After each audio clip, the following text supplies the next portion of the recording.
Oh man. Good morning, good afternoon, good evening.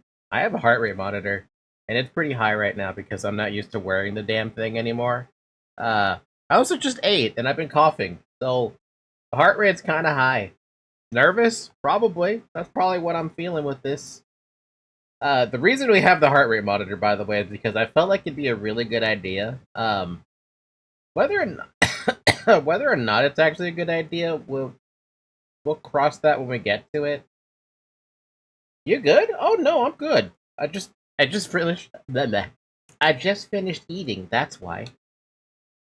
I had I had 3 mini burger sliders and some hash browns.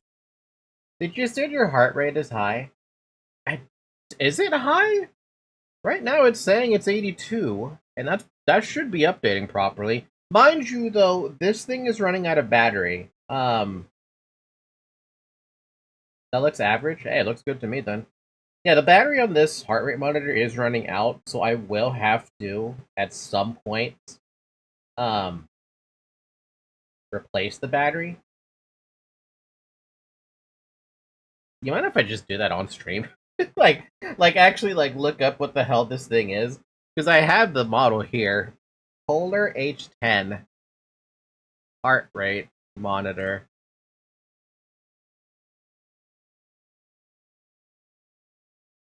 Battery. CR 2025 coin cell battery. I could just get that right now off of Amazon. For $6. $7. Better look now that you're starting than later mid-game. Yeah, I think it makes sense to do it right now. Amazon Basics literally has them a 6-pack for 7 of them, and I'm like, you know what? That's perfect. Yeah, that looks like the one I need. Let's just buy those now. So that the next time I do this, I actually... Oh, I can even get it for free because I have more than enough Amazon points. Go me. That means I should have it tomorrow then, so I don't have to fucking wait. Actually, no. 1-day shipping is fine. Just make it free. How high has your heart rate gone? To be honest with you, I don't know how high my heart rate has gotten before. The last time I remember wearing this was... When was the last time I wore this heart rate monitor? I remember it was a very, very, very long time ago. There was a stream where I had it on. But for the life of me, I can't remember what the kind of what stream that was from. Hi, Shovel. If someone can remember when I had this heart rate monitor the last time, that'd be cool. But it must have been a horror game. It could have even been Subnautica, to be honest. Ancient times, basically ancient times. Yeah. So, okay, let's start with this. Echoes of Aincard, very hard difficulty is what I intended. I also intended on the last stream to have it on deaf game mode, but for some reason I didn't know how to activate it. I now know how to activate it after that last stream. You had to actually have a save file already in order for you to even start a new game with deaf game mode on. So, would you like to create a character and start from the beginning? Yeah, that's what I wanted. So this one will let me pick very hard difficulty, at least it should. It should. Did it? Hello. Welcome to a new world. Please tell me your name. Oh, right. I have to do the keyboard thing. We're still gonna go with Falcon if it lets me type. I don't think it's gonna do anything wrong with that.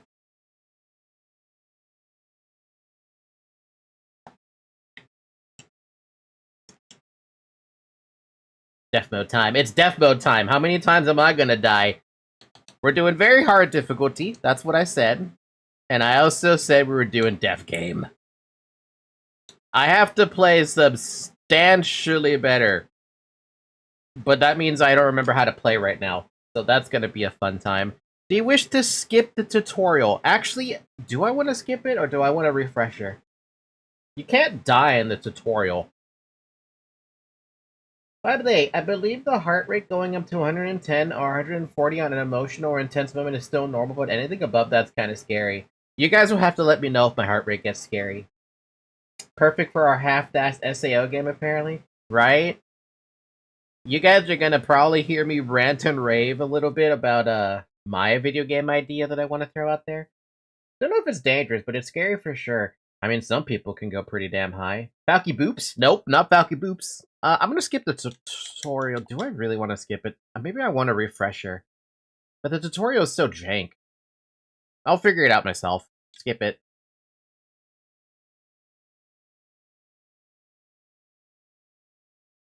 How's everyone doing, by the way? Happy Saturday.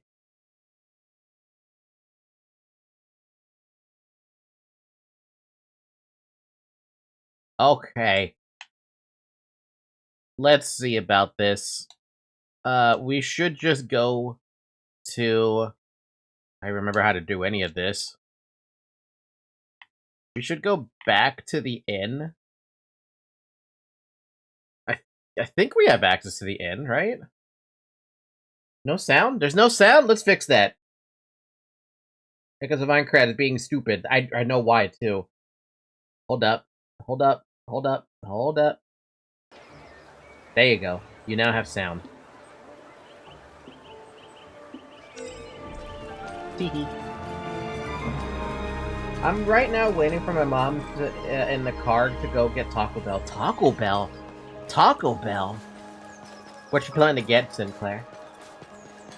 And once I get home, I'll speed run the rest of P4G. Oh. Wait, are we in the closed beta or the... This does not feel like the amount of people here is the closed beta. I'm just saying. This is not the right vendor.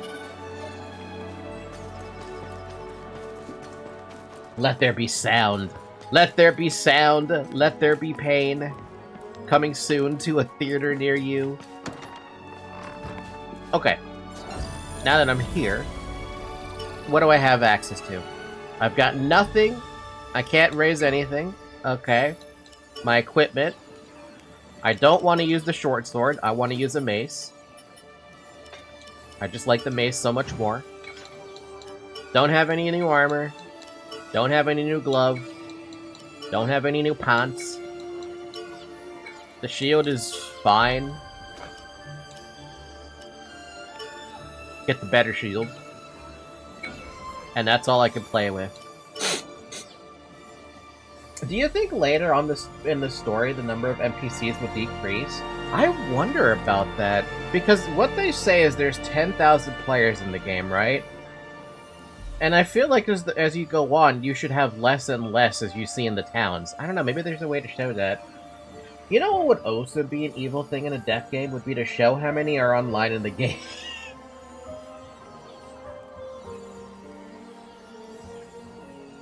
I kinda like that. I kinda like that idea.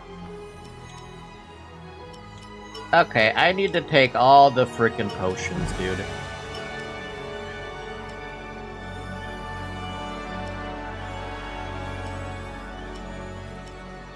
I should not be afraid to take everything.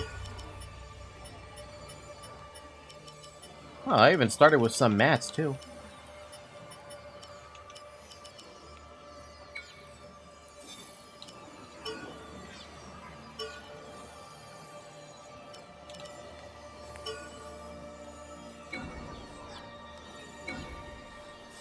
Cool.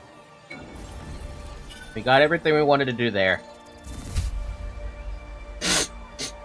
Didn't in the anime light novels, it said after 3 weeks about half the players died? Holy crap, was it actually half? I thought it was less than that. Hold on, I'm turning my fan on.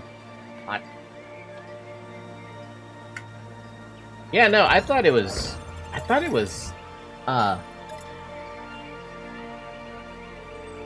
man, if 5,000 players just straight up died in the first 3 weeks, that's ridiculously bad odds. On the first floor, no less. So we've already seen a lot of the story. We don't need to look at a lot of the story. We can skip a lot of it to save a little bit of time. Though, to be fair, how much time I gain or lose is kind of irrelevant because it just is what it is. And there you have it. Now, those people that got taken out by a slime and rat, they got taken out by a rat slime. Let's head out. I just have to remember how to play. That's it.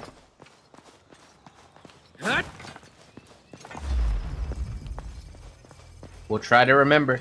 We're still relatively safe. It's gonna take a minute. It's blank, right? You're not gonna see anything in a location you haven't mapped out yet. In the first month alone, almost 4,000 people died. God damn. This is a new zone, so all you'll see is the marker for the safe area. So that we lost all the casuals, basically, is figuring out how to get there. And the ones that ended up dying were the ones that went a little too ham. Countless paths have already been laid out for you. All you gotta do is follow them. Anyway, time to focus. First kill, baby. Guess that's all settled.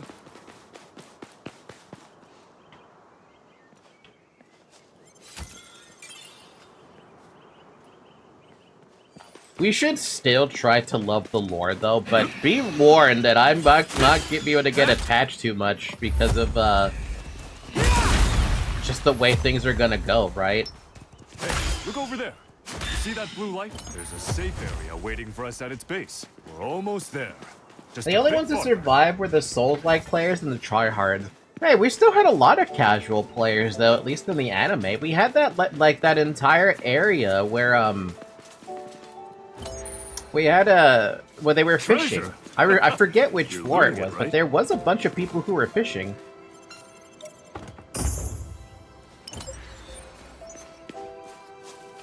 Oh? You know, it might be a good idea to, like, actually look around. How do I get my map? That's the button.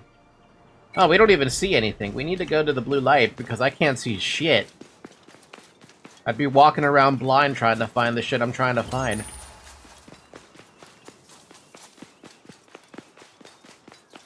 The real question is, how much do I want to try to grind?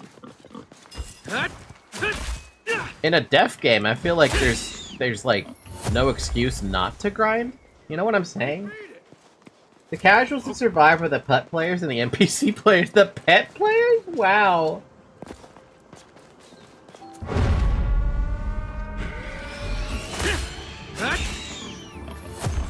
That's a...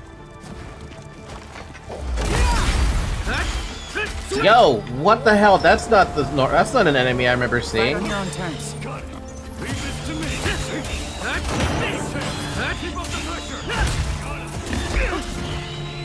Ow.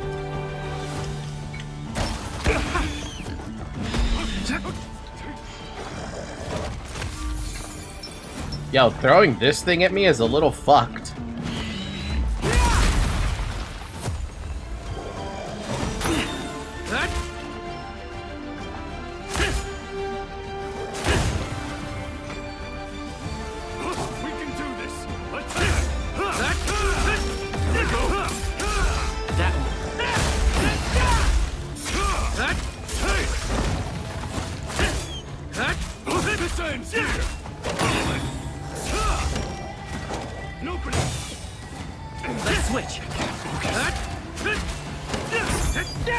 My god, I almost freaking bit the dust on this first freaking elite enemy. What the fuck?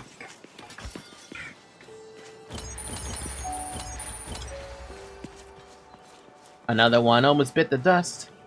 I almost bit the fucking dust. I almost bit that fucking dust. That would have been really sad.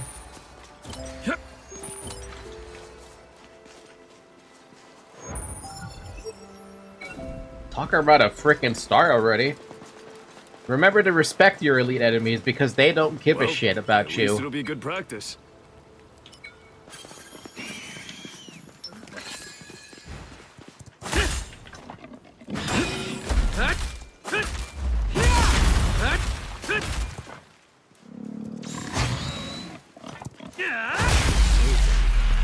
Looking forward to taking a break.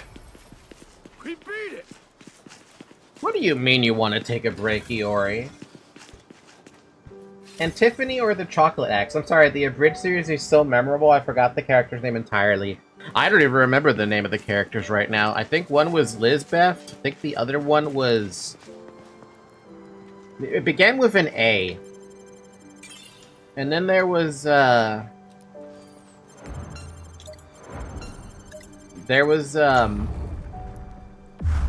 girl who was... that had a pet.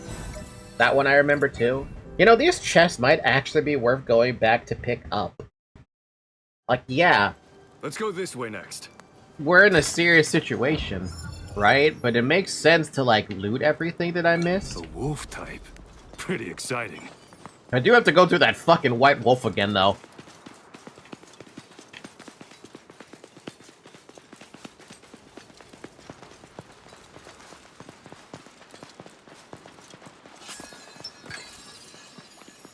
Fight on your own terms. Got it. Leave this to me. Damn!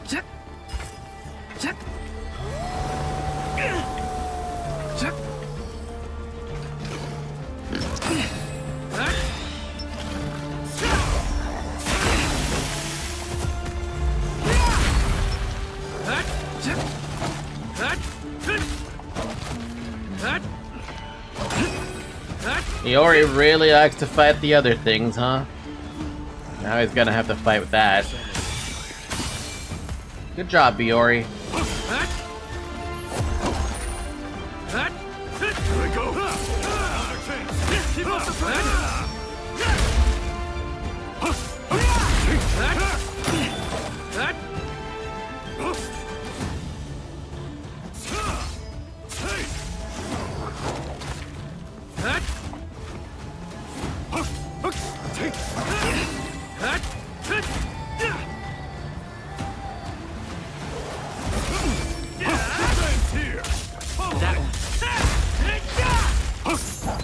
Works for me. Guess that's it.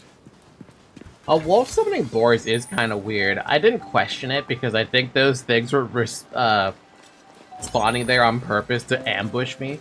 Kind of felt like that, you know? Just a little bit.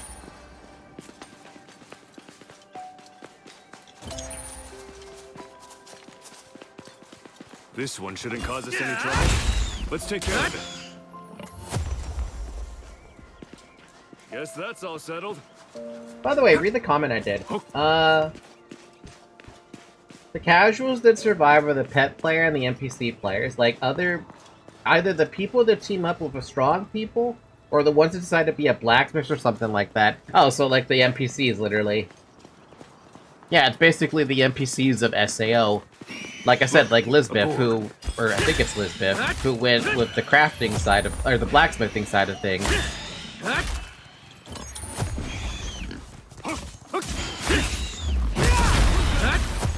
I'm not easy prey. Huh? A wild boar. Guess that's it. I gotta remember that I think this button, the X button that I see there, is it's a heal. Got him. A wolf type. Keep a close eye on its movements. Yeah, there's our classes, It's no match for us. and there are players that could be actual NPCs. He don't think he was in contact with one. Guess that's all settled. He was in contact with several, to be honest. And they want to get a specific medal for her to make the sword. Yeah, that was Liz. I believe that was Liz. Just I remember it being Liz.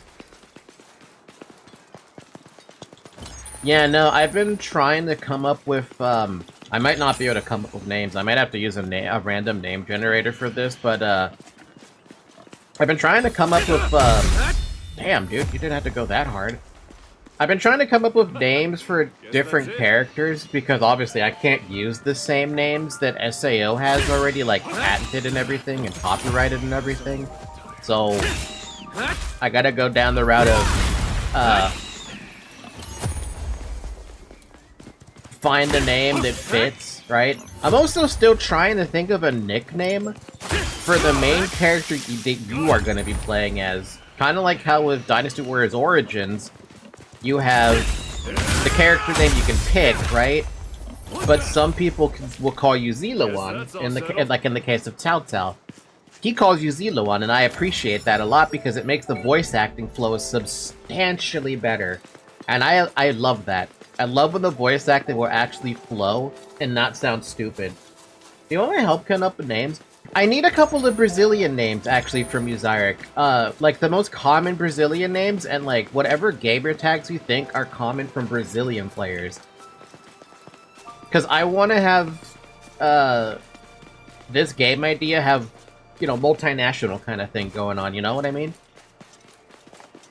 Do I want to go this way? This feels like a terrible idea.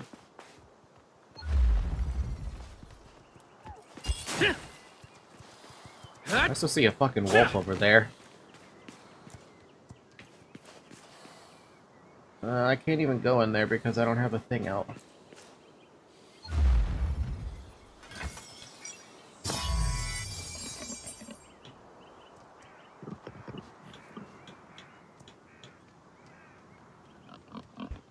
I don't think you want common Brazilian nicknames. They're all extreme and a joke. That's the point, my dude. I don't have to worry about a rating system. I don't gotta go worry about someone's freaking financials. I need all the authenticity. Like, a friend of mine had That Virgin Girl as his nickname, for example, and I don't see a problem with that.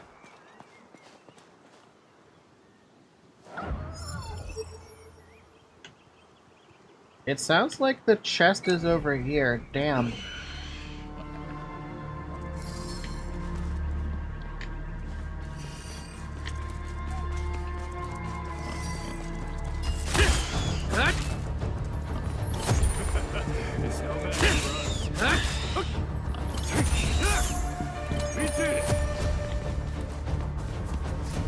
I believe I could just fall down here and actually hurt this thing.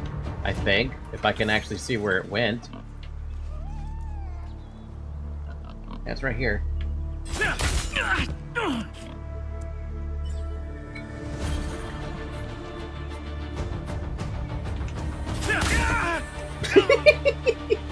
The most stupidest shit you could ever do.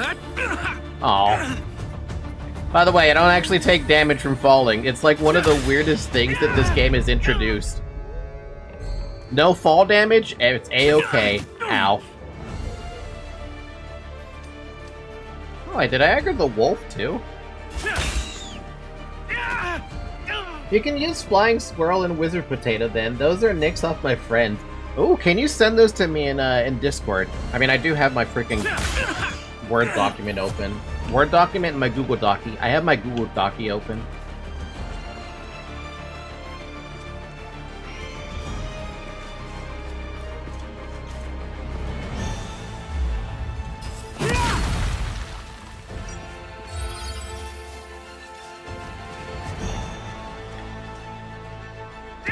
Ow.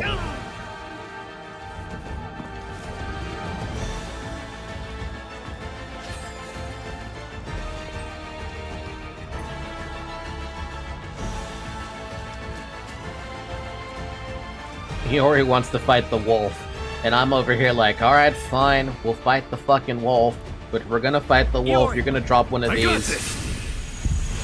It's the little things in life. Send it to me in a DM, please.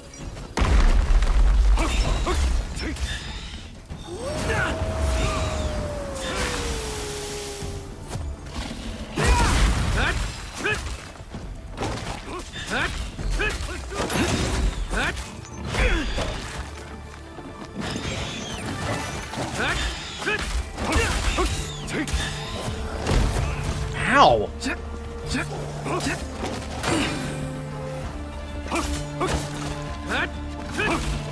We can do this! Attack! Take!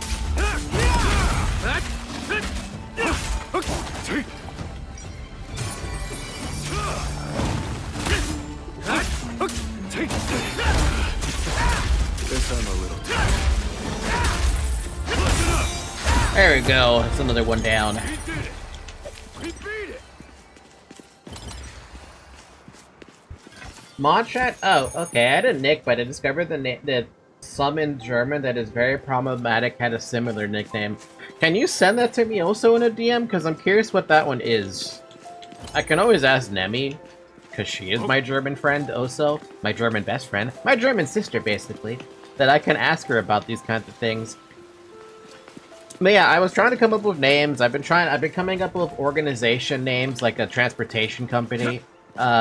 Which I think I told you guys on another stream, where I was coming up with stuff like that. Just to give it a little bit more of an authentic, like... Because it makes sense, right? Because if you think of the Borderlands universe, they have weapons manufacturers, tons of them. Hyperion, Bandit, Malawan, Jeez, what else do they have? There's so many. Hyperion... Guess that's it. Torg...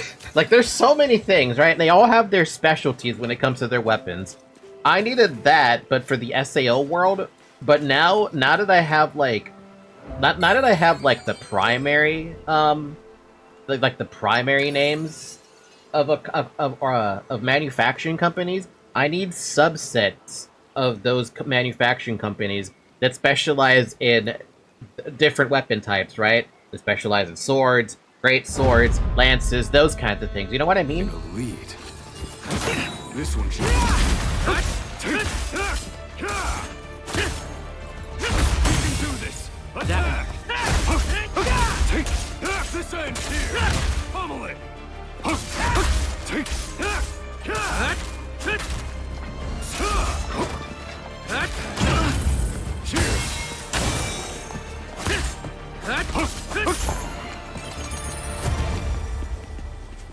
We beat it.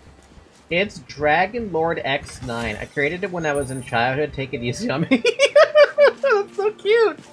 No, I don't see a problem with that one. X9 here, it's basically someone that will tell you shit you do to the authorities. Look, so like, you were a rebel or something? Look, a boar.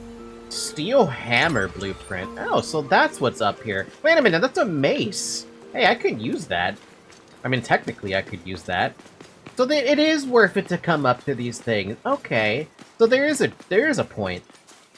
I was wondering, like, all these chests on the side, is there even a reason to go grab them if you're just going through the story? But with me, since I'm doing this on death game mode, right? I even have a fucking heart rate monitor for things get intense. In the event things get intense. It's probably a super good idea to, like, grab these side things.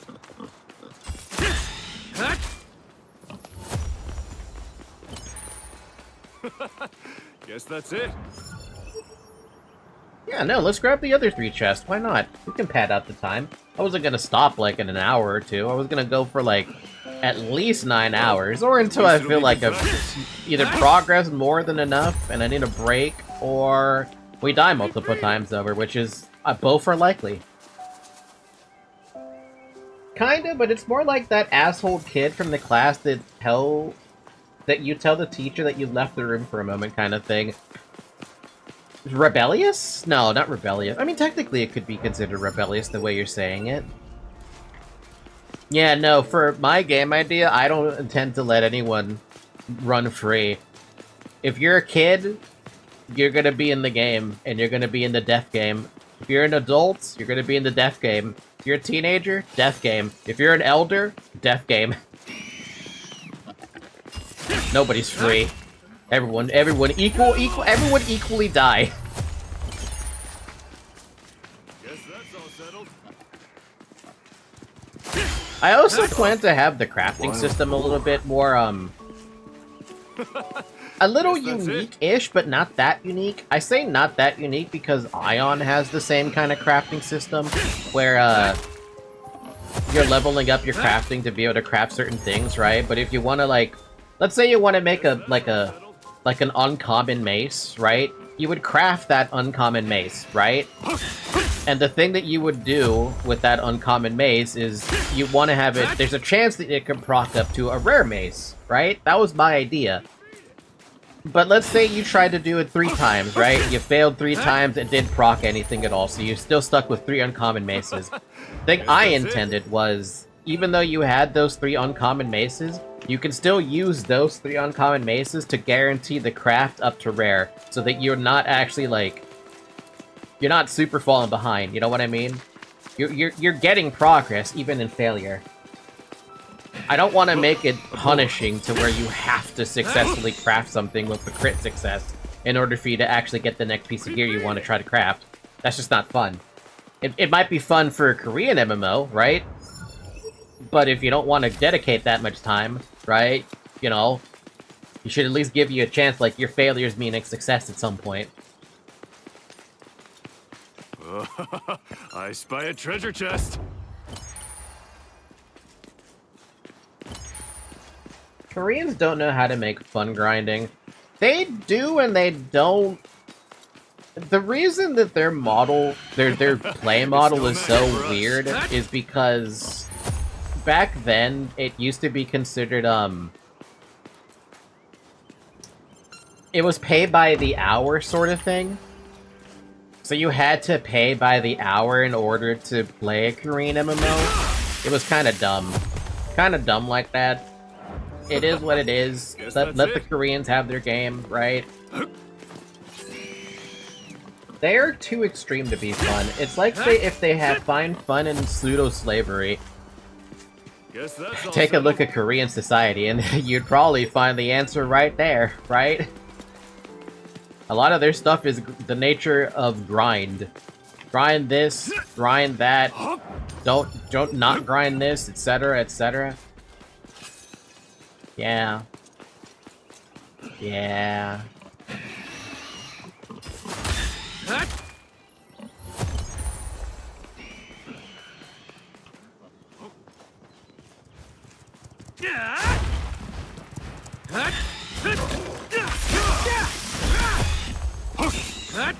Well, at least it'll be good practice. We beat it!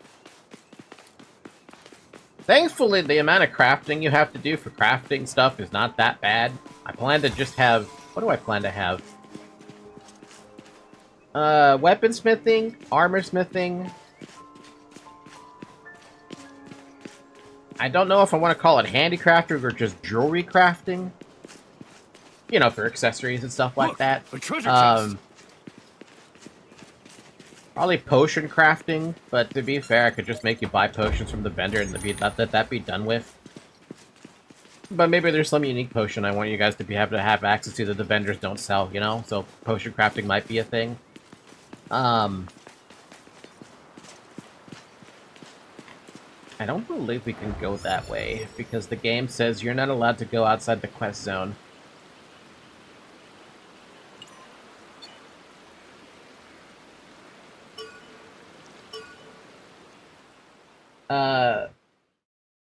What did I say?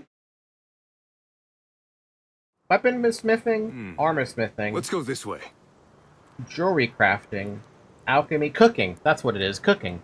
Wanted you to have access to cooking.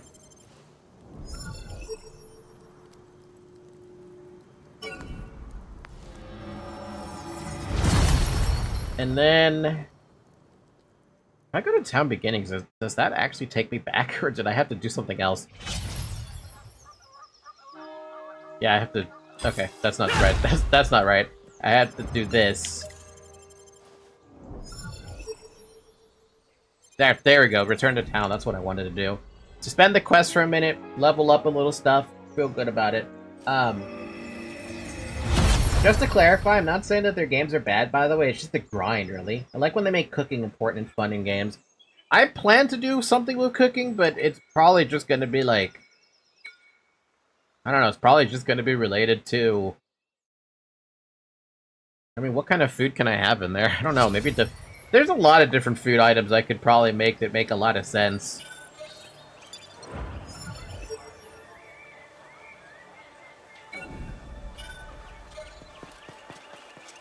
Are you gonna be a pepper enjoyer in the game? Wait, pepper enjoyer? Wait, what's this? The Grand Belfry, a tower with bells that chimes in various patterns to mark time, festivals, and emergencies. One sequence, however, has never been rung and must never be. It signals that the safe zone has been breached and monsters have invaded the city. Oh, so that is a thing that can happen in this game. I did not know that's a thing that could even possibly happen in this game. Yeah, spice food. Oh no, I don't like spicy food. Personally, I don't like spicy food. I can't handle the spice. Too much.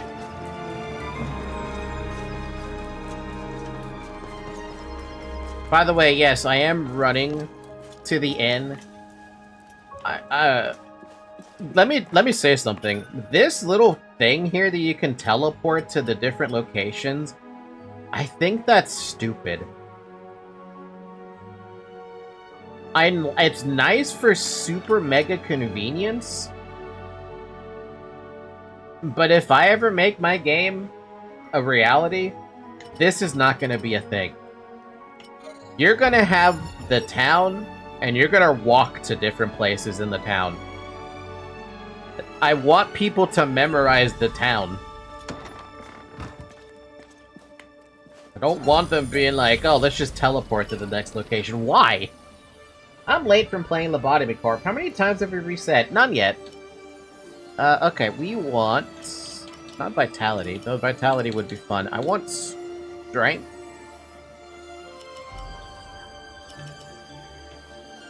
And I just want Strength.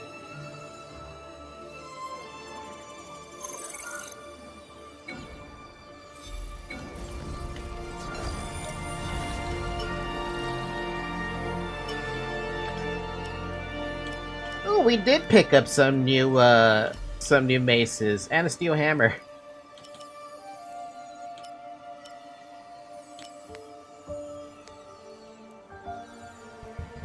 Many times future me answered. Future Shovel has answered the question. Well, I know what I want to do. Let's go to the blacksmith and deal with that.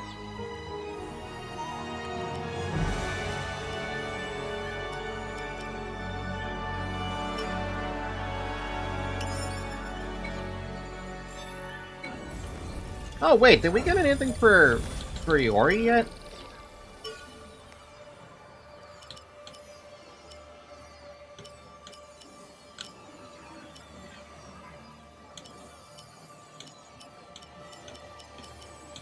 Not yet.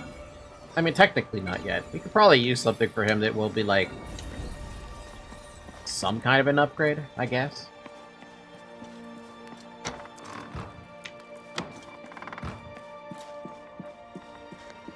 By the way, Shovel, does this inn... I mean, I know that we're talking about fucking taverns and inns, right? But doesn't this look a little familiar to Dynasty Warriors Origins? Kinda looks a little bit familiar. Or similar, my bad.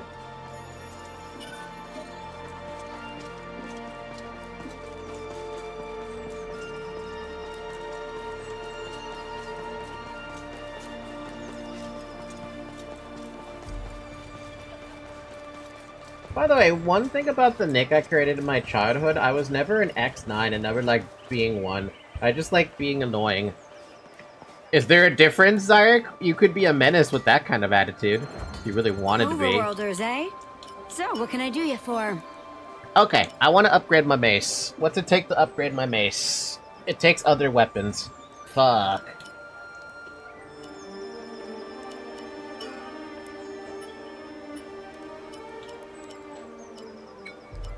I want that. And whatever weapon doesn't have shit in it, we're gonna kill it.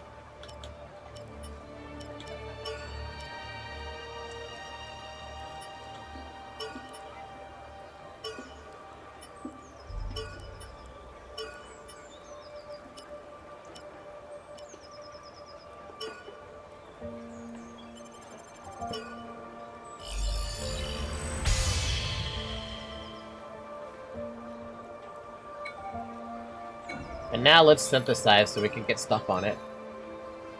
I want anything with damage. Slash damage? That's an interesting thought. Yes, I was a menace even more because since early I was already really good at understanding people's personality and behavior pattern. I always knew how to break someone into rage. Nowadays I'm kind of the opposite of that, which is funny. You know, it's kind of interesting you're never stuck with that though, because, like, damage minus 11% sounds really good. Take the XP game because I can. It's interesting the way you say it like that because,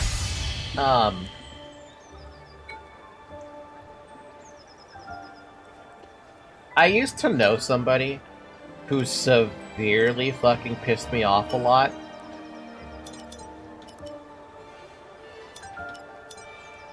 Okay, wait, if this is slash damage, is this slash damage? I thought this was blunt damage. I feel like this slash damage extra is dumb. Still gonna take it because I'm not sure, but yeah, I used to know someone who was like a massive, super fucking level troll who did like... He was extremely terrible as a person and an individual. I kind of hated him. I'm back, went inside a Walmart, and for once they had Pokemon cards, so I got 2 packs. What a waste. What a waste of cash. Don't do that to yourself. Don't be wasting cash like that.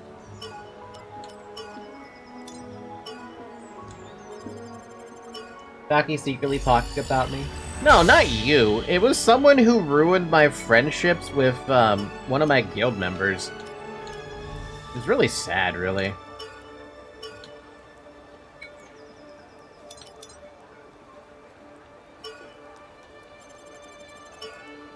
Your heart rate even spiked talking about the dude. It's because I hate the guy.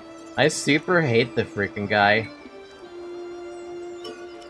He ruins so many things.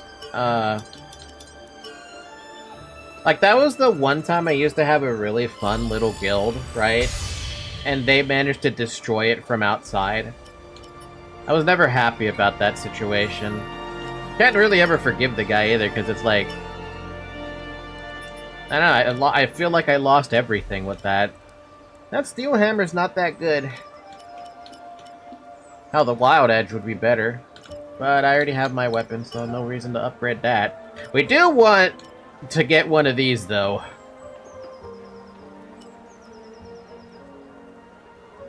Definitely want to reduce my damage taken.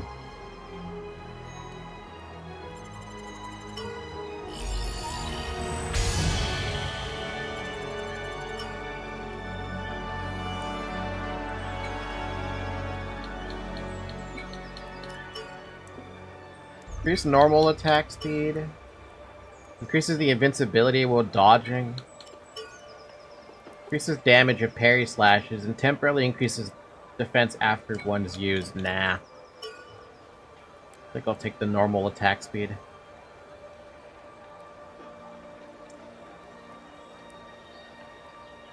Actually, wait. Do I want to do that?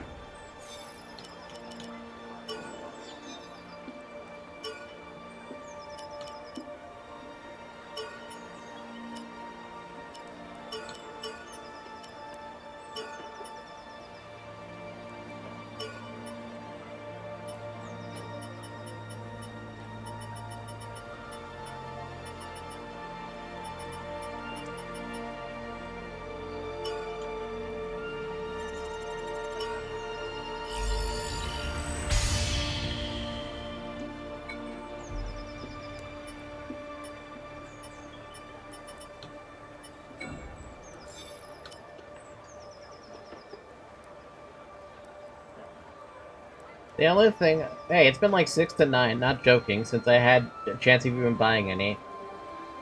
6 to 9 what? The only thing I ever bought was Yu-Gi-Oh! Oh.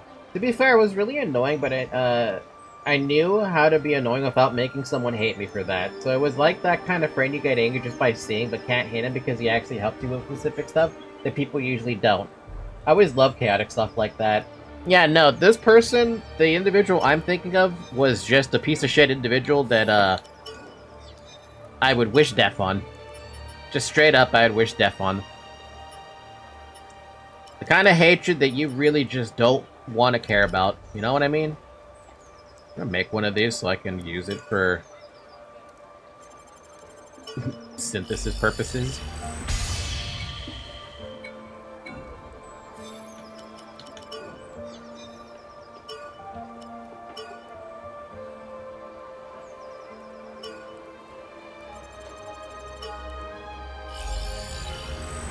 Nice early mace, man. It's pretty good mace. Come again.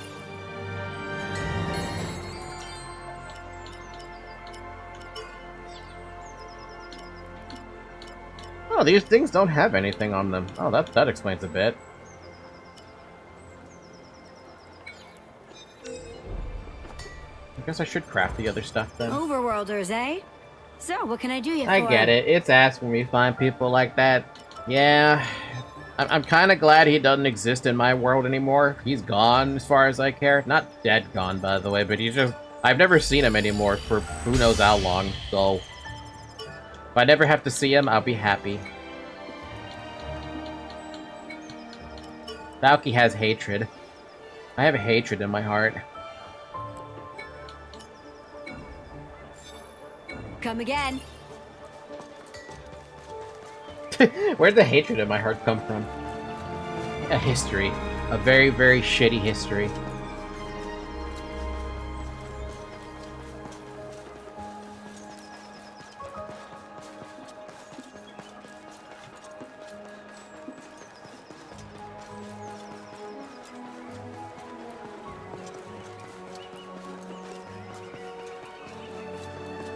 Oh man, I just came to the realization I'm gonna have to come up with freaking armor looks now.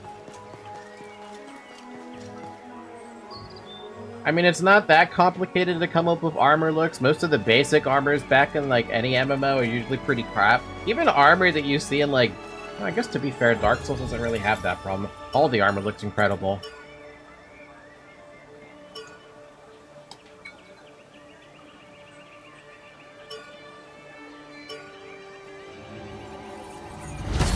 By the way, my best friend back in the days told me one time that I was the person that he hates and likes the most at the same time. And he didn't know how to deal with that and said, fuck you after that. Fuck you. I like you, but I fucking hate you.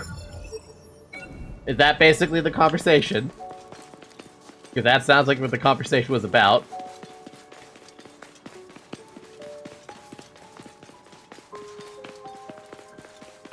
Let's see how I'm doing now with the amount of upgrades I did between that area and this area.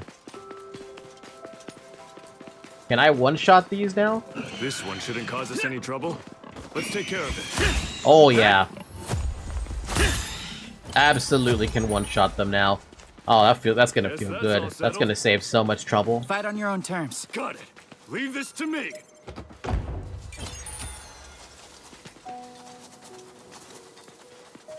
Well, at least it'll be good practice. Ooh. Can't one-shot everything, though.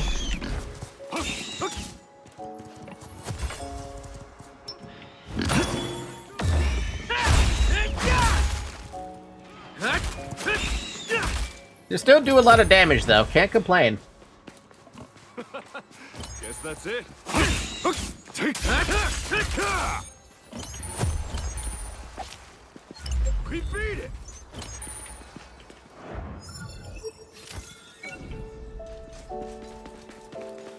Dude, even with the damage reduction I thought I had, it's not enough to worry about, or it's not enough to be a little more reckless, you know? Still have to be a little careful. Guess that's it.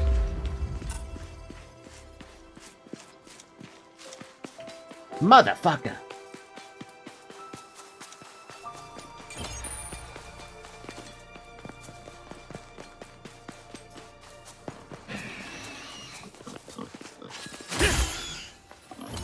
You know, the other question I have about this, like, whole crafting mechanic then, do I make gathering even remotely complicated, or do I just make it simplistic? Like, I could make it complicated, but literally the only complicated thing would be that there are nodes out there where you gather from, as opposed to just items on the floor that you can loot, you know? Kind of like how this game does it. I can understand that with, like... Actually, you know, maybe I might just do it like how Elden Ring does it. All the mats are basically on the floor, you just go and grab them. And they respawn after a certain amount of time, so if you really wanted to stay there and camp one specific spot for an item, you're more than welcome to do that. Would be kind of boring, but you could. We beat it. You can kind of do both, to be honest.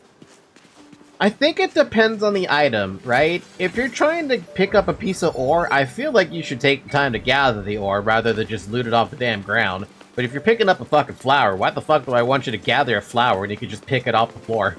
You know? It's got to make sense. Contextually speaking, it's got to make sense.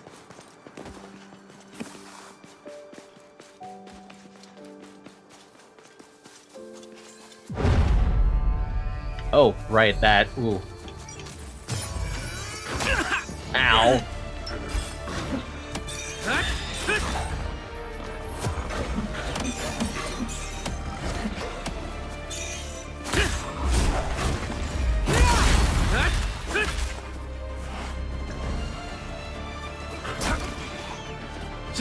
Hi, Zoe.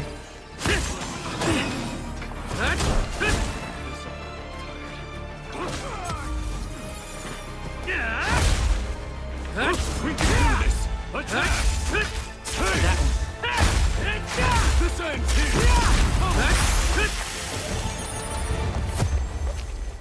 Guess that's all settled. Oh, she went to go lay down. You gotta make sure you can pet the cat in an MMO. It doesn't matter if there's it's a stressful situation. You pet a cat. We beat it! Will I have a cat in the diff game though? No.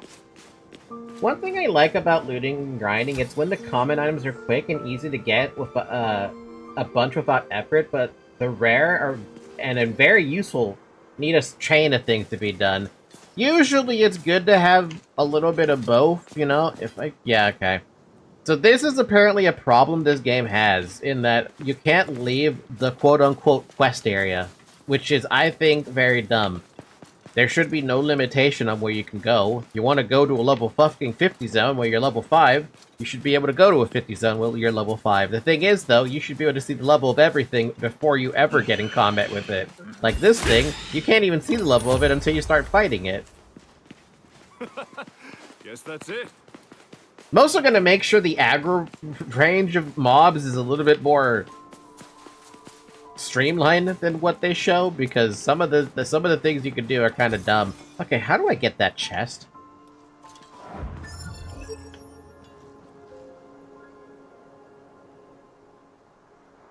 What is that an unacquirable chest?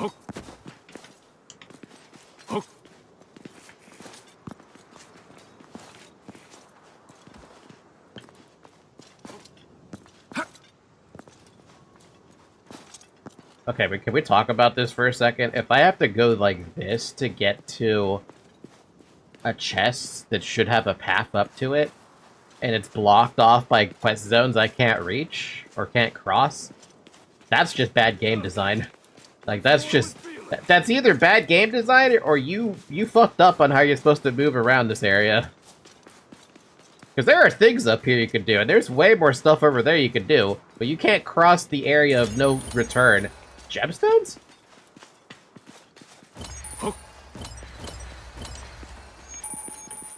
Like, look at that. There's literally a chest right up here, and how are you supposed to get this? It's like it's supposed to be from that side, but there's nothing that you could remotely do to get up this way.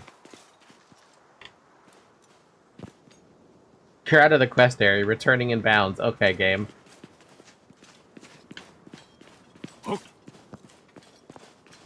Why are there so many invisible walls? See, that's what I'm saying. That's apparently one of the major complaints from this game, is that there's so many invisible walls while you're doing stuff that, you end up in this weird situation where I had to do some mountain climbing up against the invisible wall so that I could get the stuff I wanted to get. Even though, if you look to your left, there's a fuck ton of things you can do over there. But the game says, no, you're not in the quest area, get the fuck out. Like, what? What the fuck do you mean? You put a chest up there for a goddamn reason. I literally had to mountain climb up against the wall because, look, I'm already touching the wall, right? And if I go any further left, I'm gonna be like, oh, you're out of the quest area. What do you mean I'm out of the quest area? You put it there.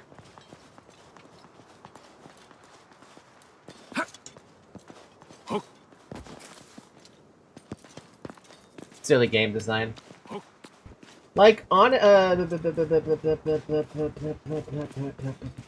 like on an old MMO I played, where a unique weapon with a very weird damage range, you would need 3 very rare items to use to craft the weapon, but to get one of them, you would need to get max rank on faction to enter a place where you can drop one of the items, and the other two you would need to farm from a strong boss with a low % chance of drop and things like that. Oh, so you mean like I know what you're talking about. It's what do you call it? It's like a quest chain, but it's not really a quest chain. It's just like a drop chain. You're not questing for it, you're looking for it specifically because you're given these hints the moment you got the first drop. Yeah. It's like you're crafting a relic weapon or some kind of thing, you know? Yeah, no, Guild Wars 2, I believe, has something like that with several weapons, actually.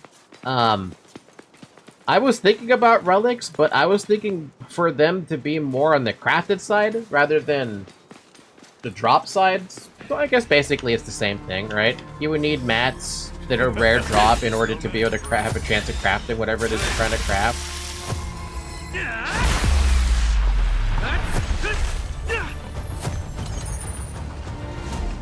Guess that's all settled. It's like to craft the weapon, you need items to make it if it was a quest. This design for rewarding weapons are amazing, and I missed that. Yeah, we don't have a lot of that. Guild Wars 2, like I said, was pretty good about having you have the ability to craft stuff like that.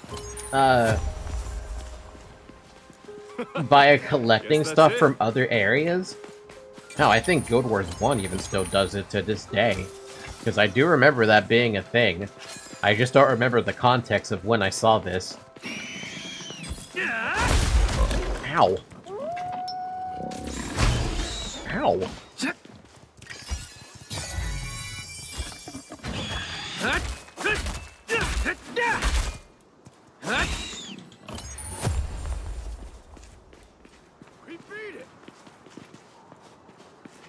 Actually, wait, Guild Wars 1 does have it. I had to think about this for a moment in silence. One of the things that you can, I guess, pseudo-craft is, it's a pet. You could get a little miniature pet, right? In order to get the miniature pet, you had to go through a chain of things you could do in order to get the pet. It involved first finding an egg, right? From an entirely different location, and then going to another entirely different location to collect volcano rocks in order to incubate the egg. An enemy. Looks like a boar type. And then there's a couple of other things. Man, it was such a long chain. Like, I kind of want to look it up. Let's switch. Okay, I Fight got on your your own back. terms. Got it. I need Leave a this spot to me. that's safe to even tab out, though. Let me look at this. I remember the name of the thing too. It was a Moa chick. Guild Wars 1 Moa chick.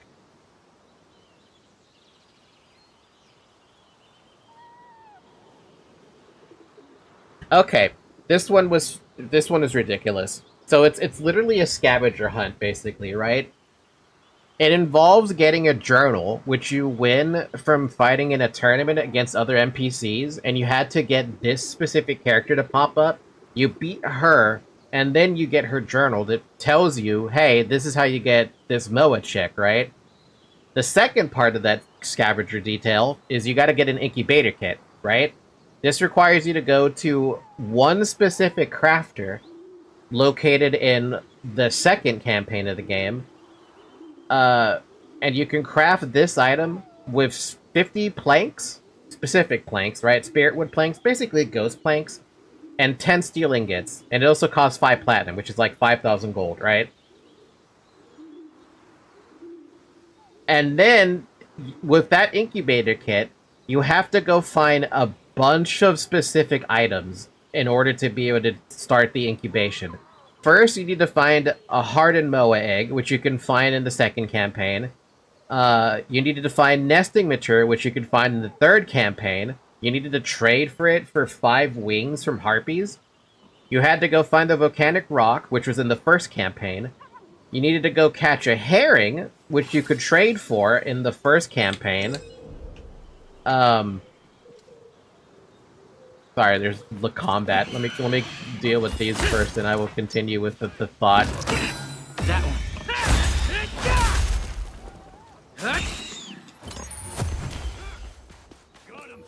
Okay.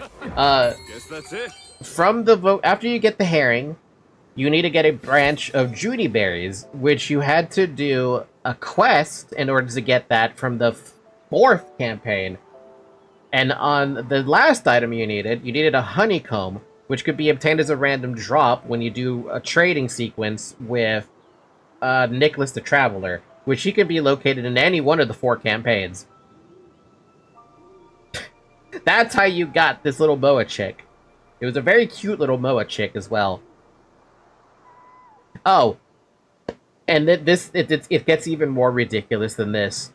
In order for you to actually properly incubate this, you had to go to an area in the 1st campaign. It was called Sorrow's Furnace, but you needed to do all 4 quests so you can unlock the 5th quest, which, by the way, they're all repeatable quests. That would allow you to go into these mines, and you had to purposely get hit by one specific attack that covered you in lava. And as long as you had all the contents in the incubator, the incubator would pop, and you would get your Black Moa chick. And that was just for a pet, by the way. That was for a pet. And all of those steps. A crazy fucking chain, right? That spans all of the campaigns. And that was Guild Wars 1 that had that. And I did that. I did do that one. Not gonna lie, I would do that for a pet. See, if I could find things in the game, I'm glad you started talking about this quest, like, scavenger hunt chain thing, because now you've given me a few ideas of what I want to do for that kind of thing.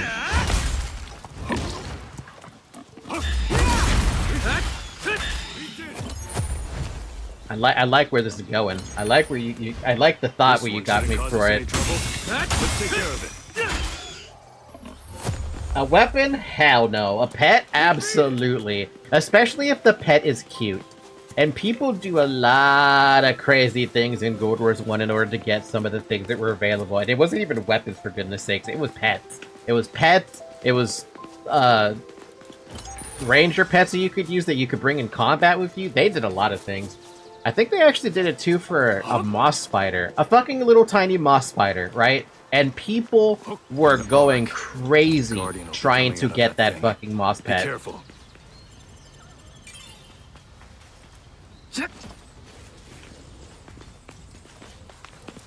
And I don't blame him. I think even I did it too. If the pet is a dragon or a burb, I would do even more crazy than that. I think this pet in particular was a spider. Yeah, and then there was another one that I remember it popping up, but I don't remember what it was. Look, Guild Wars 1 had a lot of things going on for it, and it had a lot of things ahead of its time. There was even like a couple of other things too you had to do in order to be able to get like something. There was things you could get, like a rainbow bird, and I think you had to do something solo. I don't want to fight this. We should be fine.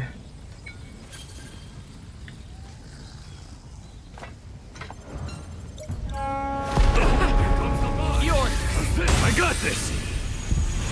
Here's a healing area. That one. Ow.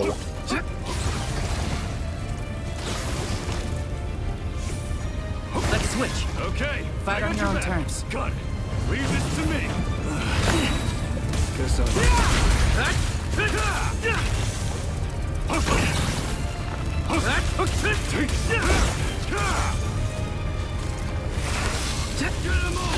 That one. Ow. we can do this.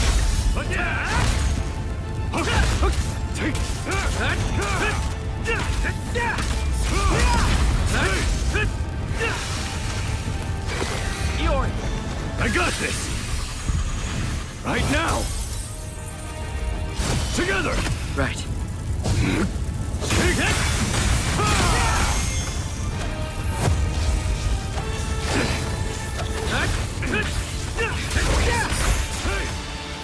you go. I saw my heart rate spiked up to 100 there. I always get a little bit antsy when it comes to fighting a boss like that, because you don't know what's gonna fucking happen. I don't know why, but at some point I started loving spiders and spider designs. Holy shit, I'm at 101. Jesus, okay, calm down, me. I know how you feel. See, that's gonna happen a lot. That's gonna happen a fuck ton. Especially when I start fighting bosses, I don't even know what they do. I have ways to heal, but Look, I'm relying on Iori's heal because it's pretty fucking efficient.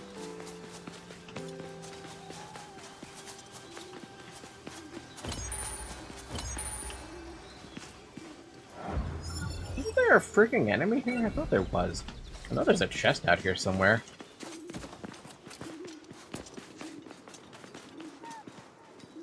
Or did I pass the chest? I probably passed the chest. I'm pretty sure when I played DS2 PvP, my heart rate went up to 130. PvP will absolutely do that to you. Any PvP, especially if it's adrenaline-inducing, will do that to you.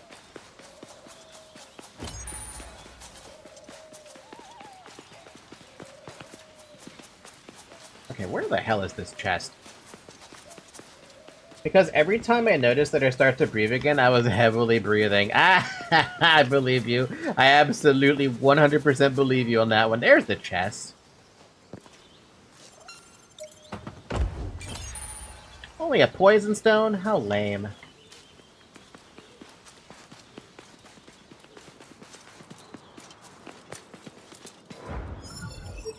At least I'm close by to the blue light. Kinda.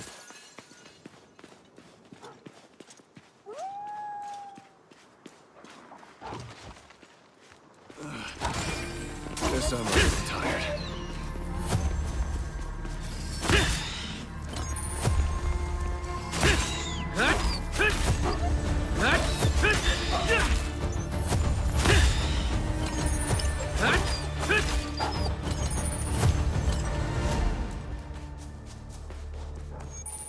Damn, Iori, you're going kind of ham.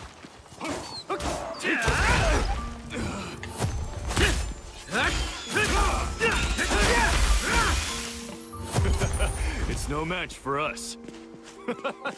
Guess that's it.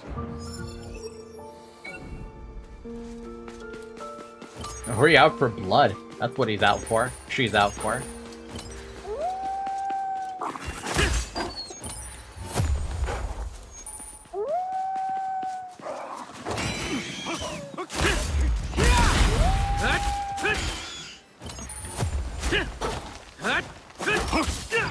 Got him. We beat it.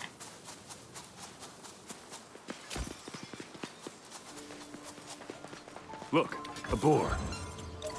Feeling pretty good about this so far.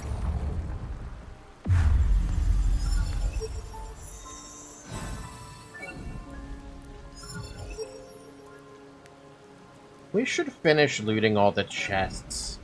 Hopefully it didn't rest. Did it rest? It didn't rest. Okay, so everything is still dead. By the way, I think that in the anime, Kirito stayed in a similar place farming XP until he couldn't get XP anymore, right? And people were still learning how the city works. It's a dire wolf. I don't believe that's what he did. I believe... A wolf type. I think Keep a the close game... eye on Or, it. I'm sorry, I think the anime said that he went to a city later in. I think that's what it said. Guess that's all settled. Damn, dude. We beat it. I think you said he went to the next town, but Klein... He offered to have Klein come with him, but Klein declined. Yeah, Klein declined? Yeah, okay. Because Klein wanted to stay with his guild, because wasn't sure how they were going to react. He wanted to keep them together. So Kirito went out there solo, and that's the last thing I heard from them because the anime kind of skips over that detail. So I don't actually know what he did. I'm assuming he just grinded there and did quests out there and stuff like that, which to me it makes the most sense for him to do. But I honestly have no idea. I'm assuming he probably grinded his ass off non-stop.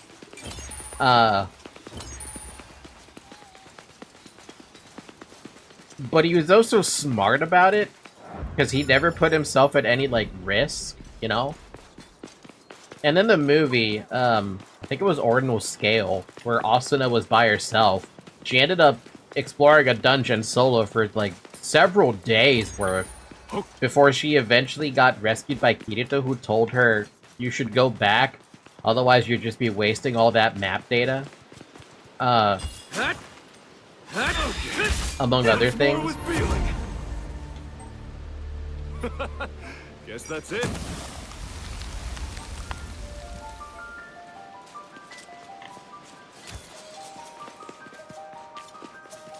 Yeah, no, Ordinal Scale was a really good SAO movie because, wait, Ordinal Scale? Is this, I think, no, Aria of a Something Night, I believe it was called. That one was actually really, really good. 10 out of 10 as far as I care. And the only reason I say that is because it gave a lot more character growth to characters like Asuna, and,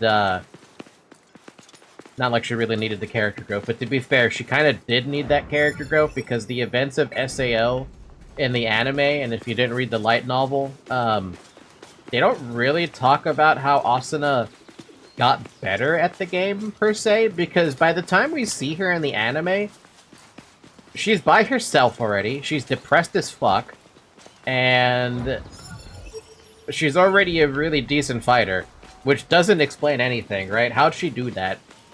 Because she was a newbie at this. She was a complete and utter noob. And thanks to that movie, it introduced, Mito as a character, which allowed an explanation as to why she was, like, pretty freaking good, at the game, because Mito taught her. And then she got better after she got separated from Mito by going on that dungeon crawling spree, where she nearly basically died. So that was a good introduction to how she got better at the game, and I'm glad they did it like that, because you kind of need to explain how some characters got better, right? Even if it's just like a passing conversation, like, oh yeah, no, I was grinding on this specific dungeon for like a few hours at a time per day just so I could get better at the game. I made sure to watch the enemy as they moved so I could understand reaction timing and all that, you know? Just like that kind of a passing conversation. But nobody ever explains that in the anime, so it's like, okay, so these guys are just good after a certain amount of time, but how'd they get better? I know not everything has to be explained, but it's nice to have everything have some kind of an explanation. To be fair, I think it's kind of understandable to see someone being noob at first, and then see a lot of time they get way better. But yeah, they should show you how she got to that point. I'm glad you agree, because I wasn't sure how that would be taken. I do intend for whatever character I have, or whatever characters I do have in my game, to be, to have an explanation of how they get better.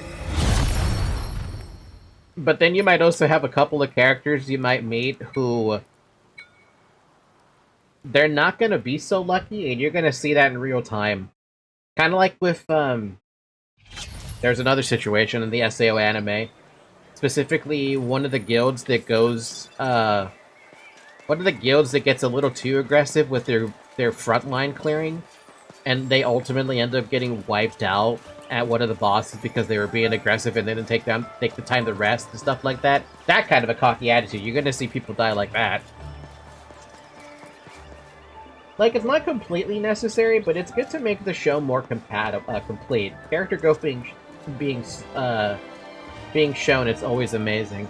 Yep, and you guys are gonna fucking hate me when I show you just how painful things can be. for the characters that you are close with, because I will have no issue with having them die. Is that gonna be a problem? Nope, but I'm not gonna say it isn't.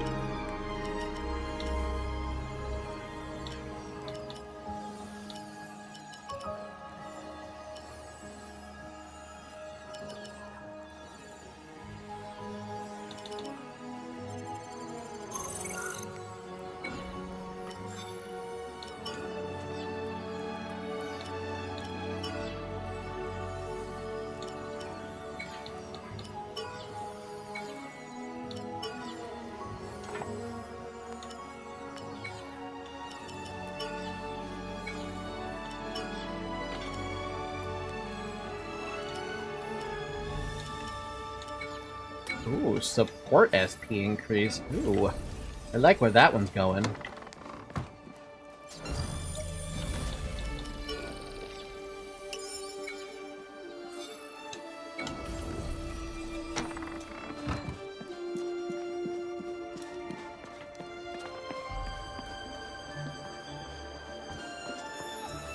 Resting is for cowards. No, it's not. You gotta be ready for anything. So you must rest. Adventurer. What'll it be?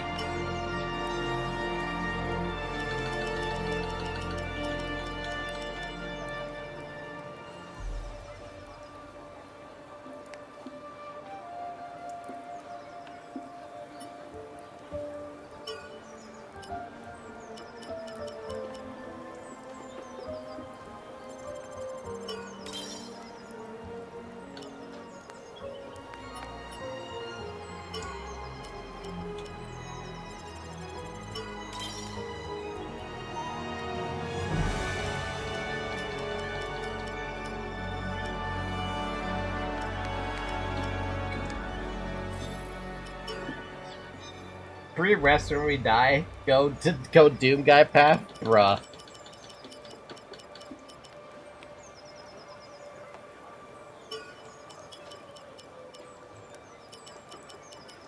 Hey, how many freaking things can we carry of those? Oh, we can only carry 5 in the pouch.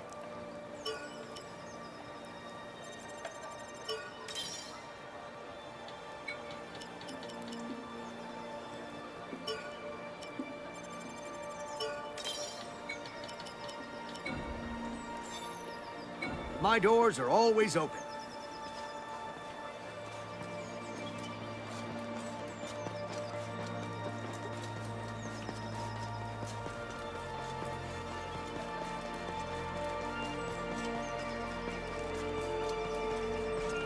Would you like to buy a tomato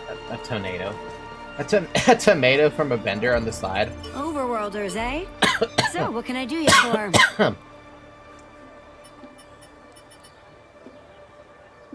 So there's a case to be made to get that support SP increase, but I don't think I will.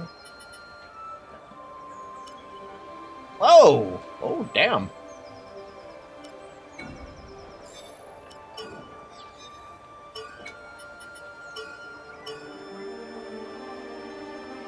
Okay, hold up a minute here.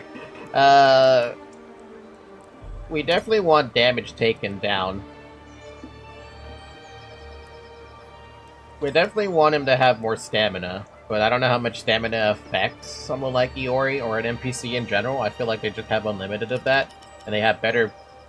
They know how to use that better than I do. HP attack.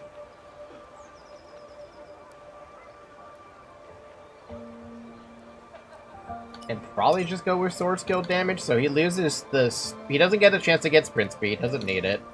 He doesn't get 30 stamina, because I don't think he needs it. Though 30 stamina is pretty good. And the status effect resist, I don't think he needs to worry about that. Yeah, that's good. That's good.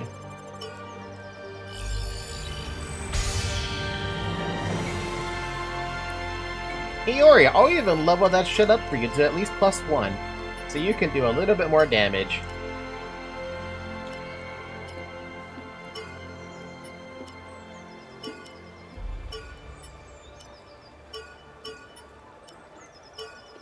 There you go, +1.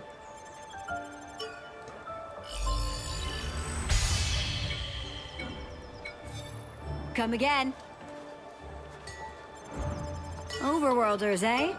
So what can I do you Overworlders, for? eh?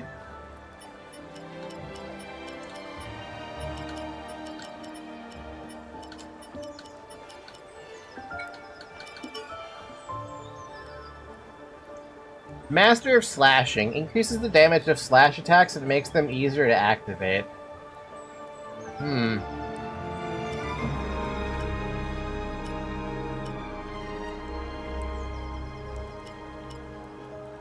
Yeah, I will try those. I like the extra 2 defense, and I like the idea of everything being easier to do.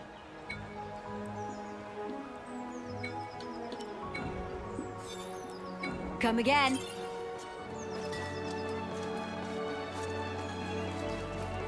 Wait a minute, can we just go this way? No.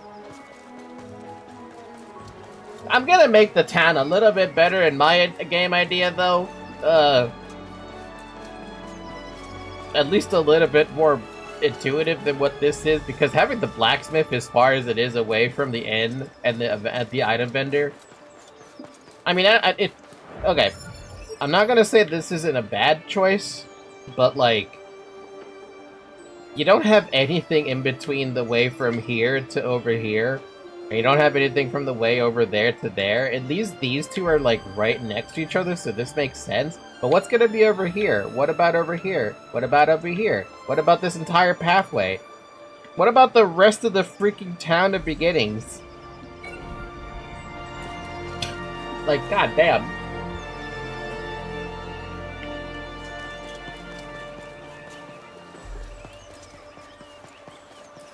Where's the water fountain? We got a goddamn church, well, I say church, but it could just be a goddamn clock. Where's the water fountain? All we got is the teleport square. That's it. Where's my water fountain?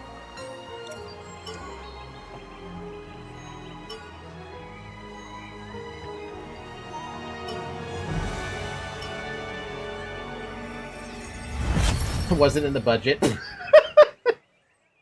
The town of beginnings doesn't have enough plumbing to be able to do, it doesn't have enough plumbing to do that. Well, shit. Let's head out.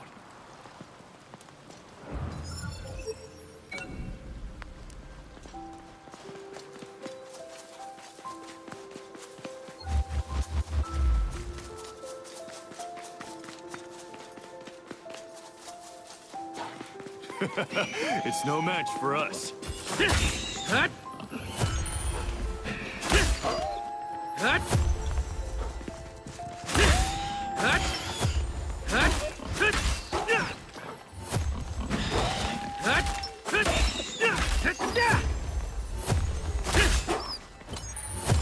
Am I crazy? Is everything leveling up with me, or am I just getting into different areas where stuff is catching up to me in the levels? What level am I? Oh, everything is leveling up with me. Oh. Oh, it's scaling levels. Ew. I think it's all scaling levels, because now everything's level 5.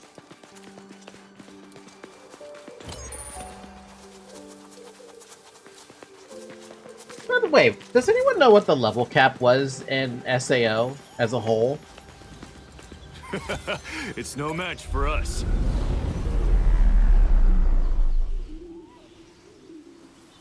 Skip. Fight boss.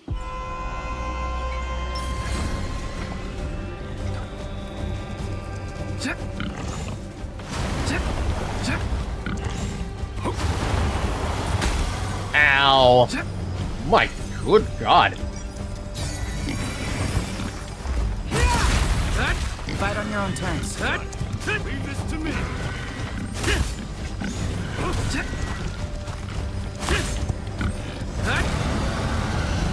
That one. Take it.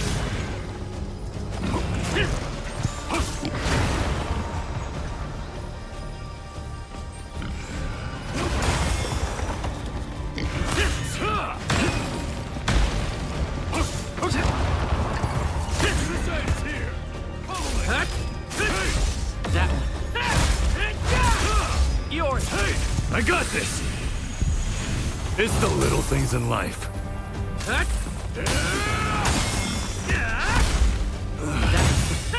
Guess I'm a little tired.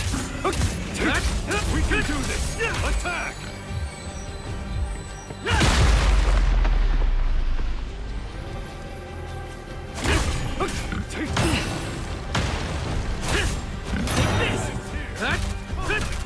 That one. Keep up the pressure! Hey! I'm not easy prey!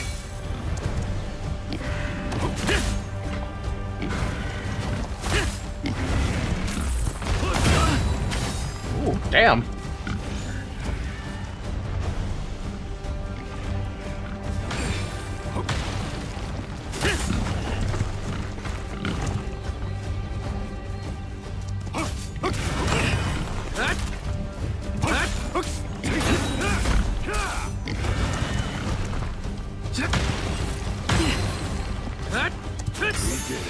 There you go.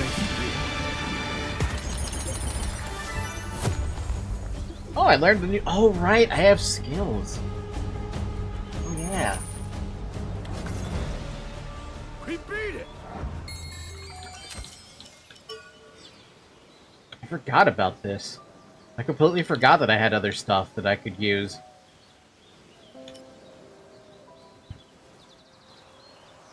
I looked up on Google and the anime, it didn't have a hard cap. RPGs have the hugest monsters that would devastate entire cities and make them level 5. Hey, I have no complaints about that. And Kirito was level 96. 96? Man. I'm wondering what the hell level cap I should make for my game. There are so many things I have to come up with, though, still. One of them is, how many floors am I going to have, first off? But then, the number of floors is also going to be determined by however many biomes I can think of in a single game, right? Dive forward, swing your weapon, charge at a foe, doing a body slam. I want both.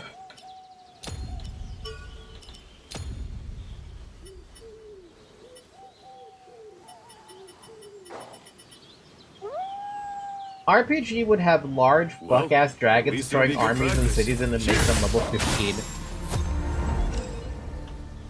I believe you on that one. Absolutely do. Guess I'm a little tired. Let's switch. Okay, I got your back.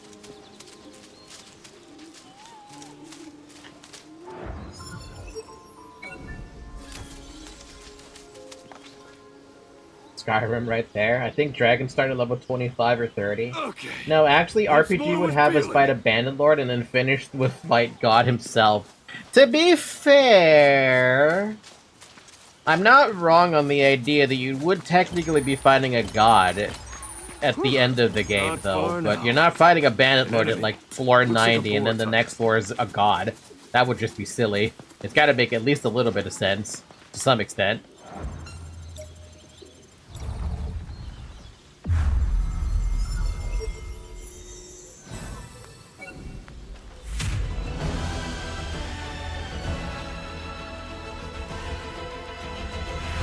Before that, there's only one dragon you can fight because it's story related, and that's also Skyrim in a nutshell, because of course it is. I need chapstick. My freaking lips are all like chappy chap.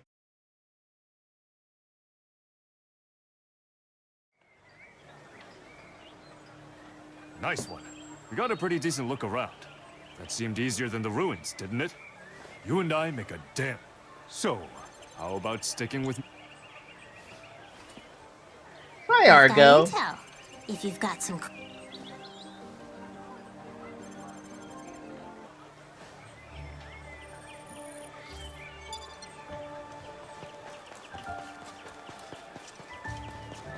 By the way, I have a question for all of you.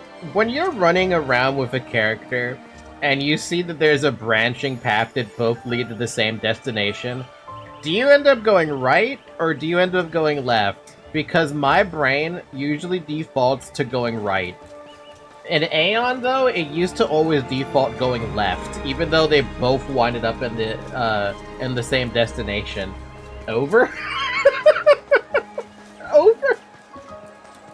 What do you mean over? Y'all are silly.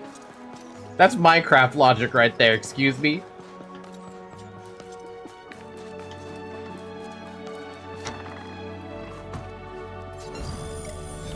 I also would try a third option. Okay, if you didn't have the option and it was left or right because it's a doorway. Freaking bastards over there.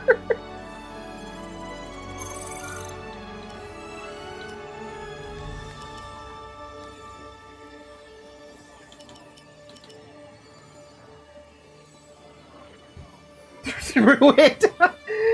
I tried to glitch my way through, there's no other way. But it's just, you're just going to the bank. It's not that ridiculous. Surely it isn't.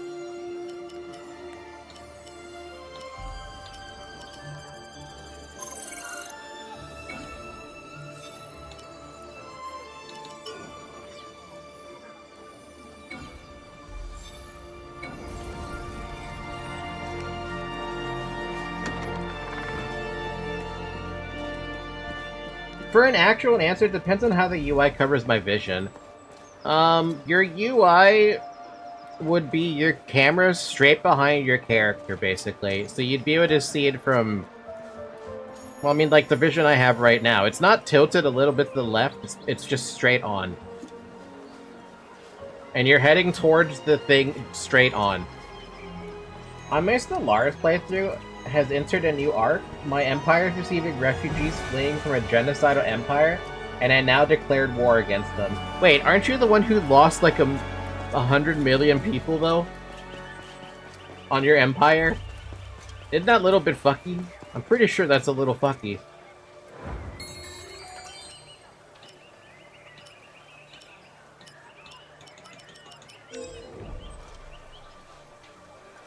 We don't talk about the dark times. We don't talk about that. Seriously, he showed us a picture, and it was a screenshot, and it was a freaking 100 million plus people have perished in this empire. I'm like, how do you lose that many people? That never happened. That never happened. It never happened. Don't worry about it.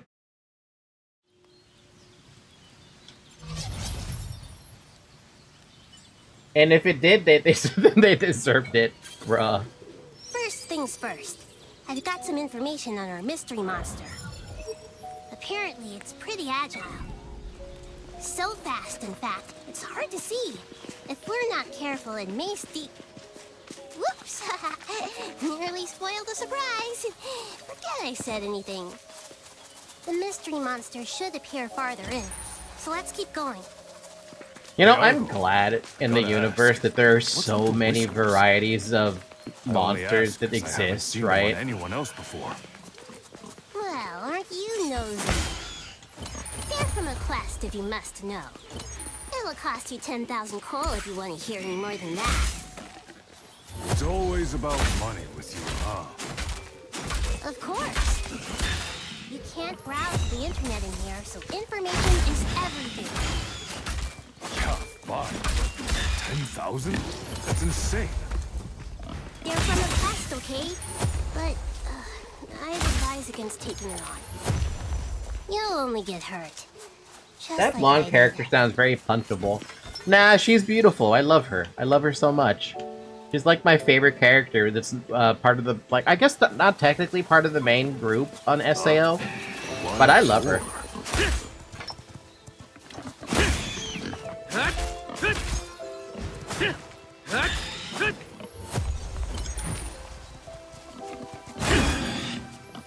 We could change it to the Japanese voices if we really wanted to. Give it a chance, I think. I think you can change them here. Are we able to change it here? I don't know if we can change it here. I'm gonna have to actually go back to the main menu. Yeah, we have to probably go back to the main menu to actually be able to change voices. I like her too, but she sounds punchable. Ooh, treasure chest. Treasure! I'm not complaining about her voice, You're it's the way losing she it, right? speaks. She's got that little, like, Look, nasally wasp. voice, right? Oh, a boar. Fight on your own terms. Got it. Leave this to me. We did it. Take that. Guess I that's posted all the settled. death message in Discord.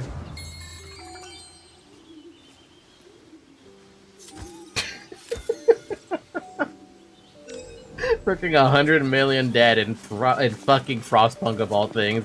You would think you wouldn't have that many people, but no, Frostpunk has changed over the years.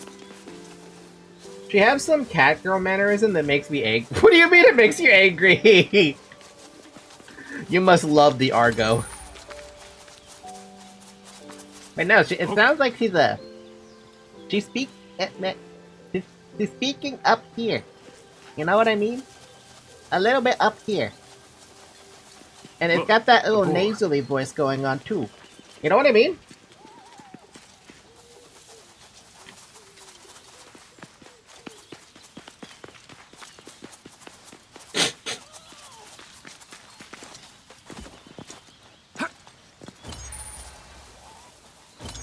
Fun fact, we looked this up last time, but that voice actor for Argo in this game is actually the original voice actor from the anime. So I thought that was a nice little touch. It's cute, but still very punchable in my book. You're gonna be like Brick. You can't punch it! I punch it! You can't punch it! I punch it! You're gonna punch the Dwarf King! I punch it!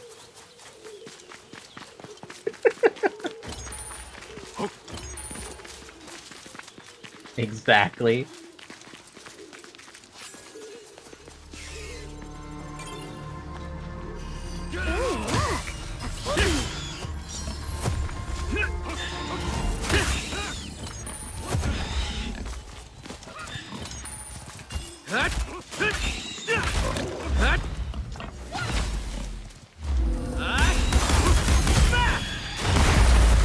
Oh, damn!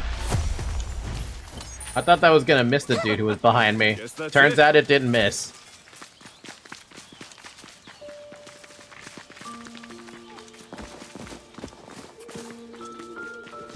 How the fuck? I don't know, how the fuck does that work too? That lovely droning sound could only mean one thing. A wasp. Think of it this way, Zyrek. We're hitting the enemy so hard, we're cutting them in half. I'll have you know, my Stellaris Empire is an egalitarian and xenophile empire, so we love democracy to fuck aliens. to fuck them, figuratively speaking or literally speaking. We can't go this way because it's out of the quest area, because of course it is.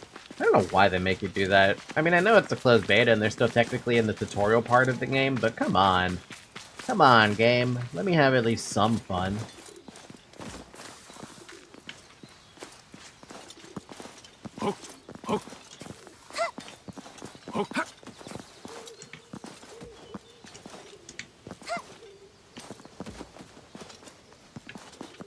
I don't think you're supposed to climb this, but I did anyway.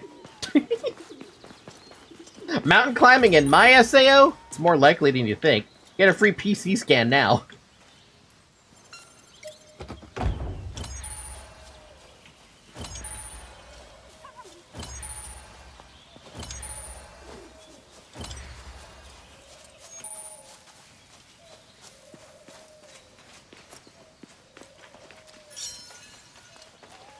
Argo's got aggro on something, apparently.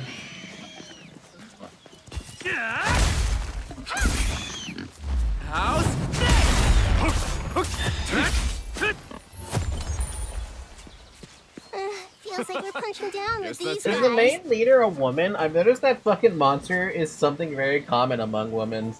They always like Cthulhu for some reason. There's actually a perk called Looks like a Xeno boar Comparability that allows my original pop to make kids of other species. Nani?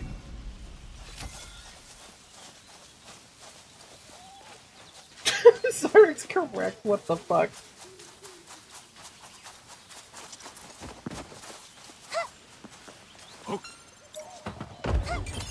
Bond crystal? Yeah. I think that's the first time I've seen that before.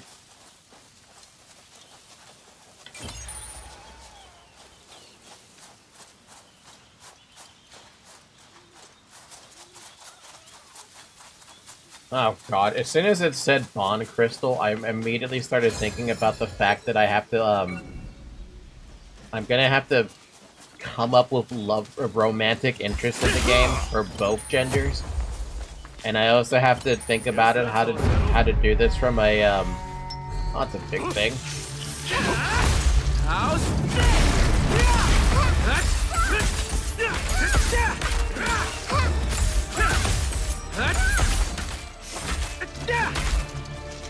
That one.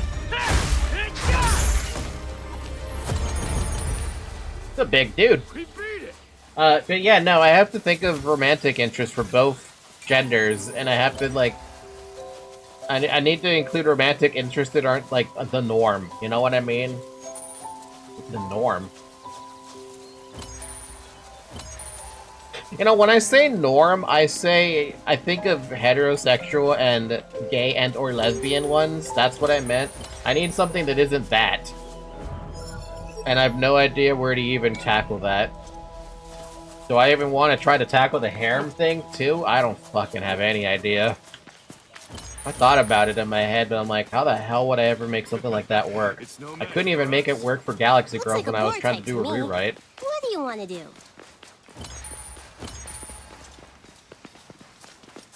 And the reason I couldn't make it work is because, Over there.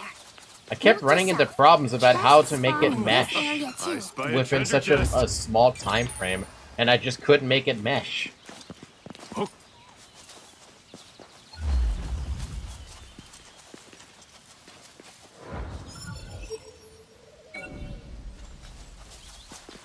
Because if you're gonna do a harem thing, you're basically doing a polyamorous kind of relationship, right? And that's really, really hard to make it make sense. No, I'm sorry, not make it make sense.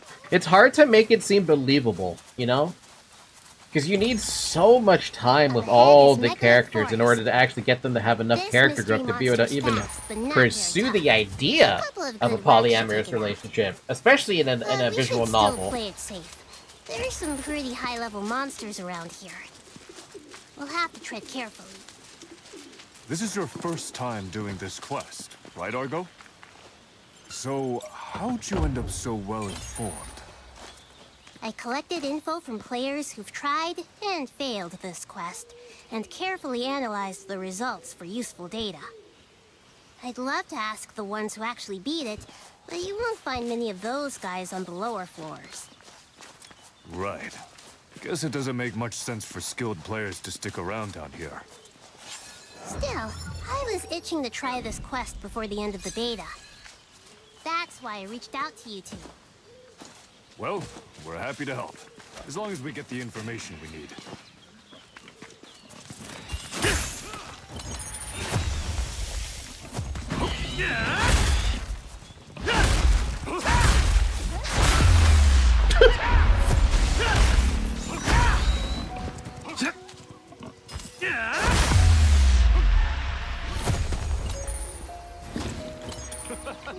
Guess that's it.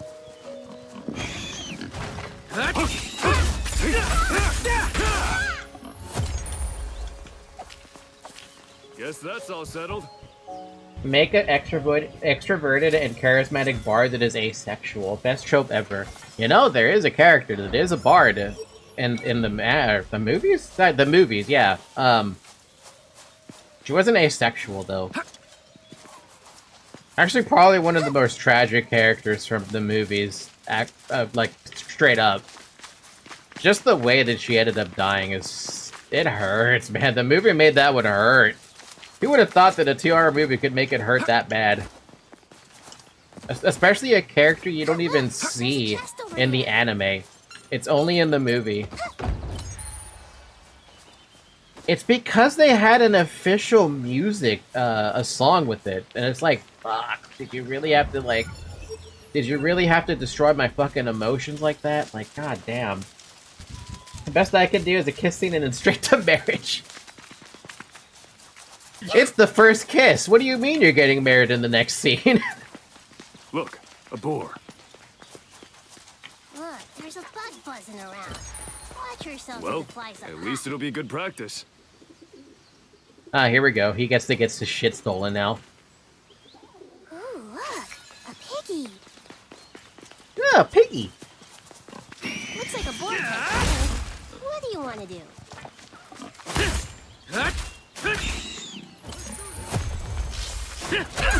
Ow. Over there. Wasp. We beat it! If you add hand-holding, the game will be 18 plus. No, don't let it be hand-holdy. We can handle this guy, no problem. But we need the hand-holding. It's important. Without the that's it. hand-holding, you're missing something special. I thought what we had was special! Ow. Ow.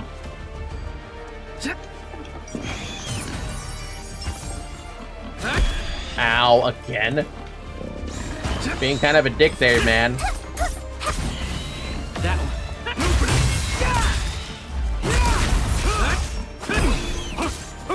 Guess I'm a little tired. Here I go! Here I go! This one shouldn't cause us any trouble. The boar Let's take beating care the of it. shit out of you. Right? That boar was beating the absolute shit out of me, dude. I couldn't even... I was like, what am I doing wrong over here? Should I just be defending and waiting a little longer? Like, damn. Let's not forget that I am still in death game mode. And just because I'm killing some mobs really quickly doesn't mean I'm gonna kill every mob really What's quickly. that? These markings. It appears we've stumbled into a monster's territory. They seem pretty fresh, so... There it is! Ah, so it appears whenever you infect some markings. Hey, give me my stuff back! Jesus, we beat the fuck out of that thing. Hey, get back here! Ah, it ran away with my stuff again. I see. Looks like it flees after losing a certain amount of HP. Damn, he didn't even That click. coincides with what I heard, more or less. That makes things a little more difficult. You wound up in the wrong Well, I neighborhood, don't want motherfucker. Come on, we're getting back my stuff. Hilarious. Also, this skill that I have down here on A, Pretty complex, huh? it does a lot of If damage. I mapped it out, there could be some coal in it for me. Hey, you happen to notice how many notes Argo takes? Information's important, sure, but to have a window open the whole damn time. Do you really have time to stop and shoot the breeze? I thought you wanted your stuff back. When she's right, she's right. Let's get a move on. Yeah, I have to go and unlock this thing that's in front of me. That thing. That purple thing.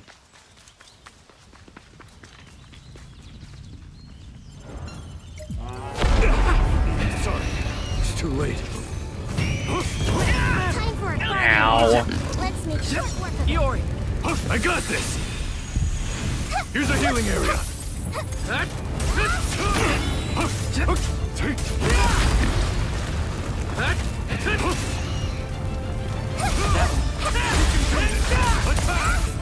I'm not easy prey!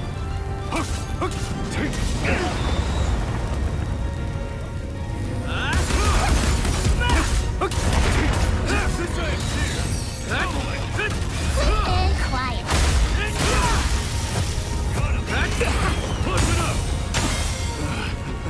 Let's switch.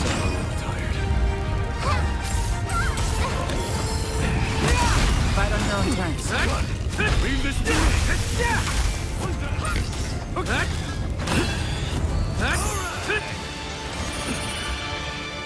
Easy enough.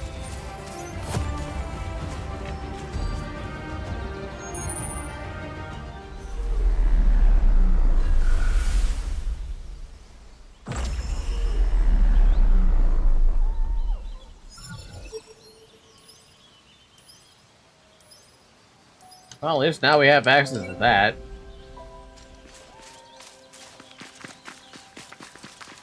Yeah, no, Iori's heal thing is, like, really, really freaking good. If I don't have that, I feel like I'm missing something. By the way, I believe that if I had a board this size IRL, those attacks would just make him angry instead of killing it. IRL boards just don't fucking die. They really don't, dude. You need a well-placed shot to kill them. And it's like a bear. If you shoot a bear, you better hope that yes, shot's going for the brain. Because if you're not getting the brain in one shot, you're gonna be having a bad time.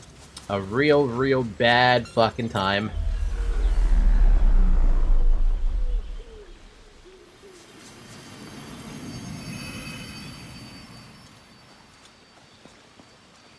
The worst.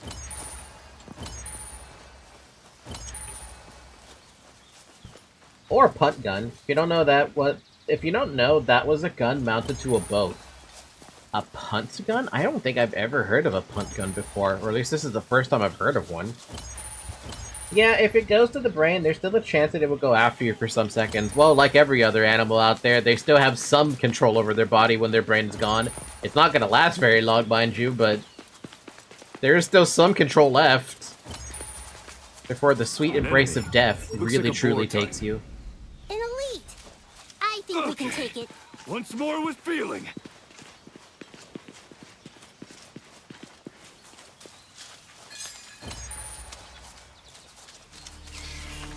Well, at least it'll be good practice. Get them all!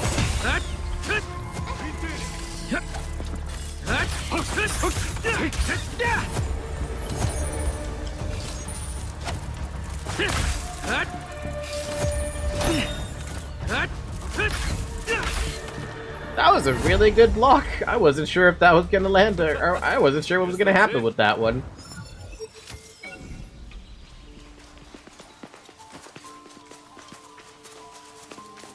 It depends on the brain part. Because I don't know what the brains, or what part of the brain is the one that determines whether you live or die for a little bit longer or not, yeah. I mean, I'm not a neurosurgeon, so... Stop for a breather?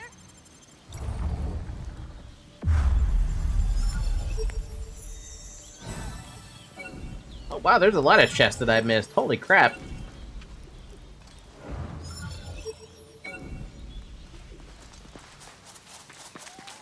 I want to make sure I get all this loot, because I'm not sure what loot out there is actually going to be classified as useful or a waste of my time. And even if I have to restart the game again at some point, which, let's face it, I feel like that's inevitable, it's probably a good idea to at least make sure I get this all checked up.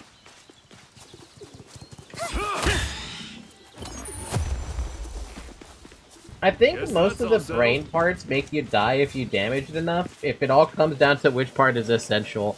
See, you need to ask a neurosurgeon which part of the brain is the most important part that you can live without for, you know, an X amount of time, depending on whatever that time is.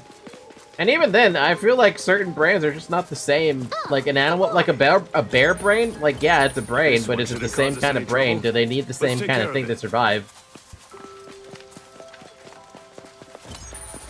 I would imagine no, but I also have no fucking idea. I'm ignorant. I'm stupid like that.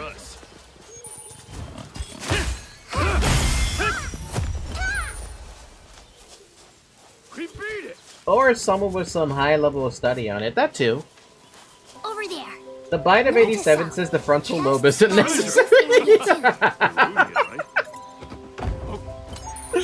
Fucking. I guess. Sure. I mean, I can't really argue against the Bite of 87. You don't need your frontal lobe. The Bite of 87 proves that. Even Markiplier could come back and say, like, oh yeah, no, you can live without your frontal lobe. Now I want Markiplier to say something stupid like that.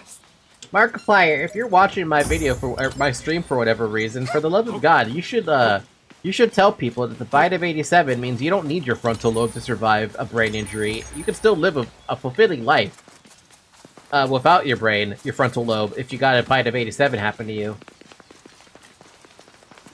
I don't know why Markiplier would ever watch me. You know, that'd be silly.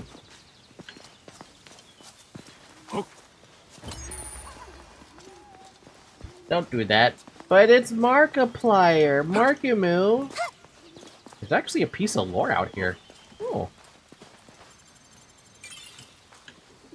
Legend of the Twin Goddesses. The temple dedicated to the two goddesses of the old High Elven faith tells us this. When the world was whole, the two sacred trees at its center each had a priestess who served it. They spoke for the great trees and unleashed a great magic to stop a terrible war at the cost of their own lives, banishing the embattled lands of the sky. The lineage of priestesses ended there. Oh.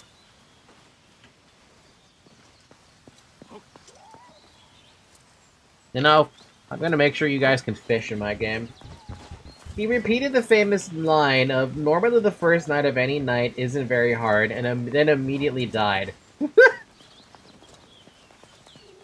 Not sure how much neuroscientists know, but I attended a research presentation about sticking metal rods in patients with Parkinson's to regulate their symptoms. Fascinating stuff. That does sound fascinating. Man, there are so many neurological things I wish we could solve. Parkinson's being one of them, ALS being another one of them. Though I think, to be fair, that's more, I mean, it is neurological, but that one's kind of bad. Even something like, it'd be nice if we could find a way to solve the dementia, or like how much limit our memories have. Because I love this theory. One of my coworker, manager, somebody. One of my coworkers believes that our maximum lifespan, bare minimum back in the day, was supposed to be 200 years. We're supposed to be able to live up to 200 years according to him. And I'm like, you know, that sounds believable. I can see it being a possibility of surviving for 200 years, you know? It's just like, that doesn't really solve the problem of the way our cells age, right? There's that telomere thing. If they could solve how to restore telomeres, the ends of a telomere, then we have unlocked the ability to live forever, basically.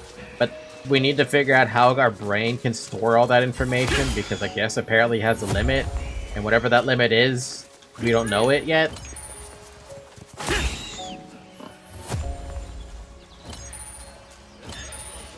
This should be a piece of cake. Look, a boar. A wasp type. You ready?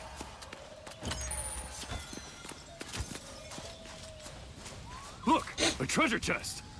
Fun fact about human there's a brain, if chest someone over there. loses a part of the brain but ends up surviving, some parts of the brain can start to function like the part lost as well to compensate and relearn skills, but it will be more difficult though. It's because those parts of the brain weren't specialized to do whatever it is that they're trying to make up for.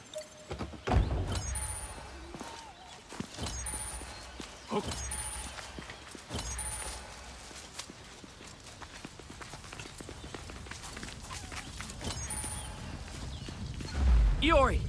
I got this! Right now! Right here!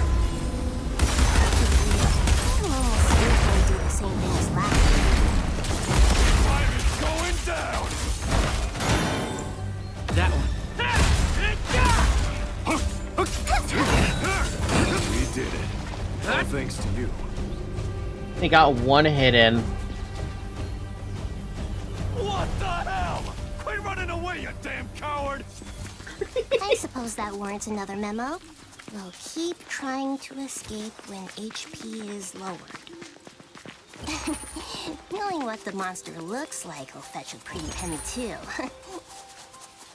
Well, I'm glad you're happy. Look, we're in a bind here.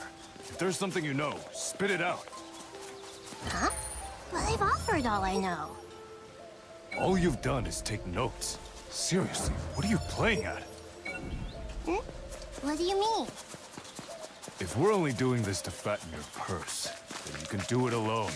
You want to act like a solo player? then go be a solo player. You want to know why we're here? That'll be 1,000 coal. You're joking. Does it look like I have any money right now? Well then, all the more reason to continue our search for that monster, no? After all, once it's gone, so is all of your precious coal. Everything has a price tag in her world, huh? That it does. There it is! Huh, I see. It seems to be using the same pattern as before. And those parts already has a function. They will work overtime. Also about a human surviving 200 years or being essentially immortal but how long they can live are two completely different things, skills. One, they just slow the process of recreating cells, and the other, they have to recreate cells perfectly, and with the possibility to recreate ones, it can also recreate others. It seems like you know more about the topic than I do. But yeah, no, that's basically it. Third time's the charm! Once and for all!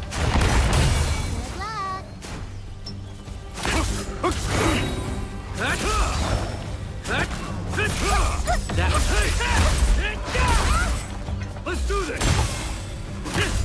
Out.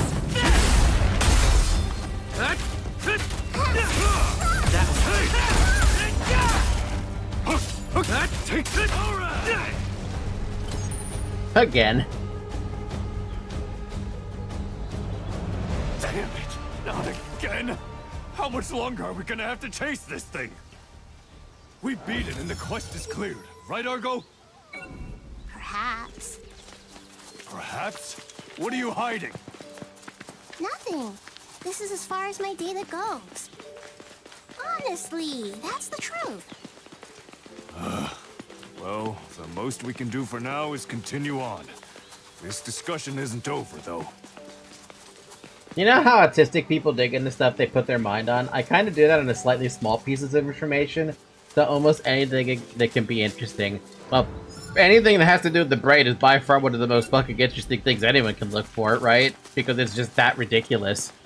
And by that ridiculous, I mean it's just something you want to learn about because it's so fascinating, even by itself. We're talking about our fucking brain.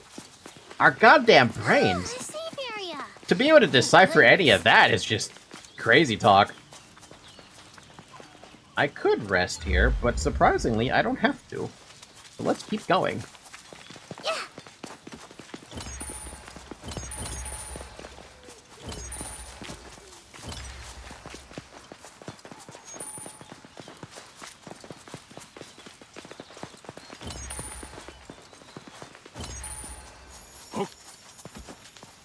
Did I mention how many players I was gonna put in my game yet? Total players. It's in between what SAO had and what SAO had in the anime Over there. and what it was supposedly Note to self. that it was in Chests the spawn in this area too. I spy a treasure chest. what they said was in the light novels. I believe the light novels said there was 100,000. Or could have been 1,000,000. I actually can't remember right off the top of my head right now. You can probably search it up and see what it said. But in the game, / the anime, they said that there was only 10,000 players in the game, right? That's not bad. But that's not really the most impressive thing in the world when you're thinking about an MMO for the first time ever launching, right? So I'm thinking I'm gonna have 500,000 players in the game, and Shovel's idea, or maybe it was your idea, Zarek, whoever it was, thank you for the idea, you'll be able to see how many players there are total connected to the game.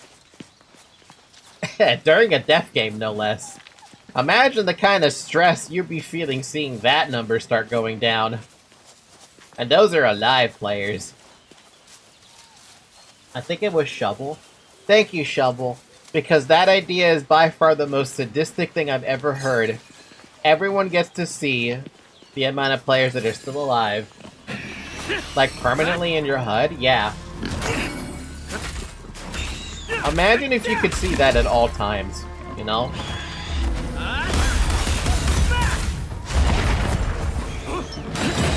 We can do this. Attack!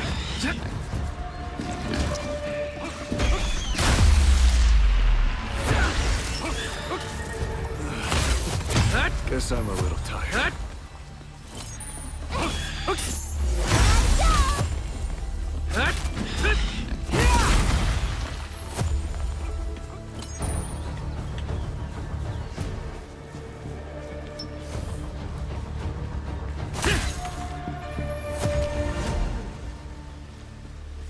That got a little chaotic. Jeez.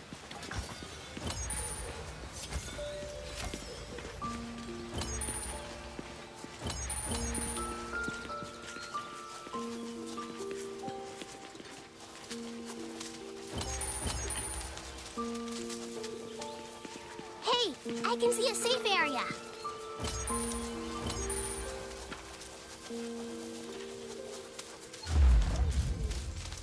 Wasp, inbound. This one shouldn't cause us any trouble. Yori! Let's take care. I got this! Ooh, look, a piggy. It's the little things in life. The little things in life involve giving everybody regen. It's free, so why not? Why worry about using it? But yeah, I'm gonna make it so you can see the amount of players connected at all times on the HUD. You'll just see it, no matter where you're looking, so that you have a constant reminder that these are the people that are still alive. And it's gonna be the full number. It's not gonna be 500k or 499k, right? It's gonna be the exact number, and that number is gonna continuously be going down as time goes on. Ooh, a treasure chest. Look, a treasure chest. Especially because to me, in my head, 500,000 players in a single MMO, it makes sense, right? That would be that many players on a game that came out at launch. Damn. Got him. Guess that's it. Especially when you start looking at like numbers on Steam of like new games that come out, like Silksong. Silksong had a fuck ton of players, and you're telling me that SAO, a VR MMO launching for the very first time, open for closed beta, only had 10,000 players? That's ridiculous. I don't buy that. Guess I'm a little tired. It's no match for us. By the way, what is Guess that that's all game settled. exactly? Are you writing a story, or are you thinking of an actual game? I'm thinking of an actual game. Like, so much so that I'm gonna hire my friend who's a programmer. He's trying to major in video game development. I'm gonna hire him, and I'm gonna be paying him to start helping me with this entire project, because, like, Bandai Namco is not doing anything with Feels like we're SAO. touching down with these guys. So if they're not gonna do anything with SAO, I'm gonna make something that I want to be proud of. That's SAO adjacent. We beat it. There's no way the stream started buffering right when I There's a asked that. chest over there. You love the timing. Did you even get my answer? My answer died to the ether? I spy a treasure chest. Okay, let me repeat everything then. I said that I was going to hire my best friend to help me program this idea. And I told him that I would pay him because I have an idea that I want to make into a game, because Bandai Namco is not doing anything with SAO, and they're not going, they're not doing things that they should be doing with it. House? Take that. We can do this. Attack. Take that.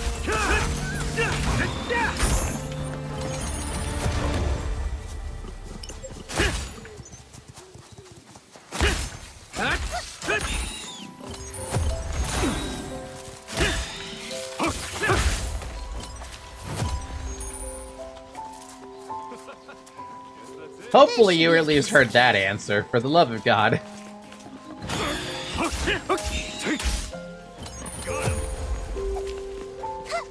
Guess that's all settled. Ooh, a treasure chest. This one shouldn't cause us any trouble.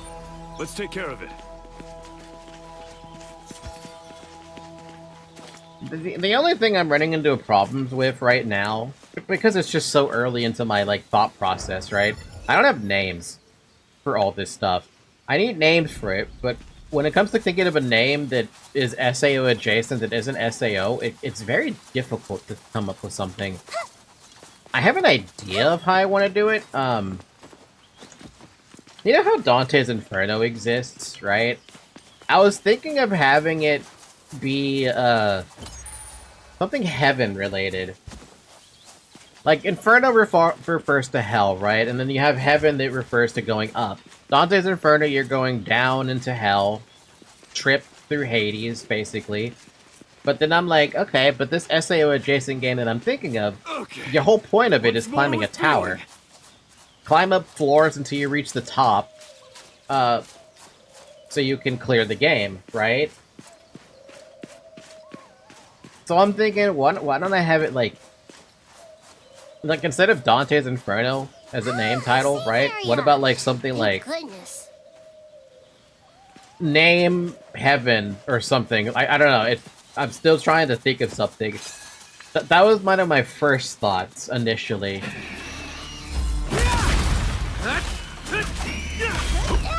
Ow.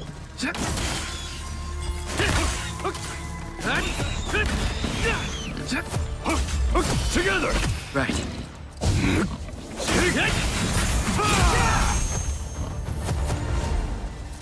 Got him!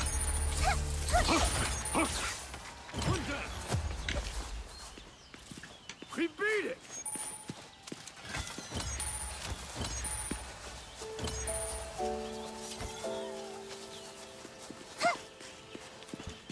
So I have something to make you keep in mind. Since you don't want crazy fast travel, give players their standard mount or something like that. Oh yeah, no, I'm gonna give them a mount. I will give them a mount. That's ridiculous not to make them have a mount. At least I think it's ridiculous not to give players a mount. And it's so easy for me to make mounts for the game too, because it could literally just be anything, right? You want to ride a wasp? You're more than welcome to. Remains of an adventurer's campsite. A safe area is an indispensable place to rest when traversing monster-infested territory outside of the city. Nevertheless, there is never a guarantee that one will be nearby, and many hardy souls prefer to camp out in the wilds with only branches and cloth to shield them from the elements. They know that desperately searching for a safe area will only put them in danger. That is true. I don't think I could translate something like that into the game. But it's an idea. A potential idea.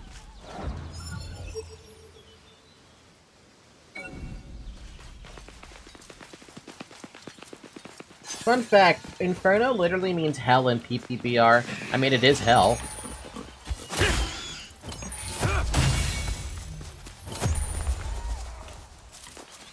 A mount like Monster Hunter Rise would be awesome. Something that they can have since the start, and going through the game they can level up the mount and equip with stuff to help a little bit in battle with buffs or effects. The way I was thinking it was the mounts don't help you in combat, because I feel like those might be too much, but we can think about it. Yeah, this is a strongie.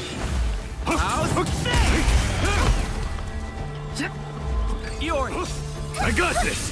This end here! Here's a healing area! How's this?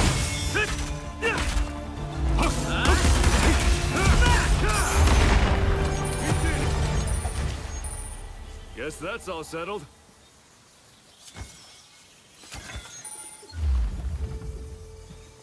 Man, I love fusing personas. It's my favorite thing ever. This is the sarcasm. I've only been doing this for almost an hour already. You spending another whole hour doing persona fusions? My god, Sinclair. I'm sorry to hear that, bro. Bro.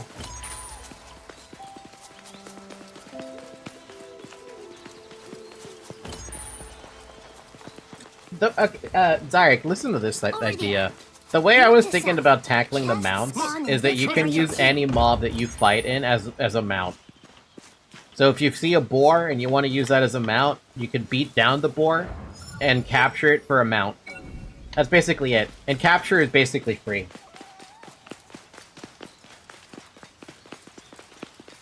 I'm pretty sure if I played Persona Fusions would be 60% of my gameplay. How much of my gameplay is the Persona Fusions? Actually, it's been pretty equal in my Persona 3 playthrough. It's been Persona fusions and bonding and combat. I would say the combat's less than the other two, but, you know, at least it's there. I'm not completing the Persona decks, I'm just doing something different. I think Near Replicant does that. With the mounts? Wait, does it? Yes, it does, it does. It does have a mechanic like that. Stop for a breather? I think that is a good idea, but I think it needs some restriction to that. How so? Well, I mean, I can't do it at the boss modes, I don't think.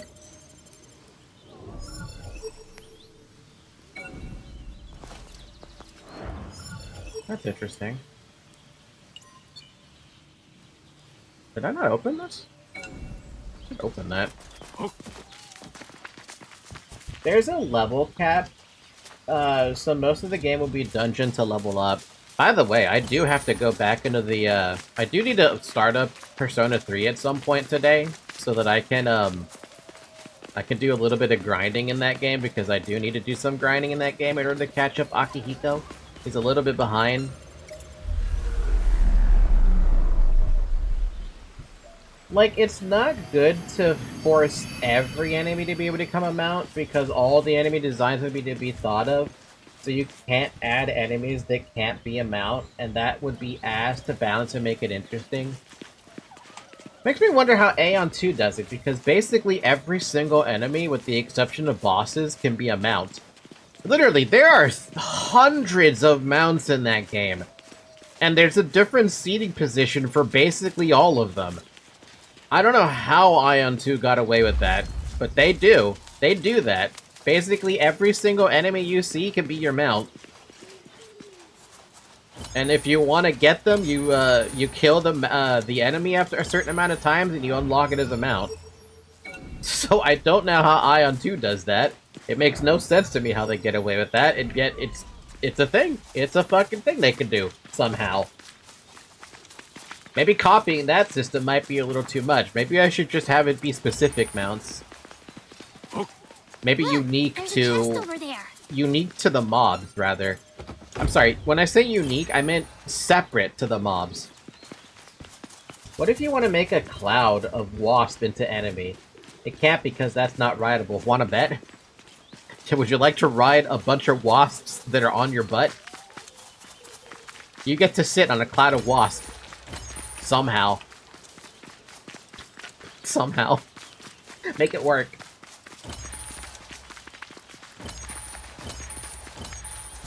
That would be so silly.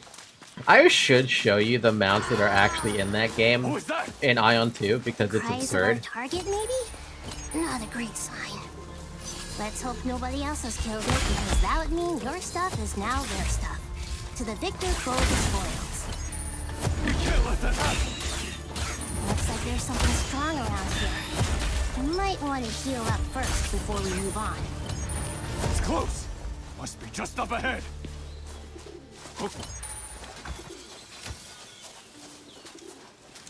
You would Goku your way through with wasps. Aki, how many Persona can you fuse at one time? What do you mean? Like maximum in Persona 3? Only 3.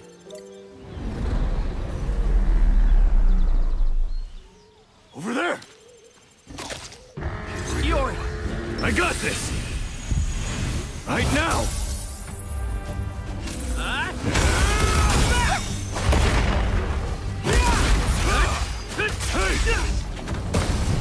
Ow.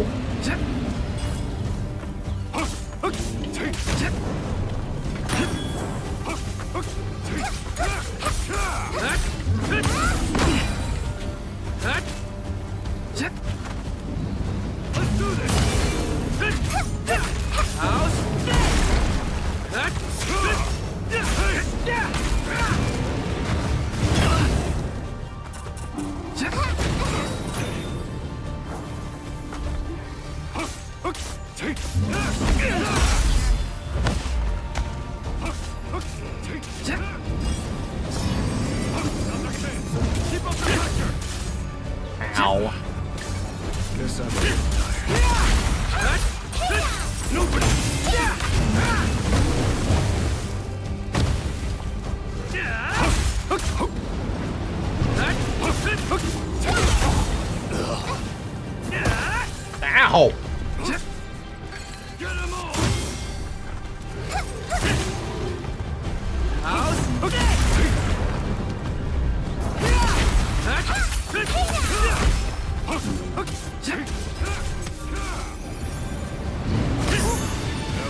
I wasn't sure if that thing had a second phase.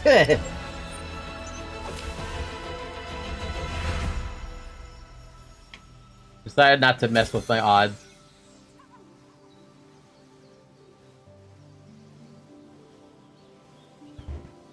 We did it! Yeah, somehow. And I got all my stuff back! Wait, who is Sayu? There's no way that Iori is Sayu. I'll just say I had like 400k yen before this and it's steadily going down. Jeez. I feel like I never have enough cash. Thanks to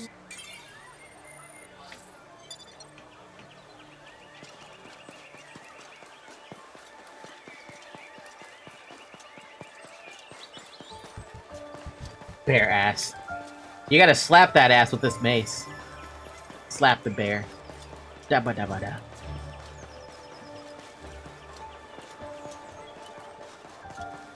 Isn't Sayu the dev that made Holocure? That's KU. KU is the dev who made Holocure.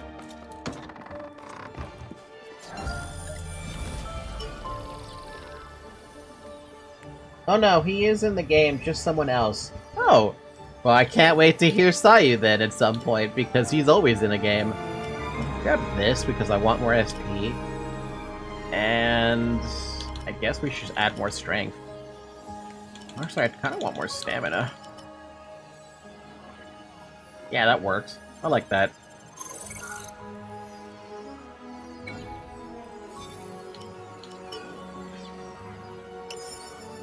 Oh man, I'm running out of those high potions. I'm only gonna be down to low potions soon. Which is fine, but running out of stuff there.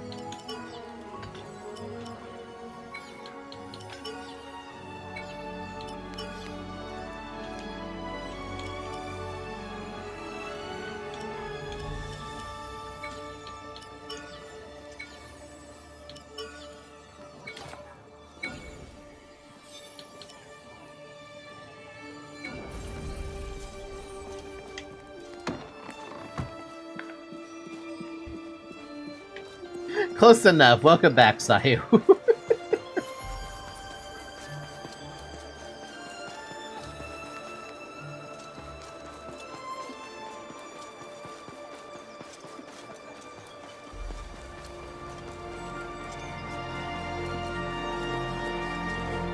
You know, another thing I kind of wanted to see how I could tackle?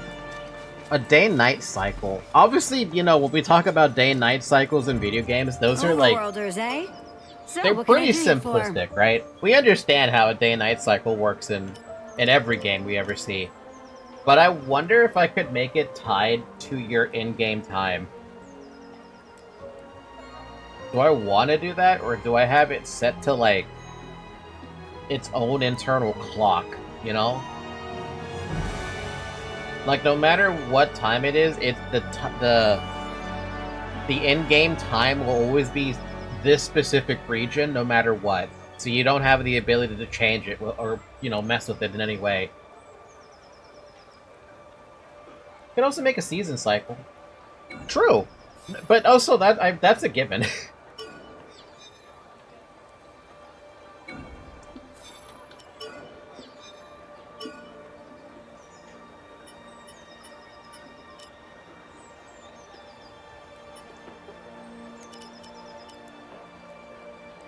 Whoa! That's a really strong freaking hammer. Why? Oh, I don't have silver ingots, hex stones, mage stones. Can I even get those right now? Fucking 60? Like, this thing is already stronger than mine, but why though? Kinda wish it'd make a little sense as to why. Increases the down rate of crush attacks and grants them bonus damage based on strength. Oh.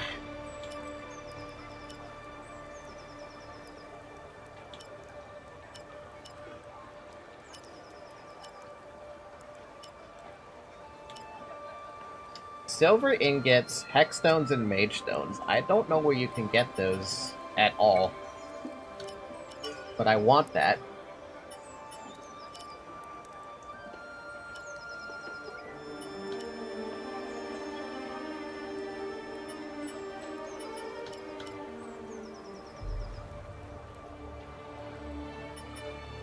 Though I think I tried using the axe before, and I wasn't a big fan because it just felt slow. Come again.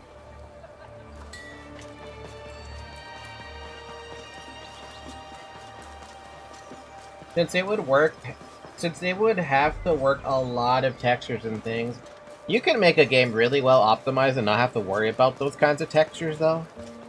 I want to see how much we can optimize it so it isn't, like, garbagey. There's a little thing back here. Hello? Suspicious back alley. Even with a city which appears so glittering and grand, does the old adage hold true.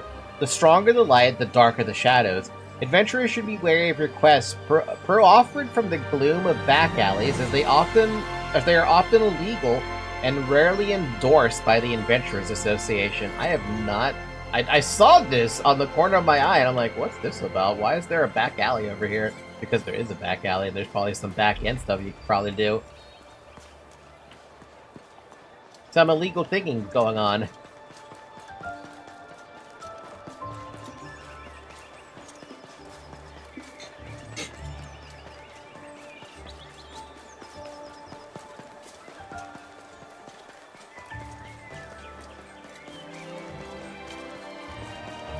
I wonder how much else there is hidden in this game.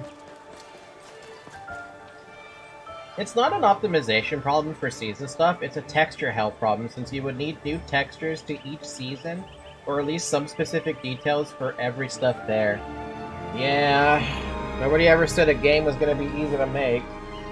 But like I said, I have a little bit of a motivation to get a game created, and it's only because Bandai Namco's not taking advantage of what they could do with SAO. That's the only reason. If it wasn't for that, I wouldn't care. If they actually made a proper game and actually took the risk to make a proper game, I wouldn't complain about it. But no, they don't want to take the risk. Are you still looking?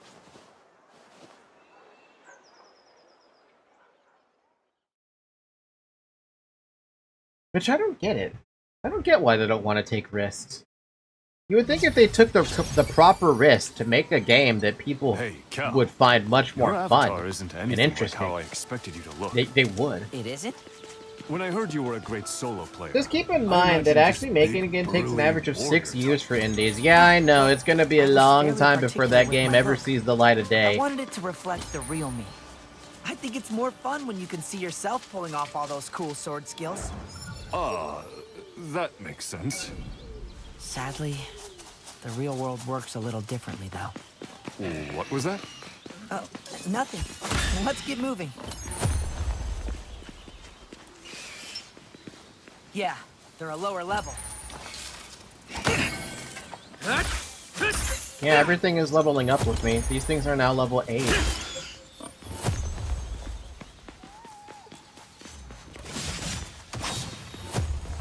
We beat it! We beat it! Huh? A wild boar.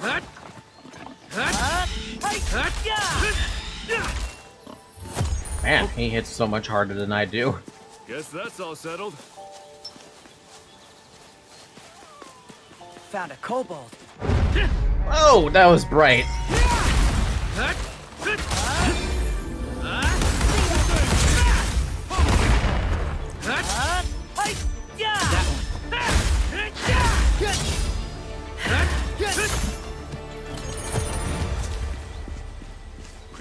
My eyes, right? Even my fucking eyes suffered from that one. The No fuck, worries. Gabe? You blinded the fuck out of me with that one.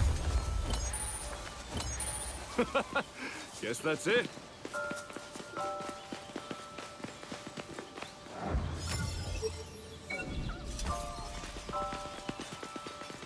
It's a damn shame this game doesn't let you fully explore without having a quest active. And even when it does, you do have a quest active, you're limited on where you can go. Which is kind of meh, I guess.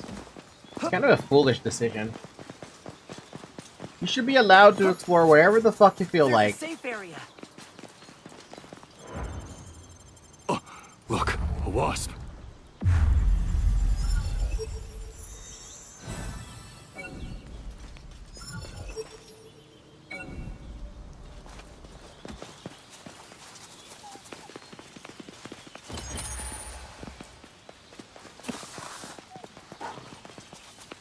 Yeah, they're a lower level. No chance! Haha! We beat it! I had 400k yen and now I have 81. Wow. Wow, you really went all out. To the mines they go. The mines of Mordia. You know what? I gotta make sure in my game there's parkour.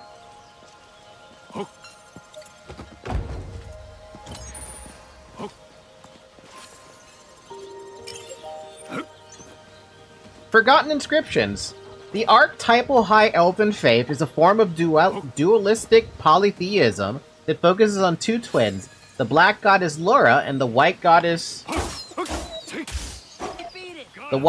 Om.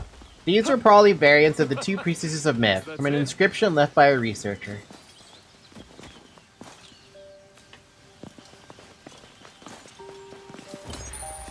You know, the only thing with parkour is I gotta make sure that the movement is, like, real tight.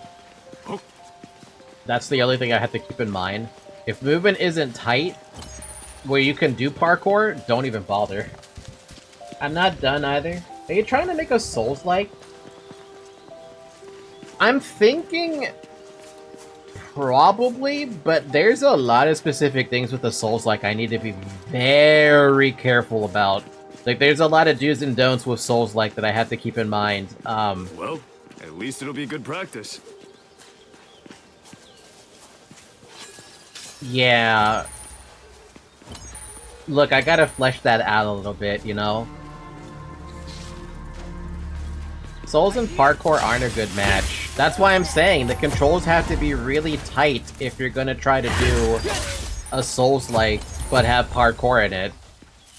And parkour is just for, like, extra content, not for gameplay perspective. I don't want you guys going parkour just to get to a new area. I'd rather you do parkour to get, like, loot, you know?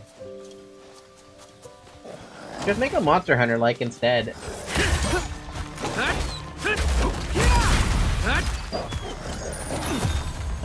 It feels Souls-like, but less punishing. This one shouldn't cause us any trouble. Let's take care of it. Must be a wasp. Guess that's Yeah, it. I gotta make it somewhat punishing, right? Because I do intend for there to be a... Well, I guess that's what difficulty sliders are for.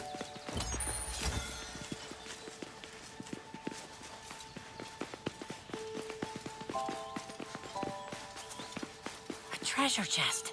Wanna open it? Yeah, I gotta play around with the idea a little bit. Souls-like combat... Hell, even Monster Hunter combat might also work with this, but... Yeah, I gotta think about it. A shroomin. They've got sticky fingers, so keep an eye on their stuff. Cut. No chance.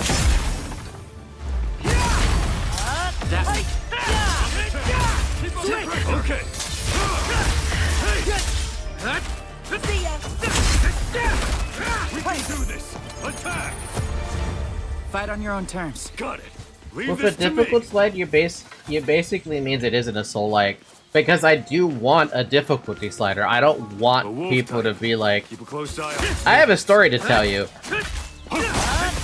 And I don't need it to be super difficult for you to get the story, you know? That's all settled. Easy, normal, very hard. Easy, normal, hard, very hard. Or I guess story difficulty, right? Story, normal, hard, very hard. And then death game.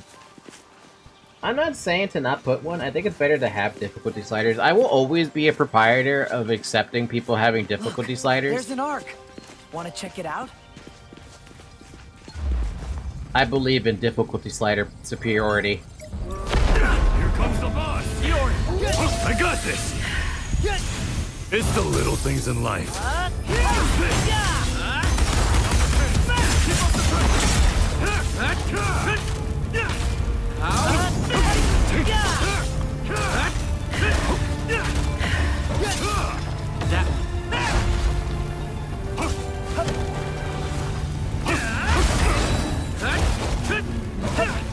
Let's do this.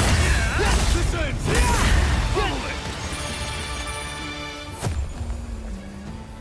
They're saying that difficulty slider and Souls-like don't go together. Souls adjacent. Let's go with that. It's not Souls-like, it's Souls adjacent.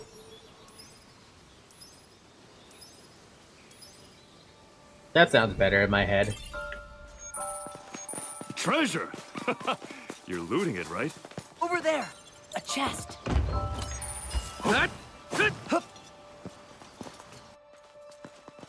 It's not Souls-like, it's Souls adjacent. So that means it has elements of Souls-like, but not really Souls-like. And it has elements of other games. You know? Like, among all the different combats I've ever been experienced so far, I definitely love Pragmata's combat, I love Souls-like combat, and I do love, I do like the Monster Hunter combat as well, because everything has a weight to it. Not to say that Dark Souls doesn't have a weight to it, right? But I like that weight system, where a weapon, depending on the size of the weapon, you feel the weight. You know what I mean? And it absolutely needs to have that, that thing where the camera... I'm sorry, the game speed goes down a little bit to emphasize that you are doing a heavy attack, right? I don't know what they call it, though. I know what it is, I just don't remember the name of it.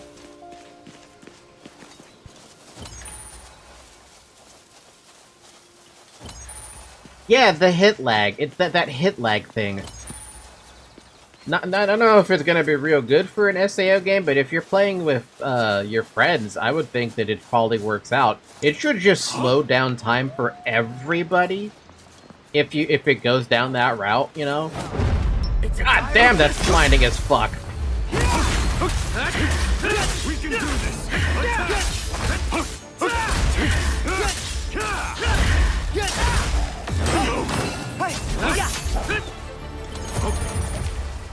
Why are enemies blinding the fuck out of me today? I don't think that's a good idea for online. When I say online, I mean for co-op. 4-player co-op, that's what I mean. I know multiplayer is probably going to be a stupidly difficult thing to implement just by default because it's multiplayer, right?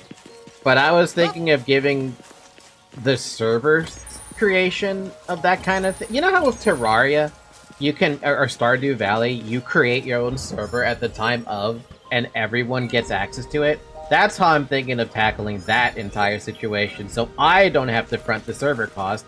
Your own PC is going to be doing the server hosting, like you could do with Stardew Valley. That way, there is no infrastructure needed for server, it's just on your PC. That's it. I don't think it's a good idea for online. Hit lag should not slow down time for other people. The light of a blink talisman lingers. You may be able to cross by using its powers and jumping.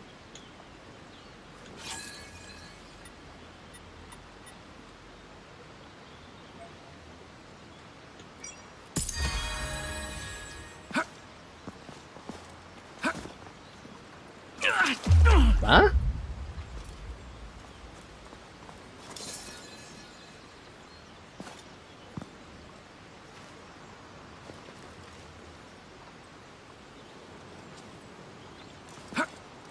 Oh, okay. I see. I understand.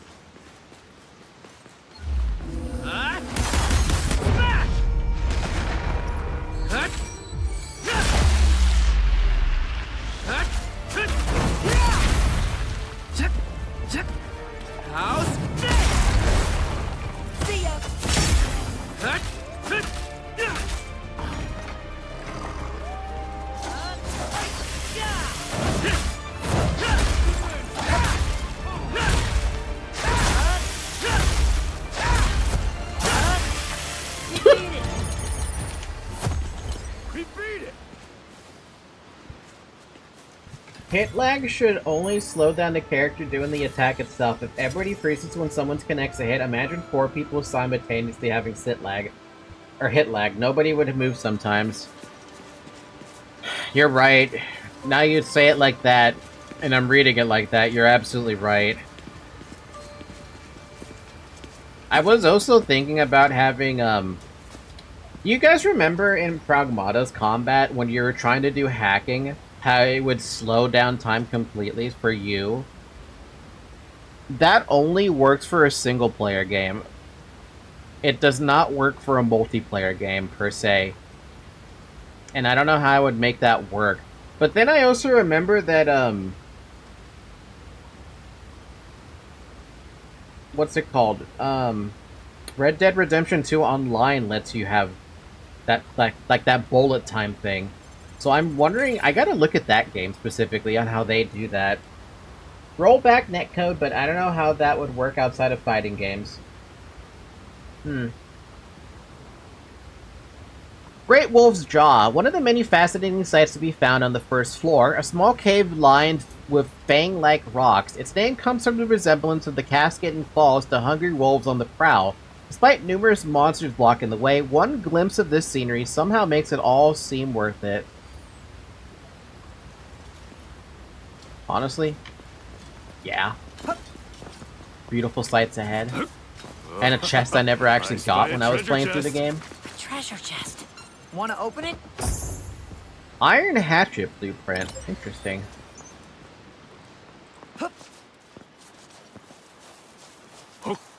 Oh my god, amazing. We literally managed to make a full circle on that one just to get a chest I never even got before.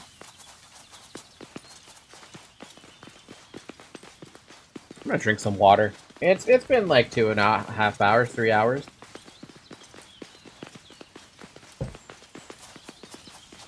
There's a wolf type.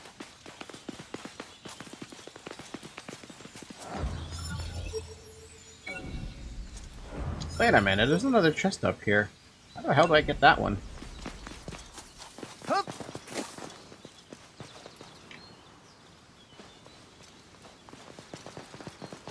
Don't know yet.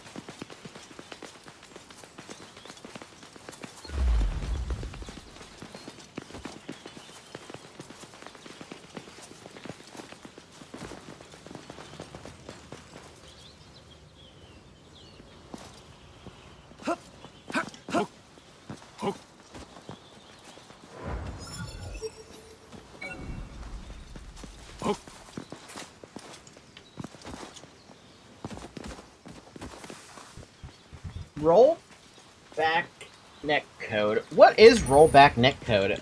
Like, what is that actually, Sinclair? Can you, like, inform me on this? Ah, there's an arc. Iori! I got this! Here's a healing area. I think my heart rate monitor finally died. I think it's out of battery.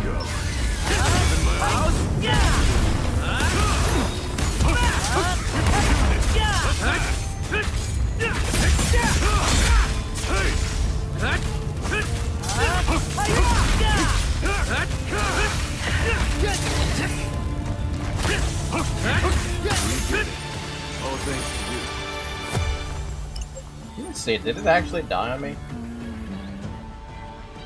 Yeah, it's out of battery. At least I think it's out of battery.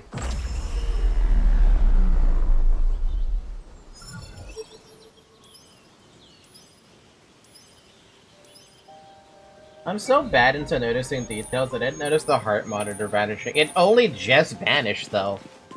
Just now. Well, I guess I can just take this thing off. Let me just pop this off. No reason to keep it on. For the next stream, for sure, I'll have the battery to replace it, but for now, not much I can do about that, right? It's nice while it lasted, but yeah, I need to replace the battery. When I found it, it was sitting at 10%, so it's like, okay, well, it's cool, but that's not going to be able to do anything. It's going to die very quickly at that rate.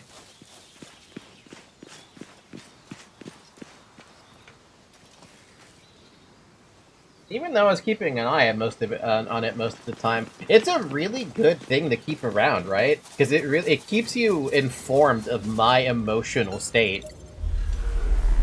And now I feel naked without it. But sadly, I don't have the battery, and I could have just like gone to Best Buy, but I forgot about it, and I was just thinking about it before the stream started. there! A chest! Decapitated blueprint. It's a great sword. Huh? Oh, By the way, that chest that you see that's right there on the compass, that's actually underground. I forgot to go to that little purple thing right here to get that chest. So I will have to go down there again to see about getting it.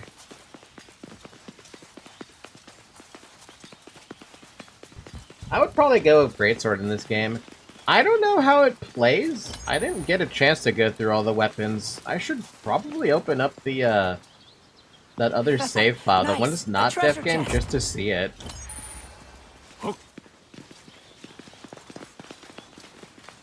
I sent a video about rollback netcode. How long is the video?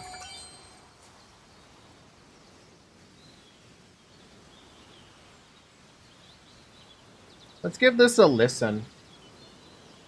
I say listen, but not a watch. There's 45 milliseconds of delay between you and your opponent.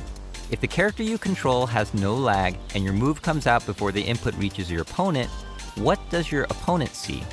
If you kick and your opponent's side sees it 45 milliseconds later, both sides are now 45 milliseconds out of sync, which is no good. But there is a way to get it in sync. When your opponent's side receives your input, it can just skip the first 45 milliseconds of your kick animation. You might be thinking this could look weird or choppy, but at full speed, it's hard to tell. It's like when everyone starts singing Happy Birthday, but you join in a little late. You skip the first words of the song so you'll be in sync, and no one will notice. Let's say that is actually very fascinating, yeah. Yeah, you're just skipping oh. Maybe that's how they... No, but then how do they do it in Red Dead? Red Dead Online bullet time? Deadeye, that's what they call it, Deadeye.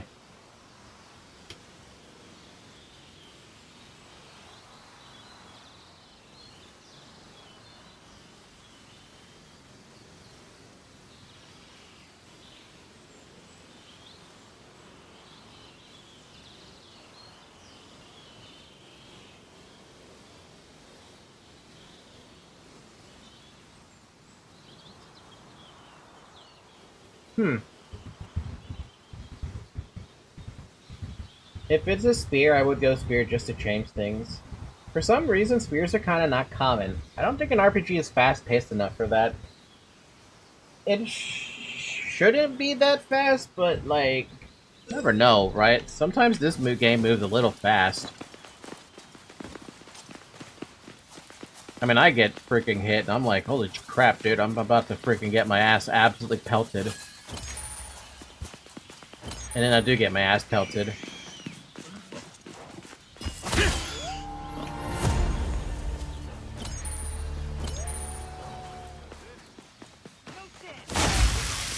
Who's next? guess that's all settled. And I don't think that the delay is a problem unless it's PvP related. Since you are gonna be in PvP against other players, i.e. other NPCs, Well, at least it'll be good. I don't think the hit lag's gonna matter. I'm sorry, not hit lag. I don't think the millisecond rollback thing is gonna matter, but it could. It could matter a little bit. Guess that's it. I think I might need to look this up from a developer point of view. How do you incorporate... That's a wolf, right? How do these things get It's no incorporated, match you for know? us. Over there! A chest! I spy a treasure chest. Frost stone? There's frost damage stones? I guess that makes sense.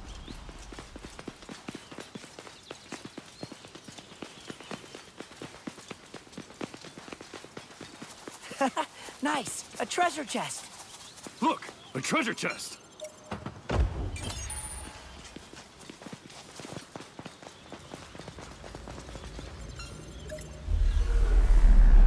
How will it be PvP in the game? You need to figure that out. The PvP is against other NPCs, but they're gonna be better AI than the, than a regular mob, right? A regular mob would just charge you down, but a player is gonna act a little differently.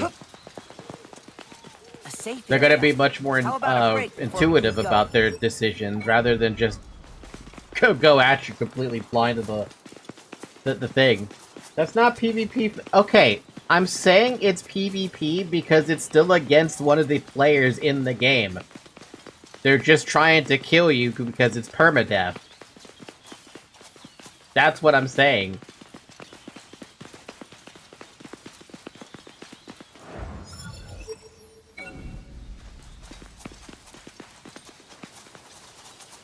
Where's this fucking cave? I know there's a cave over here.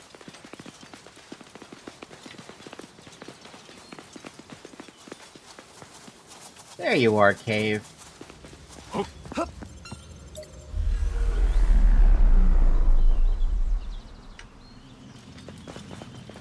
In that case, the lag thing doesn't matter. Yeah, probably not. A treasure chest. Want to open it?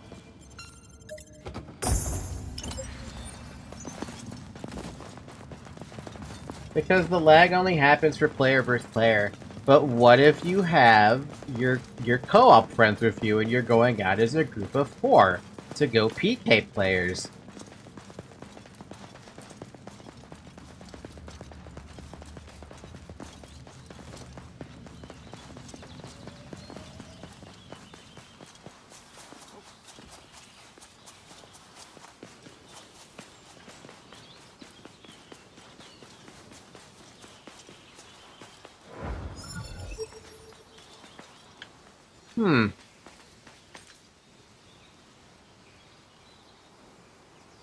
How do I get to that chest? Was there actually a little entrance over there that I didn't see?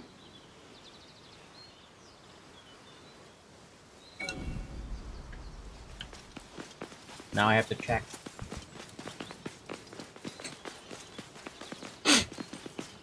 Co-op don't need to work that much in the lag still because in practice it won't be problematic. Only in PvP that it will affect. Yeah, well, thankfully. Unless I want to have people invade your worlds, which I kind of don't think that would work out so well with a death game SAO kind of thing, you know?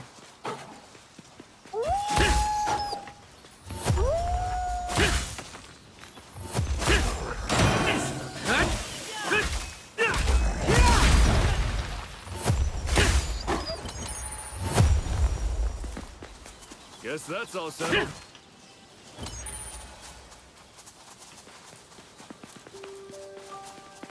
That was a really good combat encounter against that dude. When you counter something, or when you parry something, it really feels that. We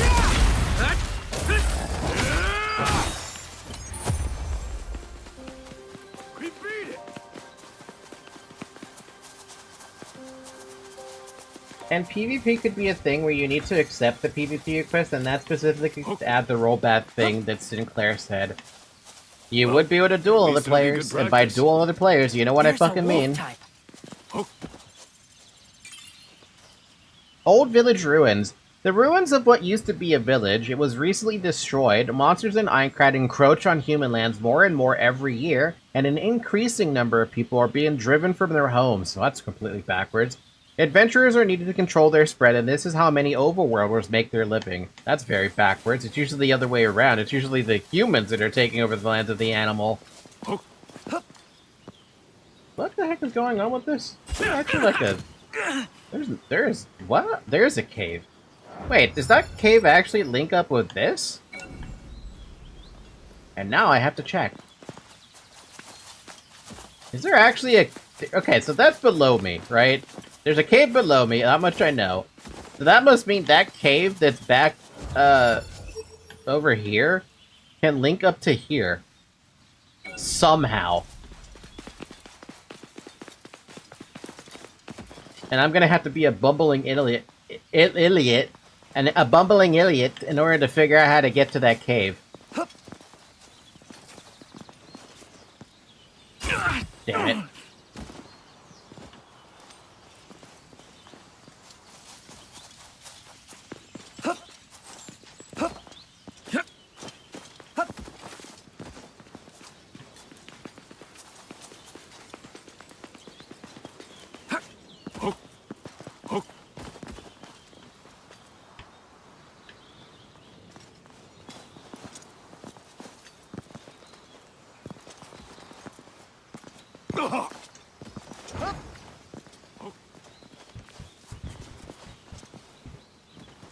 But if you want PvP to be able to happen at any point without ass, rollback needs to be there 100% of the time.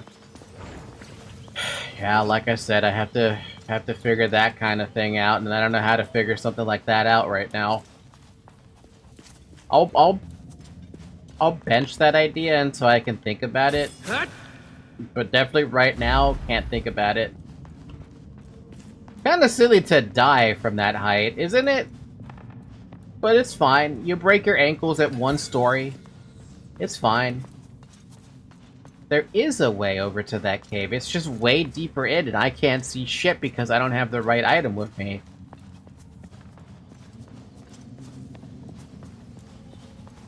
Because there's a thing here that I can use that, I didn't bring with me.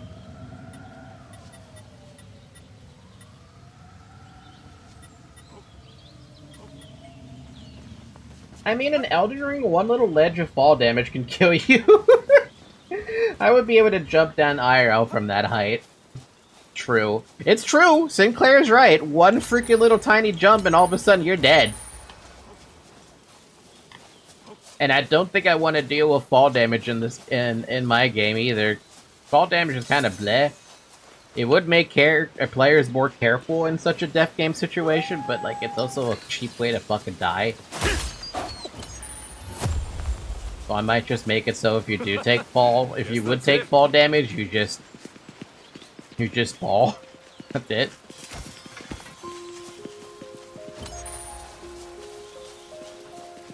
Most of the mounts in that game has a double jump, and guess what it does? It doesn't cancel fall damage. Nope! What, you thought you could cancel fall damage? You're crazy. You're funny. You're not canceling this fall damage. You're gonna take that entire fall damage.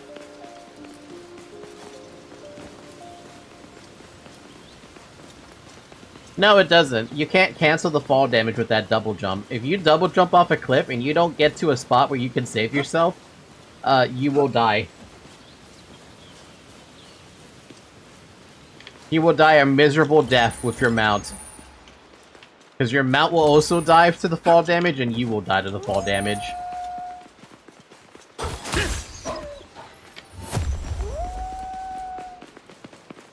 Over there!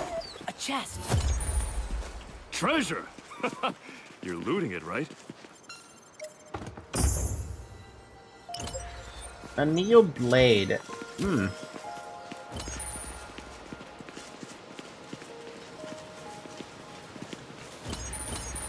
Oh, interesting. There's actually more off the map this way, but we're not allowed to go this way because the game says you're outside of the quest zone. I don't know why they make it that's a thing. I don't like that. I saw someone using double jump to cancel fall damage before. I never understood why people felt like that was impressive until now. Yeah, no, it's very impressive if you can manage to prevent yourself from falling to your death with that. But yeah, no, it doesn't save you. It will never save you.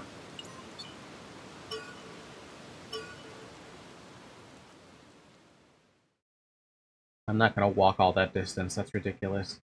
I could, but I'm not gonna. This way, I think.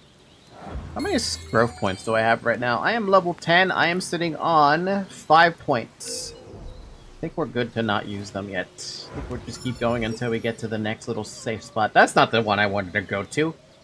Was that really the last one I rested at? Damn. I guess I do have to walk all that distance. Oh, shit.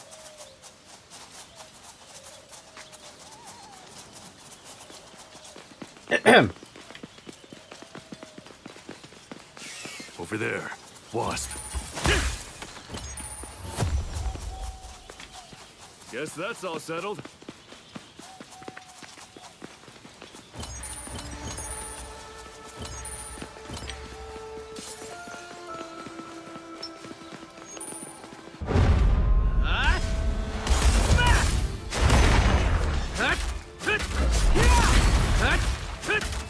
That one.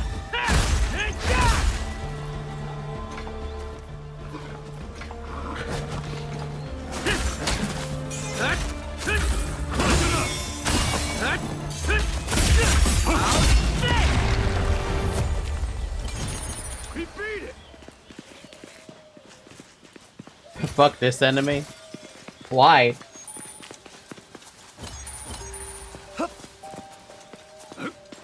He always does some IRL damage before taking the character. What? He always do some IRL damage before attacking the character. Wait, how?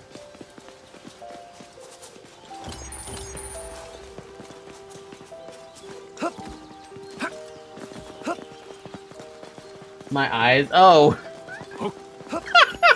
There's a safe area over there. Want to take a break? Oh man. Oh, a boar. Yeah. Yeah. I can't even argue against what you just said. It's true. No match for us.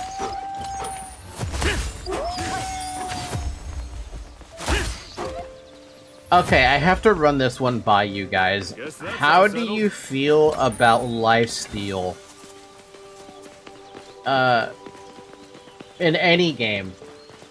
Do you think it's really, really good? And how would you balance something like lifesteal? They shouldn't be a problem. Because in a game where it's a death game, having lifesteal needs to have some kind of a balance around it. I like it, just needs to be on specific weapons. I was thinking it won't be on specific weapons. If you want to take this lifesteal with you from start to finish, you're more than welcome to, but I have to balance it around That's that a wolf, thought. right?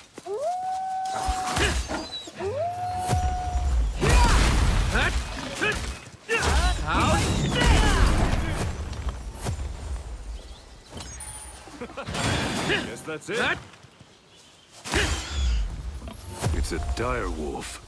You can put a Guess cap on that's how all much you settled. can heal in a short period. Lifesteal is fun as fuck, but very problematic to balance in PvP. It's almost impossible to balance in that fair way, in a fair way for everybody. I've definitely noticed that about the No PvP worries. part. I'm right beside you. One of the things that I noticed specifically in PvP that has lifesteal is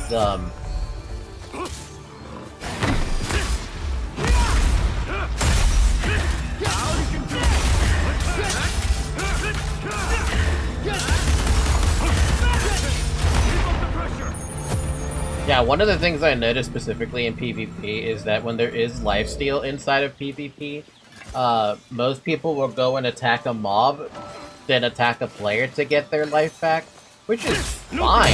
It's nice that that's an option that exists, but in the middle of PvP, it basically becomes a war of attrition. If you can't kill the guy before he finds a way to lifesteal off some mob, you're never killing him, right? For example, Reaper from Overwatch has a lifesteal of 40% of the damage you do. Jesus Christ. People can be deleted in that game? Really? Okay, so it isn't even an issue to begin with. Yeah, no. 40% Well, lifesteal is at least it'll be absurd good on practice. damage you can do because There's a wolf type. you're running into that situation of you're never gonna fucking die to any PvE. And like think of it from my perspective, right? I'm doing 200 damage on an attack, right? 40% lifesteal is like 20% of my HP per hit with that kind of attack. No match for us. I'm not easy prey. We did it.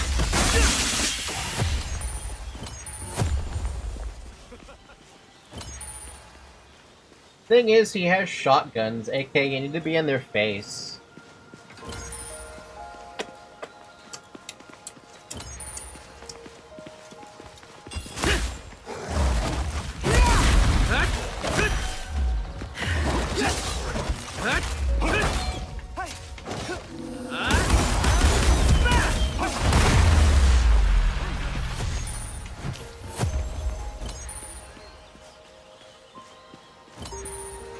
Yori.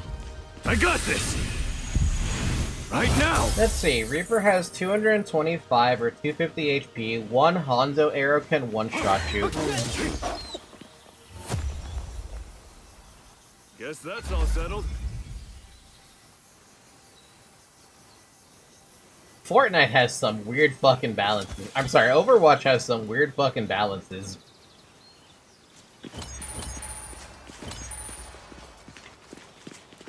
Getting one shot by an arrow makes sense. in League of Legends, for example, you could reach like 80% lifesteal in practice, but this was very broken for most people to enjoy. Kind of makes me wonder how much lifesteal I have to limit then. I feel like I would have to limit it like crazy amounts. At least it'll be good practice. We beat it. Hanzo uses a bow and arrow, and Widowmaker has a sniper.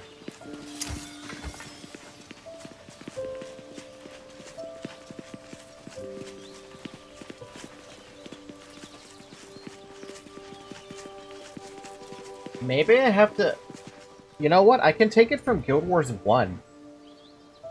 The way they balance it was given everybody the ability to take a standard spell that put fire on an enemy and makes half a heal lifesteal be 60% weaker. Want to hear me out on this idea, then? With lifesteal, at least? So, Guild Wars 1... Specifically, Guild Wars 1 has a modifier that you can put on any weapon. It's a lifesteal modifier, obviously, right?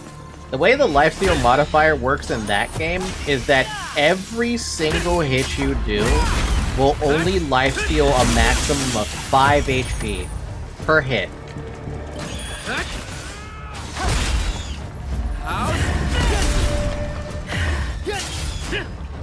And I'm thinking maybe that's how I want to balance it. The modifier will only be 5 HP per hit, maximum maybe like... I'm gonna put X for now because I don't know how high HP values can go in that game idea I have, right? But 5 HP compared to like your maximum HP, at least for Guild Wars 1, the maximum HP you can probably get away with, really. Let's just assume a base character, right? Lifesteal of 5 HP, the max HP you can get without any modifiers of any kind being at max level is 480. If we take 480 and divide that by 5... Sorry, 5 divided by 480, that's only 1% of your health at base.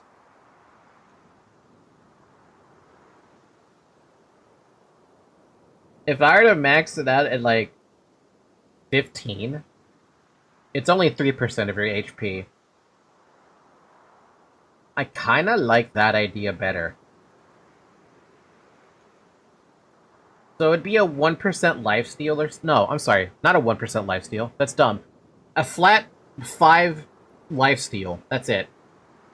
And if I want to make it go higher, I can make it go higher based on, like, whatever the max HP might be for a certain level. You know what I mean? I think that's probably the best way I can balance that for something like lifesteal. Let's take care of it.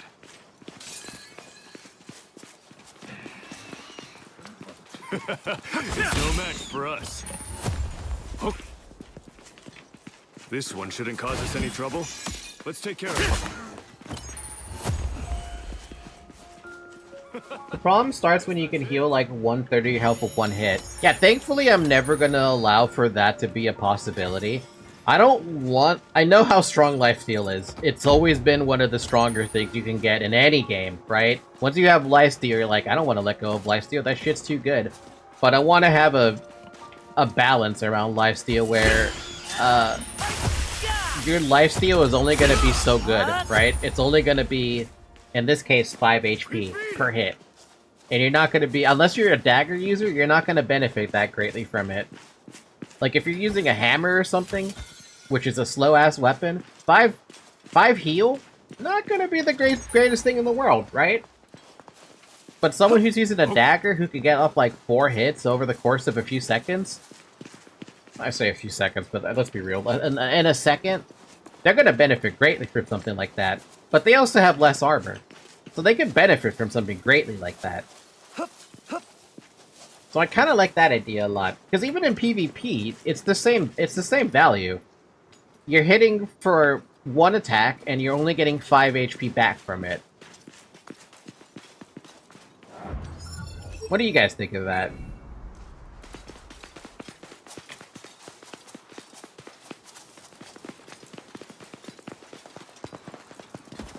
I love how part of this stream has become like a developer talk, just to bounce ideas off of everybody as I start thinking about them. It's no match for Sorry, us. what you said was the last part? So the way I wanted to balance lifesteal would be 1 hit is 5 HP back, right? That's it. It's a flat value and not a percent value. And classes that have weapons that are slow as fuck will not benefit as greatly as a class that uses a dagger, for example, which is really fast, right? Treasure chest. Wanna open it? Guess that's all settled.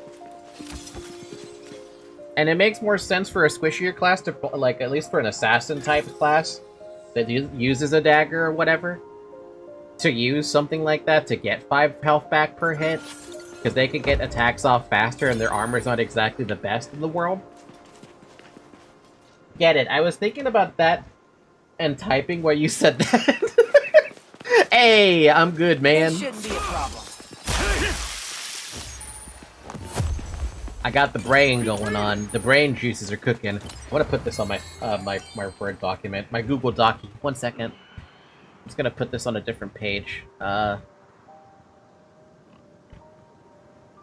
Weapon modifiers.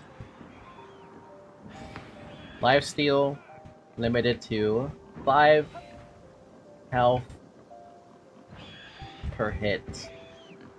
I'll put that there. As these guys are fighting stuff.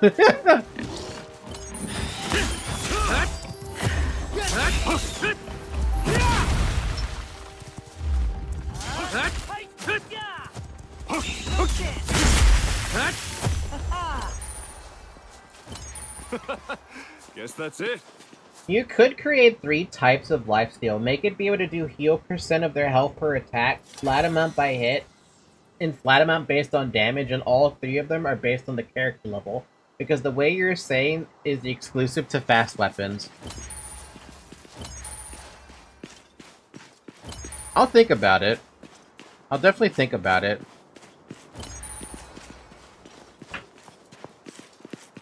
Probably weapon type then, right?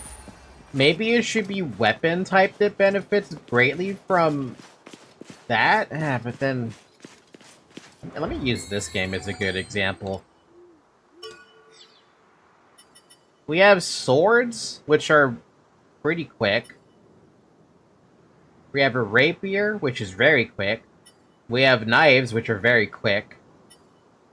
We have maces that are medium in terms of speed. Then greatsword and axes, which are slow. So the way you're thinking about it is that each one...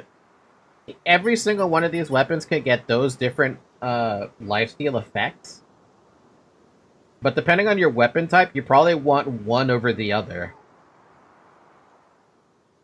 Make it the flat amount based on weapons and make the percent based on armor.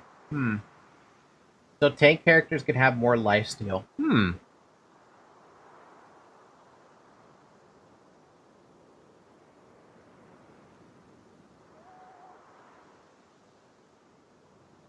Lifesteal on armor, huh? Oh. Yeah, no, you kind of have a point there. You never really think about putting the lifesteal effect on the armor. You're still getting the lifesteal, it's just, it's not on the weapon, it's on the armor this time.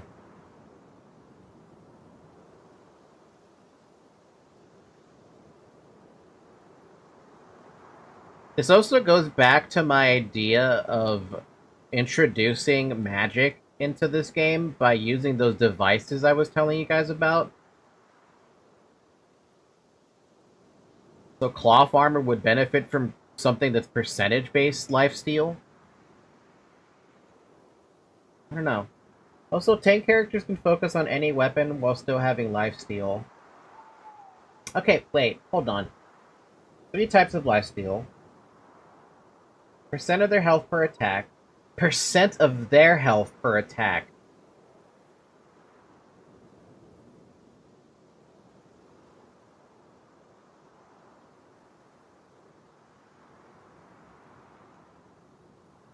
Okay. Opening up my little Google Docky again.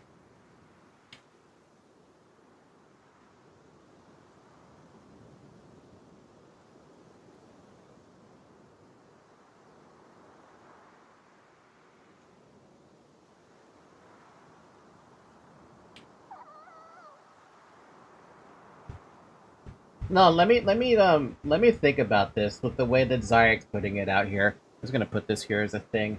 Lifesteal, 3 variants.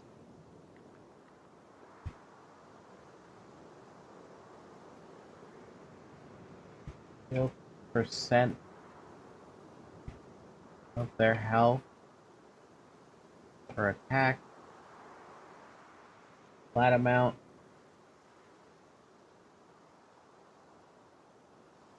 And flat amount based on damage.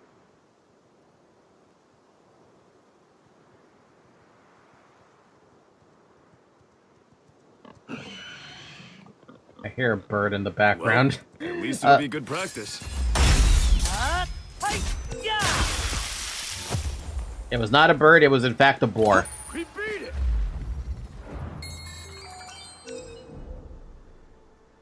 Okay, so I have 3 variants of lifesteal. Heal percent base. Heal percent of their health per attack. A flat amount. And a flat amount based on damage.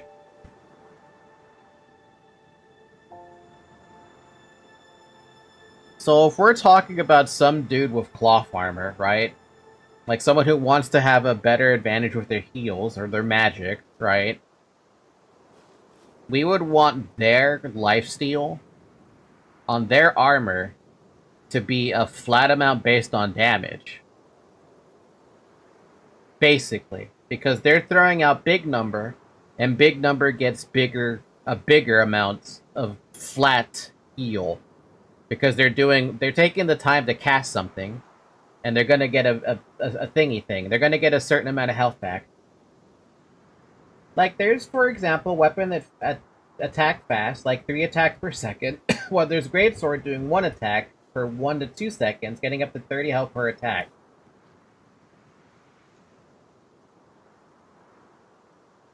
So then it would be weapon-based instead of armor-based.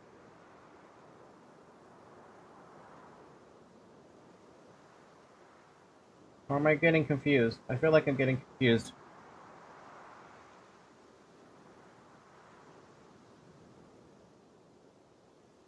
Wait, no, you're speaking correctly. Okay, yeah.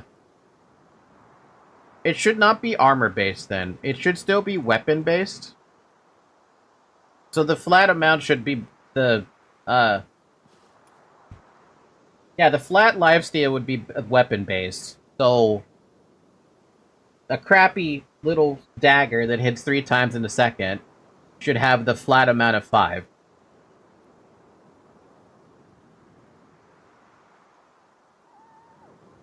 The percent of health steal would be armor-based. So it would be... correct me if I'm wrong then, Zarek. The way you're thinking about it is if a dagger user is wearing leather armor, they're getting a flat amount of lifesteal on their weapon, right? But on their armor, they're getting a tiny boost of lifesteal because they're in leather, basically, because that's their armor class.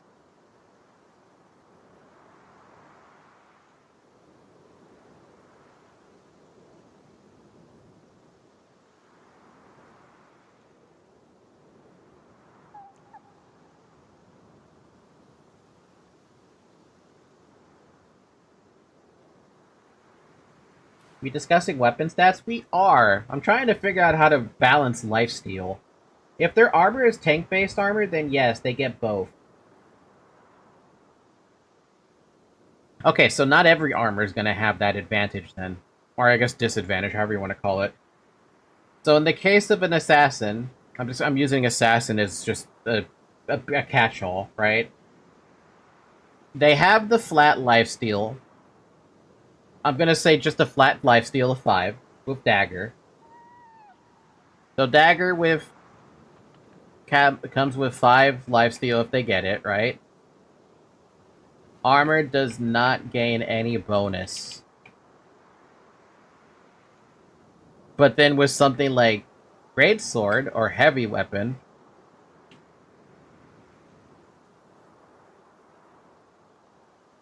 The greatsword comes with, like, what?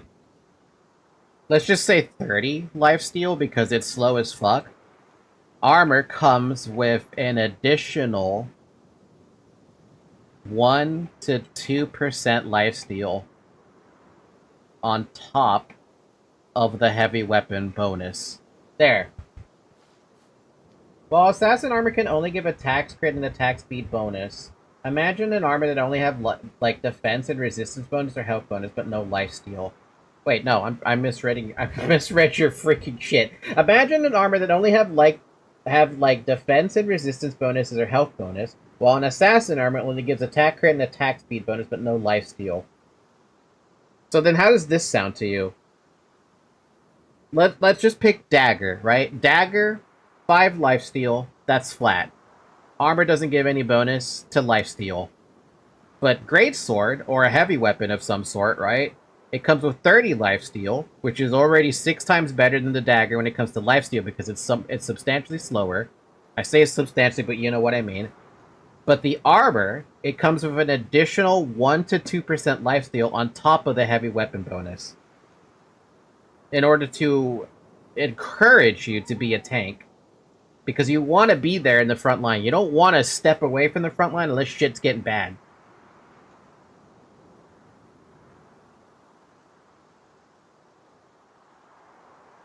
Wait, is the armor and the weapon tied together? If you spec it that way, yes. I'm still not sure how I feel about the armor having lifesteal. I think it should just be more focused around your stats, and it improves or diminishes the bonus that you get from lifesteal. So in my head, greatsword gets 25 lifesteal base, right? That's flat lifesteal per hit. If you're wearing heavy armor, and you have the bonus in that armor, maybe the bonus gets an extra, like, 5 to 10 lifesteal as a bonus, flat.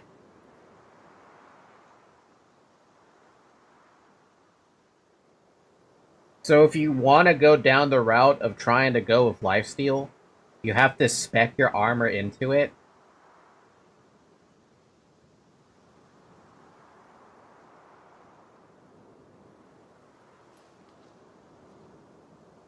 And you have to sacrifice something in order to do lifesteal.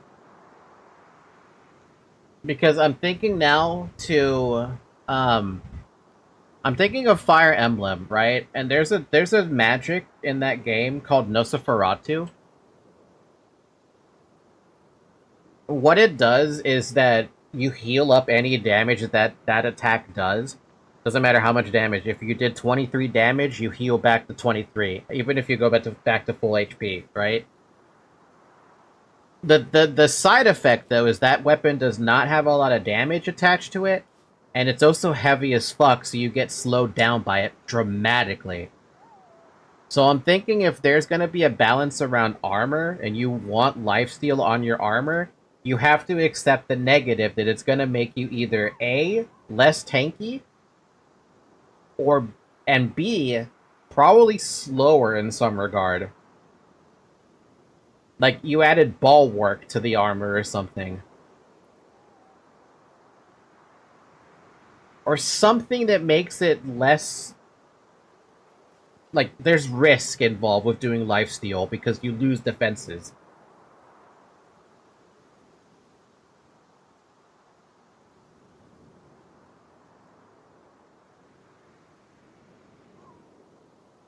I was thinking, like, a tank could use a tank armor with that lifesteal and percent of health while also using a dagger with lifesteal. You could, but you're not being a tank anymore at that point. Because you'd be sacrificing a lot in order to accomplish it. I gotta think about that one. Well, let me shelve that idea for a bit. Because lifesteal is an interesting one, because... you can break the game wide open when you start using lifesteal. And we know you can break the game wide open because we literally play games all the time. And we see lifesteal as a stat. I wonder, like, what can you do with it, really? Oh, that's a new enemy that I haven't seen before. Don't worry. This elite's a push-up.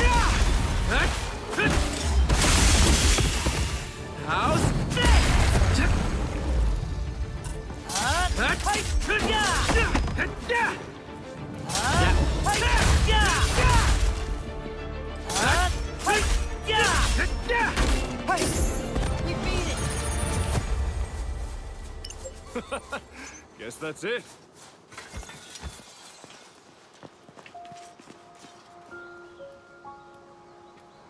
You would need to see how the class system should work first before thinking on status and armor perks. Yeah, I need to think about that one specifically because I'm thinking about. I mean, you could just use the standard system, right? Of what you can do for not for armor perks and stuff like that, but for stats.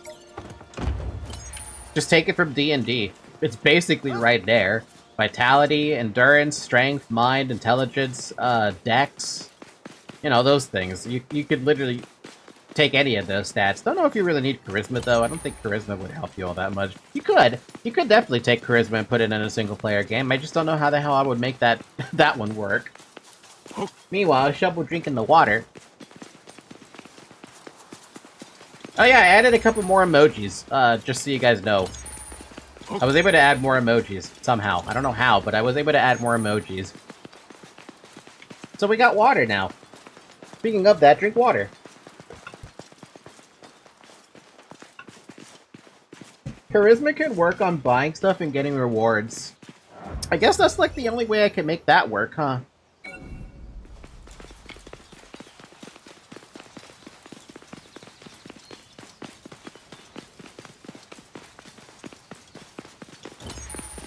Now here's another question. Do I punish the player for not eating in-game? Yeah, they're a lower level.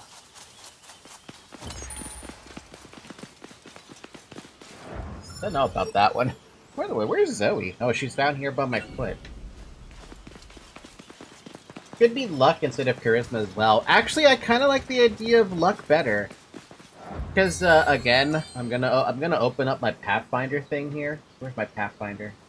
There you are. Load character. Okay, so the stats that they make you pick in Pathfinder are strength, dexterity, constitution, intelligence, wisdom, and charisma. Strength is obvious, dex has to do with movement, constitution has to do with vitality, intelligence is surprisingly not wizard stuff, wisdom is wizard stuff, and charisma is just charisma. But when I go to Fire Emblem and I look up the stats on that one,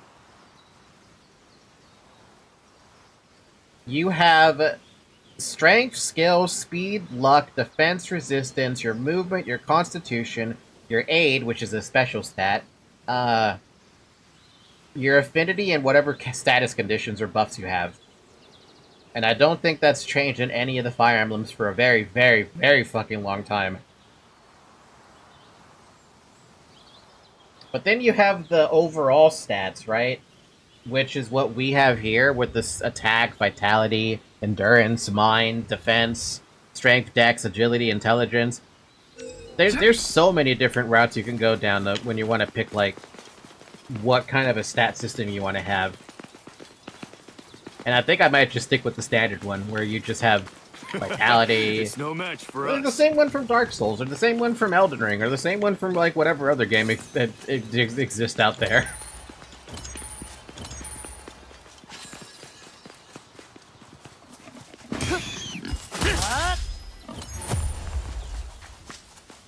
Guess that's all settled.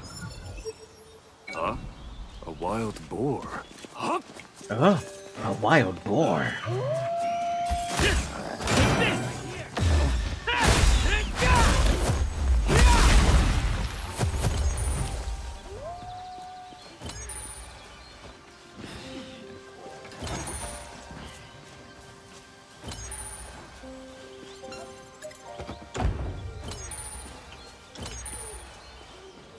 Here's an idea. The game could have sharpness system for weapons. You mean the same way that Minecraft has the enchantments for sharpness?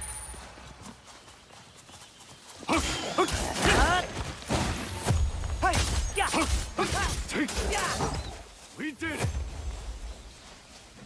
Guess that's all settled.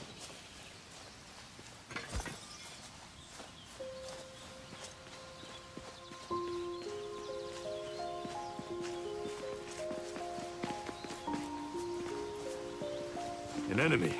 Looks like a boar type. Guess that's it.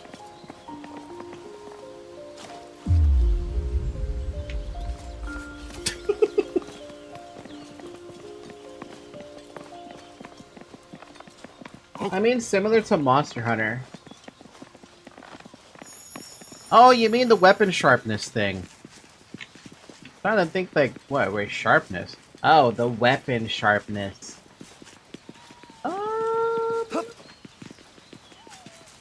That basically just means durability. But then I would force people to have to, like, maintain their weapons, which I guess Monster Hunter gets away with that because they basically introduced that mechanic for a very, very long time, right? I don't know if I could convince people to do that in a non-Monster Hunter game. Maybe as a buff, I can understand as a buff, but not as a requirement.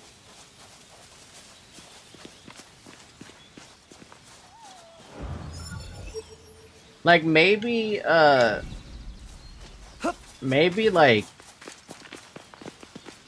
if you decide to sharpen your weapon before combat, you get, like, additional crit, additional attack or something, and it lasts for, like, an X amount of attack before the sharpness, the sharpness goes away, you know? Something like that. Because I don't want to force people to have to keep sharpening the weapons in order to get damage up. And you could do with any weapon. You could even do with, I mean, that'd be kind of weird to sharpen a magic armlet thing.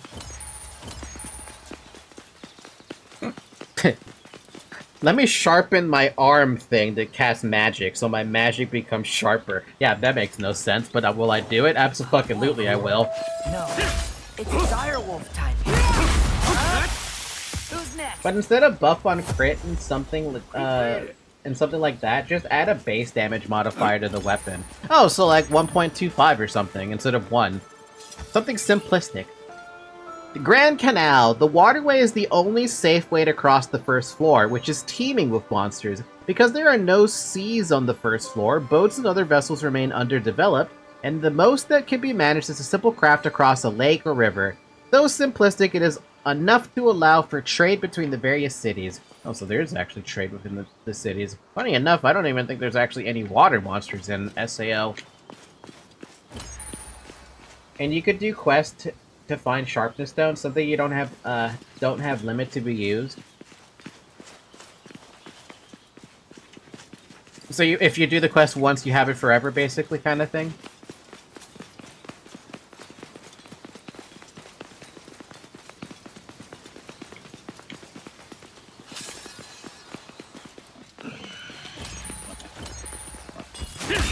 Yeah, I like that idea, actually. Sharpness is just a modifier in this case. It's not a requirement. If you want to min-max, keep using sharpness. But make the quest kind of difficult. They kind of have to be a little difficult, right? If you plan to do something like giving people a 1.25 modifier instead of a 1.0 modifier.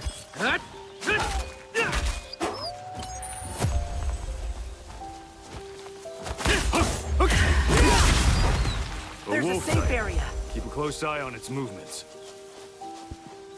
But make the quest kind of difficult, so it would be kind of a milestone.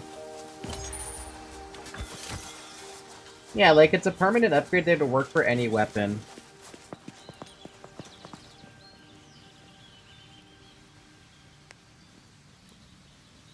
It needs to be difficult. Let me write that one down.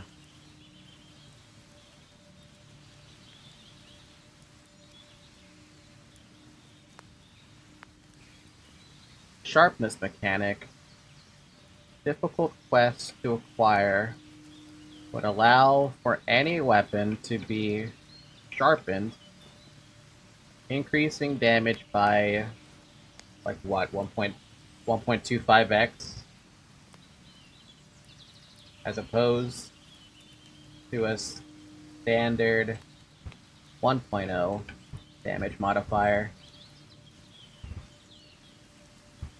Not required to beat the game. I'm gonna bold that. Not required to beat the game. Just saying though, if you want to get it, you can.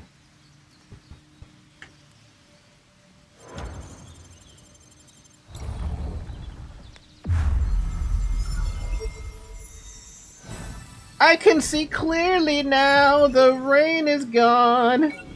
I can see all those treasure chests in my way. Look at all that fucking loot. What's the fuck is that? I gotta grab all this fucking loot.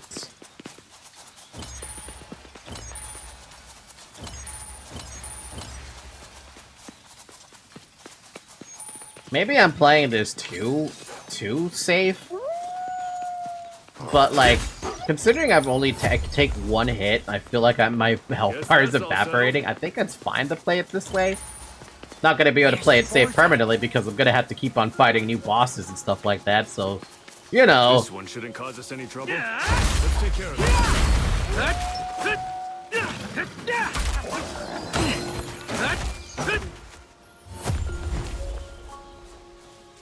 Also, there's another thing that may be very important to say. Don't make a support class depending on other classes. I mean, that's fucking obvious.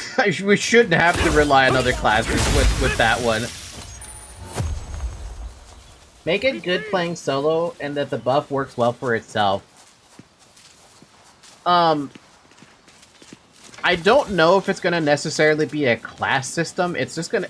Since there's no class system in SAO, I'm probably gonna copy that.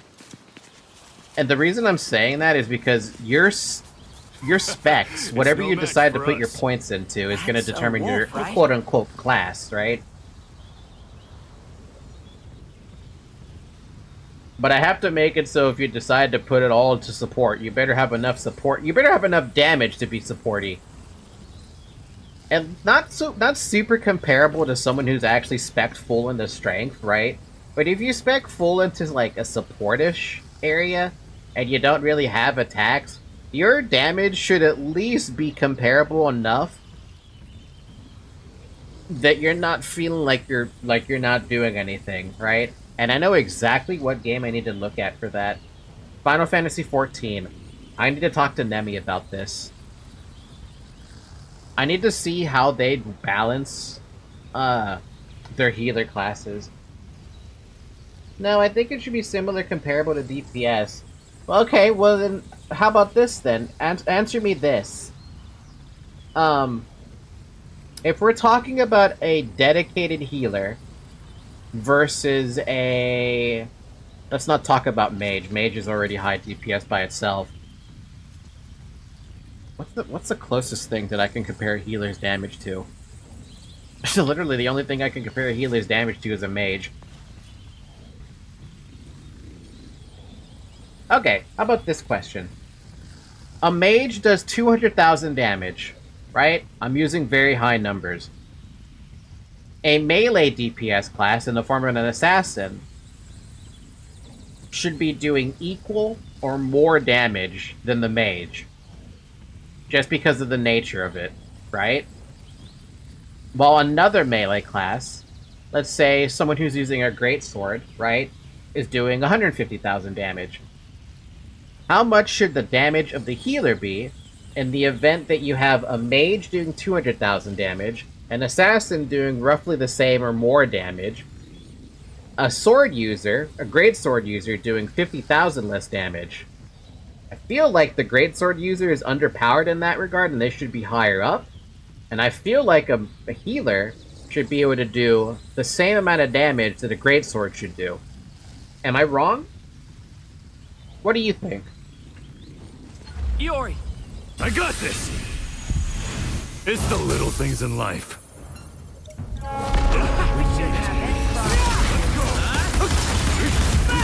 this! No chance! Take it!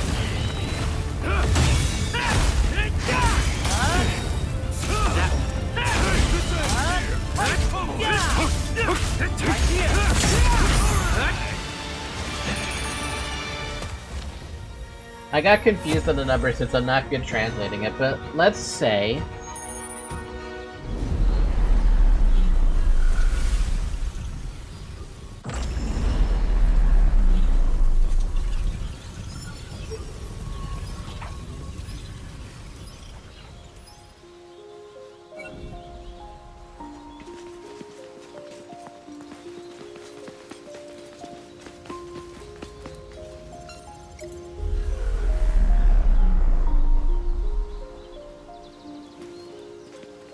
Treasure! You're looting it, right? Nice! A treasure chest! Taurus X. Mansion on the Plains. A large building tucked away in the outskirts of the city. It was not always part of the urban area and was built by an eccentric nobleman as a vacation home in a monster-infested land. It was abandoned within days. This was hardly surprising, and many wondered at the nobleman's motivations. Adventurers who camp here have a pretty good idea, however. One can only sympathize with the nobleman as they glimpse the morning sunrise over Megalith Forest. A welcome relief for those hearts, for those whose hearts are battered and bruised. Membership stream win. Membership stream for talking about the game idea? I don't think I have enough members for that. I mean, I do have a fair amount of members because I was the one who gave those memberships out, but, you know, I don't think I have enough people to do a membership stream like that. A membru stream? Yeah, look at this. There's a whole thing going on over here with this freaking side quest trinket. What is that? I want to get that. I need to get that. Imagine a mage doing 2k damage per fireball, a greatsword user doing 5k damage, a dagger using 800 damage. All of them should be doing the same damage at the space of time regardless. And the support should be doing 70% of that damage without the buffs active and 120% with the buffs active. So you're basically saying a support should be equal to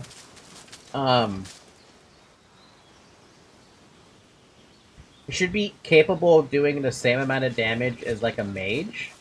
Give or take? Wait, the same as 5,000 damage? Man, that's high.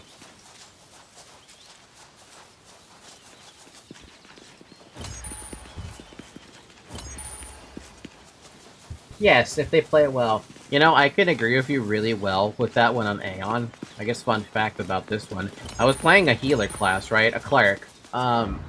Specifically in Aeon. And, oh, if we go that way, we end the quest.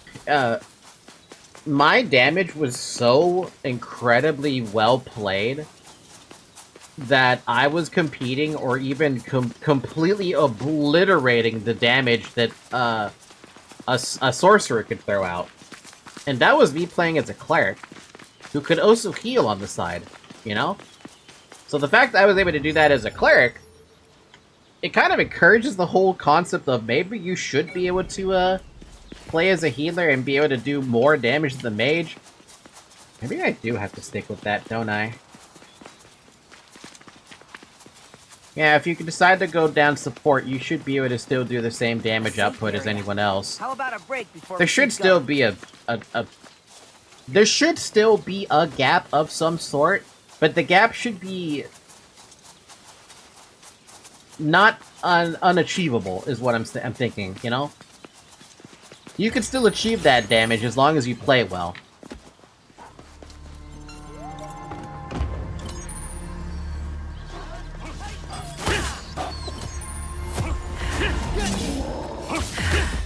We did it! Get them all! Close enough! One down! One Guess thing that's is, it. the other class do that damage just doing their thing, but if they have support with them, their damage as well would go up to 150% of the damage because of the buffs. Yeah.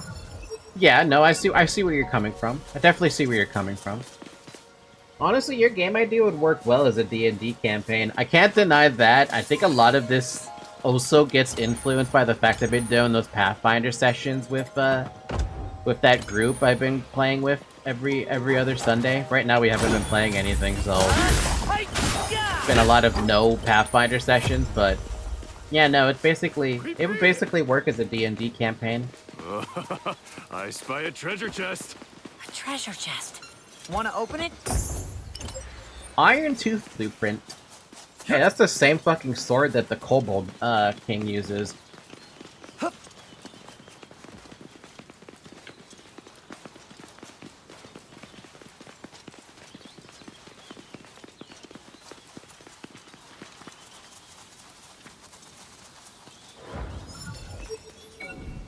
By the way, that's how supports work in Monster Hunter Rise.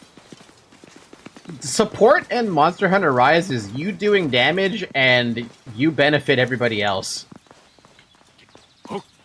And your damage is also nothing to scoff at. Because technically the stupid hunting horn is like a heavy weapon. And it buffs. And surprisingly enough, it's the only game that people love supports. It's not the support's fault this time. Over there. A chest. Okay, there is one thing I want to figure out. First off, I want to get that chest, but what is this about? What is that question mark about? Because that's screaming at me, and I need to know what that is. There's a safe area over there. Yeah, we don't need it, though. I still got all my potions, basically.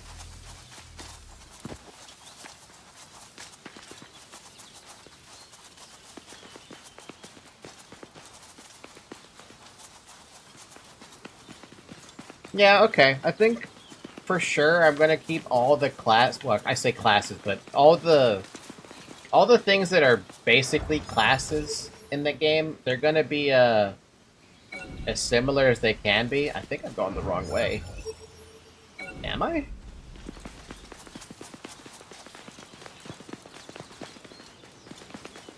I think I am going the wrong way, because I don't think I can go down this way. Well, no, I can.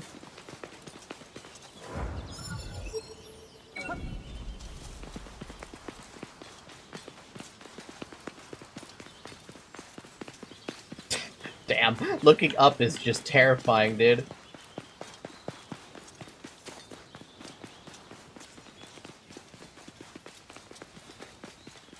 You see the clouds and all of that, but you also see, like, the roof.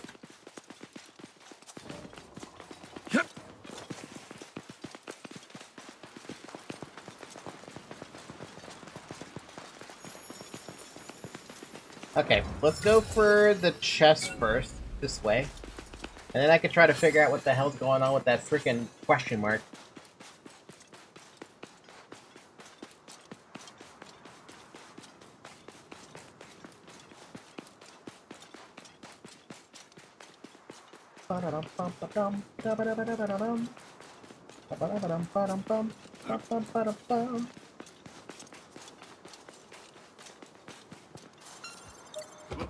Door.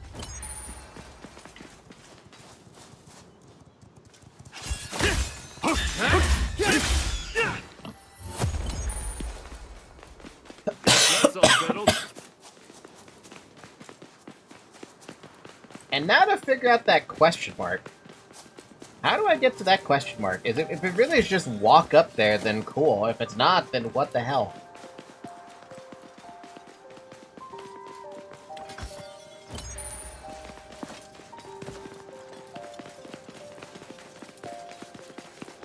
That's right there. What is that? I want to know what it is. Because there's even a path behind it, too.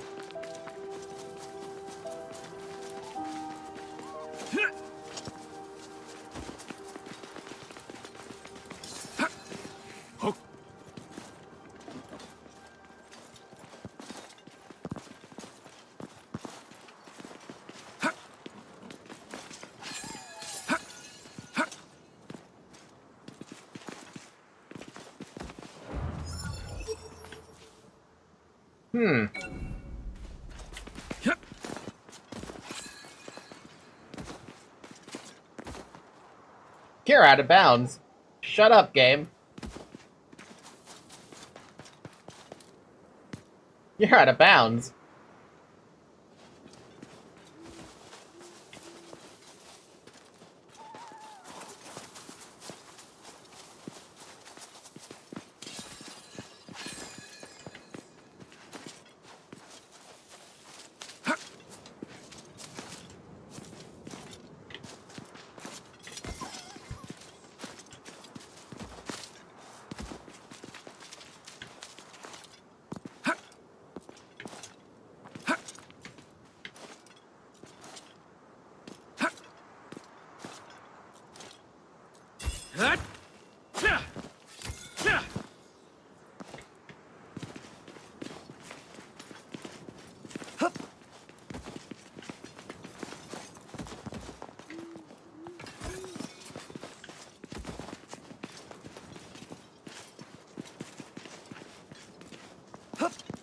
Right, Falky, I have a game I want to recommend you. Hear me out. Uh-oh. I'm listening.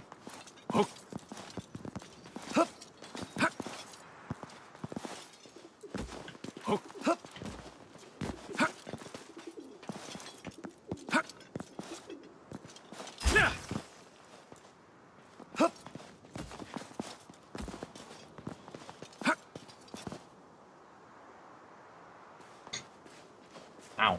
Okay.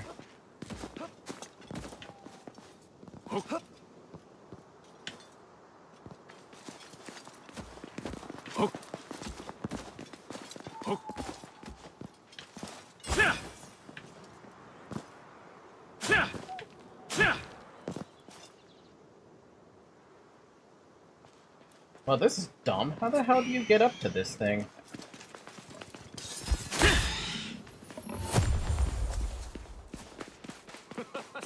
Guess that's it.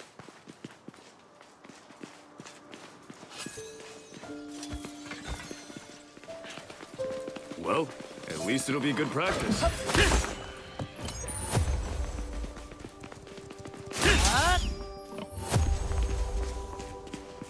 Guess that's all settled. Monster Hunter Stories 3, it's a whole different game. It's a fucking turn-based RPG, but you can capture monsters and use like if it's your Pokemon.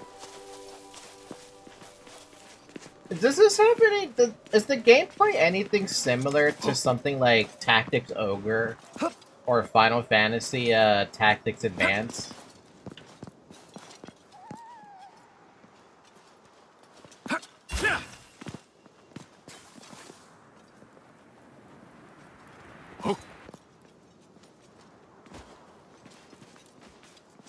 I have no idea how to get this. I mean, I have an idea maybe how to get this, but it's not gonna work.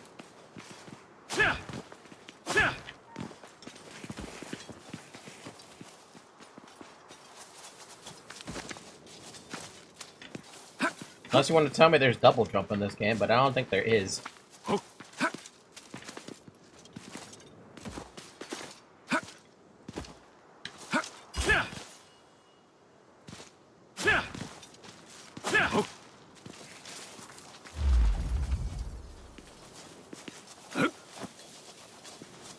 Dude, I even see it. I'm sad. I can't get to this thing. I want to get to it, but I just can't.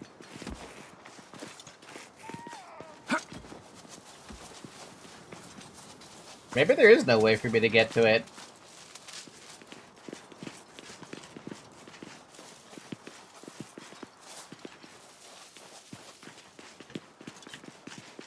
Yeah, no, this cliff face is just too high.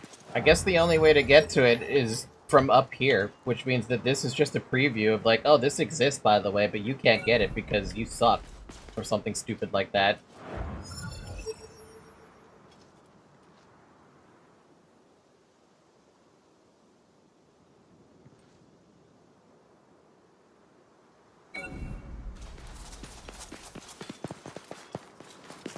I think it's kind of unique and it's kind of different to those games. It might be interesting. Is it on Steam? Hi, Zoe. I think you don't need positioning, but you need to choose which part of the monster to attack. There's a stun meter and that lets you do more damage in the turn, and there's a lot of elemental stuff to choose. I'll have to give it some thought about that one then. As it stands, we already have a decent chunk of games we have to still keep playing and finishing at some point, right? It's been 4 hours, by the way. Drink water. I also need more chapstick. My freaking lips are like... I don't know what it is today. My lips are dying.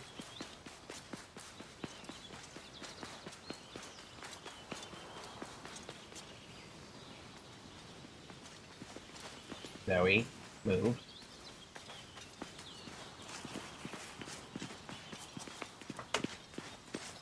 The game is extremely cute, and you can ride the monsters.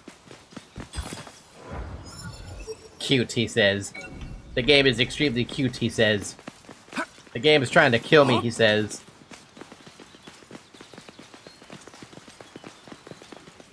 Man.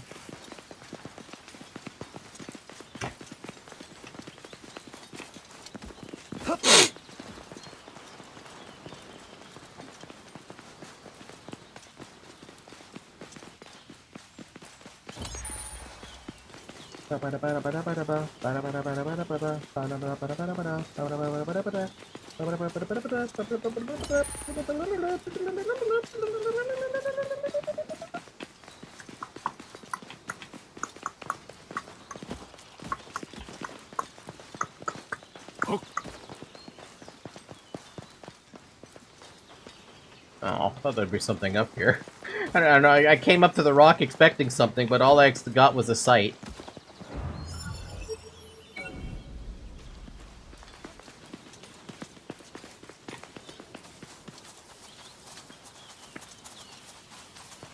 And you can ride the monsters. And you can ride the damn monsters.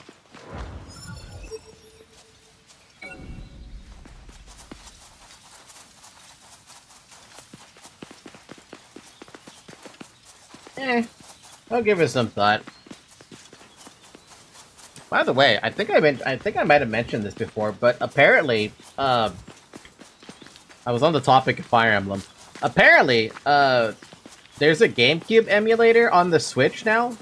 At least I don't know when it was there. It might have been there longer than I realized, but there is a GameCube emulator on the Switch, and I have the ability to play stuff like Luigi's Mansion and Fire Emblem Path of Radiance. I kind of want to, like, play those. I did play Path of Radiance. I don't remember if I ever beat it, though. I think I did, but the memory of it is super fucking hazy, and while I do remember a lot of the stuff that happened in Path of Radiance, a lot of it's kind of like... It's not really, like, in my head. There it is. That's the Ocarina of Time when? I think... We'll have to take out the I want to boss say in front of Four it. Swords is in there, but I don't remember. We got this. Let's just enjoy the fight.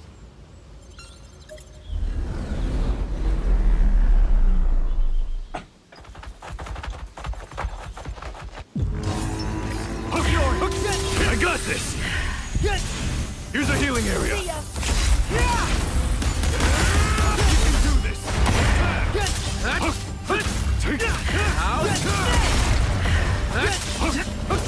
Right here.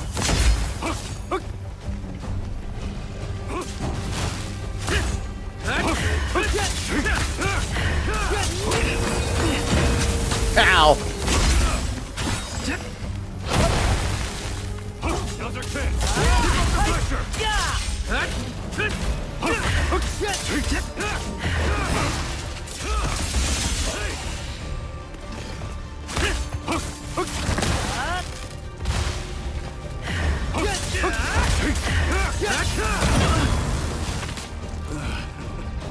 Guess I'm sorry. Screw it up. That one.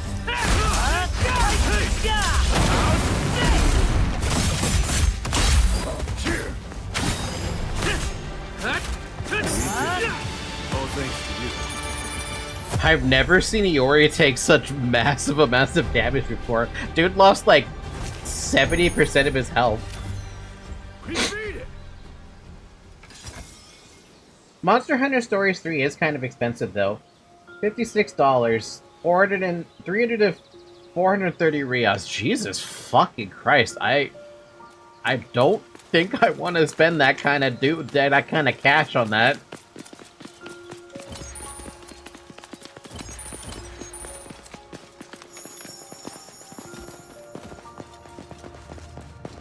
If anything, I'd rather just play games that I have right now. I did spend a lot of money on Echoes of Aincard, and that's because I intended to play it the way it is. So, yeah. Man, my nose is starting to get a little bleh, stuffy.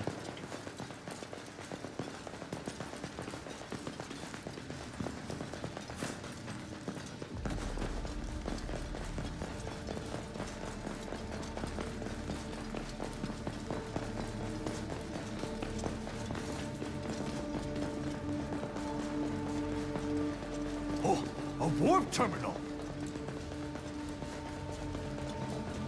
Look, you can see our destination. Okay, once more with feeling. There you go.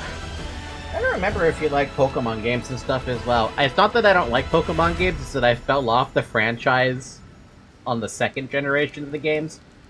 So I played Sapphire, but not for that long. I stopped on Gold and Silver. Did I pick up any freaking Silver? No.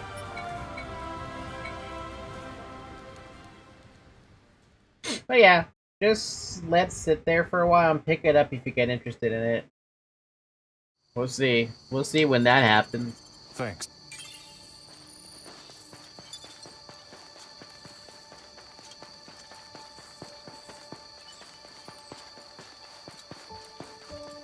I like how there's even less players in the dark time. Or is there? I don't know. Maybe the European players are logging into the game for the closed beta.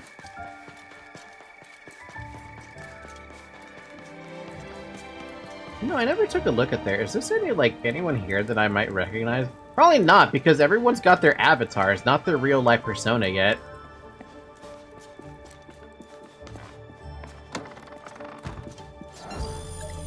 Alright, growth. What do I want to grab? We have 7 points to throw around. Kinda want to throw it into strength. Sword skill damage 3%. Agility, normal attack speed. And intelligence, status resist effect. You know, grabbing that status resistance effect might actually be pretty fucking good. I think I might want to grab that just to have a little bit of defense. The rest of that, not sure. I'll just go back into strength. I'm preemptively grabbing that because I am not sure how bad status effects are gonna get, and having 20% resist to it might be a good thing.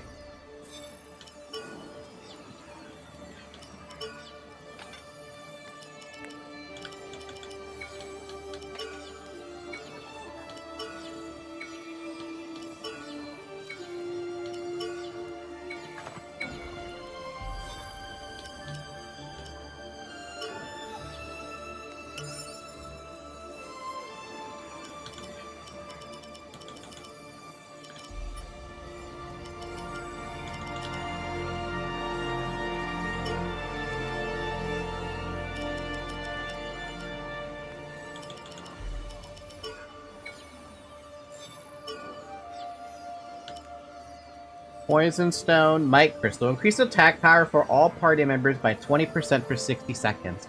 Might be worth grabbing. Bond Crystal restores 100 support SP and 100 combo SP. Recovers 100 SP for all party members. It increases sword skill damage by 10% for 60 seconds. Removes freeze status ailment. And increases freeze resistance. Numbing Mines, Poison Mines, Cleansing Crystals. Remove all status ailments for party members. Increases resistance to statuses. Frost Stone. Spicy Herbs. Remove the sleep status. Flame Mine, Flame Stone. There's no teleport crystals, are there? So I have no way to escape combat. That's interesting. Somewhat annoying, but interesting. Let's take the might crystal. Maybe we want to have the might for somebody. Or us. I just thought of something. What'd you think of?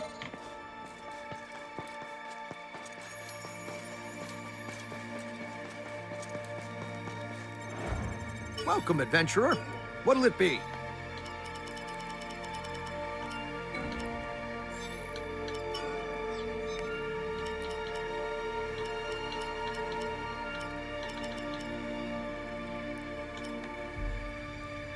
I think it would be fun if you're if in your game you make the tank have the possibility to use a shield, and with a shield they had a parry mechanic that can throw back the damage that the enemy did with some bonus based on their constitution. Oh, I already had that as an idea. I was gonna make it so if they do decide to go down the ability to parry, right, instead of just going full block tower shield sort of situation, their parry would actually hit them back. No, that's idea's already in there. It's not the same as how Dark Souls does it when you do the parry thing and it breaks their poise, right? No, this is just reflected damage back because you're basically throwing the attack back at them. The bonus damage, though, I wasn't sure about. Always open.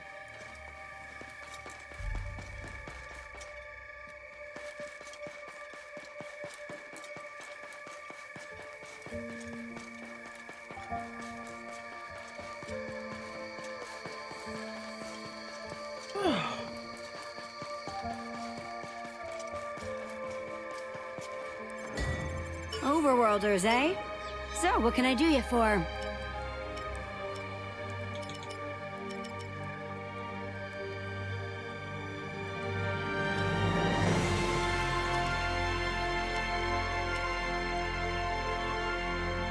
Extra attack damage, healing crystal recovery plus 250. Wow. Support SP.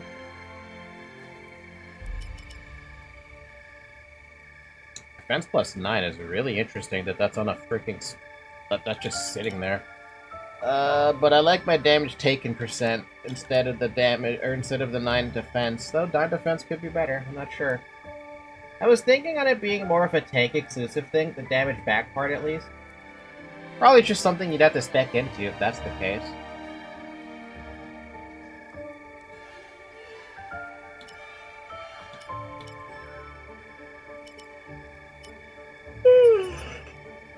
Yori, what do you have? We got sword skill damage. You have a nice damage taken minus percent though. Damn.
Still not done enchanting then, huh? Damn.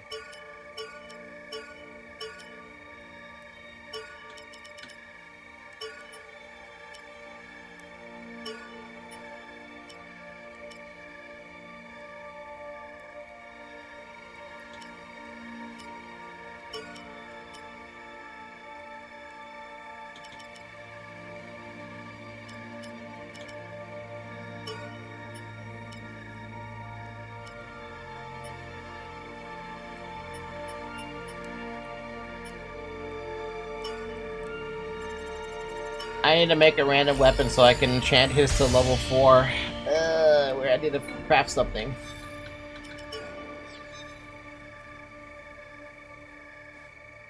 If you give a parry mechanic to DPS, tanks would be kind of obsolete. I'm not gonna give everyone the ability to parry. Can you imagine a mage parrying with the fucking book? It would be funny though. But it would not also be funny at all.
Come again. Forgot to Overworlders, check eh? the craft. Can So, I what make can I any do new you for? armor, lady?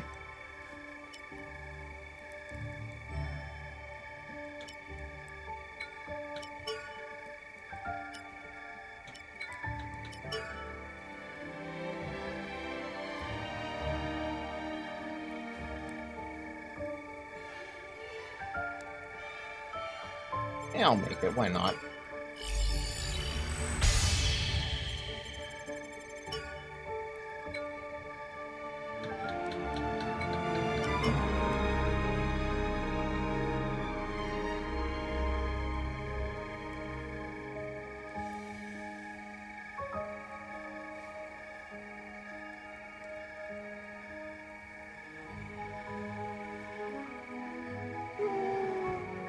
If I was better at pairing, I would absolutely want to take that.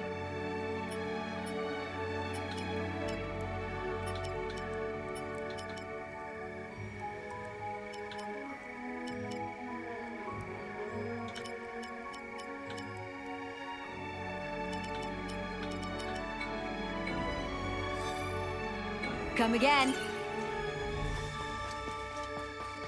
Alright. Onward to the next quest.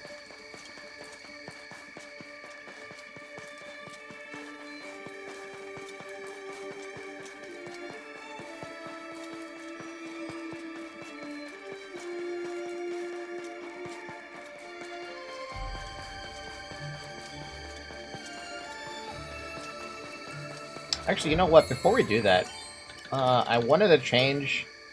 Now is not the time to log out. I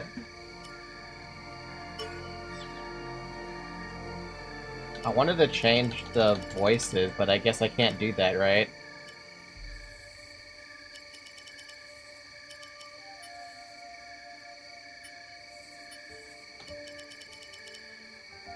I wonder how I can change them. Oh, we can do this. Return to title screen. I know the game autosaves because it does a lot of autosaving, but I wanted to change the voices to Japanese just to see what they sound like. I will change it back to North American voices. But I just want to hear, you know?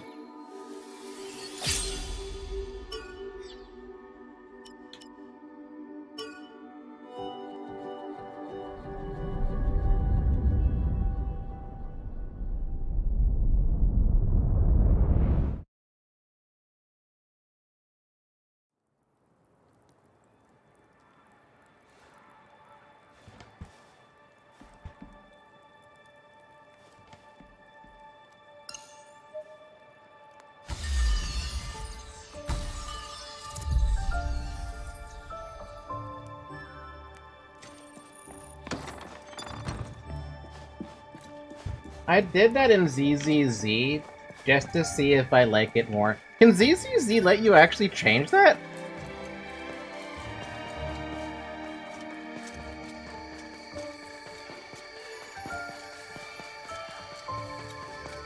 Like, it actually lets you pick all the other language options? Yes. Oh, wow. I didn't even know that could be an option for that game. See, I like it when games have the option to let you use the other voice actors, you know? Because you get to hear something different.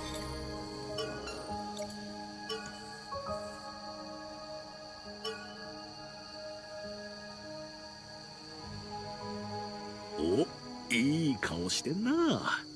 準備はバッチリってとこか？俺もあのカルと一緒だと思うと改めて気合が入る。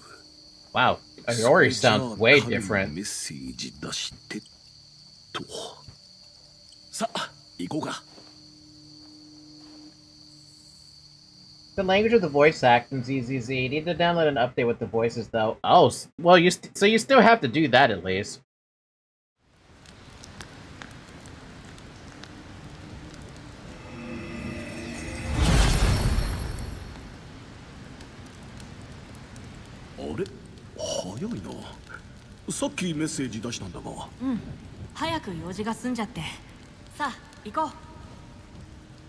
Cal sounds like a typical protagonist. It's great. So I did not explore the dungeons fully when I was going through this, but I'm not worried about time right now, so...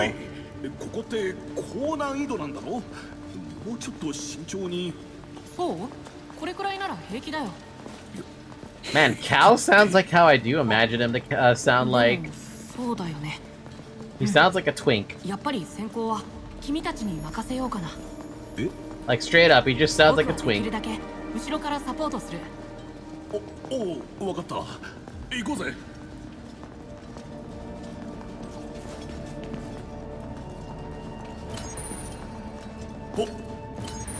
Twink is good.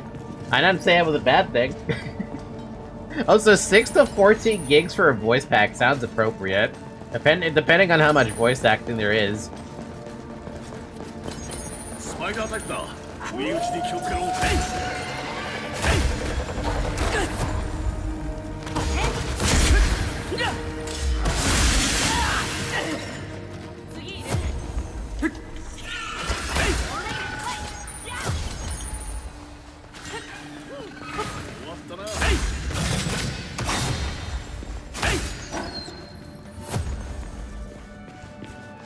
There's a fuck ton of voice lines.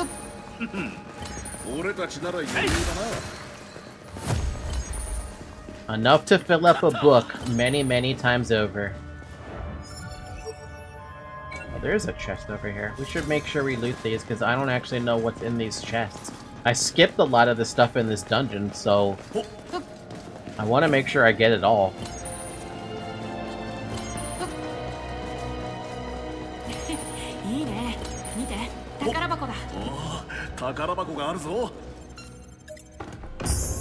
Whoa.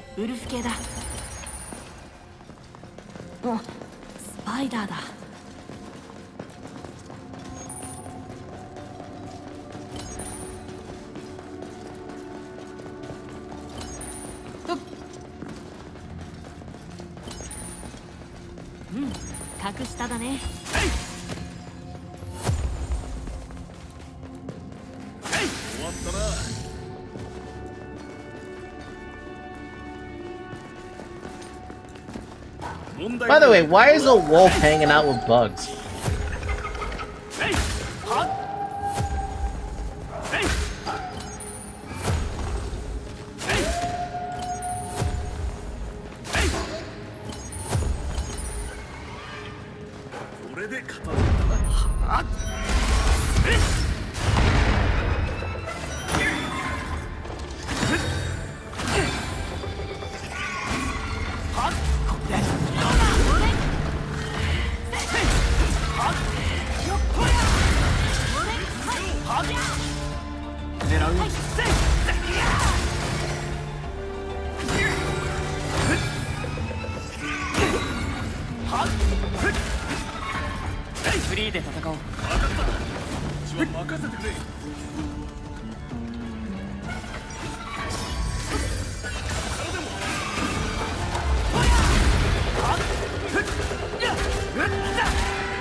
hell?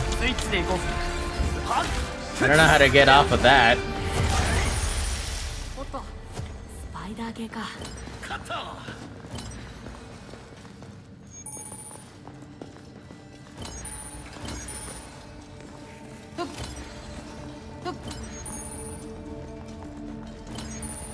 よし、ここから立て直す。 By the way, the reason I don't play with Japanese voice is because I'm used to hearing English and not needing to read anything most of the time. That's fair. That's mostly the excuse that everyone else has. Just one-tapping them all. Almost can one-tap everything, except for the stuff that actually gives a damn.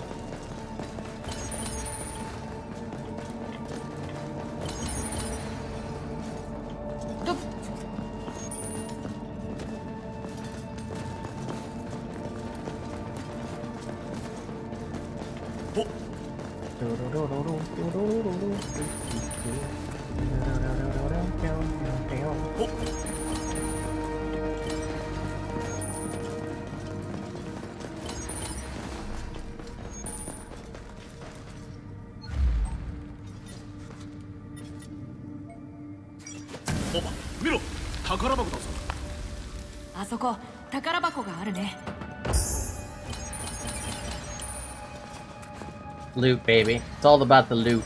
You gotta get all the loot.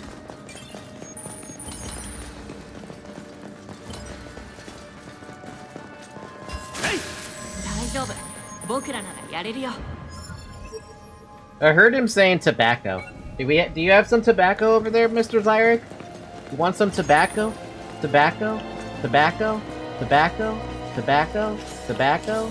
Tobacco? Tobacco? Tobacco?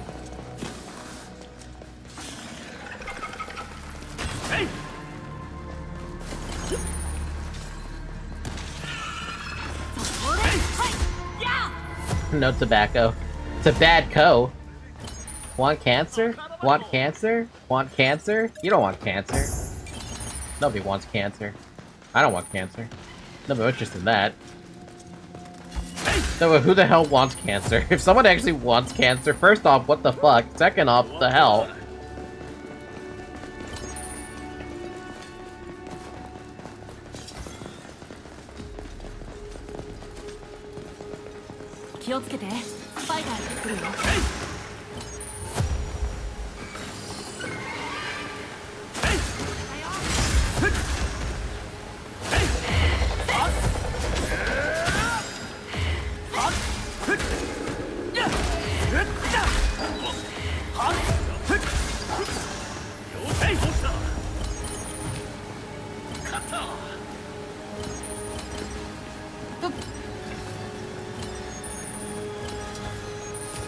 You know, I kinda miss having the heart rate monitor on, but it's a goddamn shame the battery died on that, so I can't use it.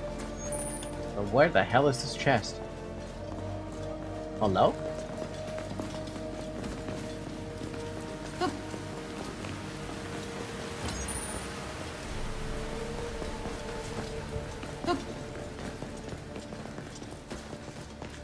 Look down. I'm looking down.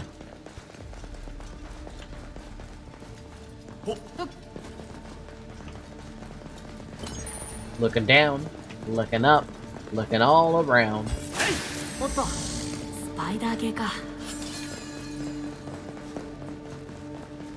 Of your model. One day I'll be able to look down and there'll be boobs in my way. But right now, the only thing I'm experiencing is pain on my boob.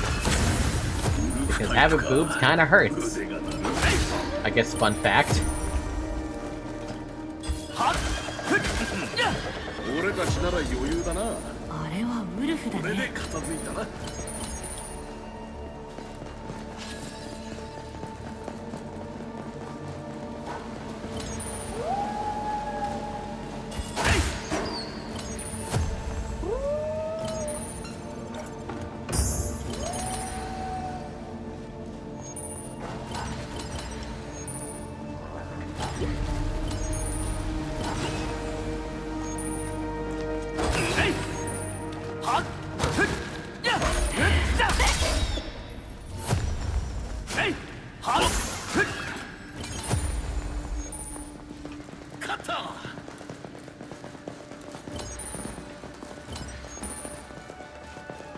Well, I did a little bit of backtracking / front tracking, so we're good here. Except for that one chest I haven't figured out how to get to.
It feels like it's like right here, you know? Like if I go around enough, I should find it. Yeah, I was right. If I go around enough, I'll find it. I just have to blow something up.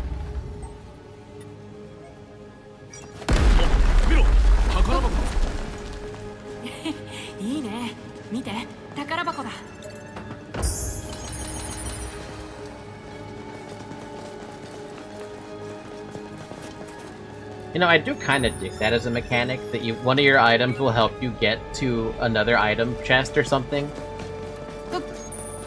I guess you can call that a blowjob. Ha! Wow.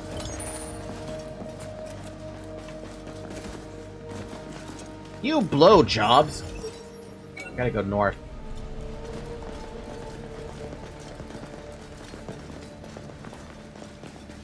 I gotta go north, but not this north. I have to go a north. Some north. There's a north I have to go to.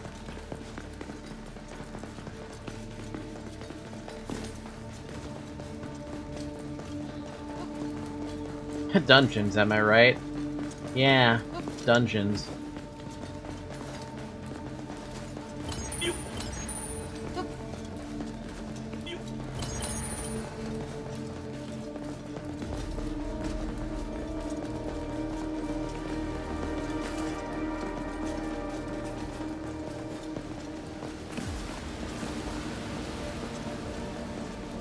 Piece of cake. Wait, am I capped out on my level? I feel like I haven't gotten a level in a little bit.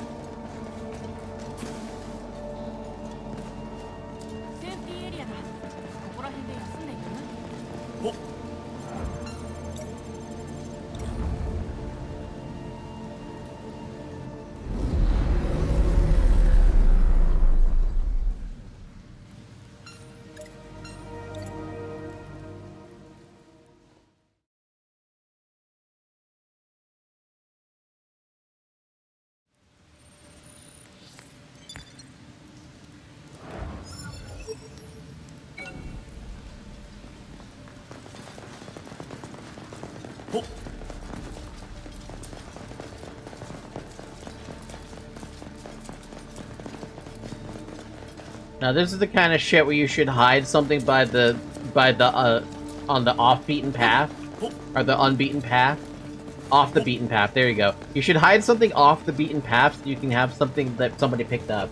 By the way, non-related topic, but I was looking up some Monster Hunter Rise reviews of some people, and some are so bullshit that was funny. Like, how bad are we talking here? Like, stupid bad, or like, what? Oh, we're fighting the boss already? Shit, I thought we were still a little bit away from that.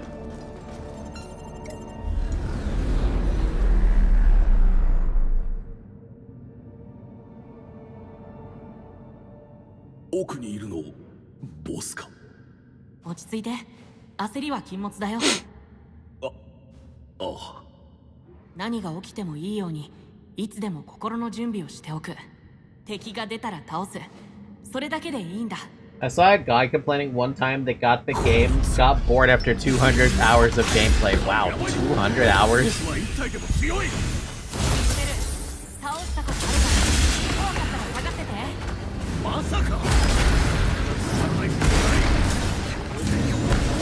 Oh! その感じ思った通りだ君もやるよねさ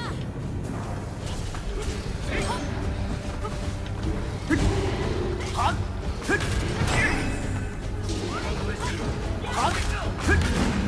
フリーで戦おう。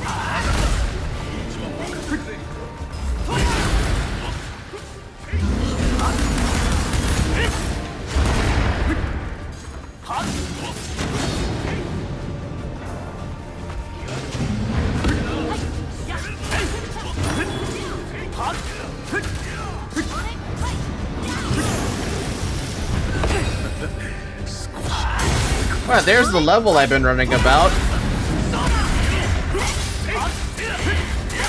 より任せろ。それはいここだな。無駄だよフリッツ分かった。フリーで戦おう。分かった。こっちは任せてくれ。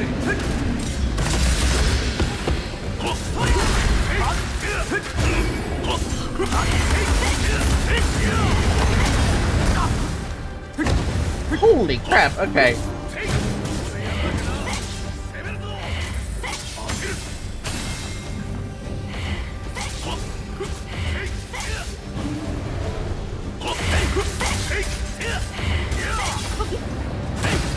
Ow. Don't do that. Never do that.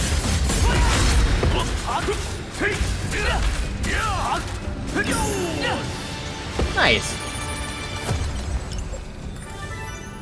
I was stuck fighting that dude for a little bit solo when they were taking care of the other one.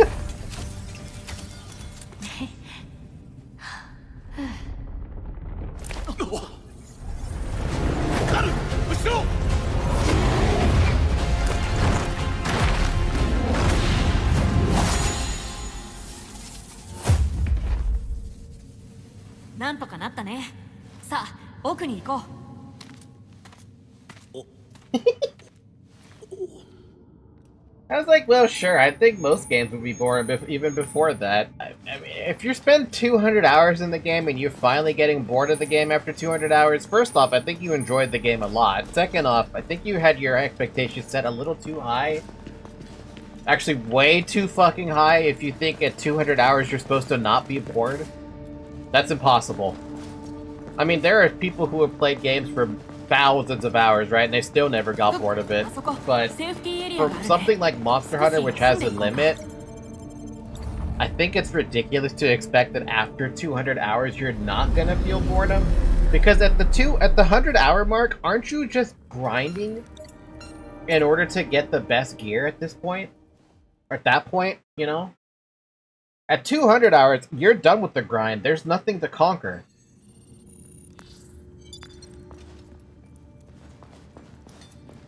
Am I wrong?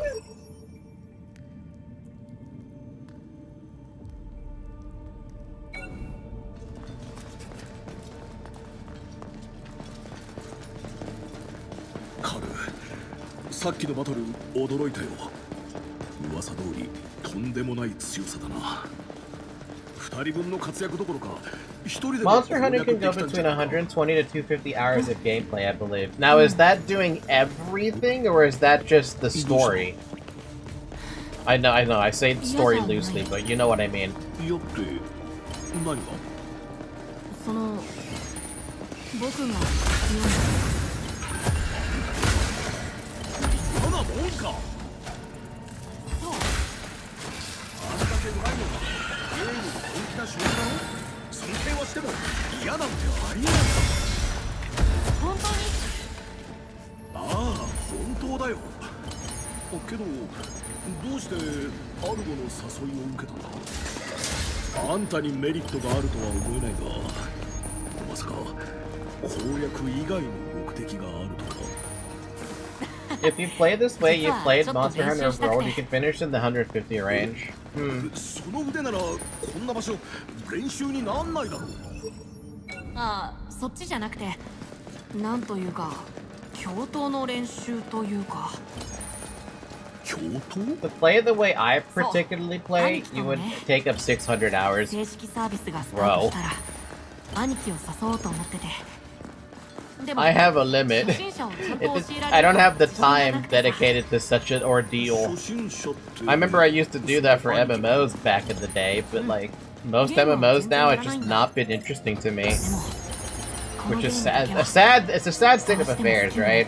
Because I used to always talk about Aeon. I always used to always talk about RF Online. There was a phase where I talked about Warhammer Online, but like I fell out of love with Aeon just because of the developer decisions. Aeon 2 looks good, but it's not something that keeps me hooked, you know? If anything, the only MMO that I still hold in high regard anymore is Guild Wars 1. And then you have games like Minecraft, Terraria, Stardew Valley, which are like endless levels of fun that you just keep coming back because they're just that kind of game but you want to go back to them. あんたも目いっぱい楽しむべきだと思うぜ。僕が？ああ、遠慮せずに楽しむのが一番だよ。ありがとう。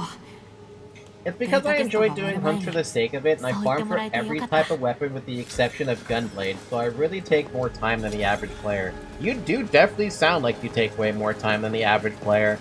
For me, I'd be stuck on one weapon, like the hammer. Maybe I'd test out a different one, like the switch axe. Because I was enjoying the switch axe in Monster Hunter Wilds before that was a fucking waste of my time. Still is a waste of my time. I'm never gonna open up Wilds again, and I wish I could refund the fucking game, but I gave it enough hours that it's like, well, can't refund that now.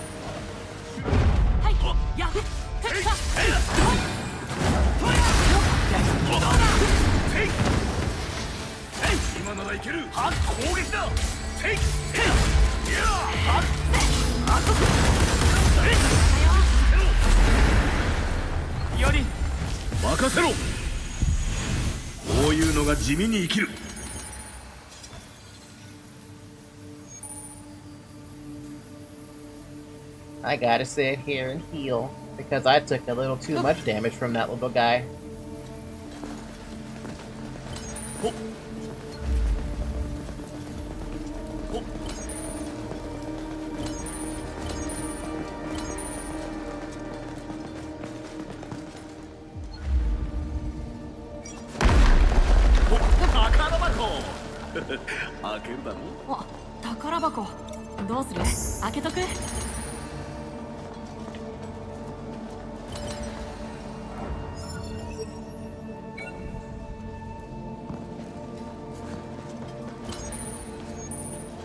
That's also the reason why I don't play as well as people who main a specific weapon. I also managed to beat every monster in first trial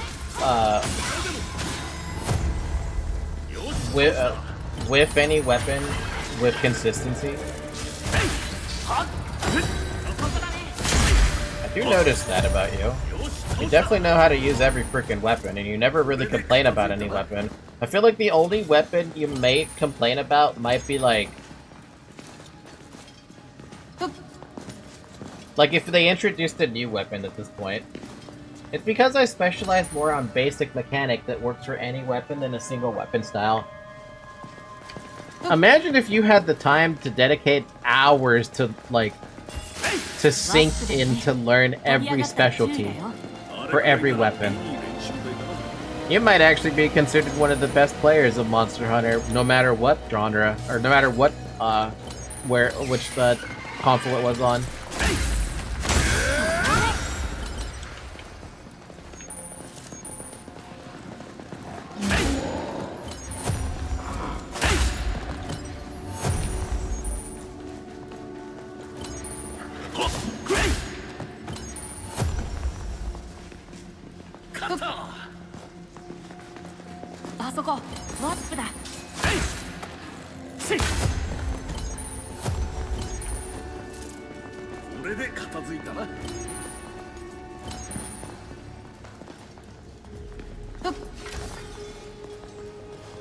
I kinda did that in Monster Hunter World, but I didn't get too much specialized yet, but I was very close. Man could have been best in the world.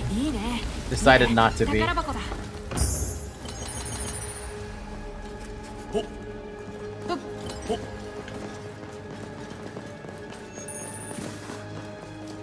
あ、宝箱。どうする？開けとく？宝箱があるぞ。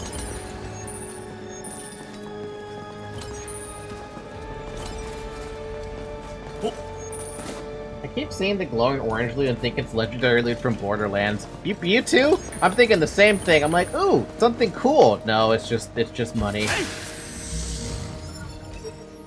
It's just cash. It's just cash money. We're not getting anything special.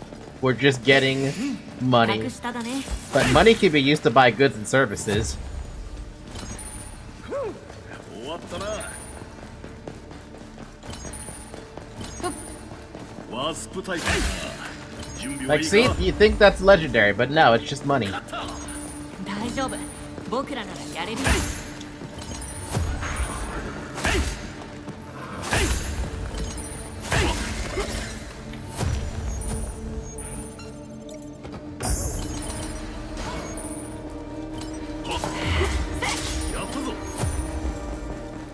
I even thought on saying that you were getting a lot of rare items, but noticed you wasn't reacting, so I kept it down. Nah, it was just cash.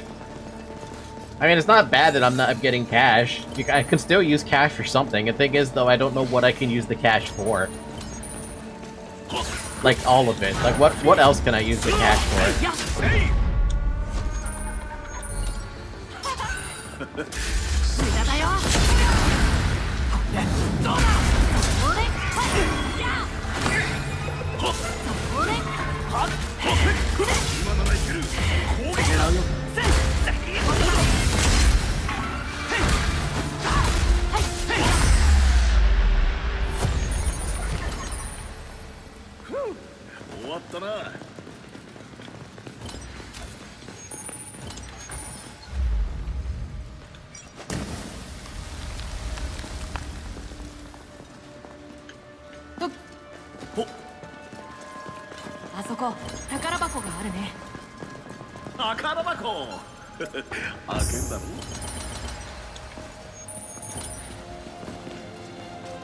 You know, the other unfortunate thing, though, is that despite me looting all this stuff, I'm not necessarily getting a whole lot from it.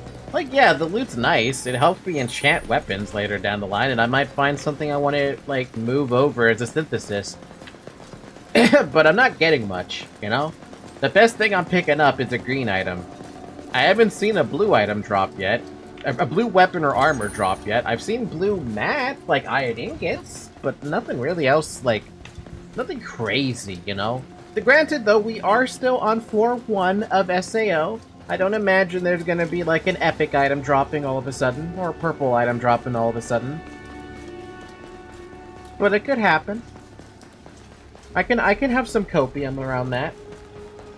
By the way, the weapons I struggle the most are longsword, switch axe, and gun lance. This one is just because I don't like it, so I don't play it. You should play it then, if you don't like it.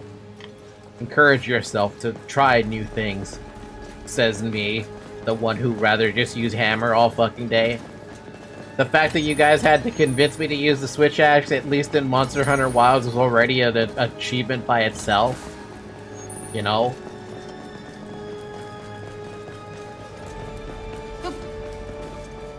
So I have so much room to talk. I have literally I have no base or foundation to stand on. Oh, you should use other weapons, says the one who's using hammer the entire time. And tried using the other weapons and was forced to use the other weapons because that stupid collab event with The Witcher forced me into it.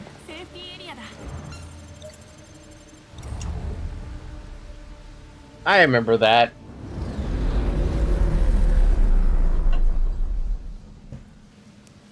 I tried and I learned how to play with gunlance though, but it felt too clunky for me. Hey, at least I tried with the switch axe and Wilds, and I actually pretty much enjoyed it. But there's something weird about Wilds. It doesn't feel like, aside from the optimization issues, it doesn't feel right. You know, it doesn't play right.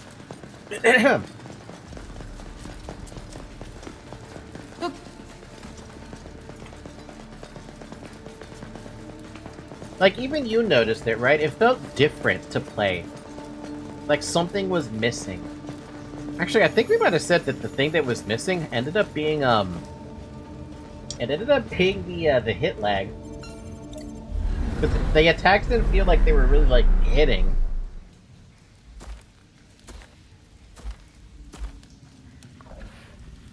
You got a rat. You got a rat. You got a rat. It's a rat. It's a rat. It's a fucking rat. 一緒に楽しむ。ごめん、そうだった。行こう。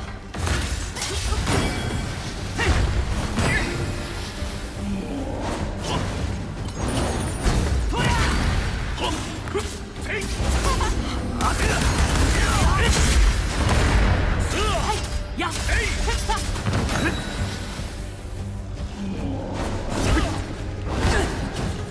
Ow.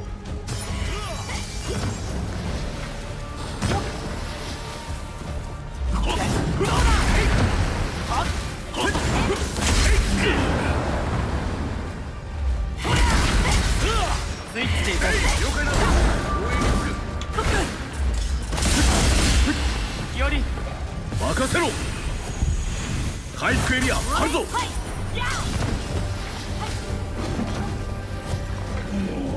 フリーで戦おう。分かった。こっちは任せてくれ。スイッチで行こう。了解だ。応援フリーで戦おう。分かった。こっちは任せてくれ。これやらなきゃな。狙うよ。チャンスだ。それ。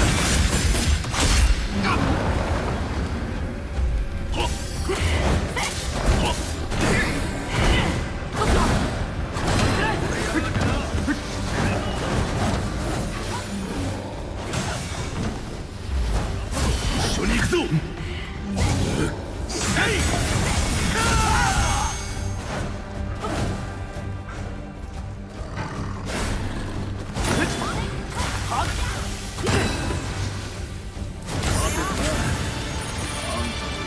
That got a little rough. Jeez.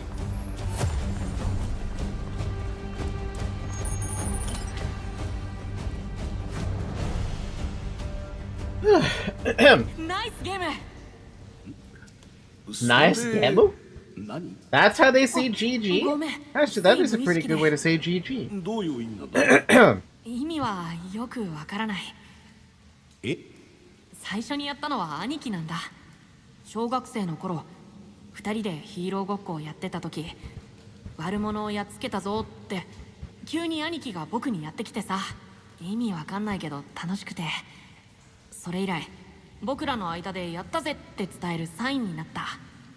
で、今でもすごく楽しいと無意識にやっちゃうんだ。でも最近は昔みたいに兄貴と遊べなくなっちゃって。I'm gonna be changing the voices back to normal English voices once well, I say normal English voices, but normal English voice for me after we get through this dungeon. I think there's still like one boss left or something. Unless that was the actual last boss, I don't remember.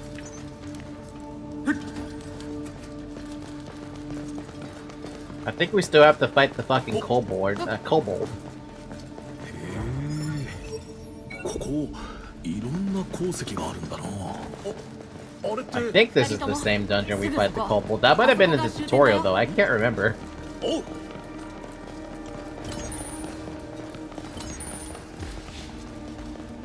あ、もうすぐゴールみたいだね。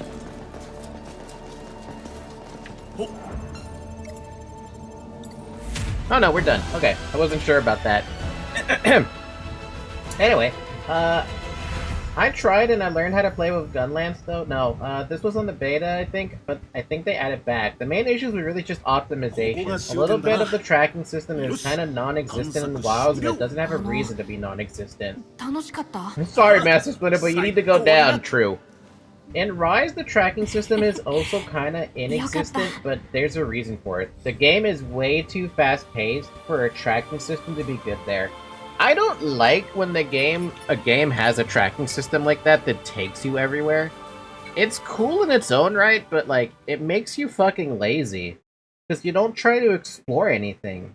And that's the point of games like that. You're supposed to explore. And if you don't have the exploration, what's the point? Oh, how does Argo sound? どうだった？ Oh, wow. 攻略完了だ。本当か？マッピング情報、得られるアイテム、敵のリストいっぱいあるよ。せめていくつか情報を取れればくらいに思ってたけど、まさか3人で攻略しちまうとはな。今回はカルに助けられた。あの剣さばき You を見 know, たら I never realized びっくりする this. ぜ。 But でか Argo's い熊が JP 2体もい voice たのに actor? 余裕だったからな。はあ、何がそこまでお前を強くさせるんだ？単純に誰にも負けないくらいゲームが好きってことかな。ほう。俺も本気でやってきたつもりだったが甘いと思わされた。いや、そんなことないよ。最初は初心者だと思ったけど全然違った。リアルな恐怖を感じるこの世界で強敵でも恐れず戦いを楽しむんだから。いおりはその見た目と一緒で強い心を持ってるんだね。まあリアルで化け物に襲われたら逃げるだろうけどな。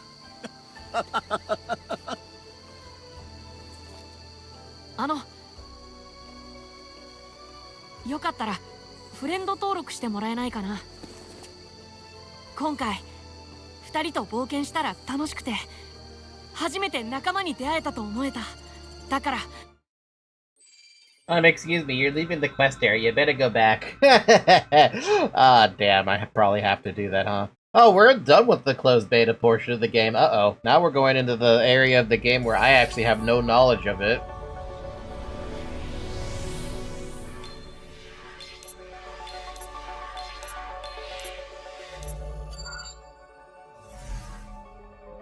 The fact that the game programmed all 5 of those in the original anime and the light novel is crazy to me. All 5 senses in one game. 体をスキャンし、ボディデータの登録を行います。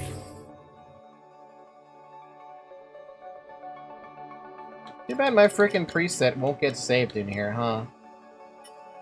Man, hold on. This is probably something I'm gonna have to do every freaking stream. Or every time we get to this point of the game where I have to do this. Where did I save this character? Here you are. Gonna move that over here. Okay.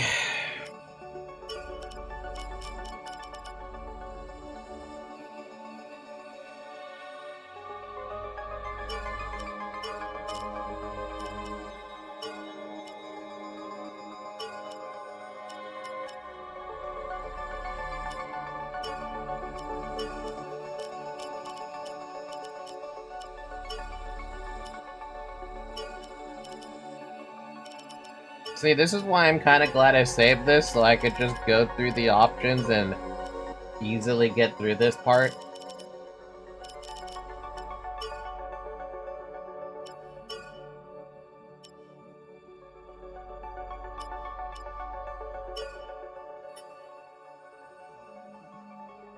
Time to speedrun. Speedrun character creator, let's go!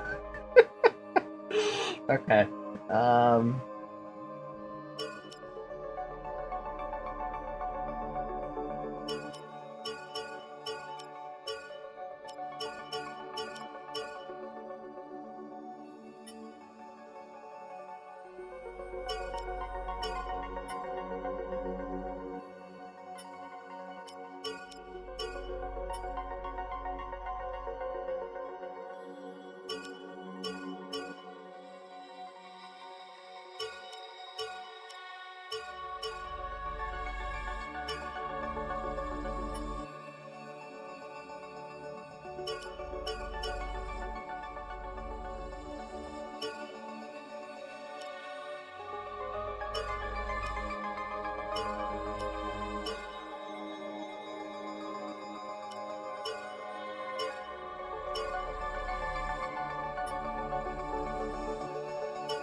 Oh, one thing I didn't do yet.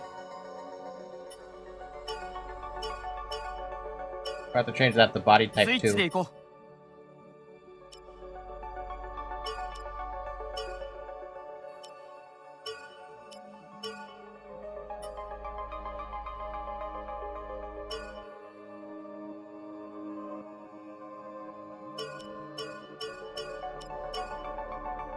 スイッチで行こスイッチで行くわ。 That's how it sounds in Japanese? Wow.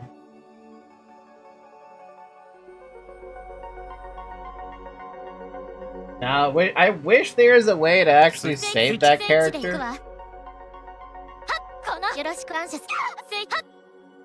スイッチで行くわ。スイッチで行くわ。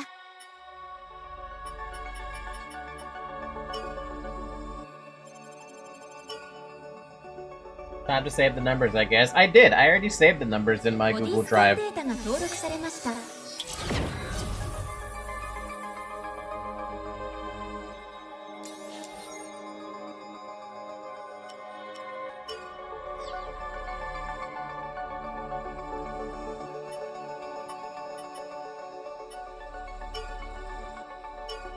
Should Rio just go back to the title screen and actually change the voices back to English?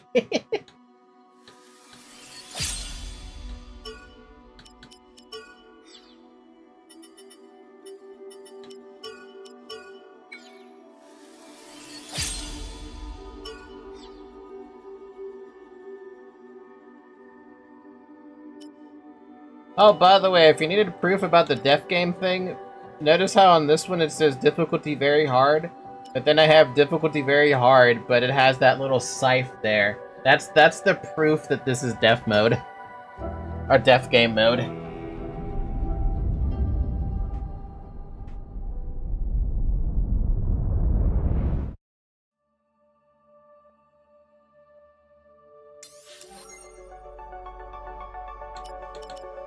Avatar data used during beta tests found.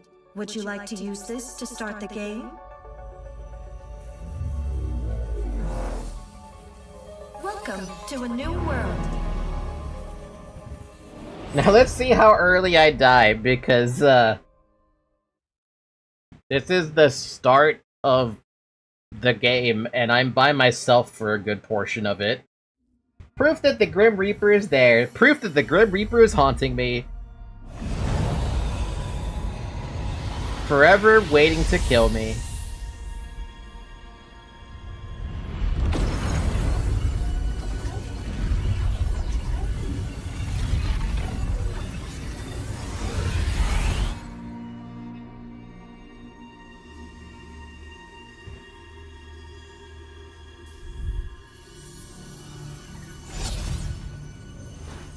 We can skip this. We don't need it. We know this part of it.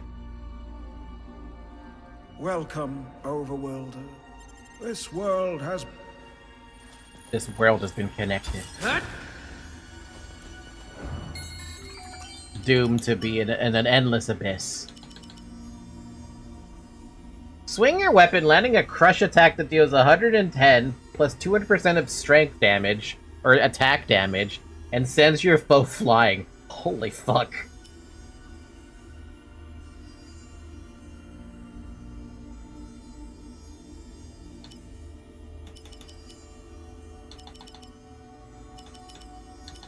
I think I'm going to replace that with Flashbang. Sending my foe flying seems way more fun than just trying to hit them with a crush attack. Supposedly this is supposed to open them up for an attack though, right? No, just quickly close the distance. Yeah, no, I like that one better. Double cleave though. Over beatdown? Yeah. I'm gonna need the AoE anyway.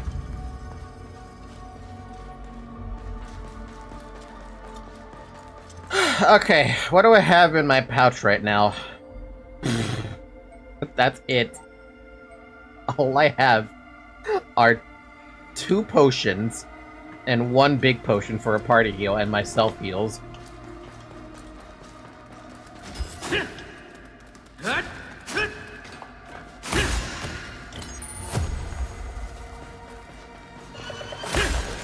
Oh! Alright, we're already starting off with the enemies being a little bit strong. Okay.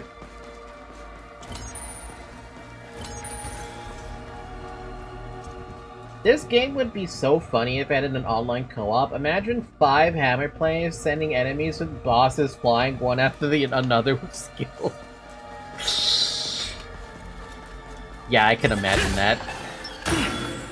Stay back. Ooh, I like that. Now I gotta try sending them flying.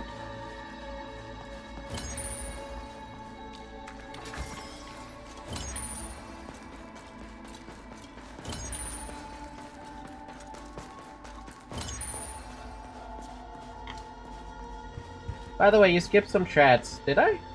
Time to save. Proof that the Grim Reaper. This game would be so funny. Wait, did I? Oh, I did. You need to find something. No, I mean the opposite. Like in World, there's a good tracking system. You need to find the tracks of the monsters and level up your understanding on their behavior pattern for the game to start tracking it for you. In Rise and Wilds, the monsters are always shown on the map, so there's no tracking system there for the player to actually engage it. Oh yeah, I remember that! Yeah, you had to actually look around and actually, like, figure out their pattern.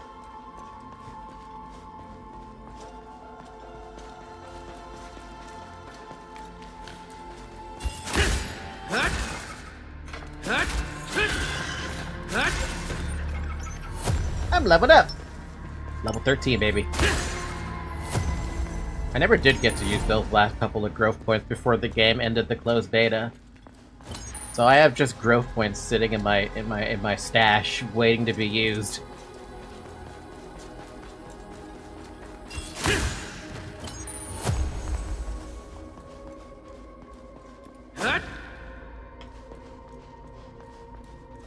In this instance of MMBL, Major Monster Baseball League, we have this boar. Oh, and there's a home run. Yeah, this is one thing I think Wilds did wrong, because Wilds could have this system. The game is perfect for this system. The game would be perfect for this system because of how big it is, but no, Capcom decided they wanted to use frame generation in order for you to play a game that shouldn't need frame generation in the first place. Are we surprised by this astonishing development? No, because I've heard that Monster Hunter Worlds launched to some horrible, horrible times. You're out of bounds. Returning to the quest area. What do you mean I'm out of bounds? I don't even have an after quest, technically. See, this thing right here with the whole quest bound system, or the bound area? Yeah, no, I'm never gonna let you have that. If you want to explore somewhere else, you're welcome to do it.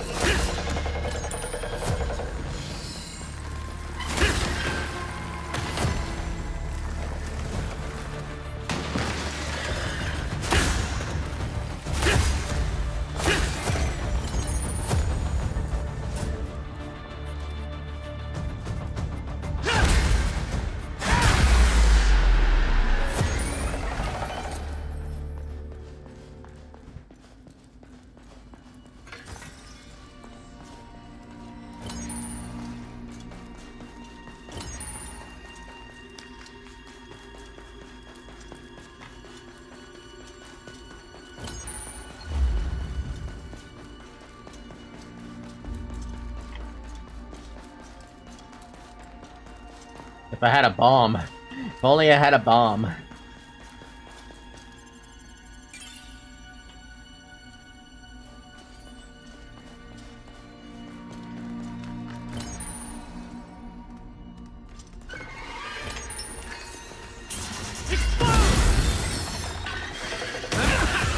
Ow!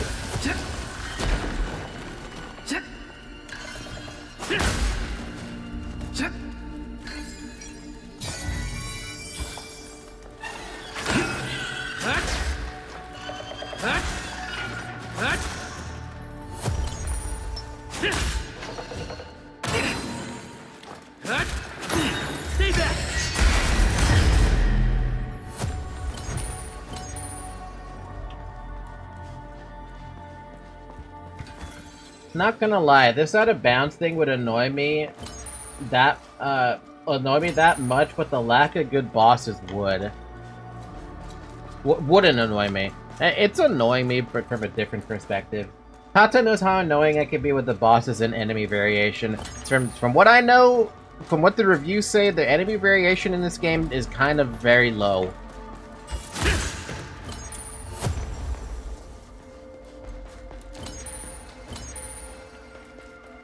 Only got a few potions left.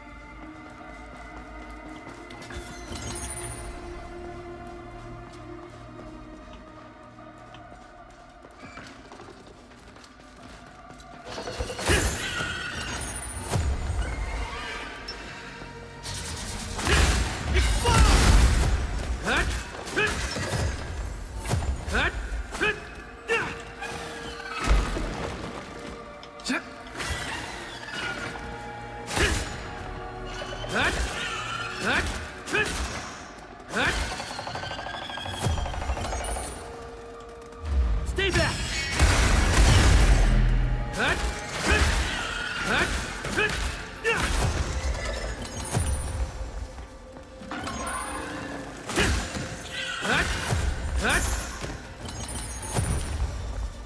Oh man, I really wish there was lifesteal in this game. I could go for having some of that.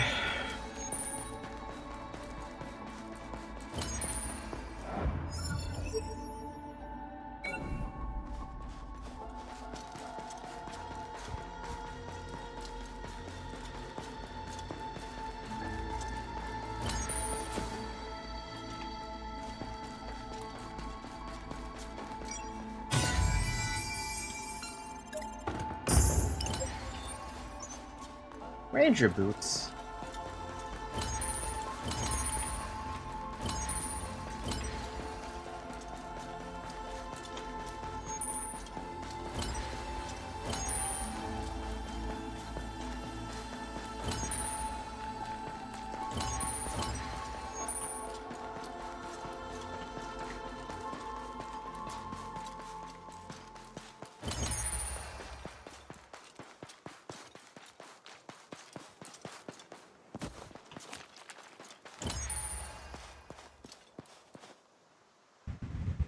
Just so you have an idea, I think I said to Tata that Doom itself doesn't have any enemy variation enough to satisfy me.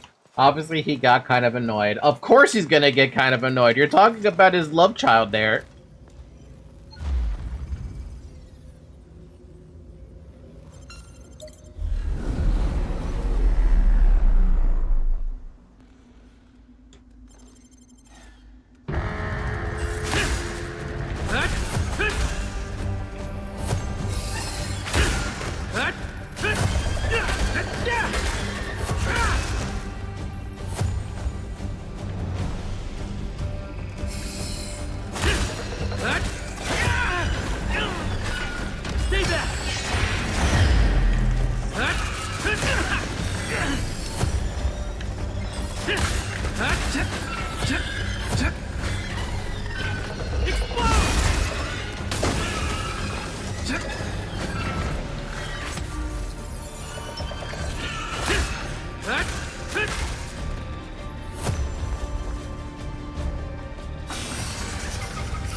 Oh, hey, it's Iori!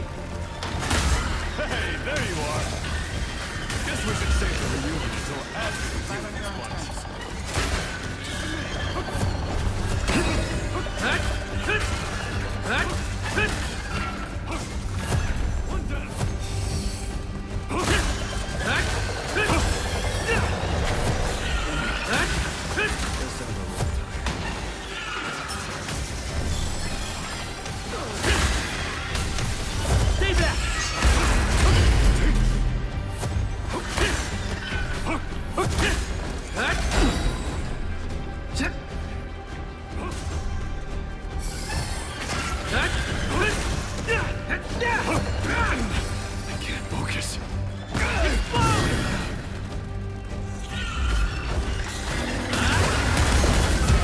Oh my god. Oh my god.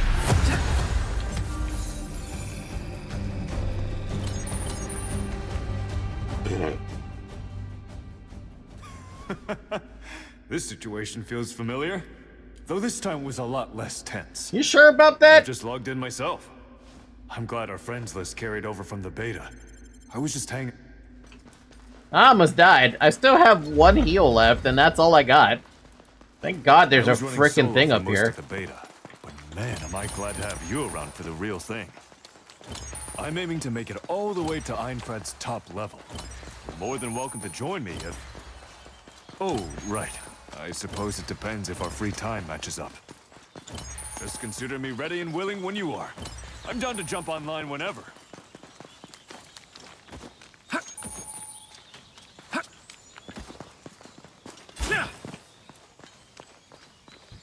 Holy shit, you almost went to base already. Yeah, I had a bit of a... That bull rush skill is very dangerous to use on a group of enemies like that because I am still liable to get hit. A lot. A lot. Is there a freaking safe zone up ahead? Yeah, there is. We never could loot all those chests, but I wonder if I sleep at or if I rest at the safe zone, if I wouldn't be able to use, like, some of the items that were in my storage. I don't think so, though. I think you have to pick those before you leave into a quest area. But because you're not...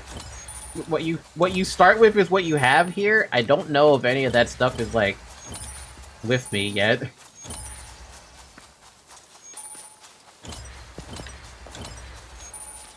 I know I said a lot without actually saying anything. Trust me on that, okay?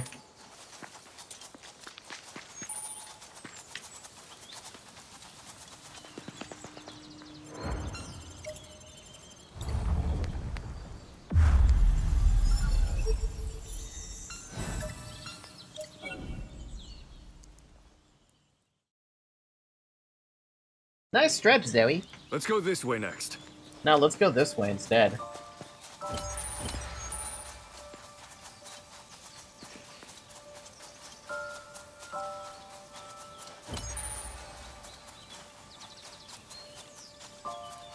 You don't understand, Iori. I'm in danger. Treasure. We could die any You're time, looting it, right? and I could lose my entire save file. Hey, there's the bomb thing I was talking about. Yeah, but now I'm stuck with... Okay, so I don't have my items. Ooh. Ooh, that's dangerous. Okay. So whatever potions I just used, those were the only 2 potions I got to carry with me, which means when I go through here... A safe area. Looking forward to taking a break. I got nothing else. But I know where to use this bomb, and I'm gonna use this bomb to go back and pick up those chests, because why would they give you a bomb way the fuck out here for a chest that's all the way back in there? You could go to the game files and make a copy of the save, but then that ruins the point of a death game mode, a death game run. I have to be in constant danger. Looks like a spider type.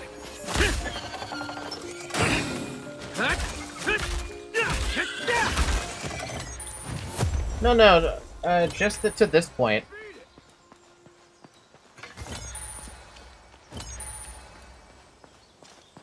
Hey, Shovel! Shovel, are you here?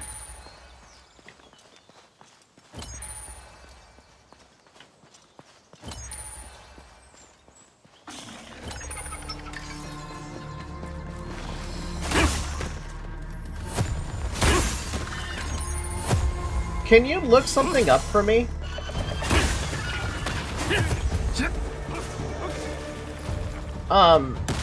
I know that the save file, it gets a flag attached to it when you die. I thought it also corrupts this save file.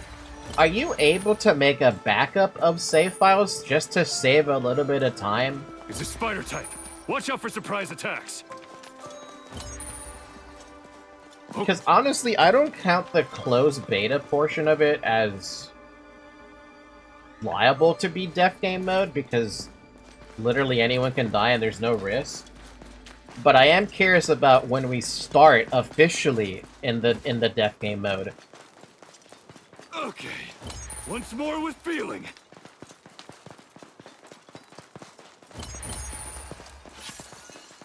Because if I can just transfer my save file to like a backup and just leave it there forever and only come back to it whenever I fail, then I feel like that's less of a punishment than having to get through that closed beta portion again.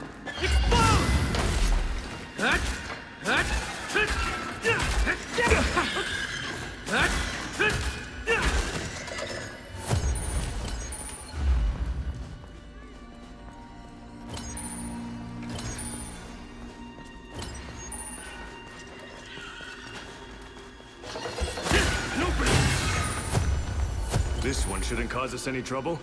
Let's take care of it.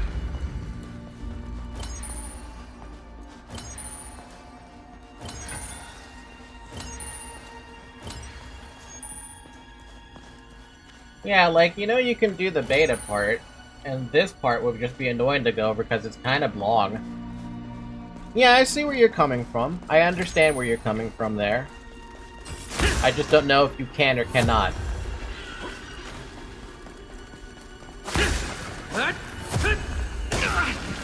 Ow!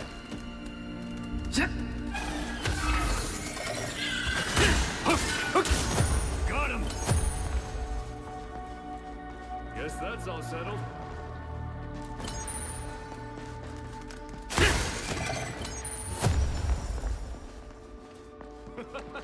Guess that's it. App data local echoes of Aincard's save, so you can make a backup of your def game file.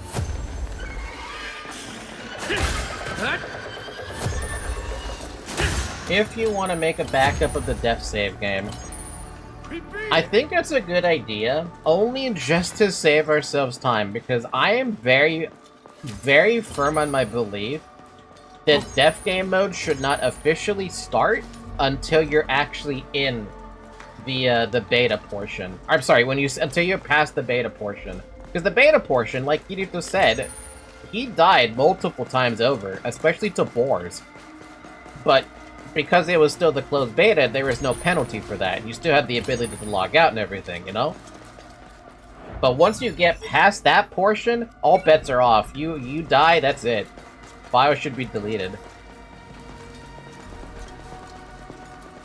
Where the hell is this stupid rock formation that I saw? Where the hell was it? That's what I'm trying to get to. You will take a whole stream just to get there and with not penalty of the def game. So it's silly to not skip it. I really feel like when the Game Master explains it, you should be given the option of standard and def game mode. You know, that would be another good option too, yeah. But nah, man, I still think as soon as you get into this portion of the game, def game mode should be active. I mean, I'm assuming you're doing that, right? If you're not doing def game mode, then whatever. Shouldn't care.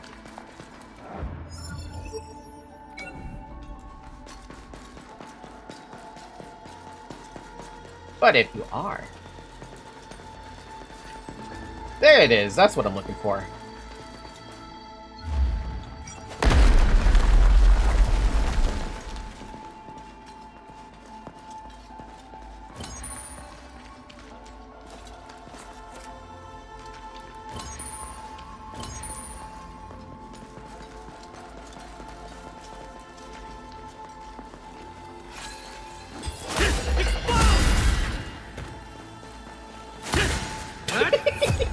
I locked that fucking thing up. Guess that's all settled. That was nice. That was actually really nice. That skill is nice. I dig it.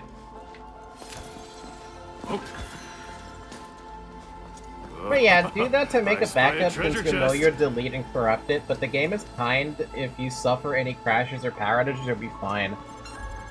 Yeah, let's just do that in case. Grim foil recipe. Oh. This one shouldn't cause us any trouble. Stay back!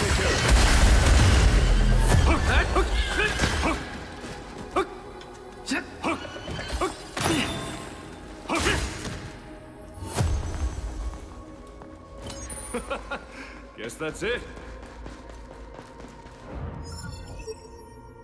There's one more chest up here, so there was 2 chests behind that fucking wall.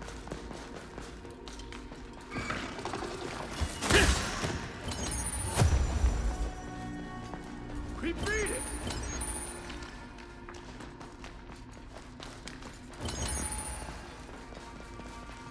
Look, a treasure chest.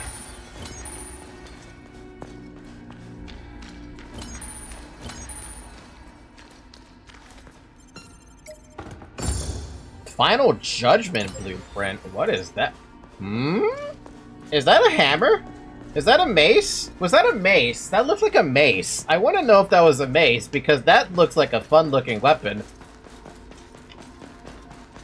Also, doesn't Steam have a system to track if a save file is actually corrupted to have it early backup in case something happens? I don't know what it is that they do. I just know that when you have the death game flag on, and you die with the death game on, it literally will forcefully corrupt the save file. That's all I know that it does. If it does anything else, I am not aware. So at least in this case, once we get to the town of beginnings, I will go and make a backup of that save file so I don't have to go through all that again. Oh my. Project Melody went live. Oh my. It's because in this case, it's not actually corruption, it's intended. Yeah, it's an intended mechanic, yes. But it's also, like... I think Steam just outright allows that. Because I haven't closed my game yet, right? So whatever's going on in the background with the save file, it's there. I know it's there because it's still there and I can still pick it, right? Once I close the game, it'll back it up to Steam. But then I just have to,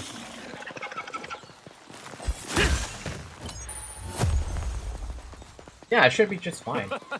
Guess that's it. I don't know, maybe I'm overthinking it.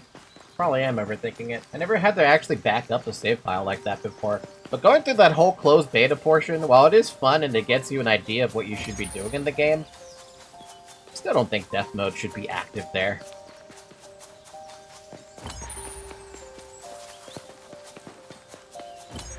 A safe area.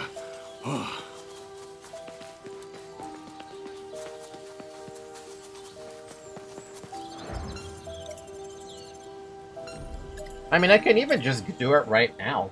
I could just close the game really quick and just make a backup. Let's go this way. Wait, can I? Wait, no, I can't. We're stuck in a quest. Technically, I can't do that. No, I have to get this portion. Never mind. I'll do it after we get through this portion. I don't imagine there's going to be anything wrong with this portion. You just need to get to the town of beginnings. That's it. Town Beginnings is a little bit of a distance away, but it's like you're not... I don't think you're fighting a boss anytime soon.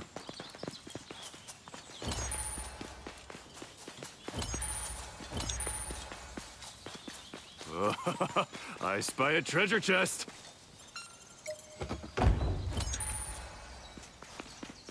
Cleansing crystal? Oh, I guess if I need to remove status ailments.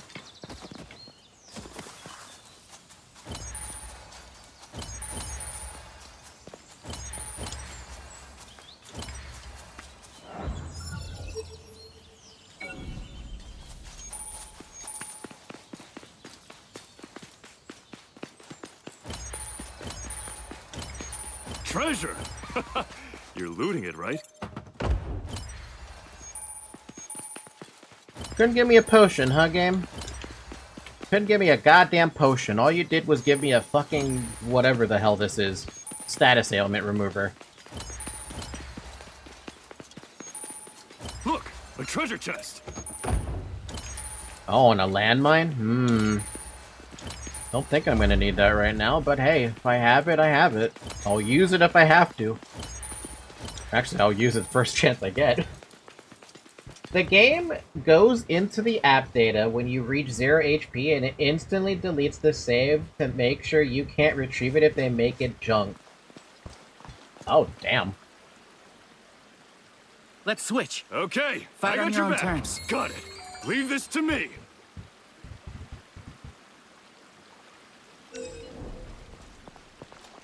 Yeah, once I get into the town of beginnings, I'll just do that then. I don't think it's a big deal. There it is. The town of beginnings. I know it's only been a few months since the beta, but it really feels like coming home. We did it.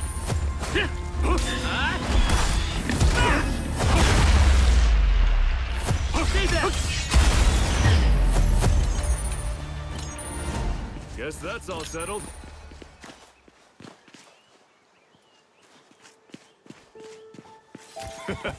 It's no match for us. It is an actual corruption. I thought they corrupted your game data. Like, they actually, like, changed a bunch of, like, things, making it so it can't be recovered or something. This one shouldn't Like cause some us kind any of trouble. internal virus take that's care of it. specifically only with Def Game mode or something. That'd be very funny, wouldn't it? It's not like you encrypt your data or anything crazy like that. Imagine if it did, though.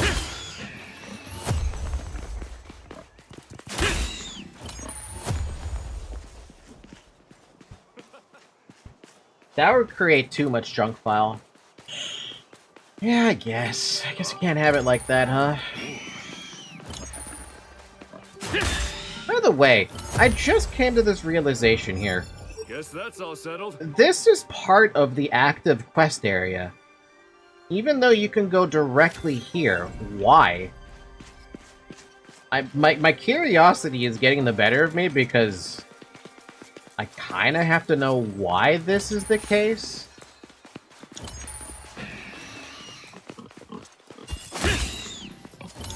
I don't think I gotta worry about these little tiny enemies, and I think I'm Looks like a bullet fine. Sorry, Zoe.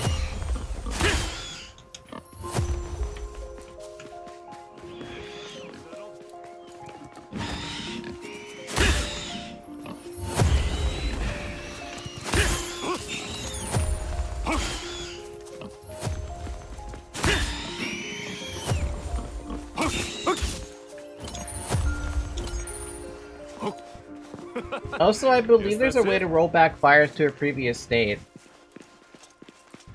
Oh, Falky. Oh, Falky. You're in a deaf game, but your curiosity is being tested. Because I'm curious if there's actually, like, hidden chests still. I don't think there'd be hidden chests in this game, but, like, that thing is, like, right there.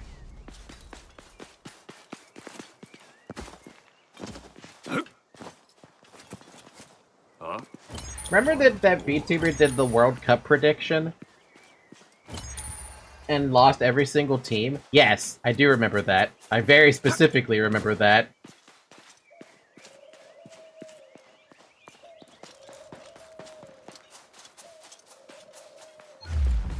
Sorry, it's too late. Fury! I got this! She's doing a collab with now. Kiara for the final match. Oh, that's so cool! Stay back! Explode!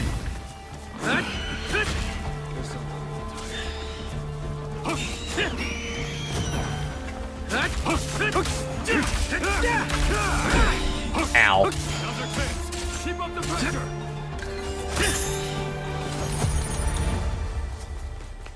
We beat it!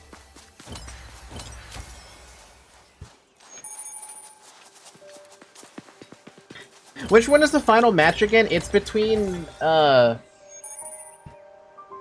It's between Argentina and Spain? Kiara went to her stream and on it'll be Twitter good and asked her if practice. she wanted to watch it together. Oh, that's adorable.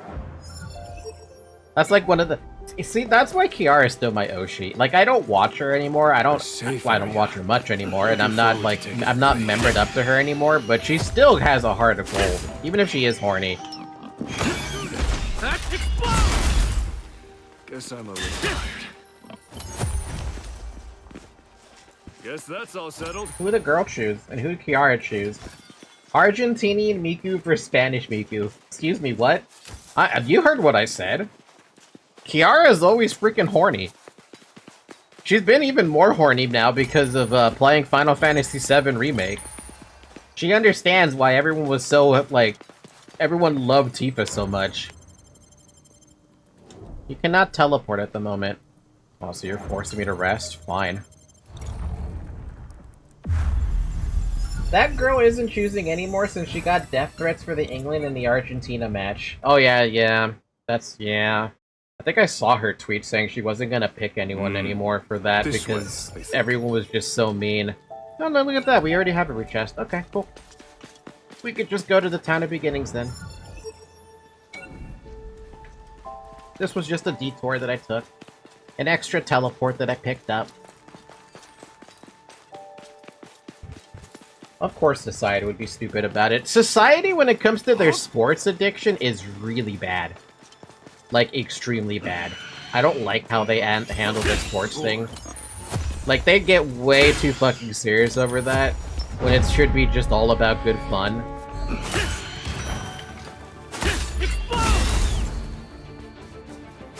Stay back.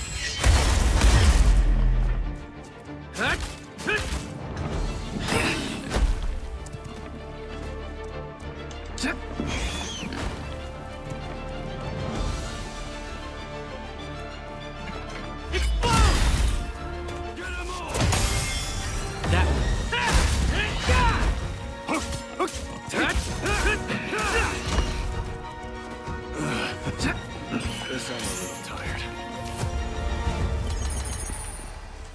tired. Guess that's it. Sport fan superstition. Sport fans being too emotional is one of the reasons I don't like sports as much as I used to. I don't like watching sports either. Like, the only sports I watch anymore... An enemy. That's it, actually. I don't even watch sports. We beat it. Even now, she's being harassed by Argentina fans to pick Spain so they lose.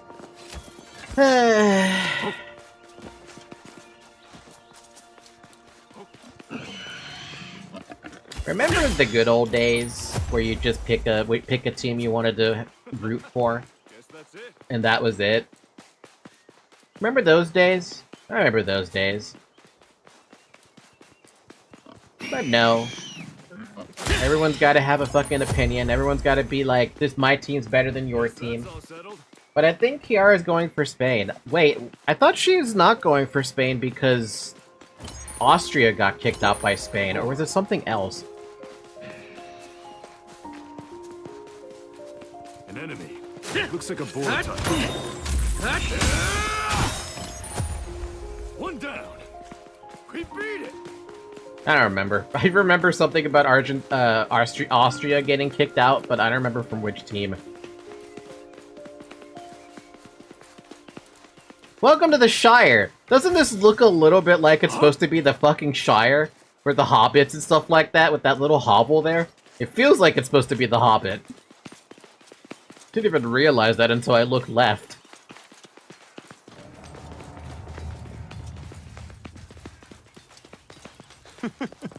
So, it's finally time for the official launch. If I remember right, the first thing we need to do is use the terminal there to add the town of Beginnings to the map. Why don't we give it a shot?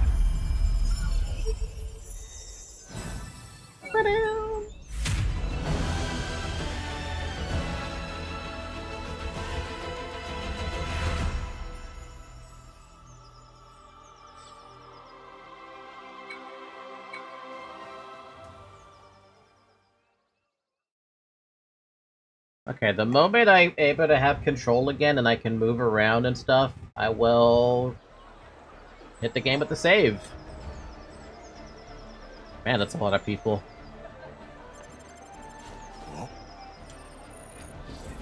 Oh, I can only run. Okay. Man, you're not giving me any options to be able to have freeform, do you? Because I'm afraid to hit the main menu button because I don't know what's going to happen.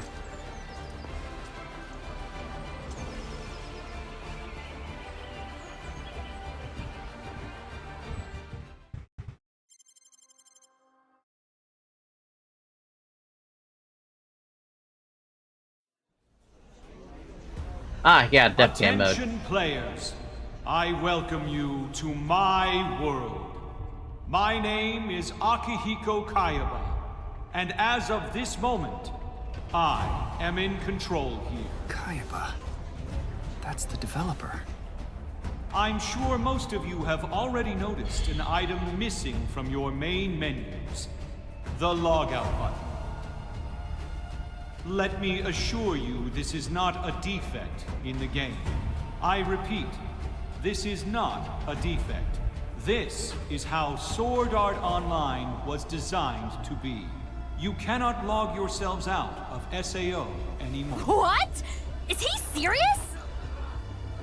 and no one from the outside will be able to shut down or remove the nerve gear from your head.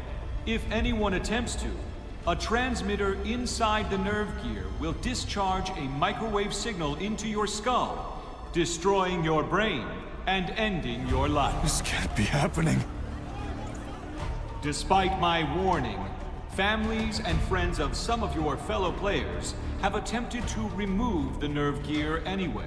Akihiko Sanada, the boxer? Can you imagine being boxed by this guy? The game now has 213 less players than when it began. They've been deleted from both Aincard and the real world. The news has already spread around the globe, reporting on the situation along with the deaths so far. At this point, it's safe to assume the likelihood of another nerve gear being removed is minimal at best. I hope this brings you some comfort as you try to clear the game. It's Welcome to the Other remember Society, the Doc Claw. There is no longer any way Hope to you enjoy your revive stay. someone within Don't the know game. if that was on Twitch side or If your YouTube side HP though. drops to 0, your avatar will be deleted from the system forever, and the nerve gear will simultaneously destroy your brain. There is only one way for a player to escape now. You must defeat the boss on floor 100 and clear the game. And last but not least, I've placed a little present in the item storage of How'd the every game? player. Game be good. Please, have a look. I did have a heart rate monitor on at some point, but I don't have a heart rate monitor on because it ran out of battery.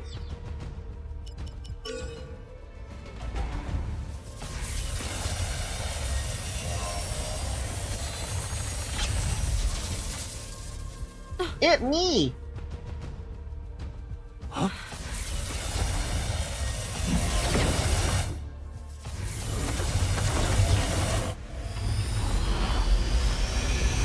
Ow.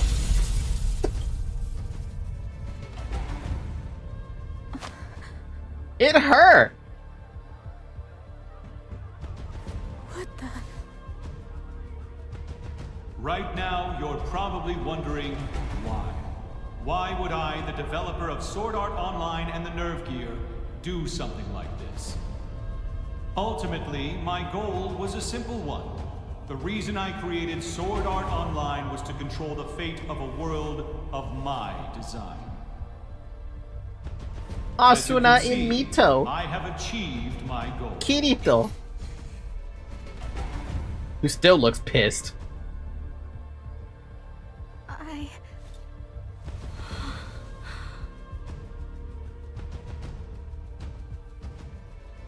You know, when I look at Iori now, popping out as a girl from the male, I was like, you know what? That makes a lot more sense because there is actually... There was a tell. There was one singular tell. This may be a game, but it's not one you play.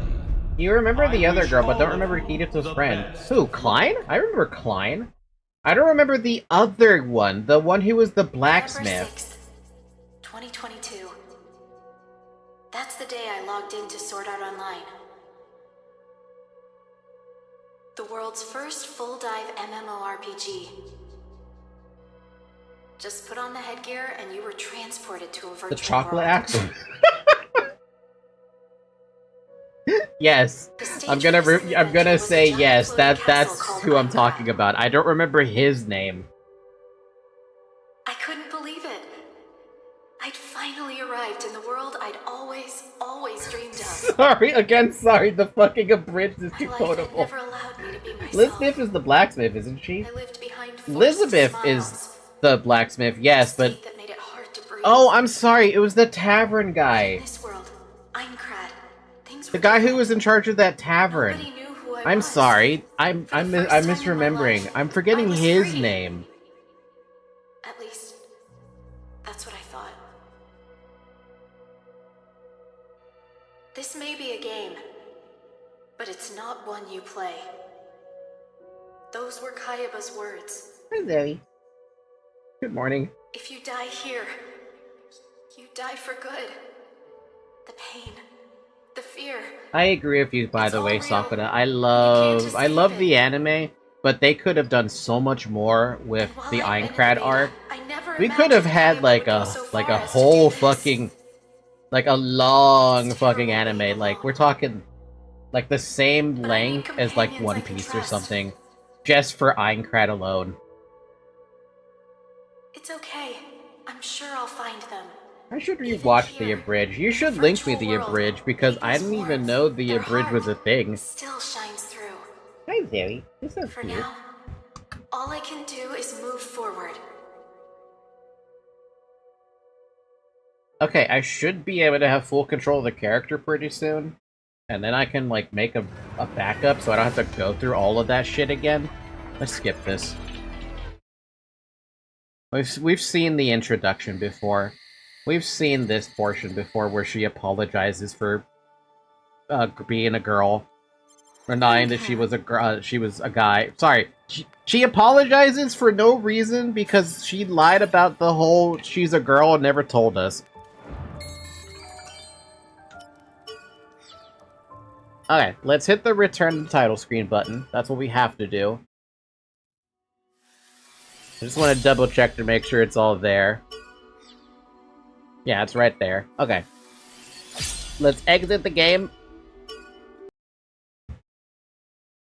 And then, as Zoe keeps on killing me with love, I need to go to...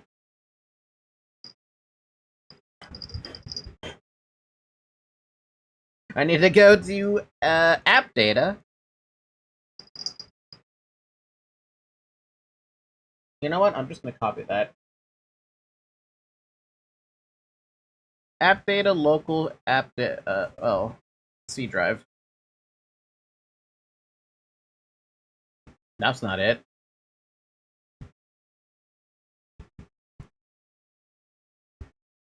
Steam.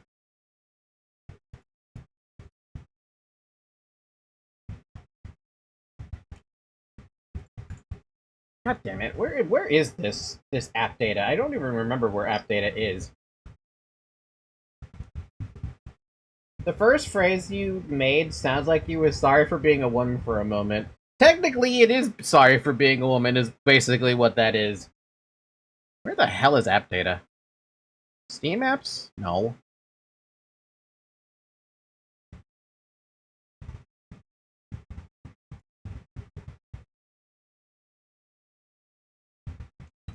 Type in on the Windows search. You're right. Where's Windows R?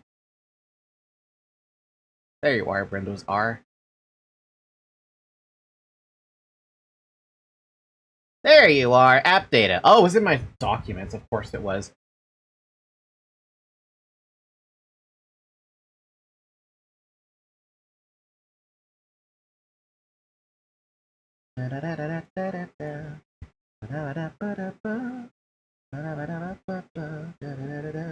Local. Echoes of Aincrad. I got fucking cut hair in my mouth. Ugh. Saved. What is it? Saved games? Which one is it? It's probably the entire folder, right? Shovel. It's the entire folder, yeah? That entire saved folder? Or is there something else in there I have to grab?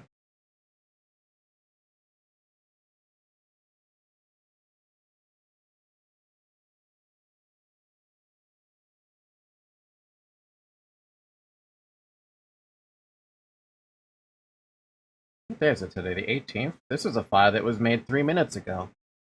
Or updated 3 minutes ago. It must be this one. Probably, maybe. I don't know. You know what? It's probably not the entire folder, but getting the entire folder should work. We can double check. Sword Art. No. Echoes of. I can't spell Echoes of Aincrad. Echoes of Aincrad. Save file. Location.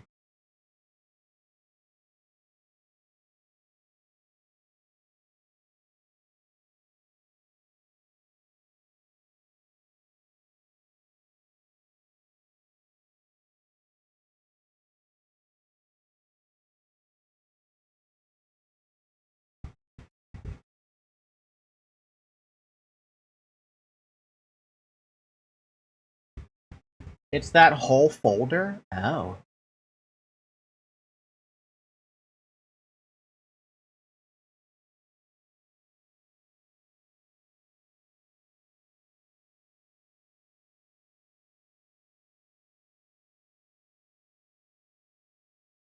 Okay. I also have a short minute video if you want to see to make sure. Sure, send me that one just so I can make sure, because I do see there is a video. Where's the save file and config stuff? It's a 1 minute video is what I see, but send me the one you have so I can make sure.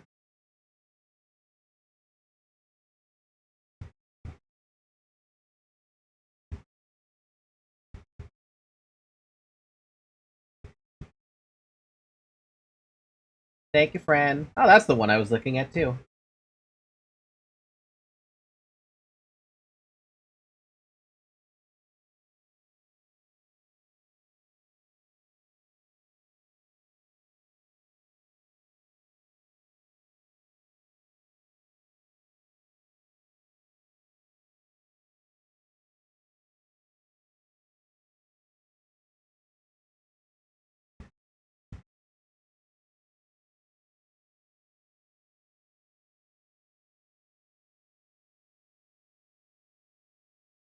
Wow, very short video and straight to the point.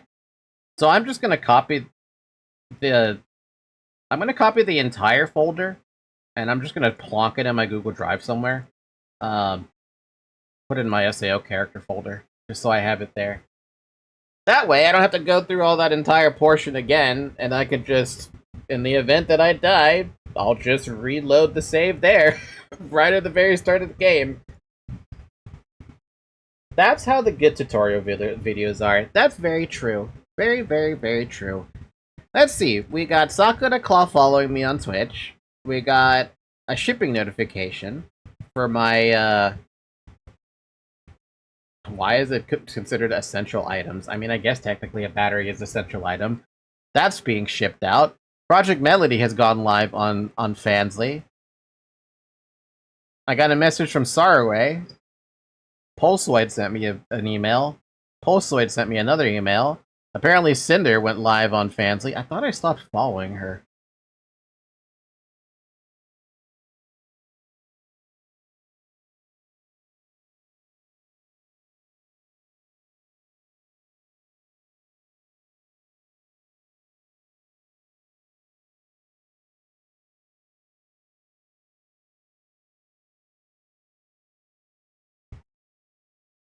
Okay, let's open up the Echo of Aincard again.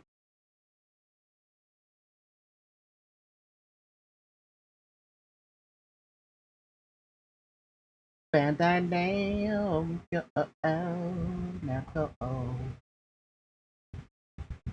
man, I am getting tired though. It's been 6 hours, by the way. Drink water. Oh man, we have to do another caching?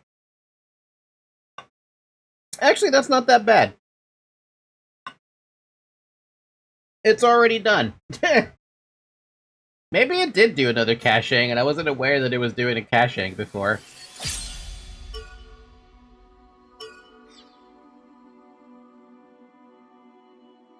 I'll drink Coke. Works for me. Alright, let's do this. There's still risk, even though I have a backup. It just means the backup saves me a bunch of time.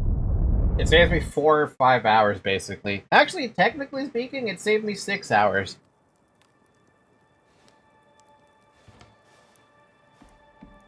By the way, I'm gonna make the underwear a lot better in my game. It's not gonna be this basic shit. It's gonna be a little cuter than that for both the men and the women, because we need good underwear in this world, and if it's shit like that, we don't want it. Alright, we have 4 extra points. I'm just gonna put them all in strength.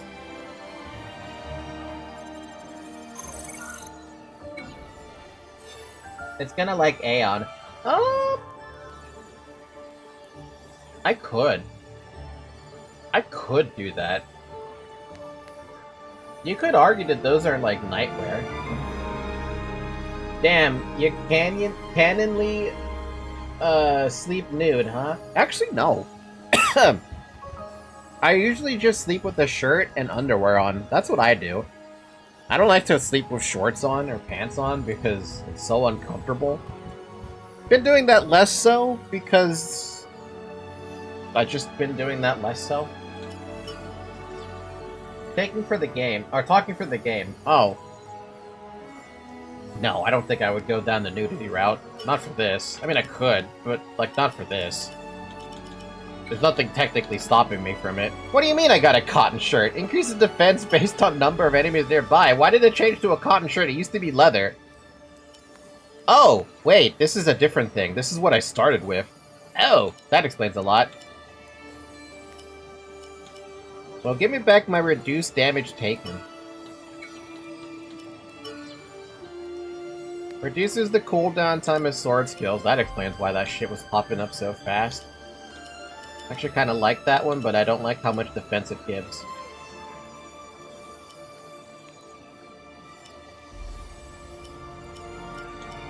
I like having faster sword skills. I just sleep in the clothes I had for the day. Nah, I need less. Reduce stamina consumption of dodging. Increases the invincibility window, and regular one.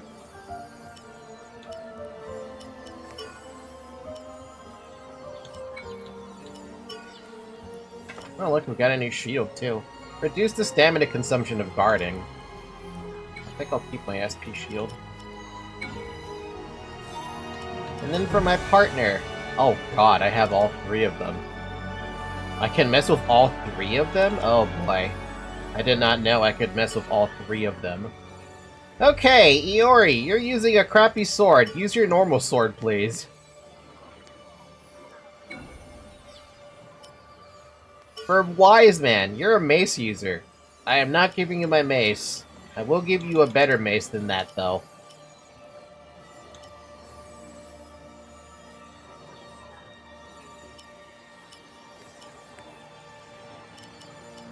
Yeah, you can use a hatchet. And then for Argo, you're using a crappy 15 damage thing. Agility Blast. Inflicts bonus damage that scales with agility when damage is dealt to enemies 3 times in a set duration. She's got 13 agility and 9 intelligence.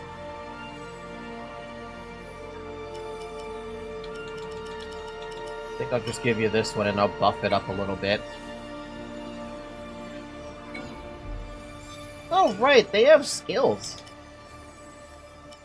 Tri-Stampede. Deals heavy damage to a single enemy. This damage increases the enemy is dazed.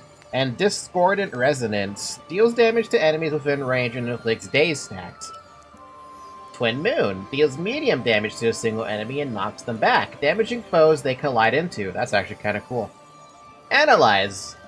Reveals enemies through walls in the surrounding area and allows the player to detect trapped chests for a short time. Deal bonus damage based on attack when an attacking enemy targeted by Analyze. I really don't see why I wouldn't just stick with the support healing circle. I feel like that's just more better than the other ones. More better?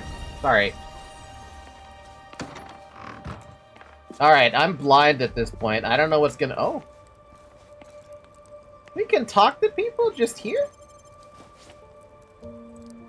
Ready to head out? It's a long way to Horncuff from here. Stay on your guard and be ready for anything. I just take out my t-shirt and sleep with whatever I have to. More better of good. More better of good. Are you prepared for the journey ahead? If we don't hurry, other players will swoop in and take the XP for themselves. We should make haste.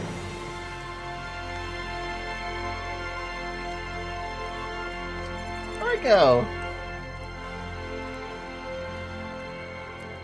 All I'm saying is, Hornka isn't exactly close. Though I am curious about how it looks in the official release. Suppose I could help you out for free this time. Aren't you just adorable? Yeah, no, I didn't get to say this. Or maybe I did say it and it was lost in translation. The voice actor for Argo in both English and Japanese, they both sound so similar. I'm actually super impressed by the casting of that voice actor now, because I wasn't sure how close they would get it. It's funny how she is just the same as her character. That's why I want to see what Cal looks like, because she looks the same as her character, right? But now I'm wondering, like, what does Cal look like? That's what I want to see. So, is there anything different in the Town of Beginnings? Looks like no.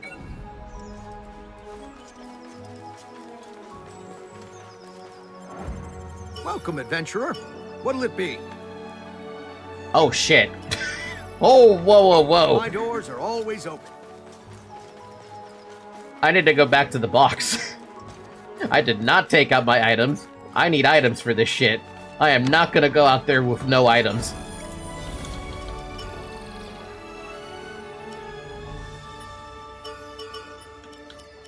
Okay. High potion, potion. SP potion, SP potion. The heal thing. The might thing. A bomb, a fire bomb.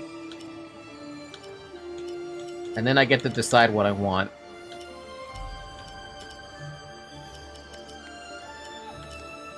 I take the Blink Talisman in case, and...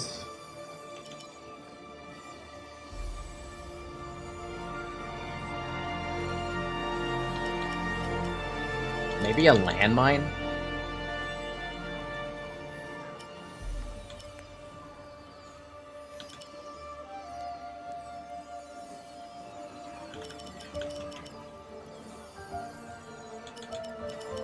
Yeah, I'll take a landmine. There, now we're prepared to go out and about. That would have been fucking terrible.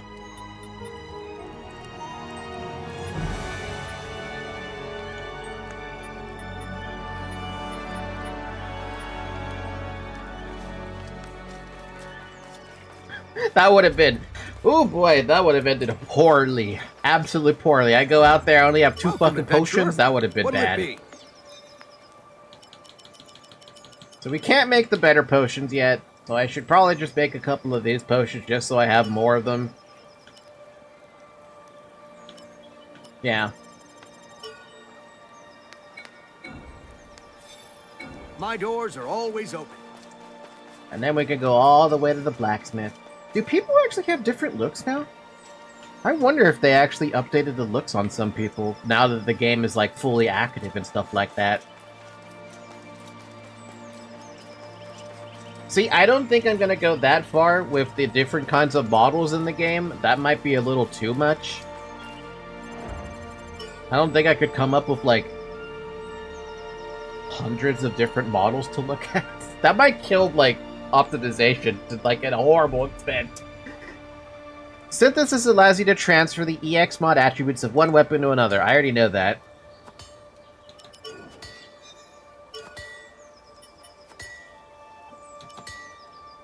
Aww. It's a fucking hammer. Final Judgment. 67 base damage. Grants bonus damage based on attack when dealing damage with fresh attacks and inflicts daze stacks. As opposed to this one. Man, also I don't even have any of those materials, but that would have been a really fucking good hammer to probably pick up, huh? The only hammer that does more damage than that is this green weapon, but that's just base damage. Doesn't have anything special attached to it. Wait, do I have anything I can make of my maces then, or no? No.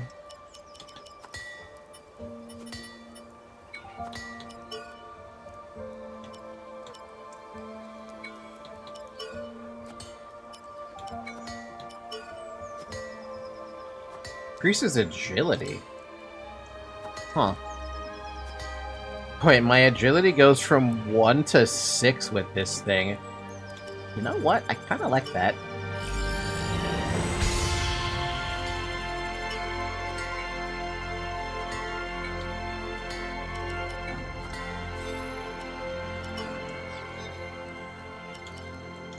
Can't upgrade that, but I could maybe get a... Wise Man's got his little axe. I said I was gonna upgrade his axe a little bit to have some kind of freaking stats on it, but I don't think I'm gonna. Come again. What a weird look that I have going on, but I kind of like it.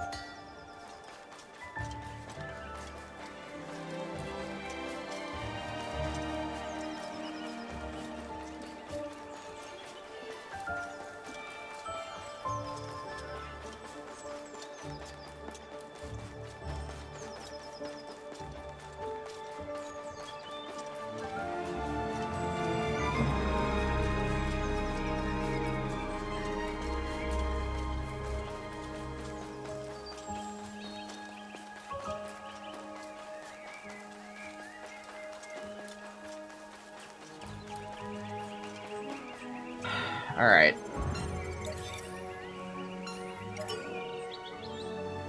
While many players seek the safety of the town of beginnings, Wiseman claims that in order to survive, the party will need to become stronger.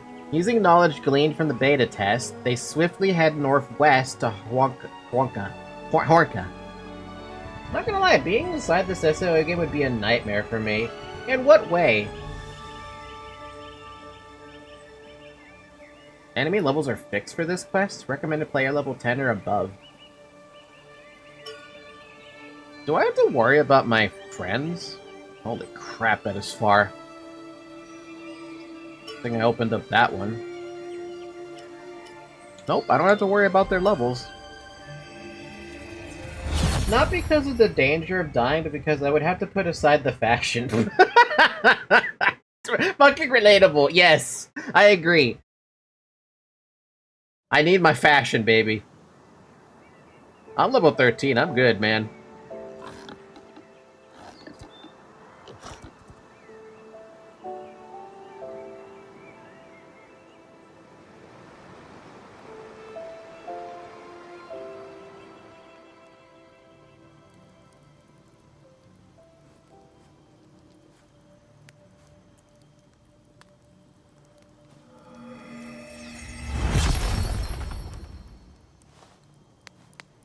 Sorry I kept you waiting.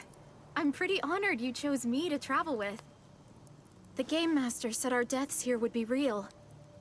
As crazy as it sounds, I have a gut feeling he was telling the truth. So let's keep our guard up, okay? As much as we can.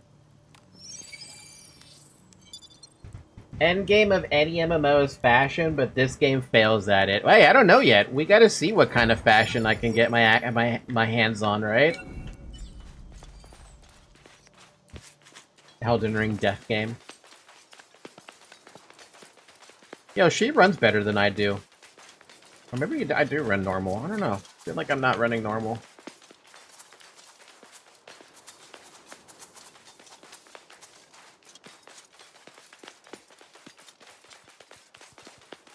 Sure, that'd make for good practice.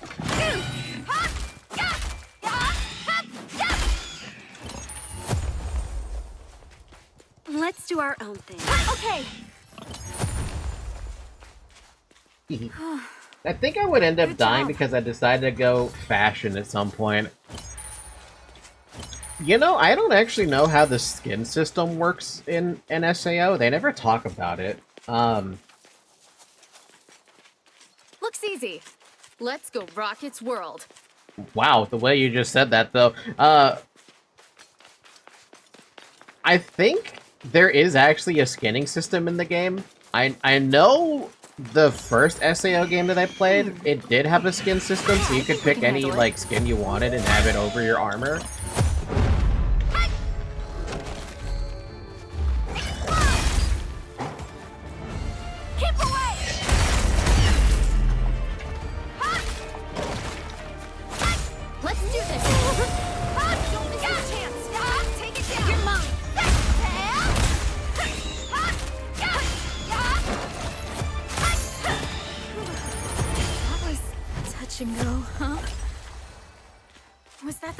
Now you sound like young Link. Yeah, kinda. Let's switch it up. Understood. I've got your back. Let's do our own thing. Okay. Let's switch it up. Understood. I've got your back. Let's do our own thing. Okay. I don't know. I like the sound of the voice. A wolf type, huh? You must be itching to fight it.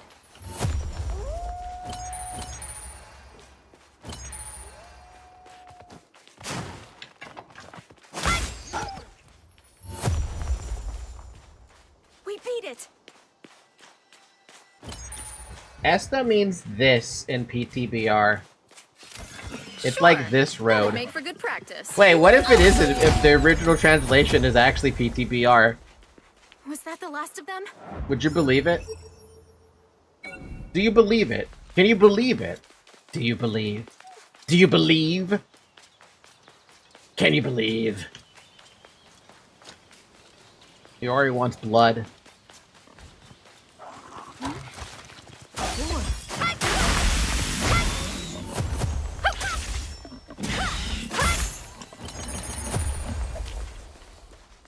We beat it! Do I believe? Do you believe? Do you believe in this world? This horrible, horrible world? Over there! A kobold!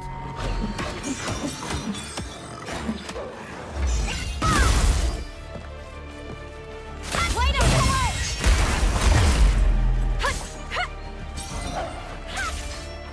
Now's our chance. Keep up the pressure!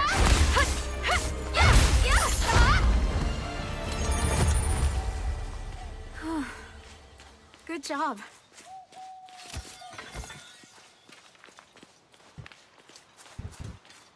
I don't know. Honestly, I've always thought about how long I could survive in a world like SAO, where everything is I death. think we can handle it. To be honest with you, I'm not sure. I know how I act in MMOs, and I'm always pretty good about things, but I also get really... Looks easy. I get really curious, so I put myself in a lot more danger than I should be doing. Was that the last of them? Would I be putting myself in danger playing this game a whole bunch? I don't know. I'd probably be doing the same thing that Argo does, where she's a, where she collects information. Is there a lance in this game?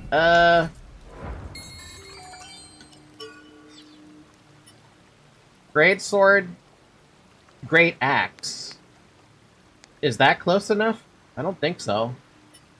We have sword, rapier, dagger, mace, great sword, and great axe.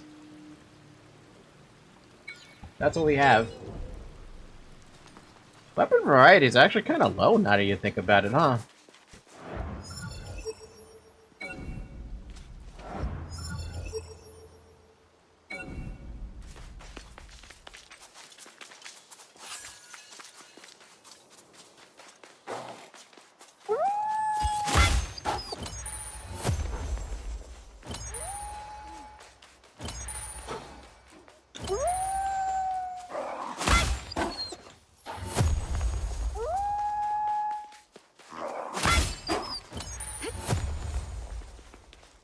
It's a wolf type. Just gotta keep an eye on it. I think I would die in the range of floor 40 to 70. I don't die if I don't die between those floors, I wouldn't die anymore. Look at you and your confidence. I'm not that confident.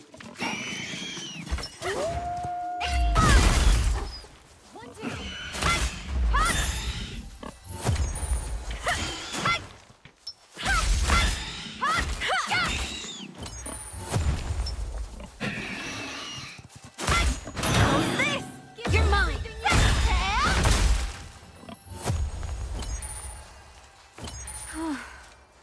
Good job. Megalith Forest. This other part of it. It's not even confidence, it's more like a self of, understanding of pattern recognition. Hey, more power to you, sir. More power to you.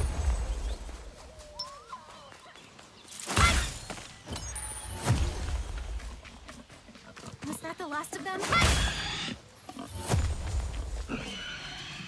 We beat it.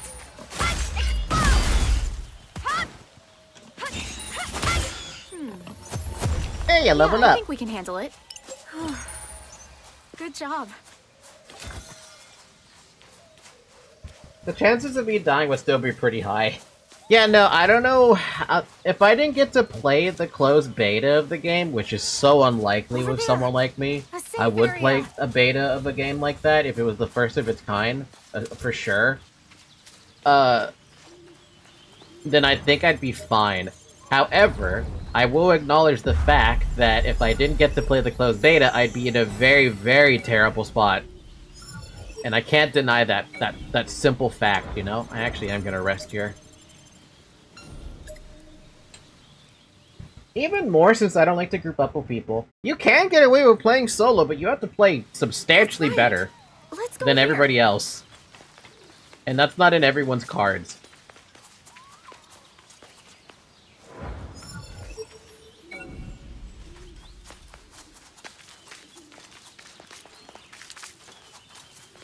Enemy spotted. Looks like a boar type. I'll show you. Keep away! Listen up! Explode!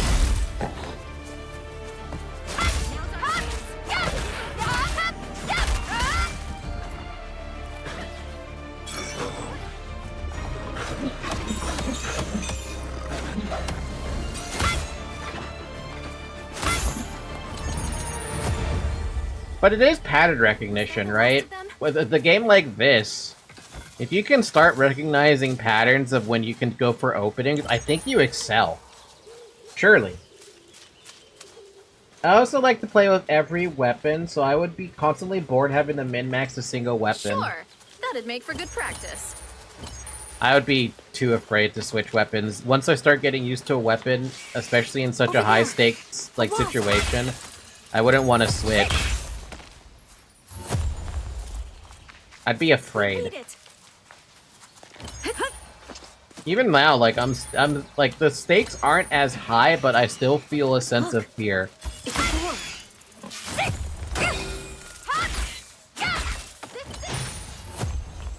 We did it. Good job.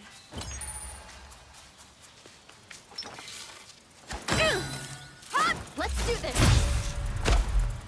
Ow. One down. Was that the last of them?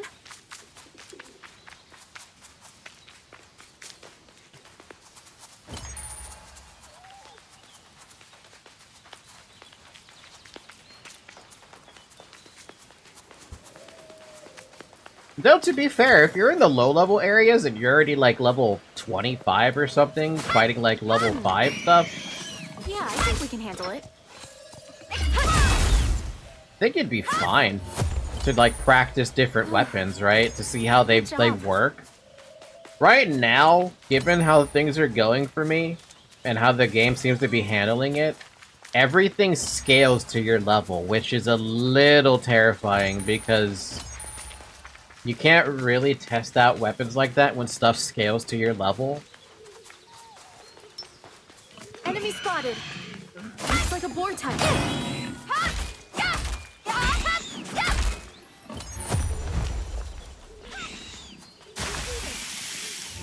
We did it.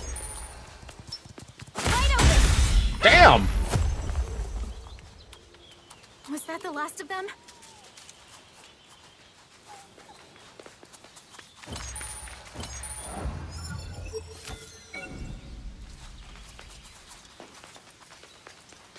The way I would play would be very different from how I usually play too, since I'm used to play challenging myself to pick stuff that is kind of uncomfortable to me. Look, wouldn't that be going against your sense of self-preservation though? Because they always say that if you die in the game, you die in real life, right?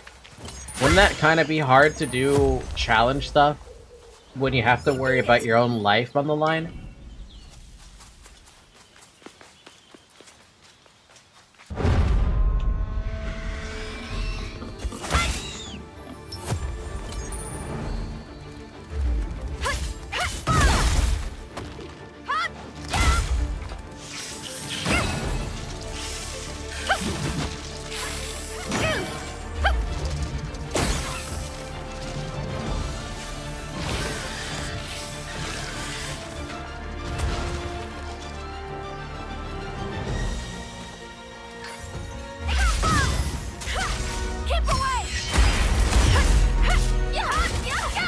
dude got stuck in a corner. Because Iori decided to go after an enemy that was like a million miles away. Thanks, Iori.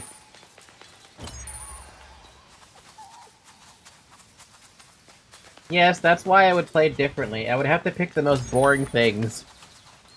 Would it be boring, though, if you were fighting for your life every single encounter? That's the question. Are you saying to me that Brazil is living your life like that all the time? A safe area. I could definitely use a break. Enemy spotted. Looks like a boar type.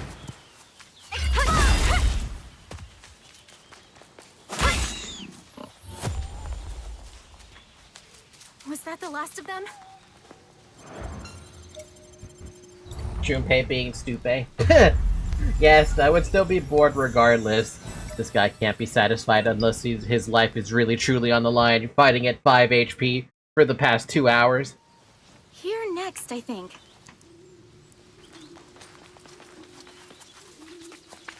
Look, it's a boar.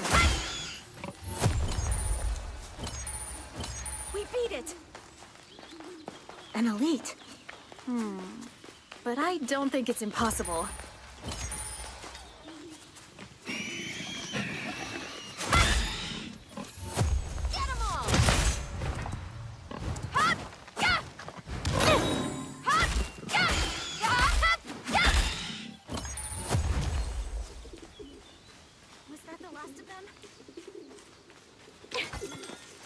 I would probably try to use somewhat a tank build with a very mobile class weapon.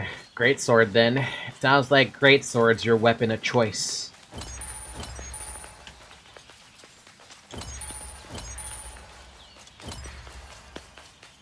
Sure, that'd make for good practice.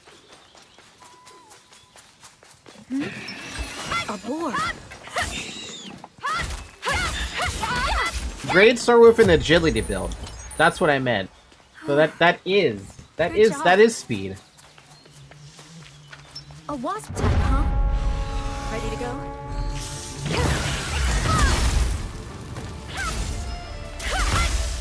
Hip away! I'll show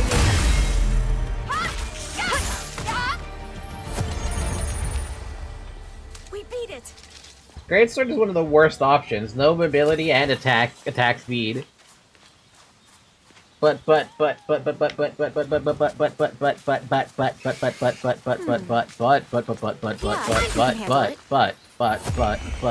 hear me out.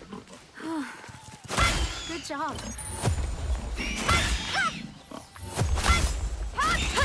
Greatsword with all the attack speed. You're nothing but agility. Agility and endurance. Do you need strength at that point when you already have a greatsword that does a lot of damage? Actually, you can do however you want. It's a boar. I'll do rest, why not? I don't like hitting the rest button because it kind of overkill. Would probably use a standard 2 swords, sword plus shield. Oh yeah, I forgot that dual wield existed in this game. The thing is, though, dual wield was limited to the person who was supposed to be having the fastest reaction time. That was the gimmick behind that. Sure, if you had the fastest reaction time, you got access to dual wield.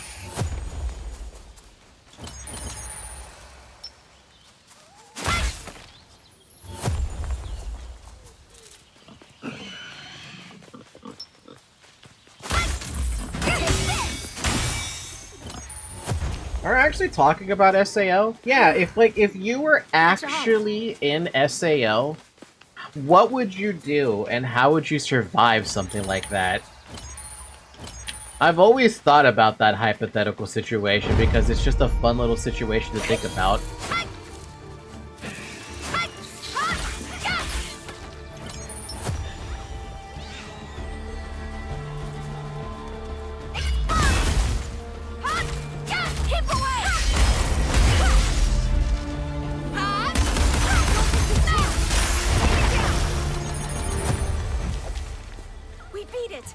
Because I don't think SAO didn't have dual wield.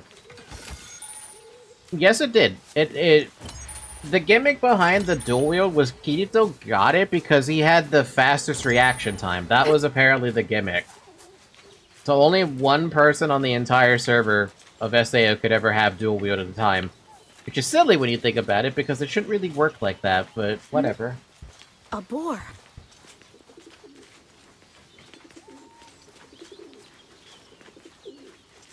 So if you were able to be like the best reaction time or something, or whatever the hell that gimmick was, right? You could have dual wield. You could do that.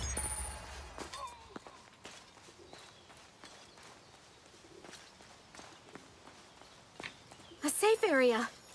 What a relief. Personally speaking, though, if I was stuck in SAO, I would probably... It depends on if I'm stuck with anyone I know. So you just had to be an Osu no-lifer? That's right. Let's go here. Osu no-lifer. Did you have to take a jab at the OC players? My god. That was fucked up, man. Hella fucked up. Also, why would we go that way? We unlocked all the stuff back here. Should just be able to go south and around. At least I think it would still be there. Don't see any reason why it wouldn't. Looks easy. Let's go rock its world. Elite. But it's nothing compared to us. Was that the last of them? Do you know people that play Osu? I do not. Oh good, this bridge is still open. So the stuff we did in the beta actually still applies. So we can skip a hell of a lot of whatever the hell this detour is.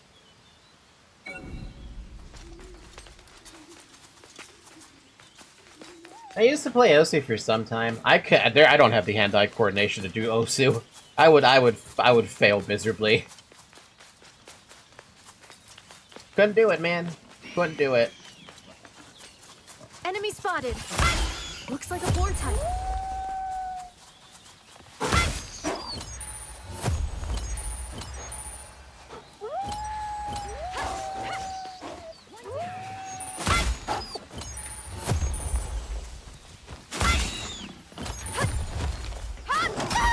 Oh, damn!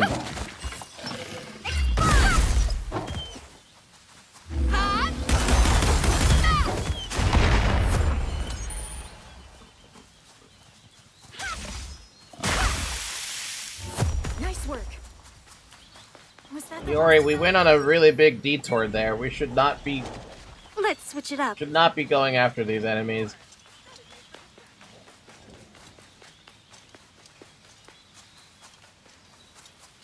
This'll be fun.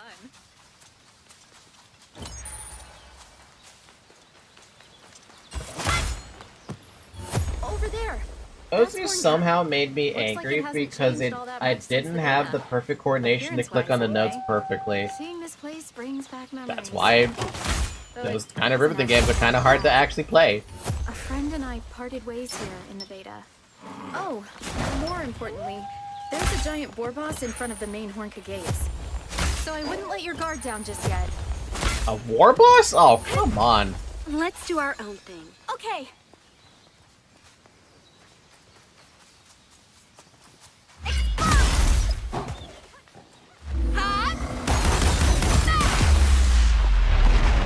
I blew its head off. I blew that fucker's head off. Good job.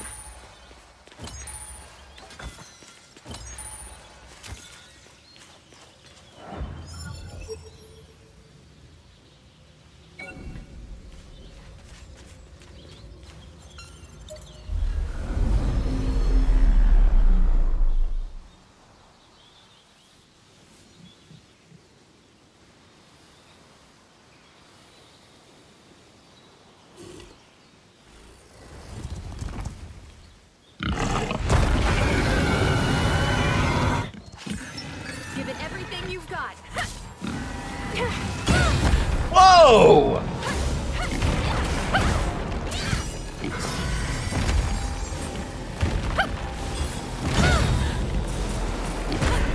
Oh my lord! Keep away!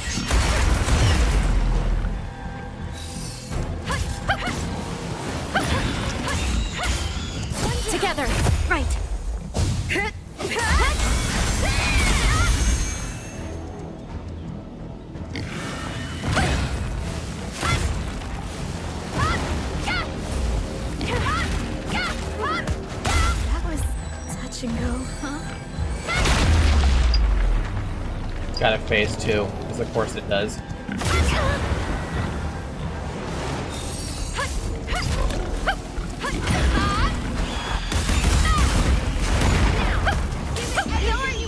Got it! Time to heal.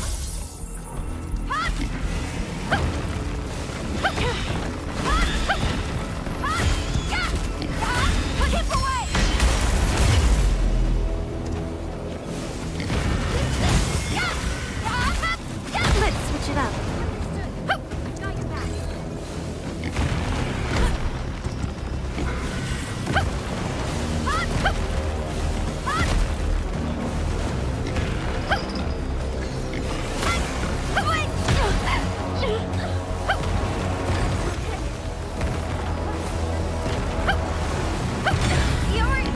Got it! Right here. Keep up the pressure. Another phase, okay.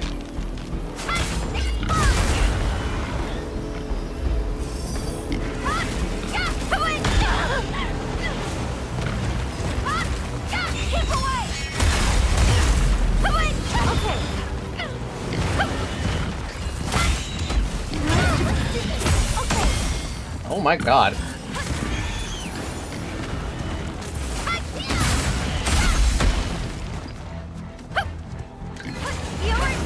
Got it. Time to heal. See what I mean by the freaking little heal circle being really nice? Together. Right. Everything you've got. Don't miss this chance. Take it down. Fucking hell, dude.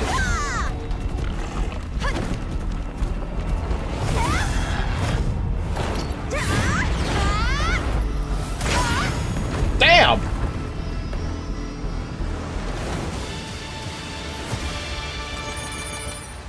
We beat it. Fuck. I went through almost all my remaining resources there. Thank God for the freaking Yori heals. Even she went through a potion. We made it to Horka. Oh, what a relief. Let's activate the local terminal and add Hornka to our map. Taki, how did you decapitate that with a blunt weapon? Nobody's gonna question it. Maybe I smashed its neck open. I don't know. I'm just guessing.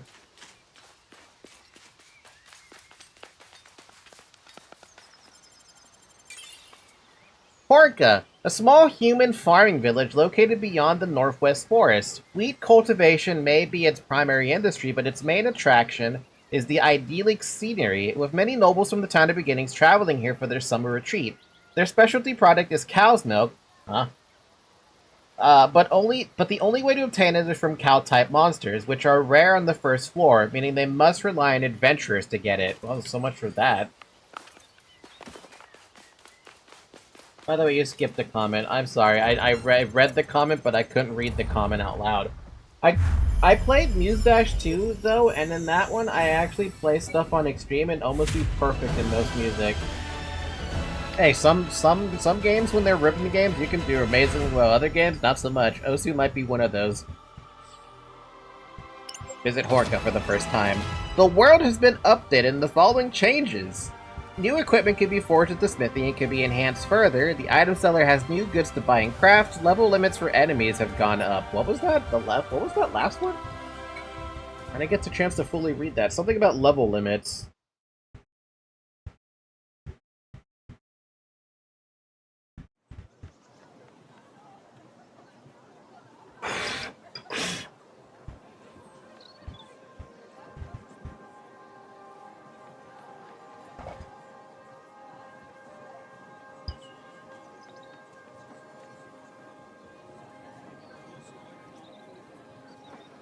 Here we are, Hornka.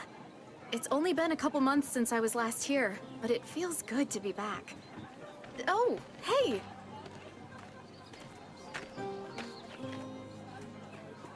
Oh, hey, Wise Man made it.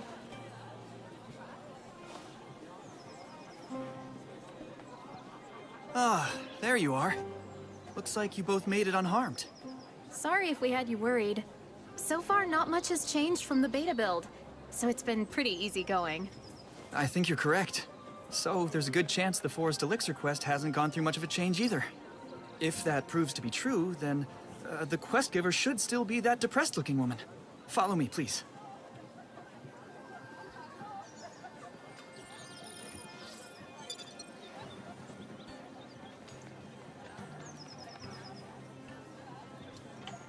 Oh, it's literally another freaking town. Oh.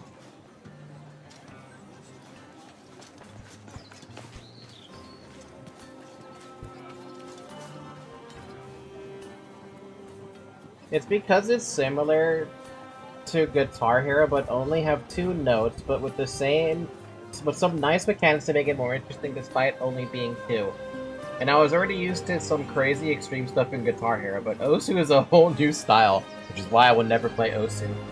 Nothing has changed, besides it's not becoming a death game. Hey, we can accept that there's stuff that hasn't changed yet.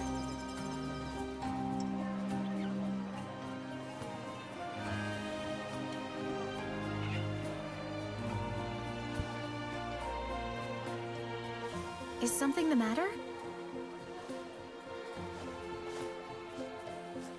Oh, traveling warriors, you must help me. My daughter has fallen deathly ill, and only a very special medicine will save her. Special medicine, you say? What kind? It's a remedy made from the ovules of little nepenthes, a carnivorous plant. They're dangerous monsters, and only the rare ones with flowers possess ovules. I know their lairs are dotted across the vast West Forest, but still, there's no way I could handle this myself. I don't suppose you brave warriors would be willing to help, would you? Please, I beg of you. I'll even reward you with the ancestral sword. Don't worry. You can leave this to us.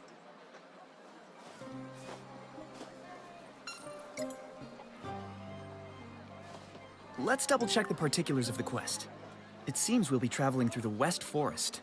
Our goal is to find a flowering nepenthes, an enemy with a low spawn rate. Take one down and we'll get the key item, the little nepenthes ovule. Clearing this quest will net us an anneal blade, a powerful weapon that should remain useful for a while. That's the long and short of it. Right then, let's head over to the forest quickly, before someone else finds what we need. Let's do this the same way we did before. Once you're ready, message one of us to accompany you to the quest area. I shall be swift with my preparations. But they both can't come with me. The special medicine is 500 kilograms of cocaine. Even worse, it's a flower caviar. Ugh. Past quests. From the main terminal, you can play through previous quests that you've completed. By repeating your experience, you're able to hunt for quest-specific drops and rewatch story cutscenes. You can warp to locales you previously visited from any of the town's main terminals. Good, so at least we have fast travel as a thing.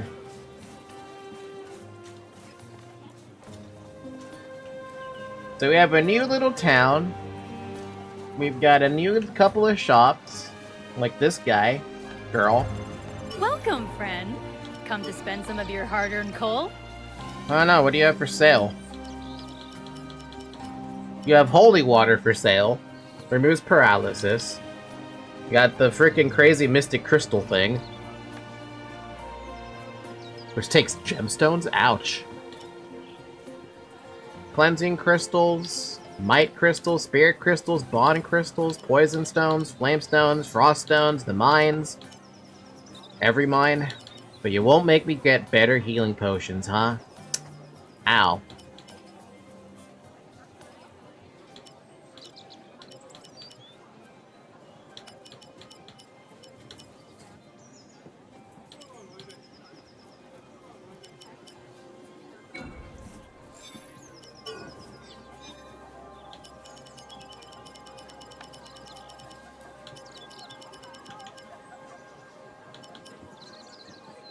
Damn, 3,000 coal per freaking might crystal? Ouch.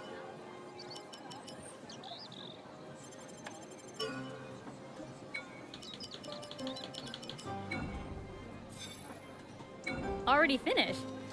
Visit again anytime.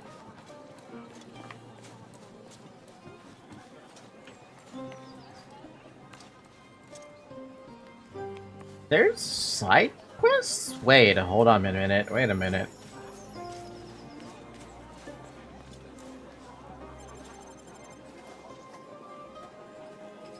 What's this? You're an overworlder, ain't you? Such crude equipment. Yeah, you'll do nicely. Huh?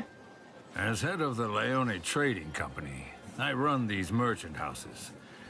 This is a unique opportunity. A way to upgrade that sorry old equipment of yours. Sounds good, huh? You in? Sure. Good. So, turns out adventuring. Hey, that text isn't like like that text is incorrect. And we want to strike while the iron's hot by developing better gear and then raking in the dough. Which is where you come in. I want you to do a survey of materials we plan to use for development. Now, the job is to seek out and destroy monsters that drop the materials we need. Here, take a look at this. Don't know what for you're more saying. The details. text looks fine to me. Off you go. Small text, just one line. Bruh.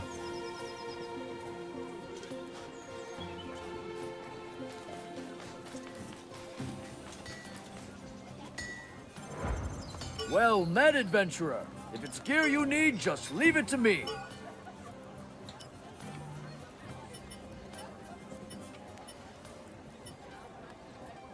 I see no different weapon here, friends, except for that.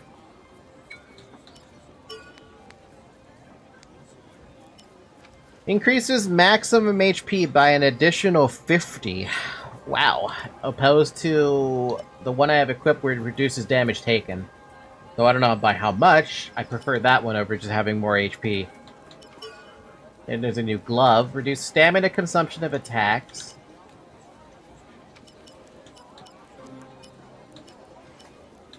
Honestly, I kind of like the idea of reducing the stamina consumption. Increase the amount of support SP. Honestly, that's a pretty good one too.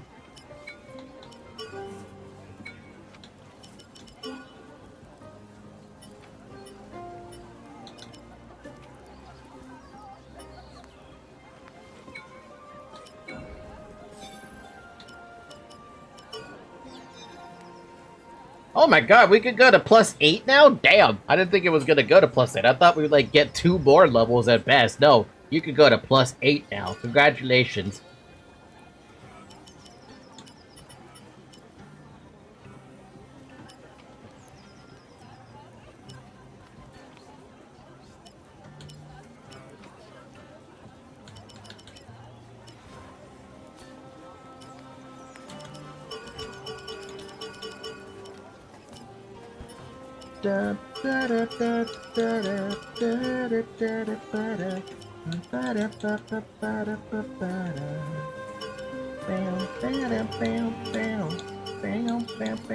Fucking hell, what do you mean I can't do more art?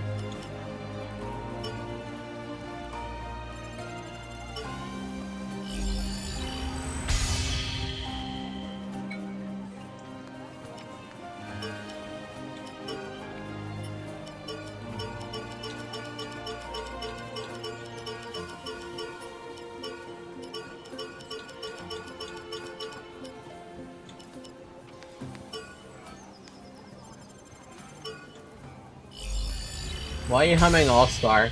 I don't know. Sometimes I just do that. Sometimes it just happens.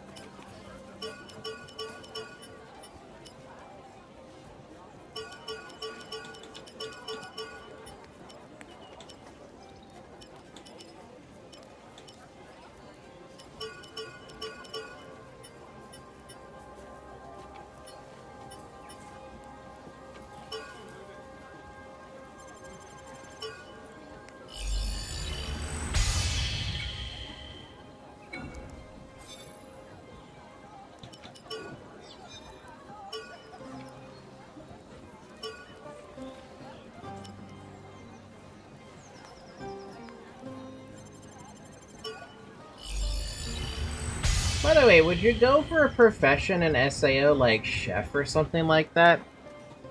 I think the one I would go with if I was gonna pick a thing like that would probably be like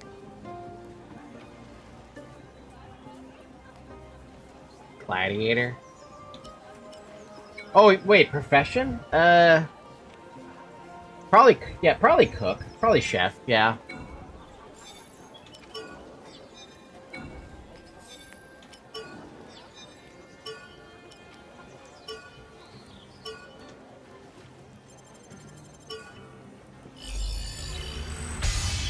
+8 mace.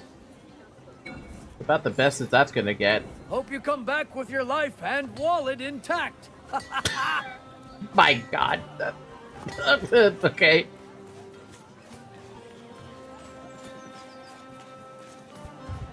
Only chef or something else.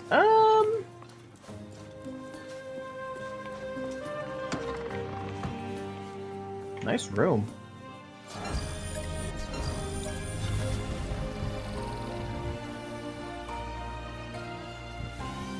Maybe chef and fisher. I do like my fishing in games.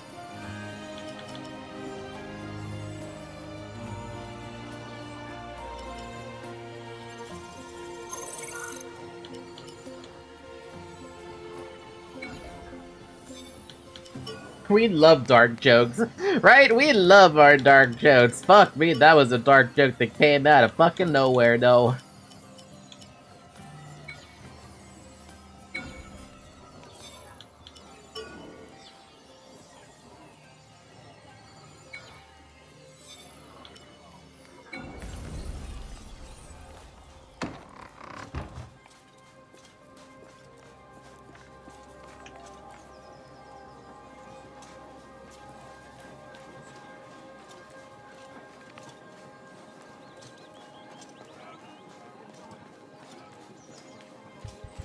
I would go chef as well, but with a little bit of blacksmith.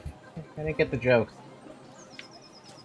Oh, the blacksmith that I just talked to said, I hope you come back with your life and your wallet. Aha! That outfit! You must be an adventurer from above, yes? I hear your type will do anything for the right price. So, what do you say? Interested in hearing me out, stranger? Sure. What do you got? Oh, thank you kindly. So, I've got a package that needs delivering, but I can't get there myself. There are these beasties out roaming on the plains, you see. I even heard they've bred themselves a new leader. Perhaps you'd be willing to take it out for me? You will? Oh, I like your style. Your kind really are up for anything, aren't they? Your kind? Fucked up.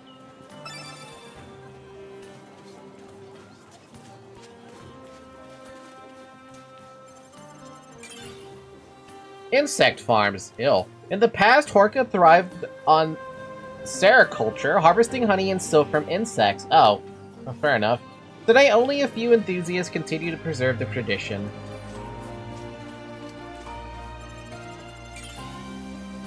Woodsheds. Though the first floor appears mild, its winters are harsh. In villages like Hornka, firewood for hearths is essential, a remnant of the climate from when the land still lay on the surface.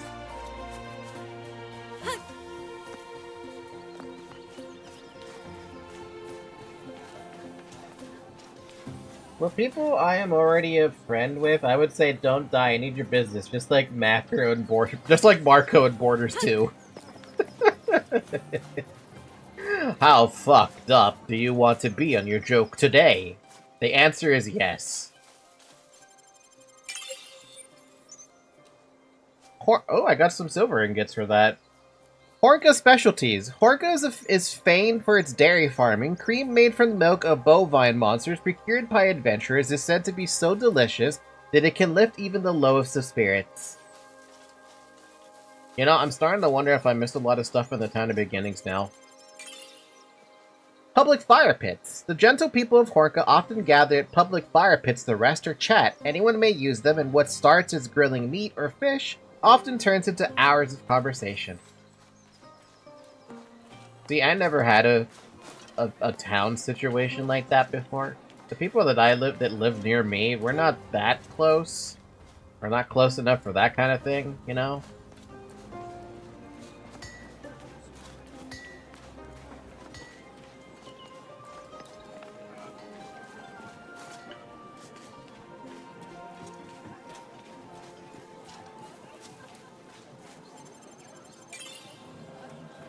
Hornka herbs. It said that Hornka folk value fragrance over bread. Every household keeps an herb or flower garden to create its own signature scent, which is passed down through generations. That's a very unique thing.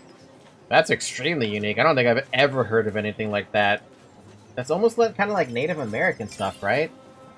Raised floor granaries. In humid regions where pests thrive in the summer, raised floor granaries are common. Originally developed to protect grain from floods back when the land lay below, the design remains in use today. Imagine someone trying to do return of items they bought and say it doesn't work properly. Then I take the weapon, cut the dude with them, and say, I don't know, looks like a cut to me. You know the fun thing about that too is you can't hurt anybody in the safe zones. If you're doing business in the safe zone, you can't hurt them. And if you did decide to hurt them, you'd be marked as a yellow player, which means you attacked another player. I guess fun fact.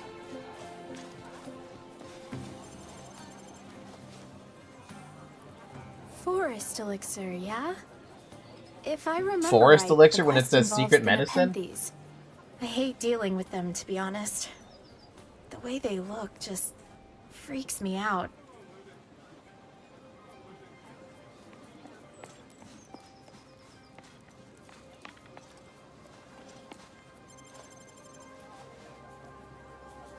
The Forest Elixir quest. If memory serves, we'll be trying to get a little Nepenthes flower to drop. However, the monster has a very low spawn rate. Guess there's nothing to do but buckle down and get to work.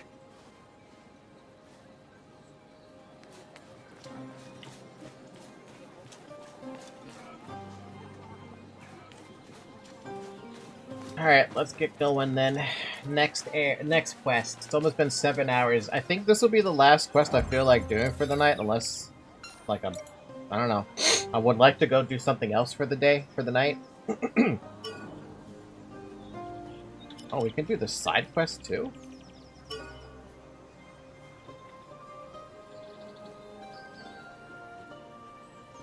Wait, this is so confusing.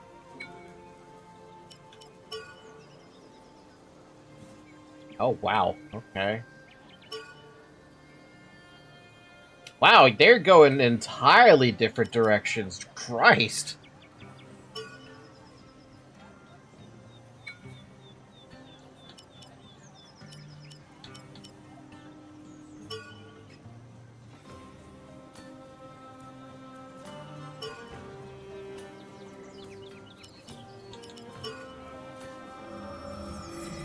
But the shock of them for seeing a blacksmith going nuts to attack a player would be priceless.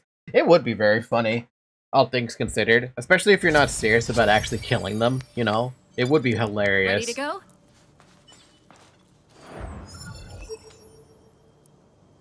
So, am I able to go down, or do I need to go somewhere else? I mean, the quest marker is taking me where I need to go, so I guess let's see.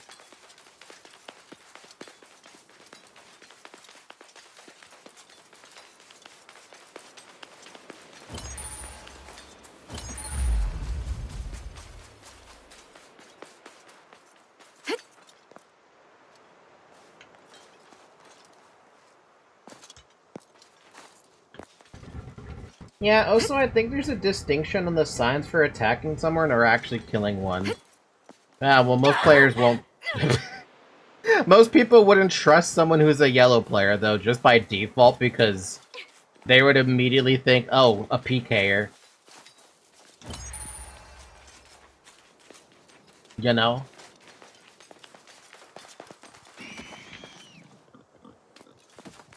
Look! It's a boar!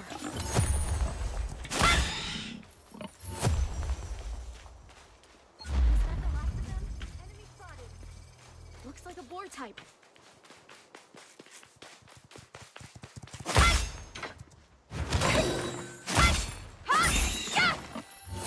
Man, I do so much damage. I can basically 3-shot those things. A lot of damage, but no fucking defense. Let's not forget that.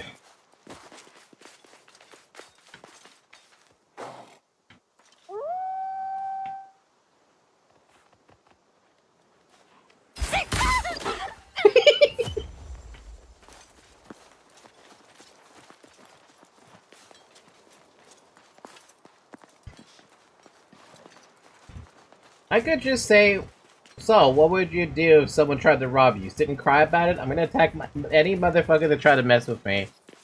Congratulations. I don't know how many people would trust you, but hey, maybe it's crass attitude, right? People would be like, oh, he's just crass. Don't worry about it. He's always like this or something like that, you know? There's a chest down there? What the fuck?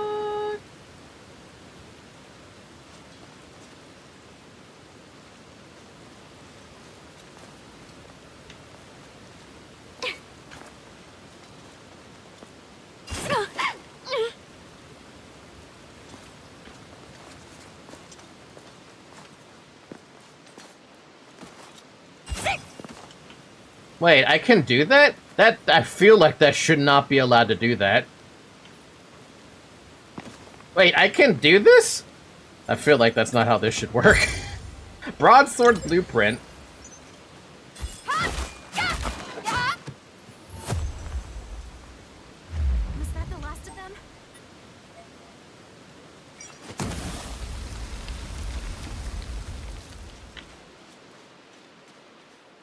Imagine if you died when you jumped to the lower place. Well, I can't die is the thing. Fall damage isn't a thing. I just didn't think it would actually let me get away with coming down like this. I'm actually kind of surprised.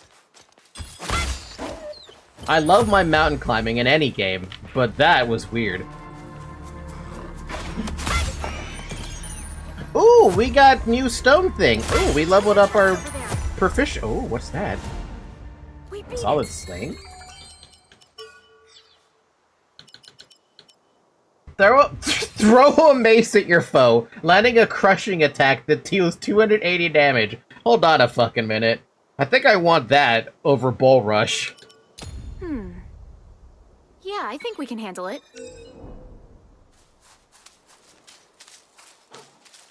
Died, not actually dying. Fair enough. Oh man, that does not have a lot of range.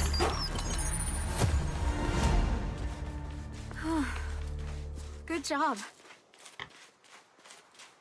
Hey, I thought there was no ranged attacks in this game. How come I have a ranged attack now? A wolf type, huh? You must be itching to fight it. We're getting a mage stone from this stuff, by the way, so we're actually getting new loot. And I love me some new loot. Pisco nut?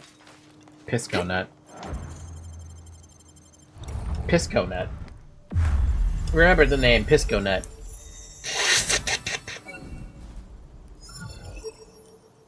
Oh, in order to get down here, I had to go from the north? Huh.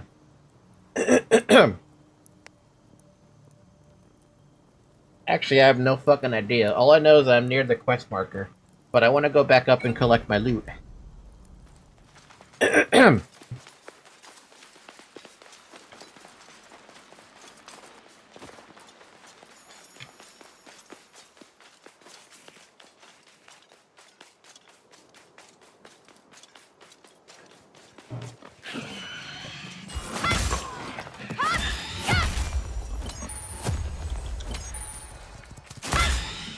Man, 358 damage plus 100 and an additional 158. That's overkill.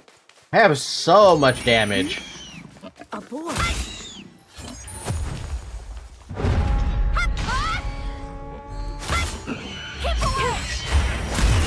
Take this. You're mine.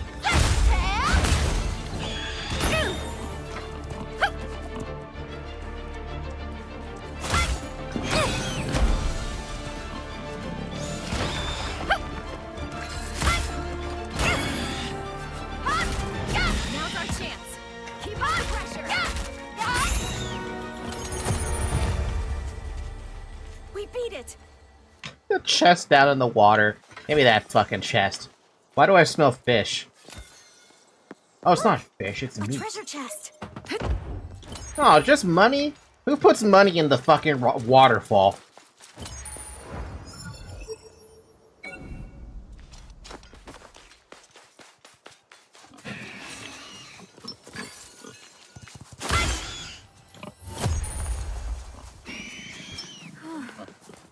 Good job. Wait, what? How much did that hit that thing? Was that 700 damage? I beg your pardon? Also, how do I get that chest?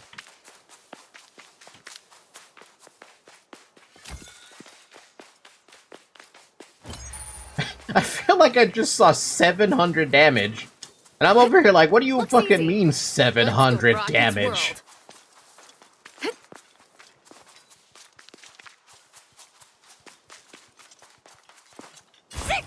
No! Enemy spotted. Looks like a boar type.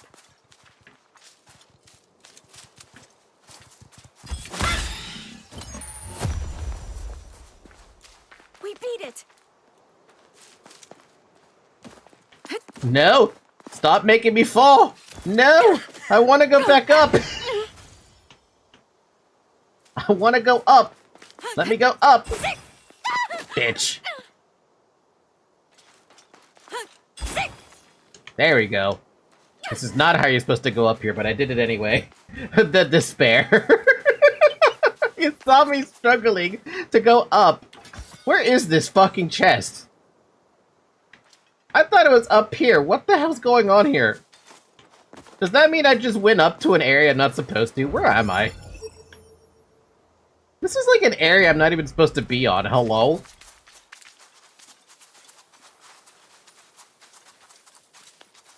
Congratulations, dumbass. You went up to an area you're not supposed to.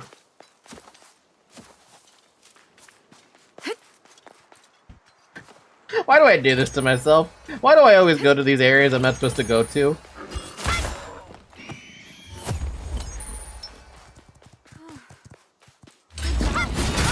Oh my god, it is 750 fucking damage. God damn! 750 damage! Do you think you like risking your save? I don't risk my save with jumping, though. You don't take... Oh, it's a fucking bomb situation, of course.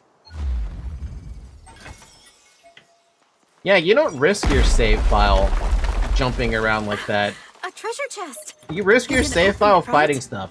Assassin's Knife Blueprint, I see. Something for Argo if I'm forced to party with her. Gotta love it when it's so simple, right? It's the most simplest thing. It's literally right in front of you. Imagine if you die from falling. I don't see here. I'm gripping with the reality that I don't know if I want my game, to have a fall damage situation.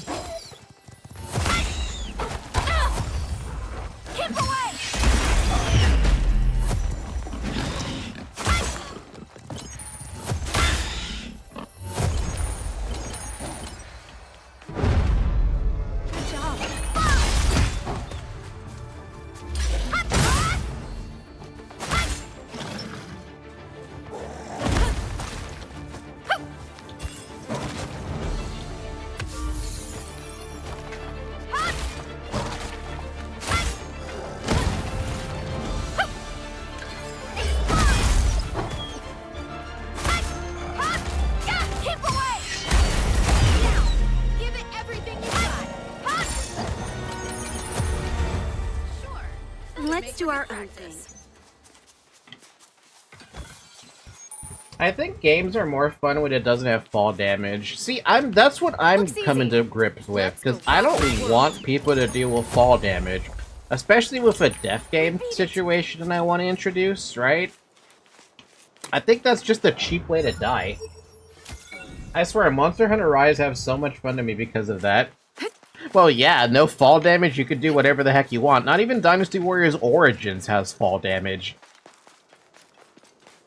Or really any of the Dynasty Warriors games. There is no fall damage in those games. You just land on your feet and that's it. Here, at least if you do take fall damage, you're landing flat on your face. Treasure chest.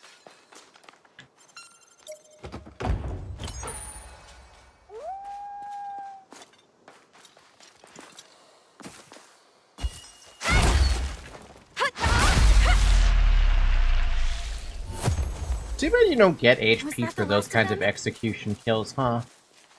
Would love it if I got a little bit of HP. How am I doing on these things? I should use this. Let me use one of these. Got it! Healing area coming up!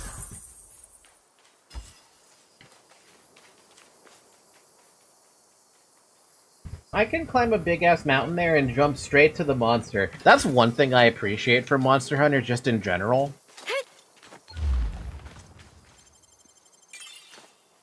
Fallow wheat field. Even in the unforgiving environment of Aincard, where monsters run rampant and the game is scarce, humans have been able to cultivate wheat, barley, and other crops to sustain themselves. However, the land needed for this has been overrun by monsters over the years, and the locals have no choice but to turn to overworlder adventurers to take back the land that was once theirs. You could do that in Worlds too, but there isn't much places to do that. In Rise, you kind of do that in almost any map. I mean, the first map I'm thinking of in Monster Hunter World was, the map where you fight a Legiana. Not a Legiana, I'm sorry. The Arctic bird. Arctic bird. You fucking know what bird I'm talking about. The Arctic bird.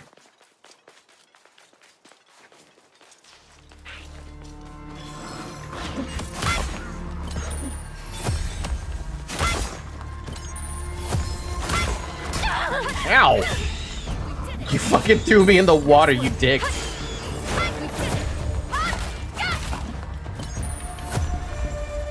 Fucking bastard knocked me into the damn water. You're gonna open it, right?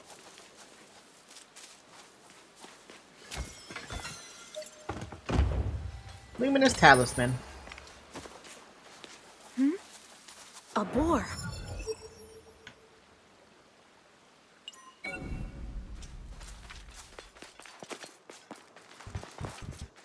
Arctic bird? Talisman. No, the bird that was ice. It was the ice bird that you fight up in that, like, you could jump down to its, or, it would leave its nest, and you could jump down and follow it. What the hell just aggroed me? Oh, crap. Here we go.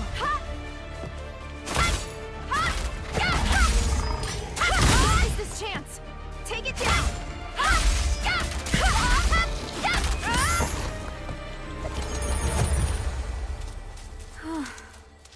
Good job. It was Legiana in the Coral Lands. Thank you. That one. That's what I'm thinking of. Look, an arc. It's a very fucking shiny arc, though. My god. Oh, it's because of my freaking... Okay, it was my landmark thing. Alright, let's do this. We gotta fight a dude.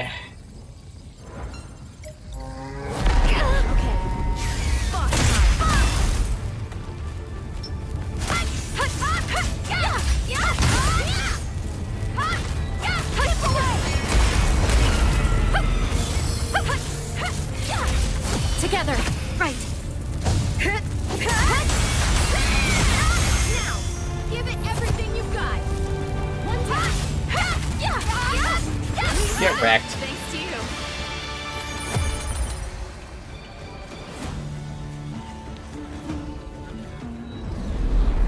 I got confused when you said it wasn't Legiana. I thought, when I said Legiana, I doubted myself. Because I'd always doubt my memory. You can understand that, right? That I always doubt my memory?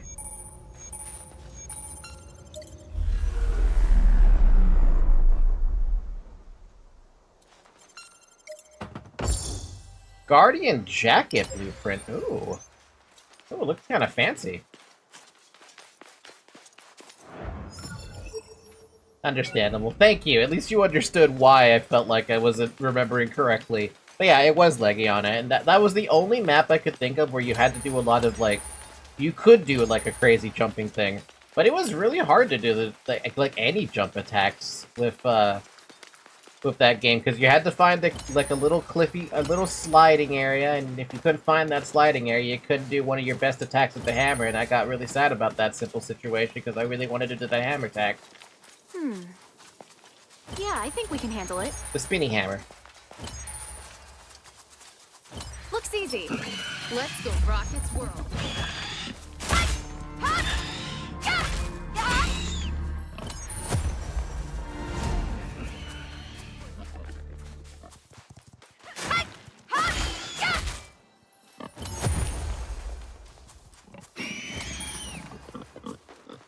God damn, Iori. Calm down. Was that the last of them?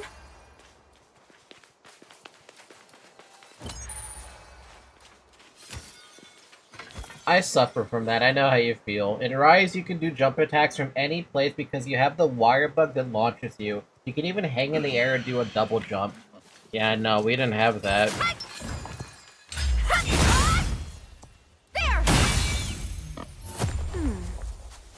Yeah, I think we can handle it.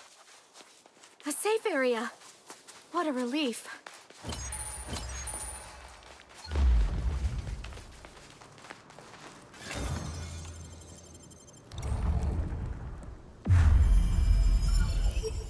Monster Hunter Rise is extremely mobile. Is that why, Monster Hunter Wilds feels really mobile? Because of the same reasoning?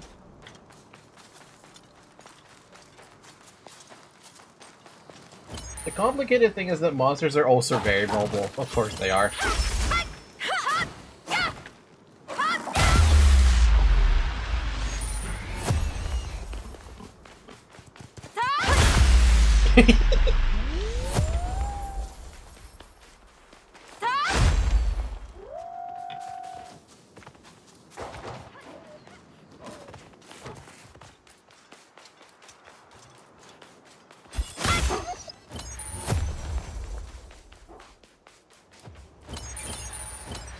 We beat it!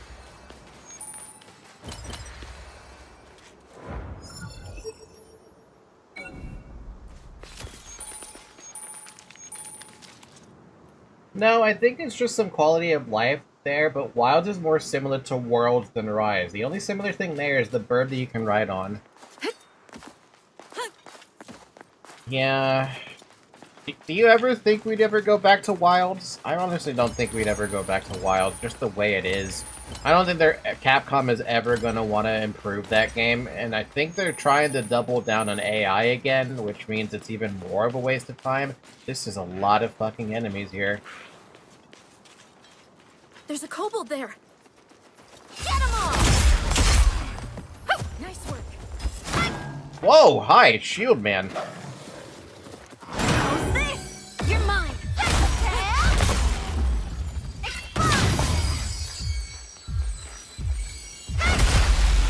Fuck your shield.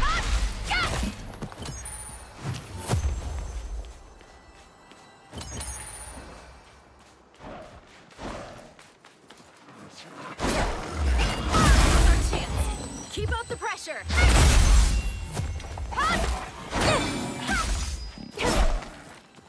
Here we go. Keep away. Give it everything you got.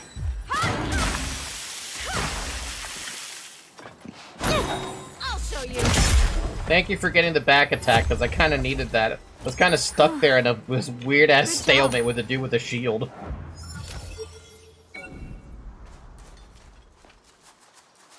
By the way, you should heal. We should heal. I see a big dude. Got it. Time to heal. I think you should. I think they improved a bit, but not as much as they wanted to. I mean, it's in the list of things I could do. Sleeping.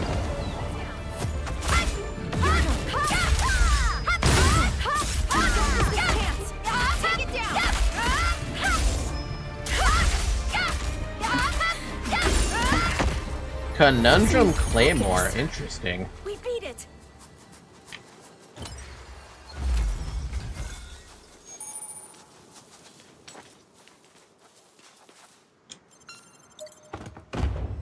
Oh, SP potion. I guess if I need one of those, cool, we got one. I'll look. Sure. That'd make I for good might practice. look into it, but to be completely honest with you, I don't really want to go back to Monster Hunter Wilds after the whole, like, frame generation thing was kind of required, and it just ran kind of clunky. Didn't run McClunky, but it definitely run clunky. Not enough for me to be able to play. Zarek, if I ever get out of debt, I will get you and Talus a computer. At least.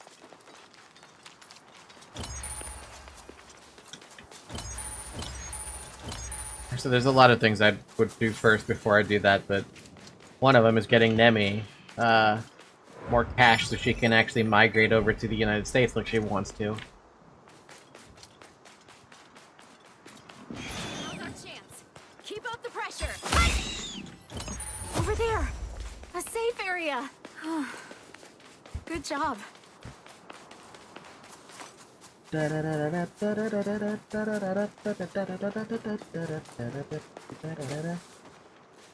I would feel so bad for accepting something so expensive without having a way to pay back.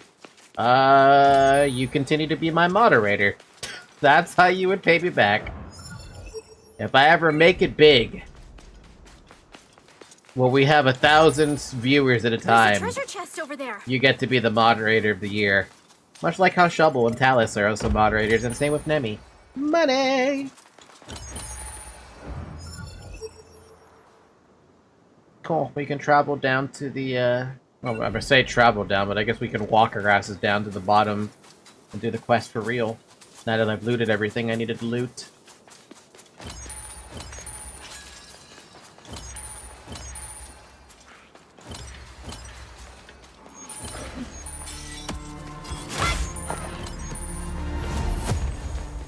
Looks easy. Let's go rock its world.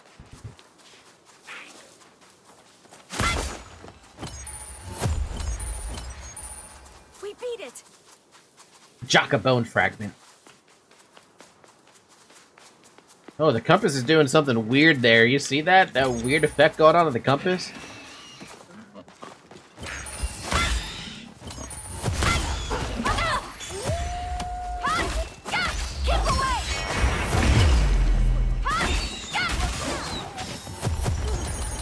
That was touch and go, huh?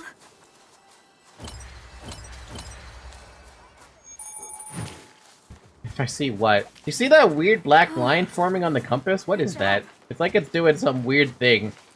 It's kind of hard to notice. I'm just noticing it because it's really obvious and flashing in my damn face. Look, it's a boar. Let's switch it up. Understood. I've got your back.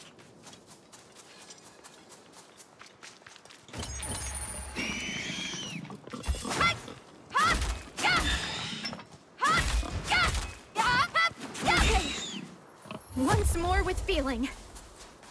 Was that the last of them?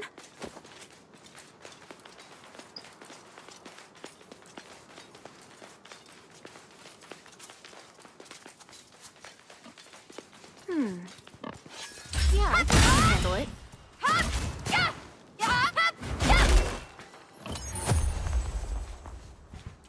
Never mind, don't worry about it. I guess it's not that important.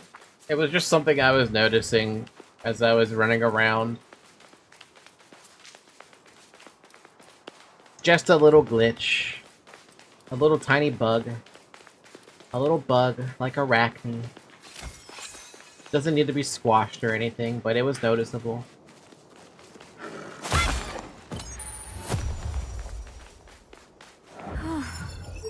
Good job. Sure, that'd make for good practice. The hell are you looking at? I don't see anything. A safe area. We could definitely use a break.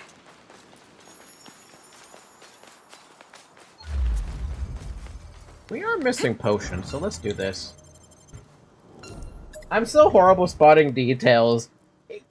I'm so detail oriented. I see all of it, everything. Here next, I think.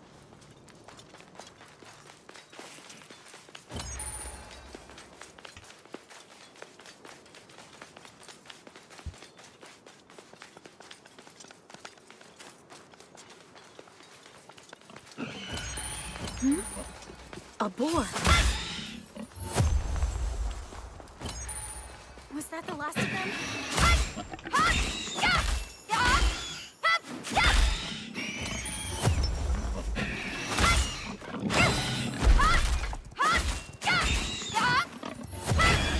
Let's do our own thing. Okay.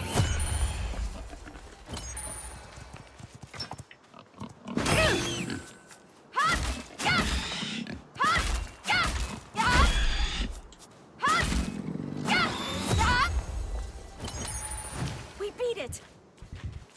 Sometimes I play some games with Tata and it feels more like we were playing different games from how many stuff he notices and I don't. He notices more stuff than I do half the time. Half the time I'm wondering like, how the hell did he see that? But he did. He did see it. He sees it. He sees all.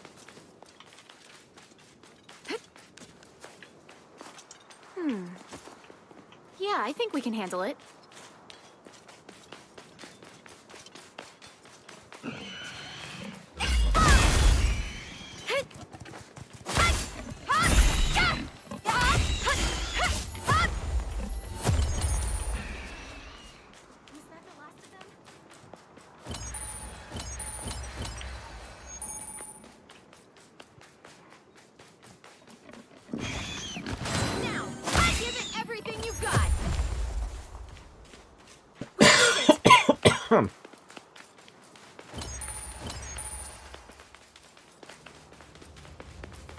Whoa, okay.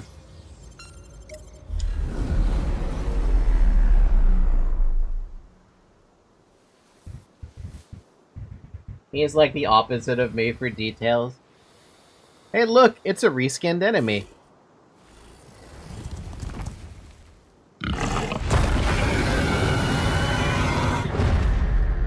Got it. Healing area coming up.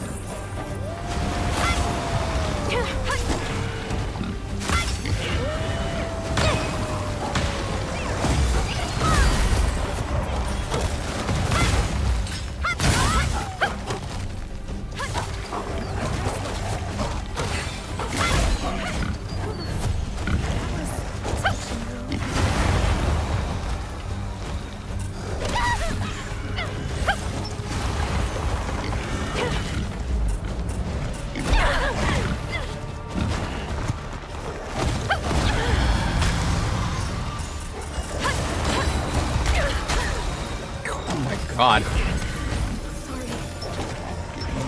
She actually went down. What the hell?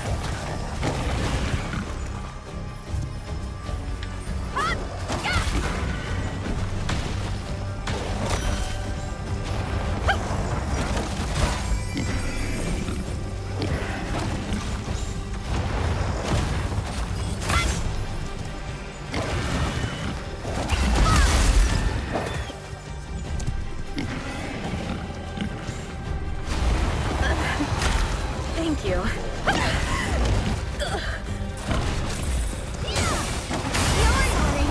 I couldn't make it in time. Zoe, I need you to move.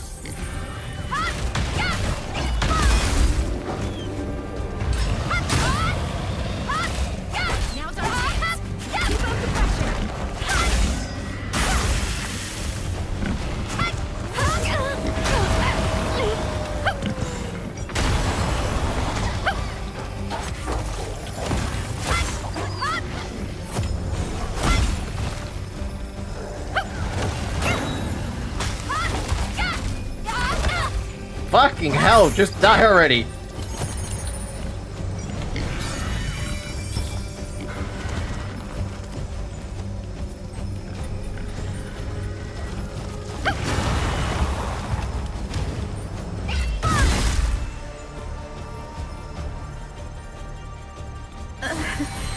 Thank you.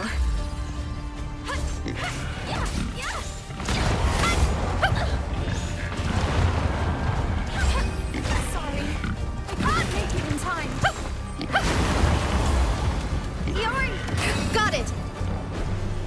Time to heal.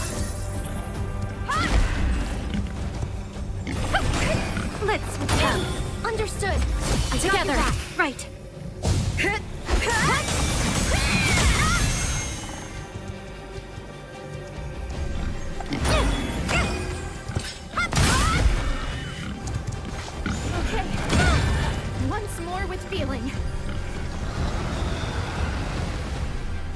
Let's do our own.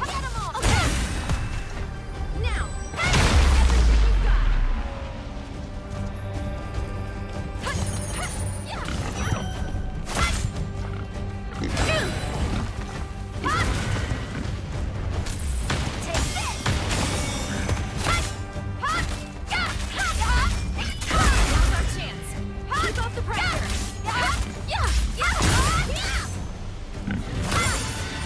Oh my lord, dude. Fuck.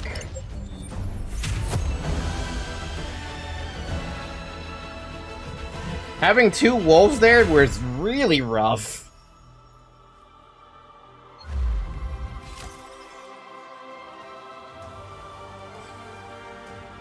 Straight up almost fucking died too. Fuck. I was on low HP like 2 times during that fight.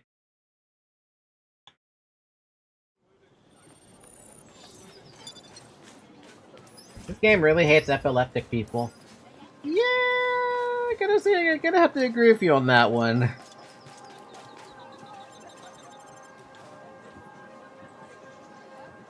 Ah, it's you!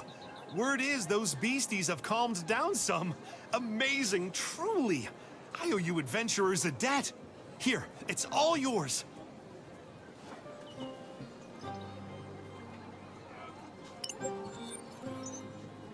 All that for 2,000 money.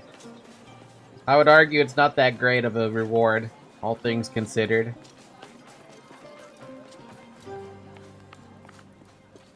But I did get a new piece of loot. It might be worth it, actually. 5 extra defense. I think we start going into vitality, though. I think we need a little bit more juice in our HP.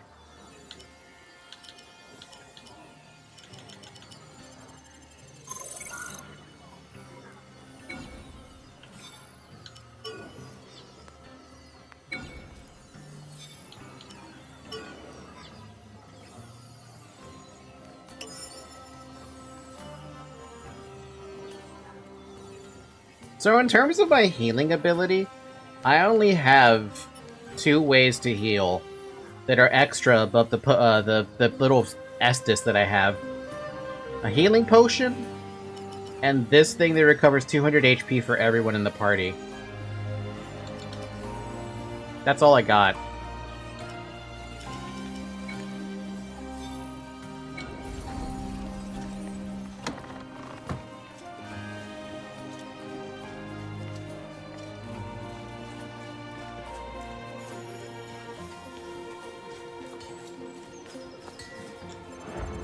Well met, adventurer. If it's gear you need, just leave it to me. Ouch. I need Hexstone for that. 30 defense, though! Holy crap, that shit almost doubles my defense.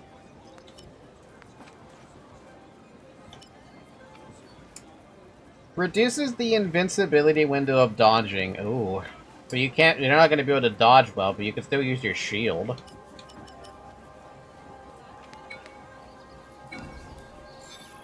Hope you come back with your life and wallet intact. Hope you come back with your life and wallet intact. This guy. Oh, this guy. I would 100% use that. I would too. I guess we're doing another side quest then.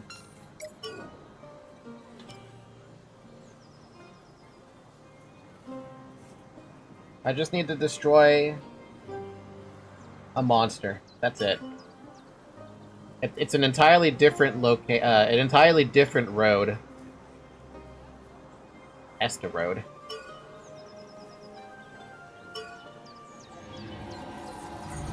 I did say that there was one more quest, but I kind of want to keep going. Just a little more.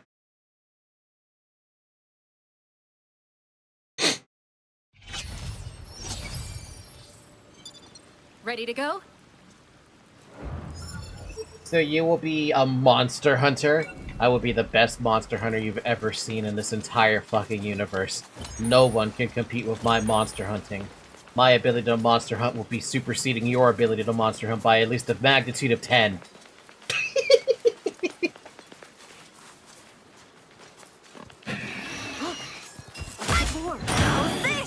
You're mine.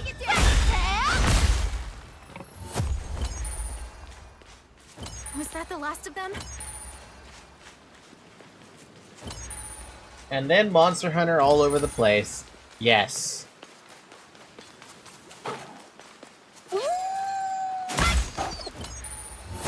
By the way, apparently I've been told that you can just spam the block button and you get parries all day. I don't know if that's actually true. It's a wolf type.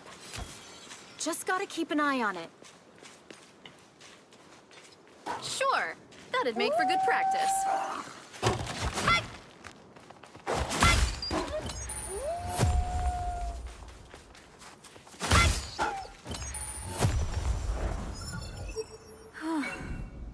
Good job.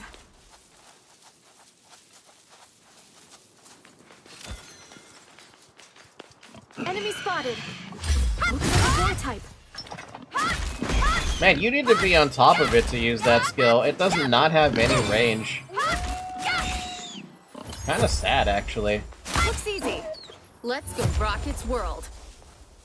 Was that the last of them?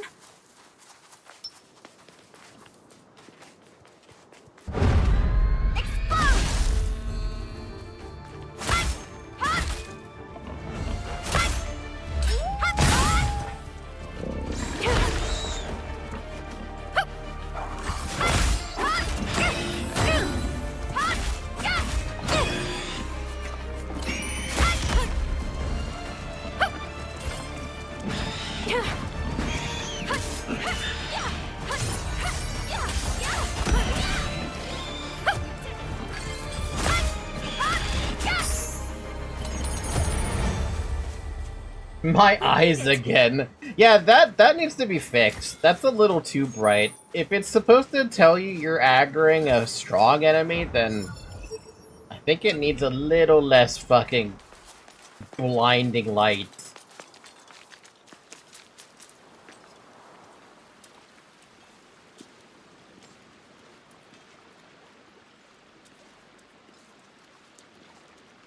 Oh, Look, it's a fucking... It's a boar. This whole game needs some epilepsy support. I wonder if that's a setting I can fix.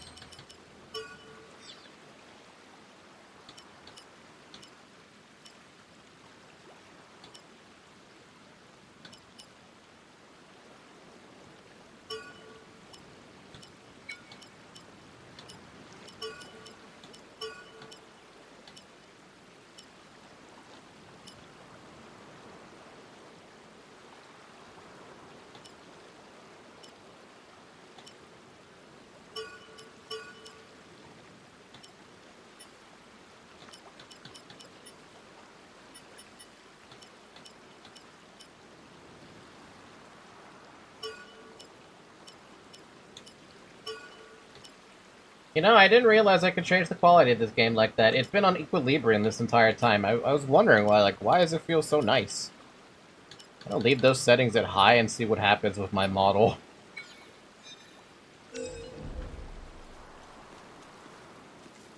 Seems to look fine.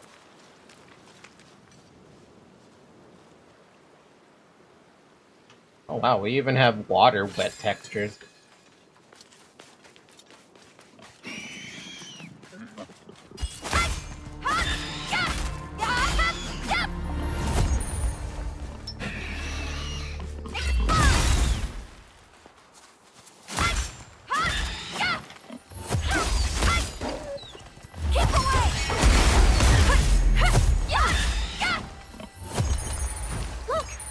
Treasure chest.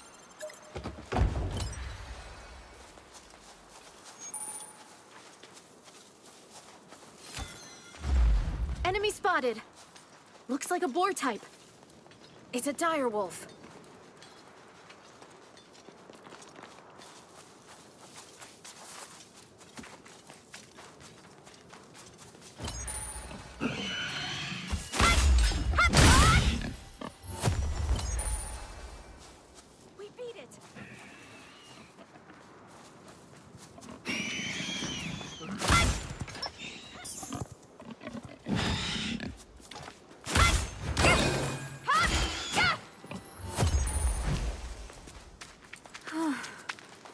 Good job. By the way, ZZZ Yeah, I is a think very we can handle flashy it. game, but it's still not as bad as this game with the lights. No, the lights they're really fucking bad, man. I thought I could get used to the light, but that light seems to only happen with elite mobs. Like, actually elite mobs. The regular mobs that you see around here that are, like, stronger than the average ones, they don't get that. But the ones that are super elite, oh yeah. Yeah, like whatever flash I just had just now. That one, that dude.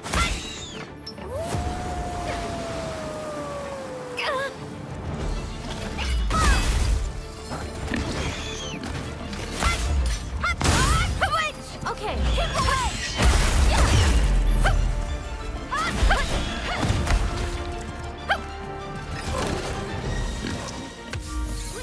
Right.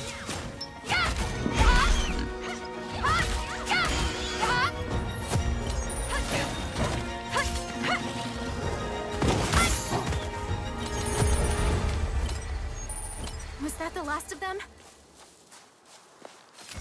Nearly lost this safe file to pigs and a wolf. This is what I mean, man. I need to be more tanky, but I just feel like I can't be tanky when every single mob is scaling with your level. So I'm always in freaking danger when I want to try to be not in danger. Let's do our own thing. Okay.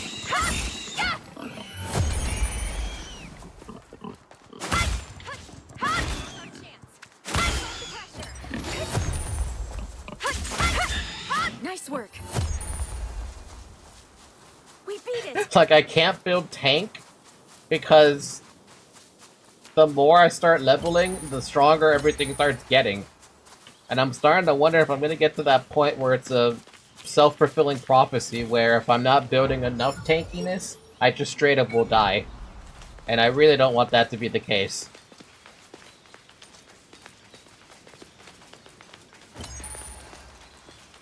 It's supposed to be a game where your levels mean a lot, but when everything is the same level, what can you do?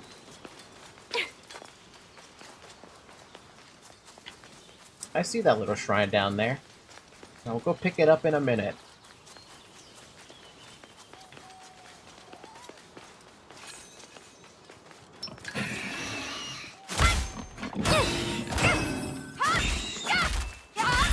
Close enough. Good job. Keep away.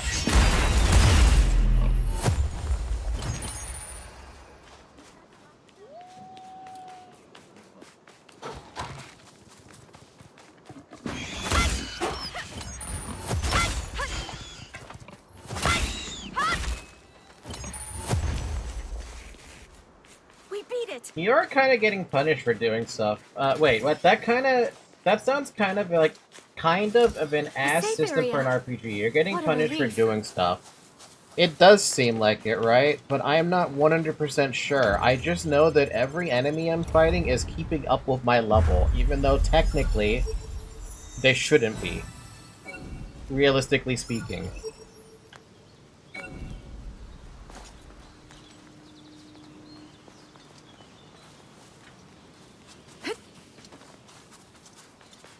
That's also why I'm just not, like, resting at a rest spot. Because respawning enemies might be a little rough.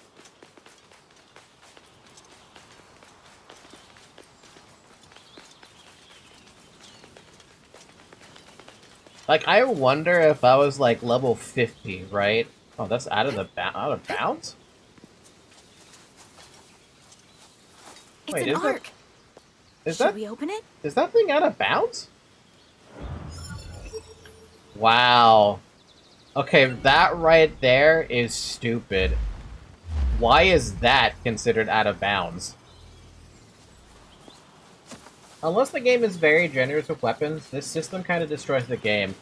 I think the system might be generous, but I'm still not sure.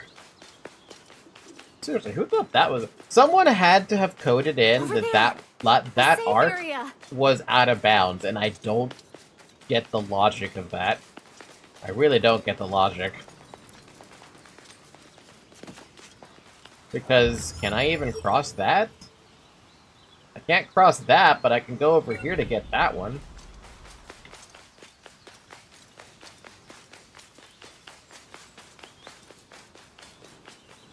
I see why people complain about this out-of-bounds stuff. Yeah, now I understand why they complained about it, because it's very dumb. You don't want to have something out of bounds right in front of you. Let's go, rockets. One down. Was that the last of them? An arc. It'll spawn a guardian. We should be careful.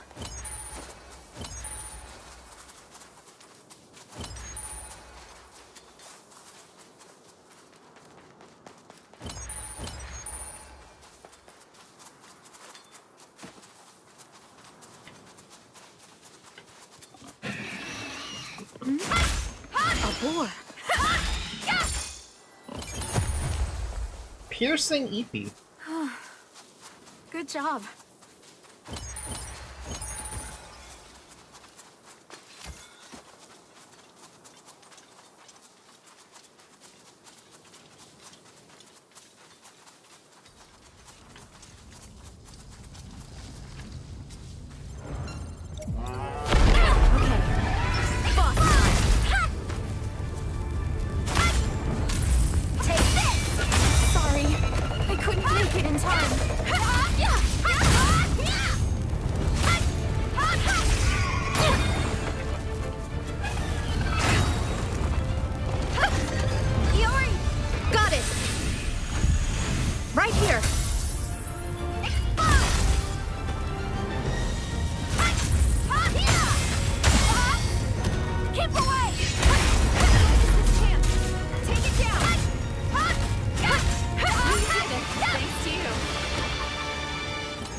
Not bad. Sorry I go quiet against some of the fights. I feel like I'm concentrating a little bit, so I don't fucking make a mistake and just straight up die. I think you can understand.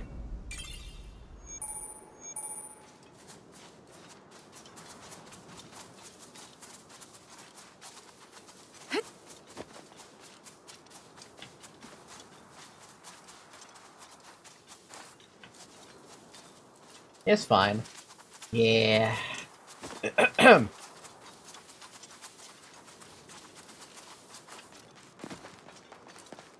Well, that's interesting. There's a chest up there?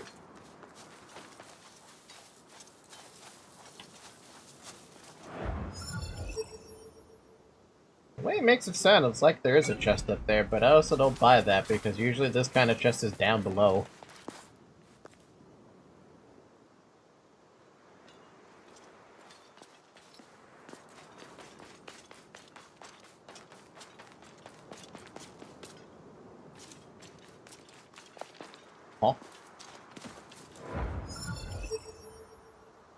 Up above. So we didn't get those two chests.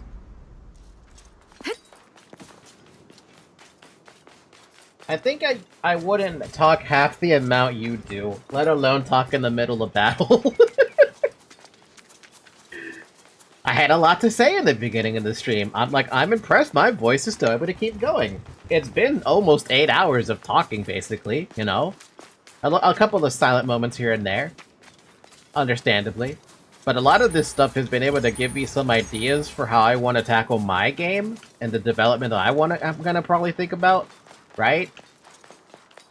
Because the mechanics?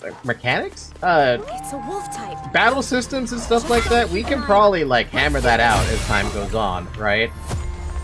But it's always good to get an idea of how you want to do things, depending on, like, what direction do you want to take it.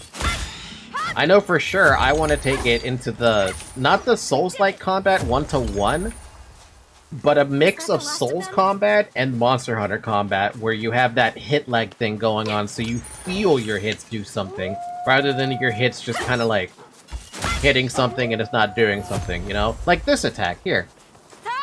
Like that. That kind of hit lag. Not as dramatic, but you get what I mean. You want your oomph to be in the oomph.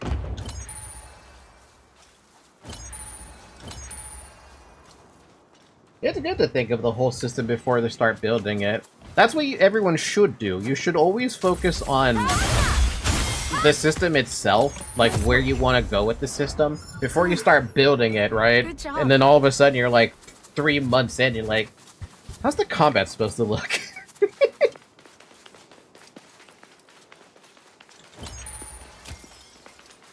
And there are so many games out there you can take inspiration from. There's no end to the amount of inspiration you can take from any game out there. Which is why I'm picking from so many different genres, because everything has a little bit of something that you want, you know? That wasn't even a fall. Girl! Girl!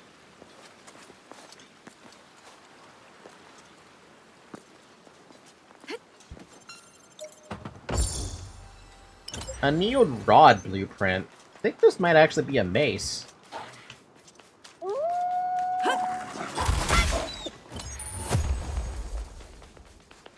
Was that the last of them? She sounded so desperate with that fall. She sounded so sad with that fall. Sure, that'd make for good practice.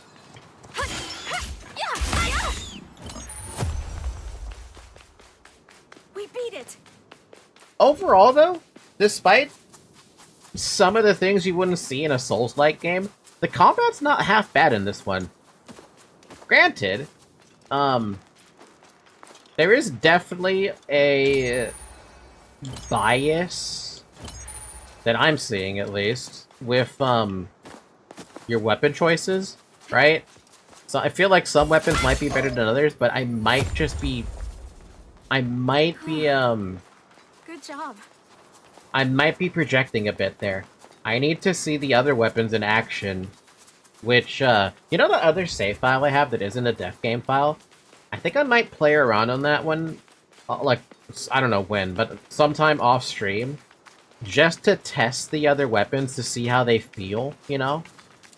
Because there might be something I'm missing about it, because the only other weapon I tried besides the sword was the axe. The big great axe, right? And I don't think I gave it enough of a fair shot. I want to give the other weapons a fair shot, because surely there's something there, right? And surely they tested the weapons enough to be like, oh yeah, no, we like this weapon, this is gonna go in the full build, or something. So there has to be something. Because it has rapier, for goodness sakes, and it has great axes, and great swords. And then there's also the dagger, which when you see Argo use it, you're like, man, she's really good at that. It actually kind of looks really nice to use the dagger. So I need to look at that in a setting where I'm not in danger of losing my save file.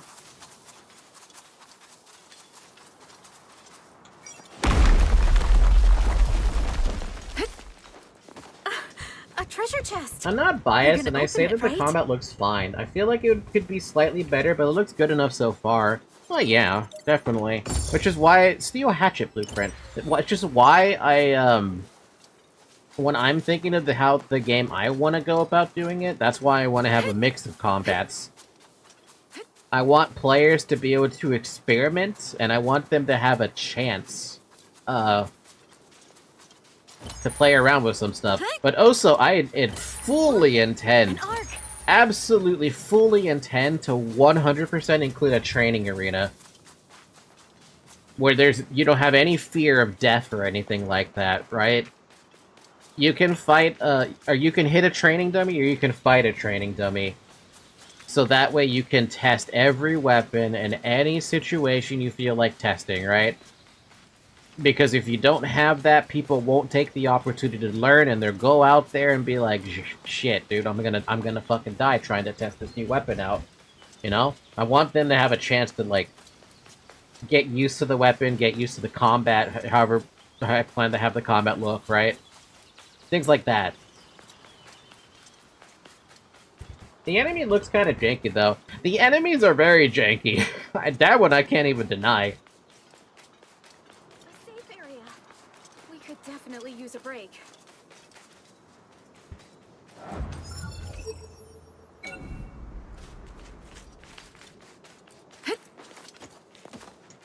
Oh man, that compass is all off. That's why.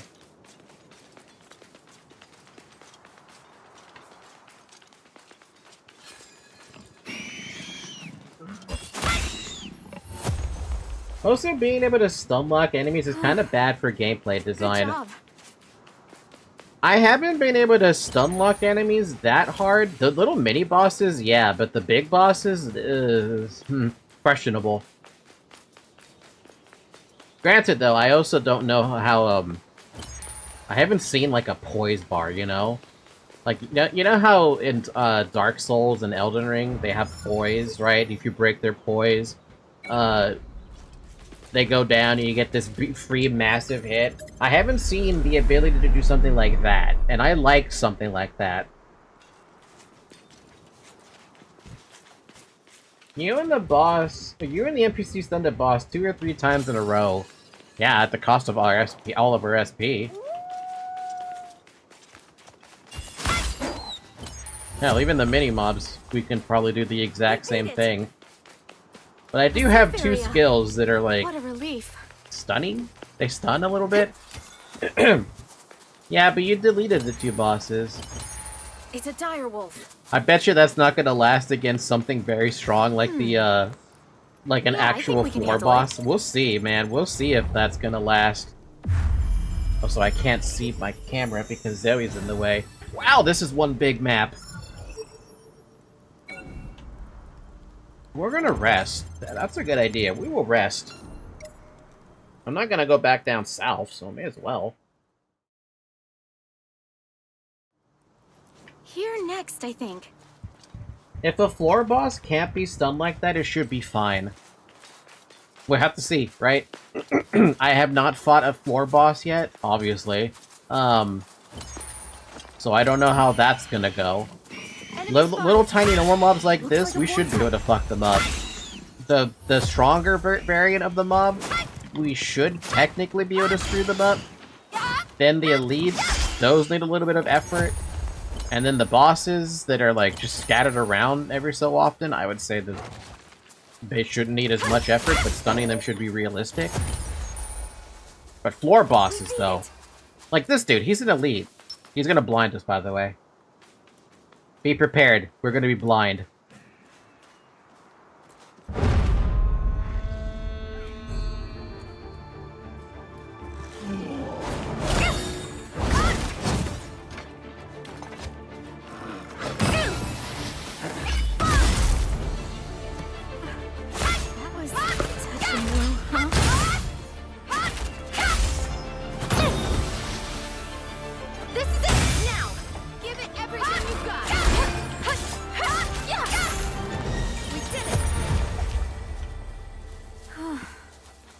Job. Yeah, my second skill that time, it didn't stun it. It maybe it had like a small stagger, but it definitely didn't last very long. But my other skill, the one that knocks them around, oh yeah, that's a good skill, man.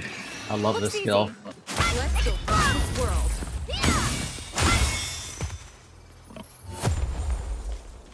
Was that the last of them?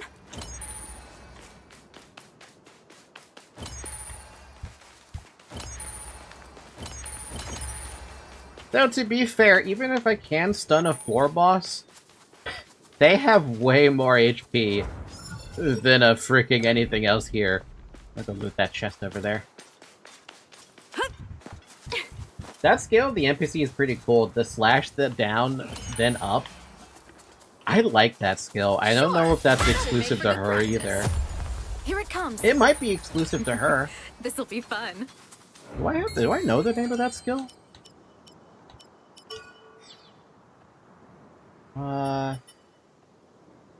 It could be any one of these. It might actually be called Vertical Arc. It might be that one. A boar. Good job. You want to know what? Do you want to know what Zoe's doing in front of me right now? She has her head down, like she's falling asleep while sitting, and she's just sitting in front of me. We beat it. So silly. Like, Zoe, you have a bed. You do realize you could just go sleep on it, right? Why you gotta do it like this? There you go. Good morning. Me before yesterday. Yeah, that's right. You were falling asleep in front of me. You were struggling to stay awake. Looks easy. Let's Like, to the rock point its where I think world. you actually did fall asleep on your chair. Oh, we leveled up. I didn't even realize. I was looking at Zoe. Noxious Malice blueprint. Oh, it's a freaking great axe. Man, the name looks so awesome.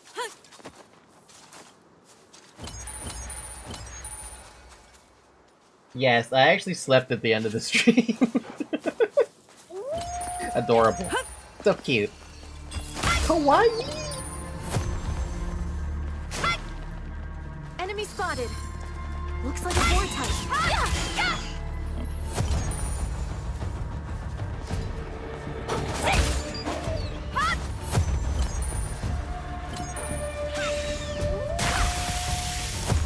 One down.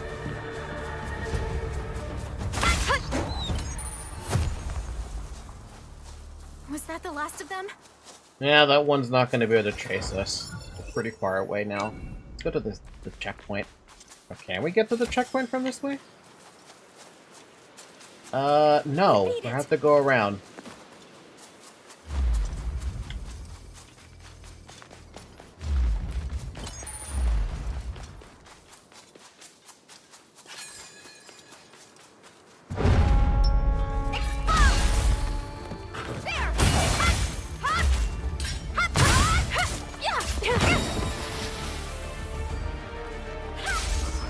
Now's our chance. Keep out the pressure. You're mine.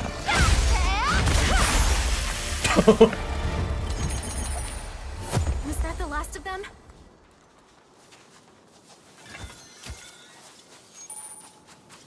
That moment I talked on Discord saying I fell asleep was when I woke up. I'm a mirror, Sure. is what happened to That'd make you. for good practice. Welcome to the Peony Prairie. Peony Prairie. My god, that's a hard thing to say. Peony Prairie. Peony Prairie. Peony Prairie. Peony Prairie. Ugh.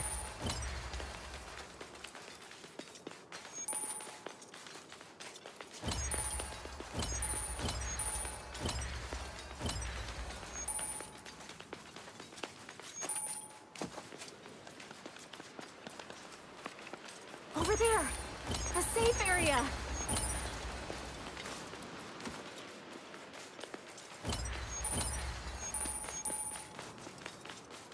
Honestly, with the distance we're covering, well, first I gotta see if this is even worth resting at, because there might be a chest. There might be a chest somewhere here. There is actually a chest somewhere here, but it's actually ahead of us? Actually, wait, hold on a minute. Behind us? Wait, whoa, whoa, whoa, whoa. Oh, okay. Yeah, no, this is fine. We can rest. We go for the chest first, and then we go back and circle for the little arc thing. It's been 8 hours, by the way. Drink water. Right. Let's go here. Wait, is that the way to go? Oh, I'm saying this is the way to go. Okay, we're arc first then.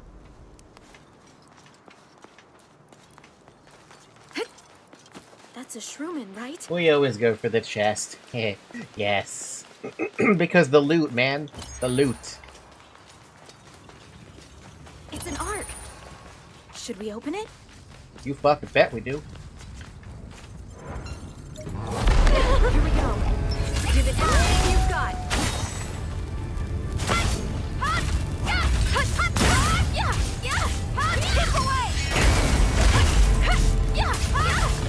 Don't miss this chance. Take it down. You're mine.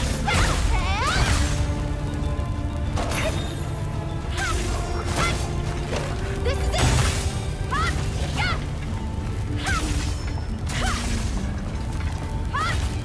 You good there, Wolf? I guess not. He's just like, I give up. I can't hurt you. He gave up. He just straight up said, fuck this. Was that a rage bait? Can the mobs rage? You know what? I just had this interesting idea. If you're dominating a mob too hard, I think I might make them do something like... I think I want them to be like, I give up. They just drop their loot on the floor and leave. That would be so funny in the context of a death game. A neon foil. What is this? It's a sword. Well, it could be a sword. It might actually be a dagger. Or, I'm sorry, a rapier, too. A safe area. We could definitely use a break. We could, but I think we're still good to keep going, girl.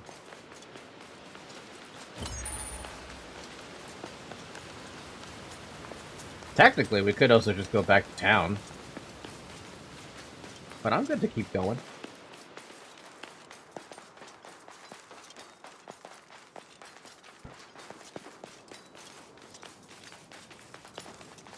Oh, come on. This is a fucking ambush. You know it is. Treasure chest. Conundrum Claymore. Ooh, that looks really cool for a fucking Claymore, excuse me? It's all pink with that circle in the middle? You could make them behave scaling with steps to get to this point. How do you figure? Because the way I'm thinking, it's like... If they manage to if you do no damage to... I'm sorry, if they do no damage to you as a player, and you take them down to like 99% and they still have 1% HP remaining, they would probably just give up. It'd be like an automatic give up clause or something. Like you would the conditions would have to be just right. What a relief.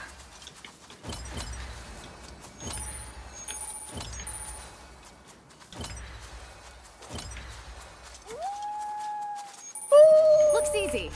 Let's go rock its world. Nice work. Like, first they would get annoyed and focus on you. Then they would start to get enraged, and after that they would give up if you continue. But you would need to do stuff hitless and kind of fast. Yeah, that's what I'm thinking. There's probably a timer attached to it, right? And you hit these timer thresholds for like every single... Well, I would say the smarter mobs, right? Not like the wolves or something. Yeah, I think we can handle it.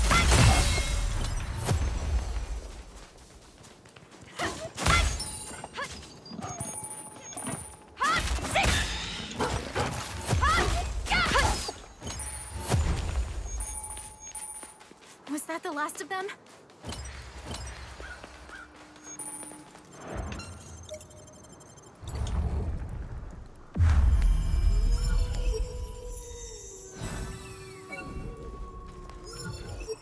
Well, there's no reason to rest, so let's keep going.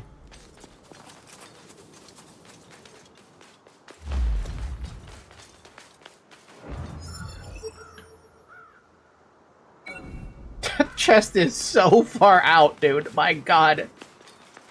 Sure. That'd make for good practice.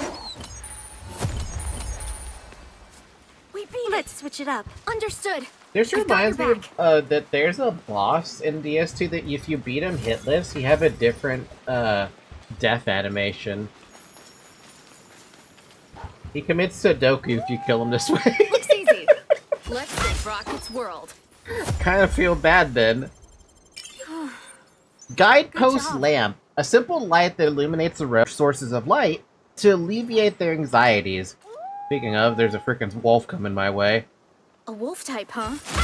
You must be itching to How fight. dare you interrupt me while I'm reading.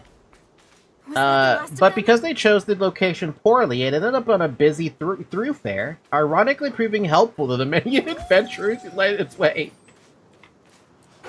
Let's do our own thing. Okay.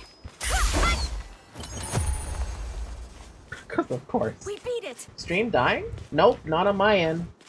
Looks fine to me. Haven't dropped any frames yet. Yeah,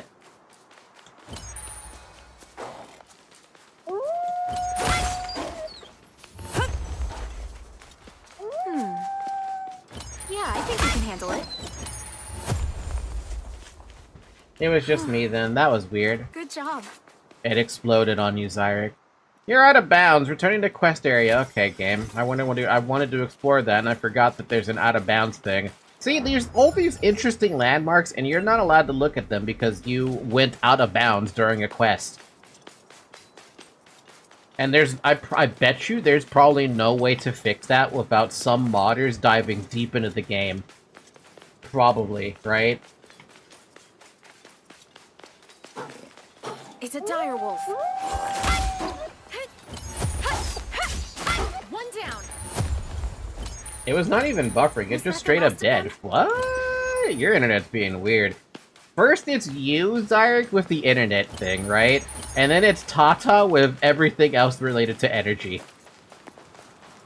Even saw the stream ended image. What? I didn't drop any frames though. Yeah, I haven't dropped any frames at all.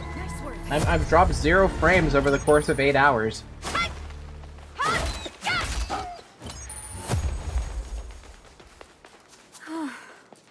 Good job.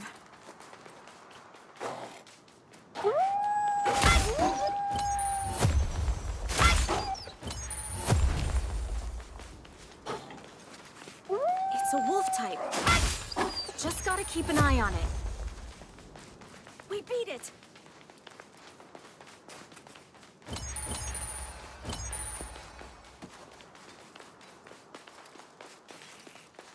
By the way, I checked Nexus mods really quick, like a couple days ago, to see what mods were available so far for this game. Right now, there's actually one mod that I'm actually kind of considering already off the bat, and it's an auto-loot mod.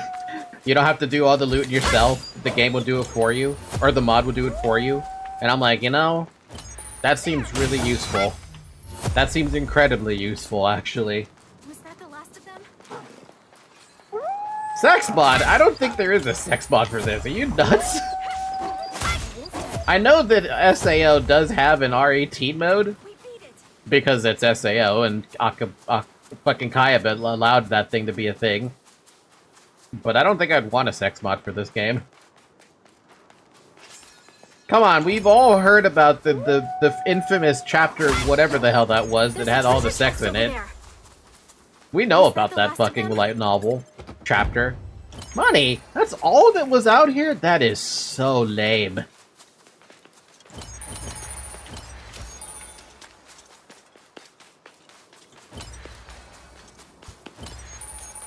Huh?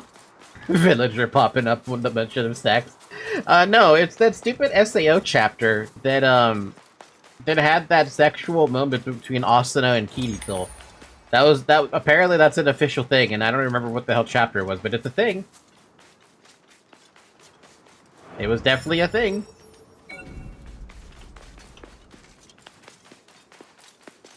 Can't wait for the brothel and pimp mod. Look, modders are really good at the shit that they do. I wonder what they're capable of even doing. You know?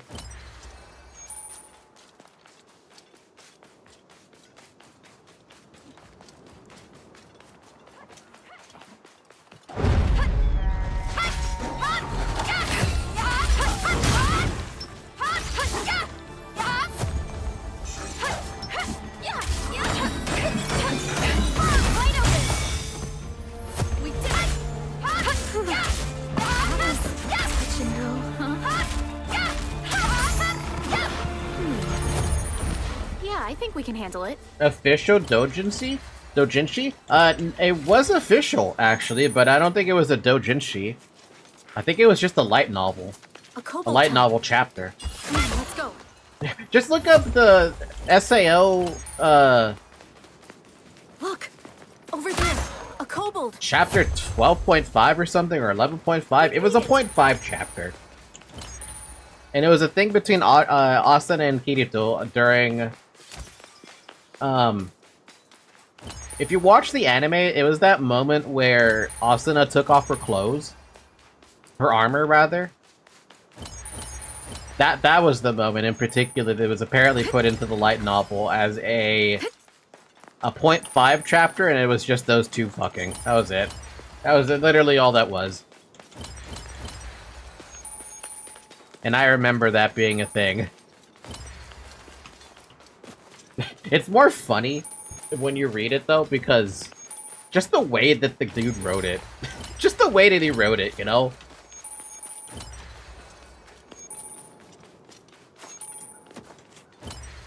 I think Kirito put her down or something, saying that he wasn't expecting that or something, right? And she got angry?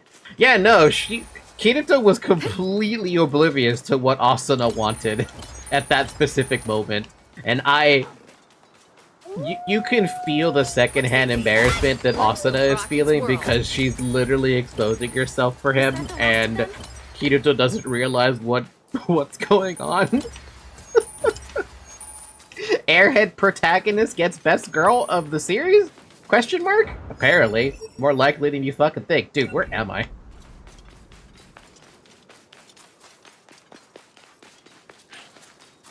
There's a kobold there. Ow. I took a frickin' spear to the face. Good job. Look! Over there! A kobold!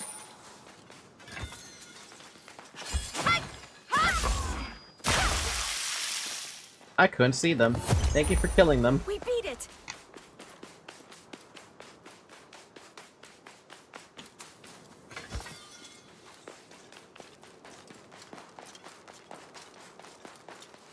Over there! A safe area!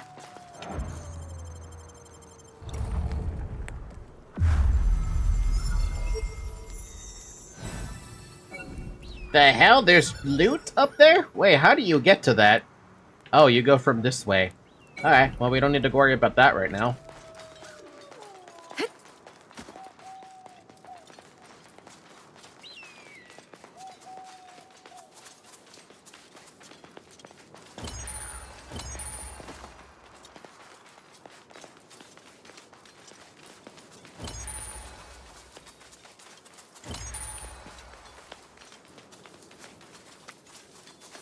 I love these giant-ass blue lights going up into the sky. You can really tell where you need to go, eventually.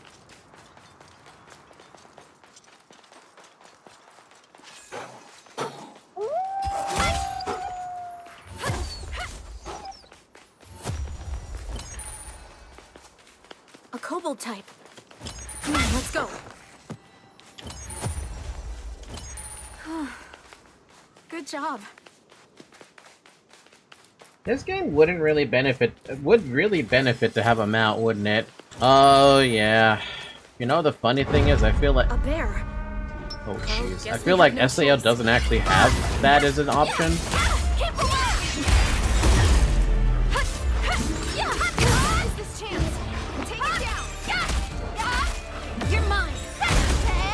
Dude, I'm getting fucking pelted in the back right now by a freaking, God damn it!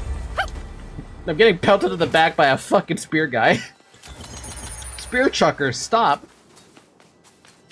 I'm trying to kill the bear, and you're trying to kill me. I don't appreciate that.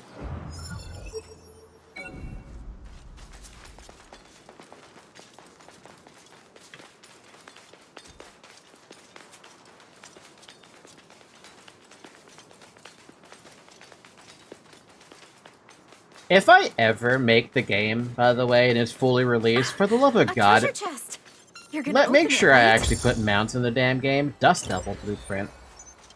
It looks like a sword.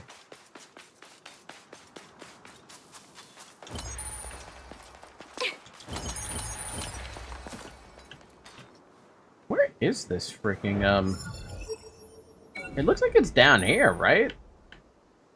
But it's like right there, so I'm getting confused. I'm sure I'll figure it out. This beard guy doing back shots. Back shot, back shot, back shot, back shot, back shot. Stop spearing me in the back! Get a little bit of spit on my mouth.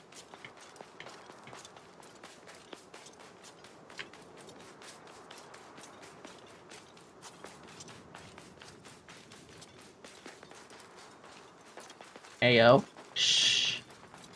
It's okay.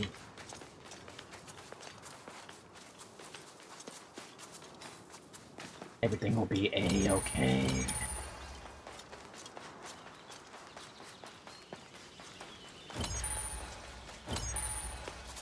A safe area. We could definitely use a break. You're fine. You're not even missing a potion. Over there. I'm not even missing a potion either, to be honest. By the way, if you want to avoid resting, just do a teleport. The problem is there's no way to avoid not doing a teleport. You can't just, like, pick this and, like, not sit. It's actually kind of annoying. Is this the area I have to finish the quest at? It is the area I gotta finish the quest at, so it's right up there. Okay, we'll come back to that in a minute. Gotta keep looking around for the other, like, safe spot.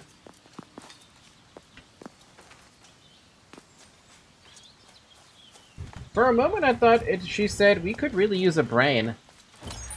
Wise man, where are you? We need a brain. It's Pinky and the brain. It's Pinky and the brain.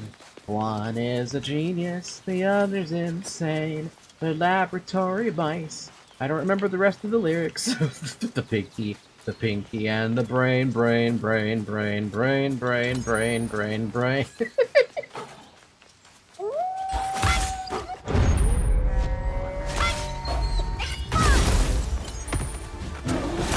Oh! This is it! Get them all! Now's our chance. Keep up the pressure. You're mine. One down. That bear is kind of strong to hit, man. Damn. Is that the last of them? Oh, I know that. I'm glad you know that, Zyrek. I watched this cartoon in my childhood. Same. It was such a good cartoon, though. Like legit, it was so nice. Why is everything all of a sudden getting really fucking foggy?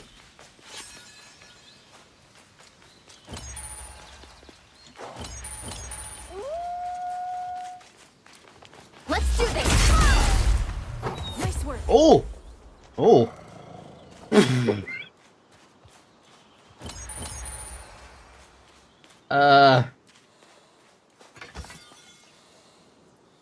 Huh. Well, out of sight, out of mind.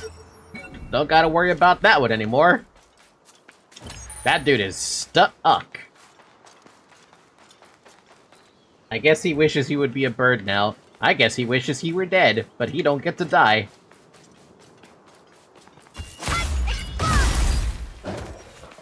Safe area. What a relief. There are enemies nearby? Not anymore. Good job.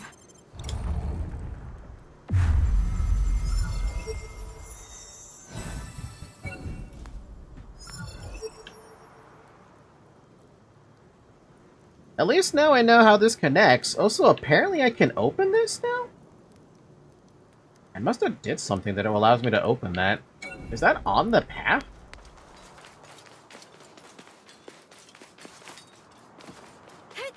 See, there's a reason why I'm not resting at the bonfire. I'm gonna call him a bonfire because it basically is a bonfire. I don't have to worry about mobs respawning. Whatever is currently alive and I've killed it, it's gone. Oh, it's down there? I mean... I do have to kind of go down there. Go down, then. Okay. Unless I'm mistaken and it was somewhere else. No, this is right. By the way, I only got what was this music when I tried to translate to PTBR, then I remembered the music. Look, I'm glad you even remembered it remotely close, because Pinky and the Brain was a very fun little show to watch. It was silly as hell, but most of every cartoon back then was always gonna be silly to some extent. That one was just silly because it was also part of the, There's a treasure chest over it was there. also part of the duo cartoon of Tiny Toons. That's what it was, Tiny Toons. I figured out what's going on here. It's a bridge. I didn't figure that out until just now. Funny enough, pink wasn't translated. Really? So pink in PTBR is pink? Or pinky, rather?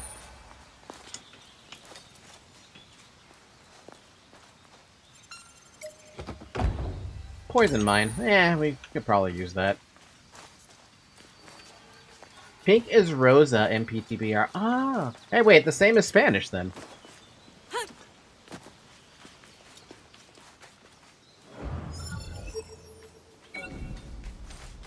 Alright, follow this path. We go to that top area that we can explore. Then the world is my oyster. We figure out what the heck that fucking teleport area is over there. Or safe zone is.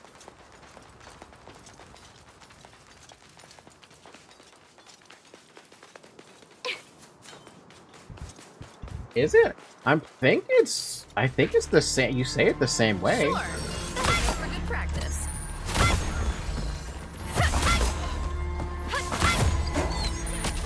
Ow.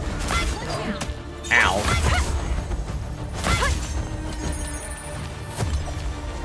Hey, can you heal me? Got it. Time to heal. It is nice. I looked up. Yeah, look, I still remember my Spanish then. Go me. I'm not dumb. I still remember Spanish.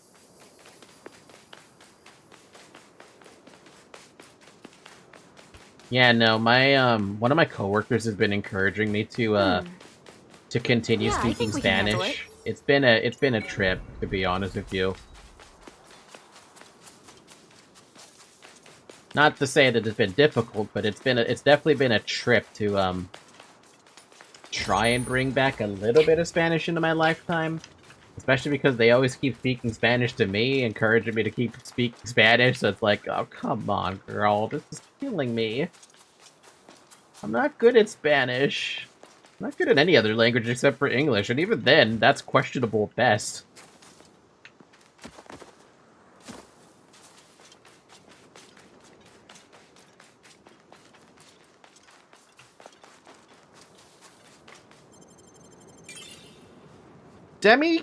Demi-human drinking fountain. A mansion that once belonged to humans, but now lies within demi-human territory. The original owners were probably attacked by the demi-humans, who were likely searching for a place to gather water and scattered to the winds. During the overworld era, when elves and humans both possessed magic, demi-humans feared its power and lived in the shadows, but in Aincard, where magic is a lost art, they become much more brazen and attack other races with impunity. So that's what happened with the magic in this world. It used to exist, but then it was gone. Left us. Left us blind. No, there's a could have made that up, but hey, I don't know. I don't know any better. Looks easy. Let's go rock its world. By the way, Brain Good actually job. got translated, and his name for us is Cerebro. They literally just named him. Okay, well, I mean, to be fair, that isn't a perfect translation.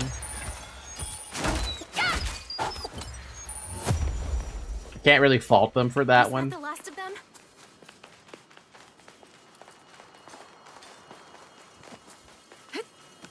Over there. A safe area.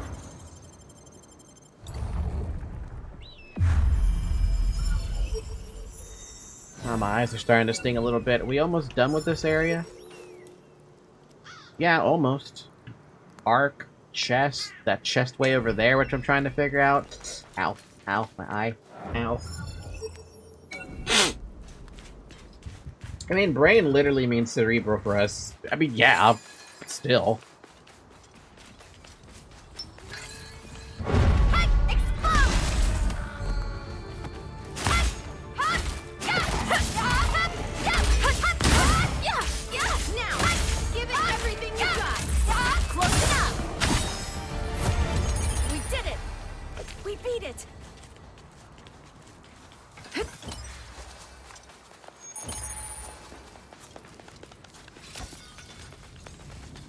An arc. It'll spawn a guardian. We should be careful.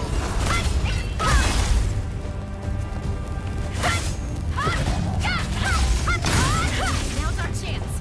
Keep up the pressure. Keep away.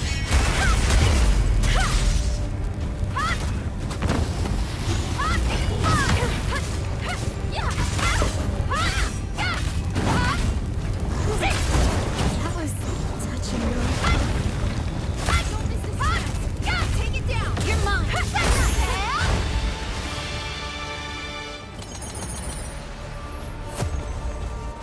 Yeah, I'm fine with being able to kick the ass of those things. It was funny when they did the joke. I'm the brain of this operation. Oh, I remember this too much. Good memories, dude. Good fucking memories. The best kind of memories.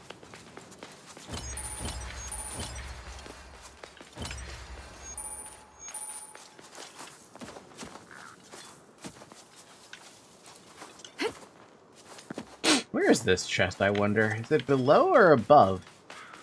Gotta be below, right?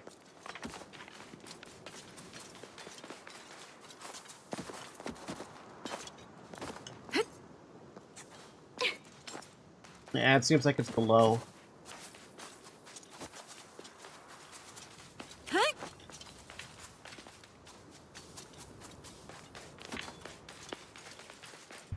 It was...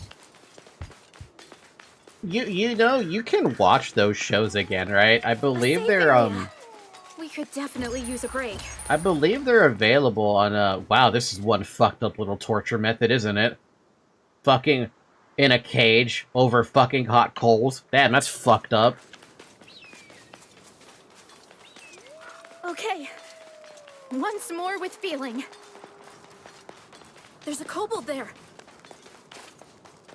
Come on, almost any show is available for us Brazilians. I don't know if Pinky and the Brain is still available for us. At least I would have to look to see if it was. Oh, this is how we get to this. Oh good, we have to go this way.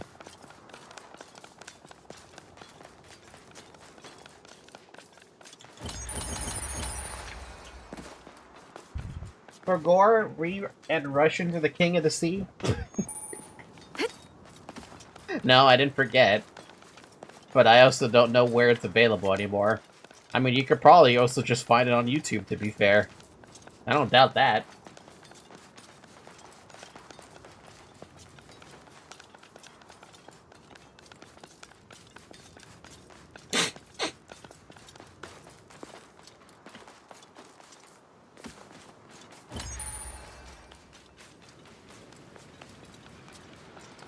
Leon, be careful, there's a fucking fish in the water.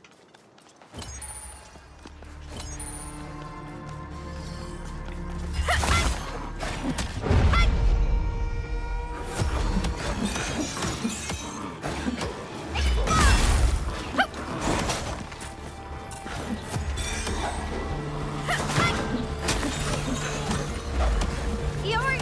I've got it! Right here! Keep away!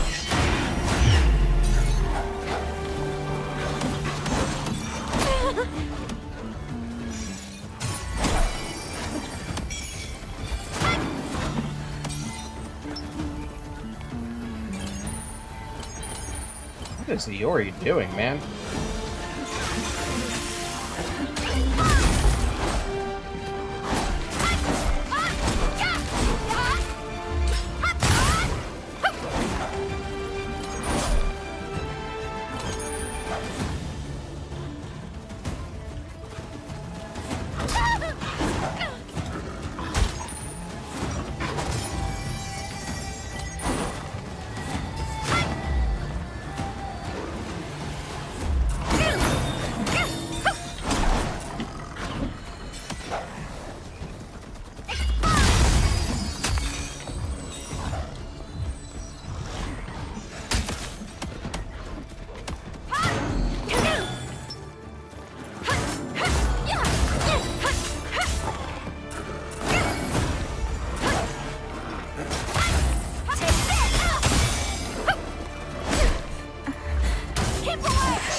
Good job.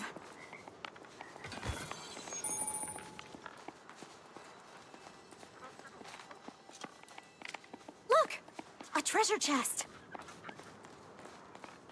Did she say fuck this? I have no idea. I don't know if she's allowed to curse in a Bandai Namco game. Iori! Got it! Healing area coming up!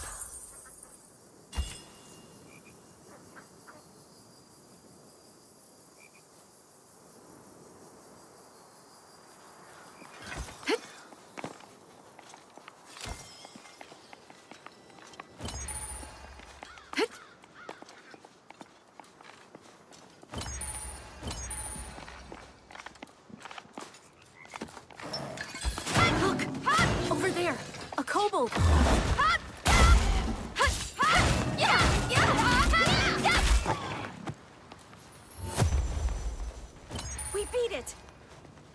But I swear I heard fuck this. I think she may have said focus on this or something like that. I think it was because she's got low energy right now. And she's slowly recovering that energy as we speak. Also, freaking out of bounds. Hello?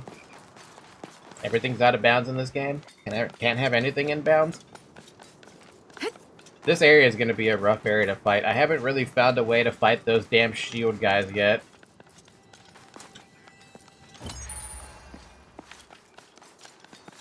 At least I haven't learned how to fight those shield guys properly yet.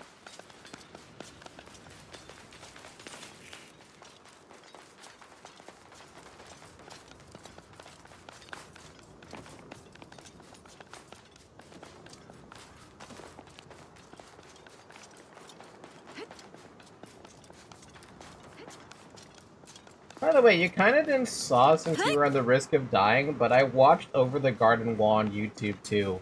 Full HD even. What is that one? I don't think I've heard of that one. What's it about?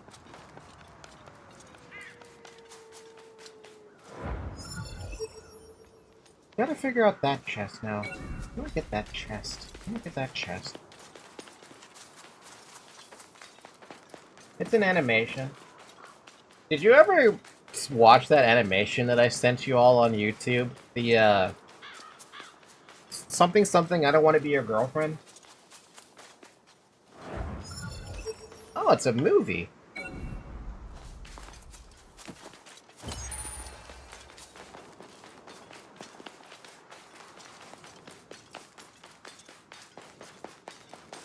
I think I never heard of it. Really, I was linking in Discord so much. Once more with feeling.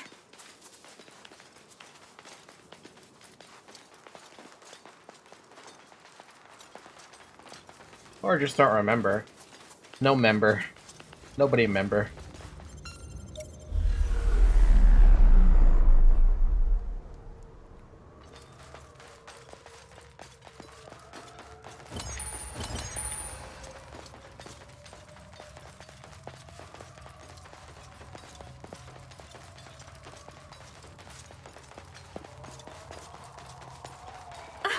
A treasure chest. You're gonna open it, right? That dude was a strong mob? I don't buy that for a moment. Was that the last of them?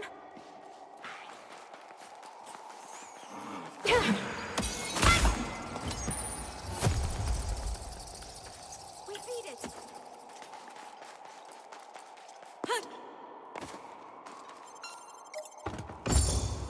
Ambusher blueprint. It's a sword? There's still one more chest I have to get my hands on, but I don't know how to get that one.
It's right up there, right? So you can't access it from down here, because there's nothing obvious down here. Take a quick sweep, though.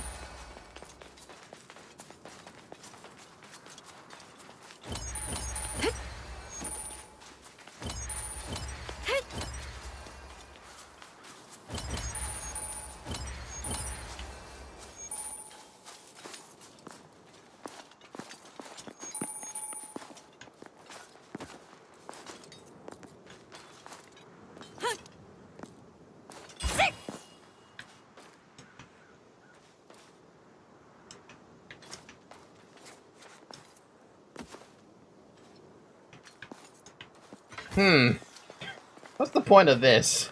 What is the point of this? A shortcut up? What I'm getting what I'm understanding here.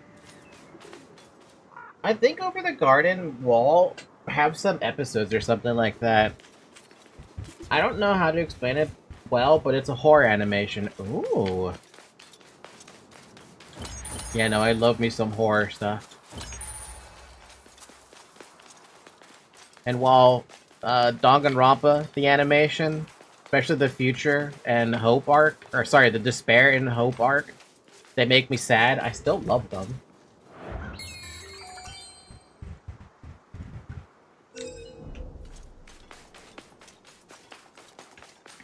I think I even talked about those animations when I was watching them on when I was watching them. I think I even mentioned I even cried during the Chiaki sequence. Big gone bot moment. You saw me ban that bot. I'm very on top of that. Until I'm not.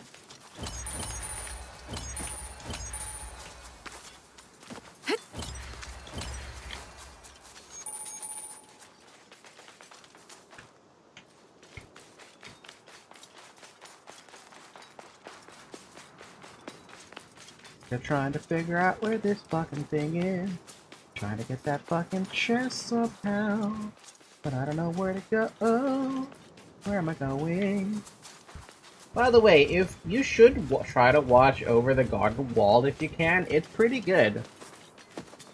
I mean, the moment you told me there was a horror type thing going on, I'm like, I'm in, dude. I'm in. You got me all in.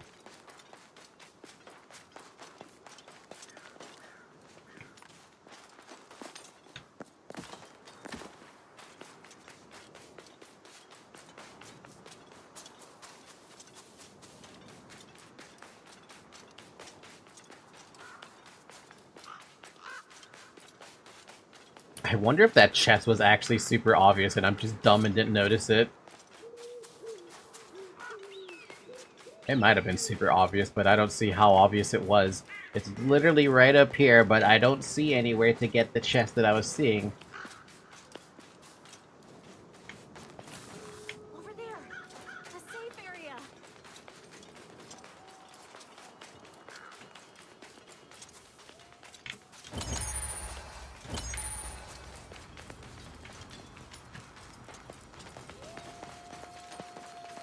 Oh, it was obvious. I just wasn't There's looking a hard treasure enough. chest over there. Ah, it was just money. What a waste! What an absolute fucking waste!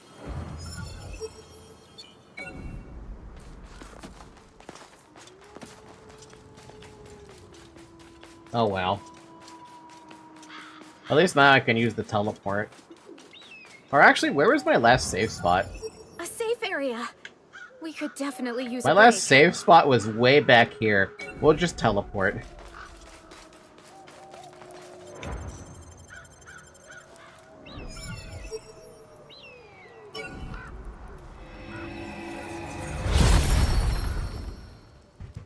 I never used that, but I'm glad I did. By the way, I have lottery tickets here in front of me. We should check them before I do anything else. I think we go here.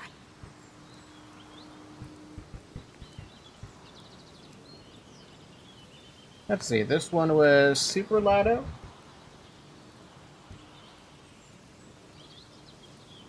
2, 3, 10, 27, 37, 7. Nope. And then this one was Powerball. 9, 14, 44, 50, 56, 3. No. Oh well.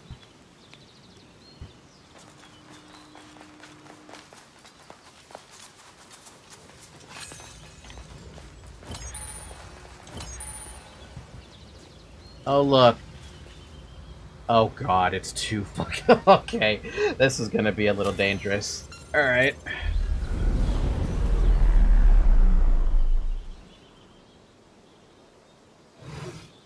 It's a fire dude and two little tiny wolves on left and right. Give it everything you've got.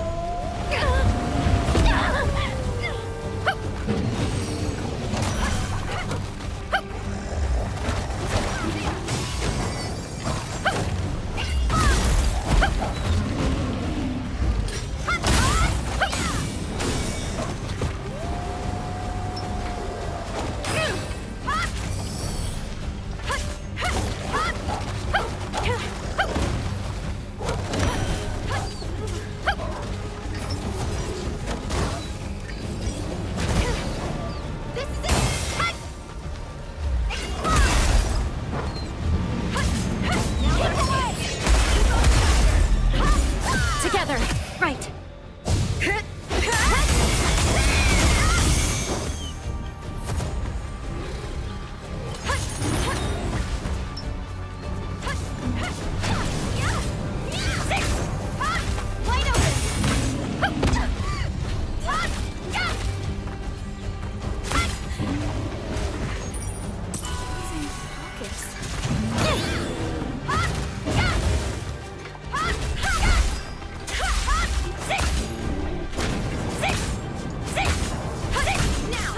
Give it everything you've got.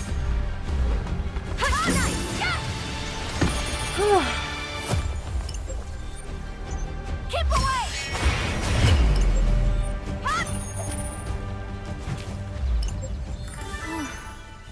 Good job. You're mine.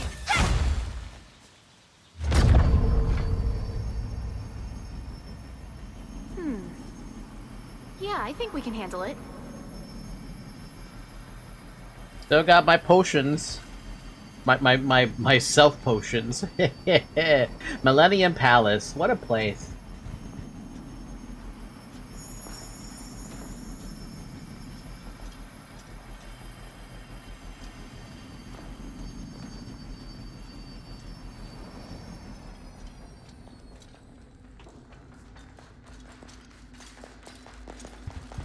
Why aren't you using your skills more, her skill anymore to make the circle for healing? You see there's a little number on that X button right underneath it. It's pretty small. I can only use that when I have a 1 on it. And you see the blue bar that fills around it? That's the only other time I'll be able to use the skill when that fills up. Our goal's not far now. Congratulations! You cleared this thing. Seriously, every boss fight is so freaking stressful, dude.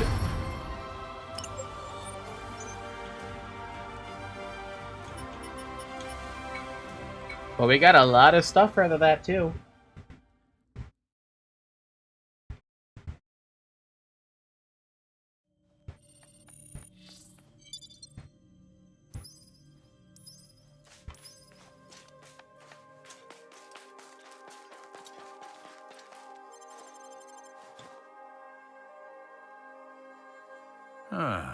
Nice job.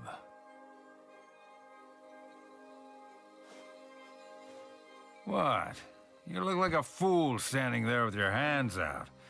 I don't remember saying anything about a reward. You're helping the Leone Trading Company develop swanky new gear that you'll be able to use one day. From where I'm standing, you should be grateful. Now go on, beat it. Wow. What a dick. What a dick. What a fucking dick. Well met, adventurer. If it's gear you need, just leave it to me. 55 weapon attack on a Dust Devil. Inflicts blindness stacks when attacking and damaging enemies with attacks. Increases attack when nearby enemies are blinded. Wow, that's a really freaking good regular ass sword. Fucking blind stacks? Annealed foil. I don't have coarse fur. Increases sprint speed. Sprint attacks deal bonus damage to scales of attack. Christ! Wow, I have a lot of freaking knives. Assassin Knife. Inflicts poison stacks when damaging enemies with attacks. Grants bonus damage against poison enemies. It scales with intelligence. So that's why Argo has intelligence.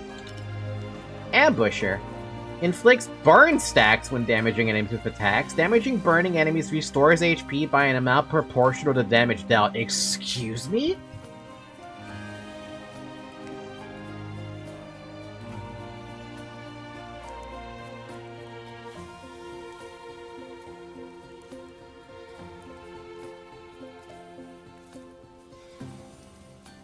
You know, I never thought about lifestealing on a status effect that your weapon inflicts.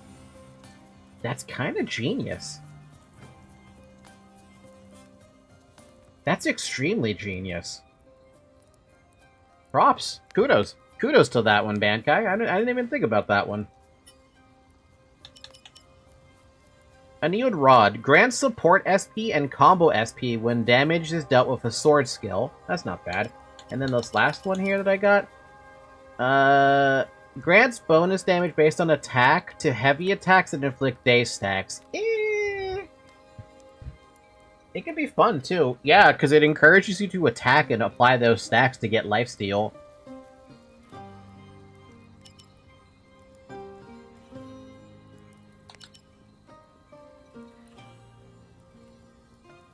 So this encourages me to use heavy attacks. This one encourages me to use sword skills to grant SP for support combo. Can be kind of broken depending on ways you get lifesteal. Yeah, but I mean, you set the precedent with this specific dagger, where if something is burning, guess what? You'll be able to lifesteal off of it. I don't really see the issue with that, though. You know. Great Sword. Increases the speed and damage of normal attacks temporarily after dealing damage with them. This effect stacks up to 10 times. Christ. Increases the speed and damage of normal... What? Hey, Zarek, I found your sword. Corundum Claymore. Increases attack temporarily when activating a slash attack. Okay. Basic. This one is more interesting, though. Increase the speed and damage of normal attacks temporarily after dealing damage with them. So every time you hit, you're buffing your speed and damage.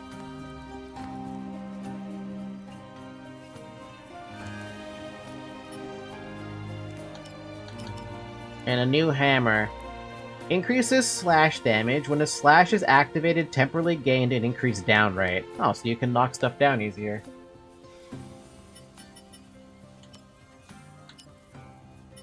That dagger, though, that's an interesting dagger. Not gonna lie, that's a very interesting dagger.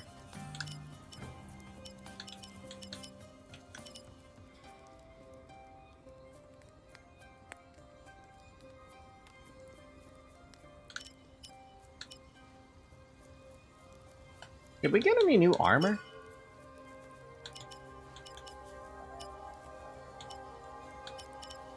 No, but I can finally craft this. I got enough hexstone for it. I'm gonna make it.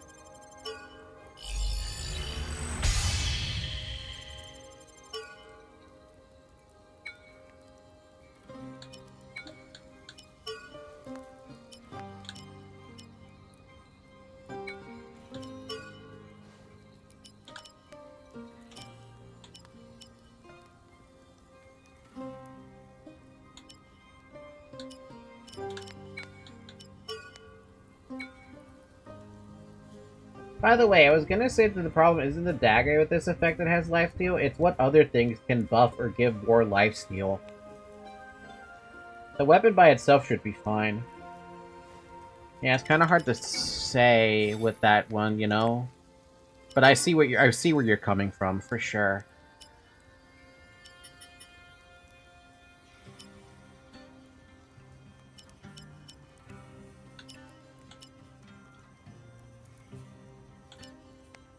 Is there anything else here that I can give to Iori that might help her out a bit more?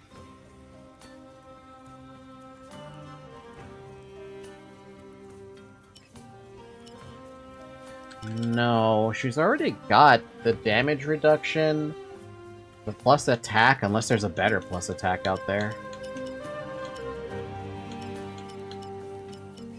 No. Well, actually there is. There's literally a plus 19 versus plus 13. That's the only better one there. And the sword skill damage is also better with that one. Let's grab that one for her.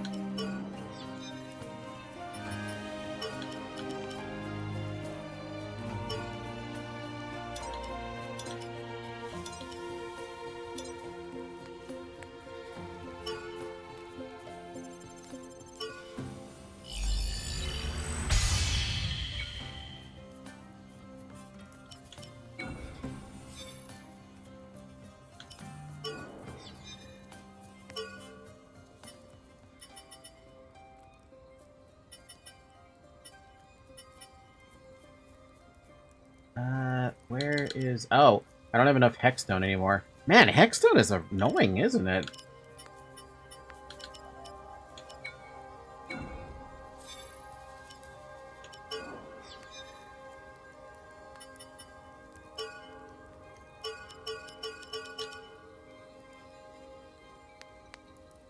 Obsidian Saber. Increases attack temporarily when landing a sword skill. This effect can stack up to 5 times. I'm gonna say no. Didn't even realize I had a blue one right there.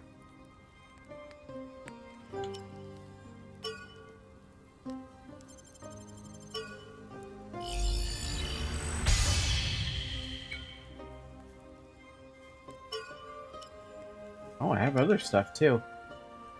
I wonder how a greatsword plays in this game. Do you want to check? I'm not going to do it on this save file, but do you want to check before I end it off? Last Breath Health. Grants bonus damage based on attack to the final hit of normal attack combos and restores HP. Interesting. That's lifesteal on the last attack.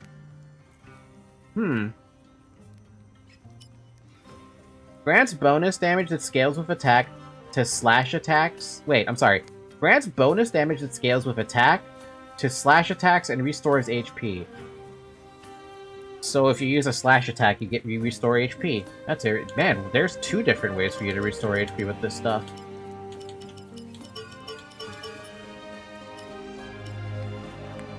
Oh, I did pick up an Ambusher. Oh, I didn't realize I picked up an Ambusher. Mithril Dagger. Reduces the stamina consumption of sprinting. Sprint attacks deal bonus damage that scales with attack. Oh, nifty. I did pick up an Annealed Rod. To pick up the other one, though. I also picked up a Corundum thing. I actually have 2 of them. And a Mithril Saber. Grants bonus attack damage based on attack and inflicts freeze stacks when activating a sword skill. That's pretty cool.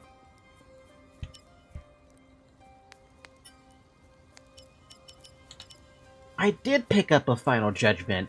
Grants bonus damage based on attack when dealing damage with crush attacks and inflicts daze stacks. Battle-wise Sledgehammer. Grants bonus damage and inflicts daze stacks when dealing damage with related heavy attacks. Interesting.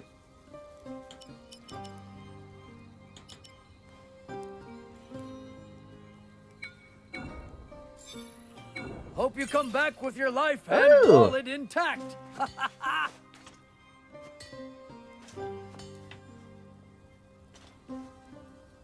Yo, look at that armor, though.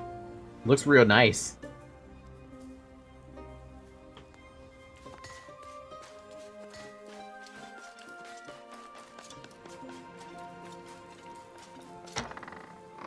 Alright, one last thing. We'll put my growth points into Vitality so I can keep getting more HP. Actually, we'll go to 10 and then start putting a little bit in Endurance as well because we also need Stamina. So that's good. And at some point I might want to respec to drop some of this stuff that I have.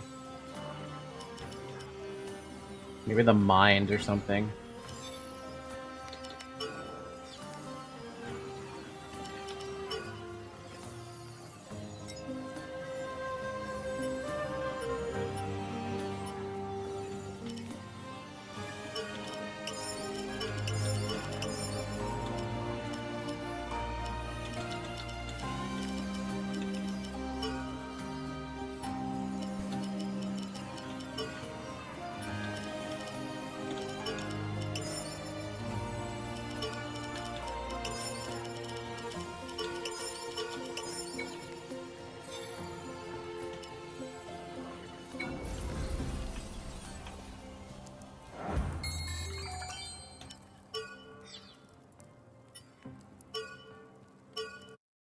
Okay.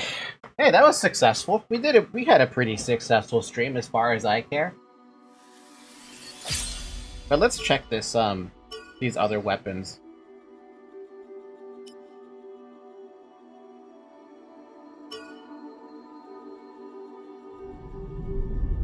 In an area where I feel safe enough to do so, you know? There's no threat or anything. I can just do things at any speed. Okay, so apparently I have a few points I can throw around on this character.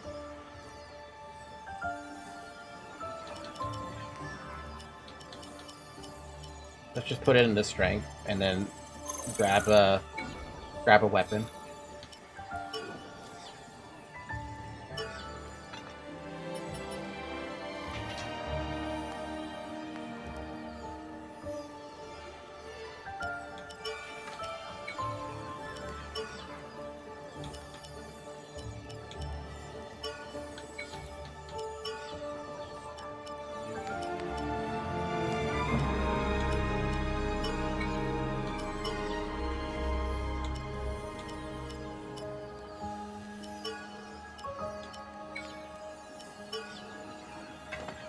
By the way, with the greatsword, you can't equip a sword. I think that's obvious, though.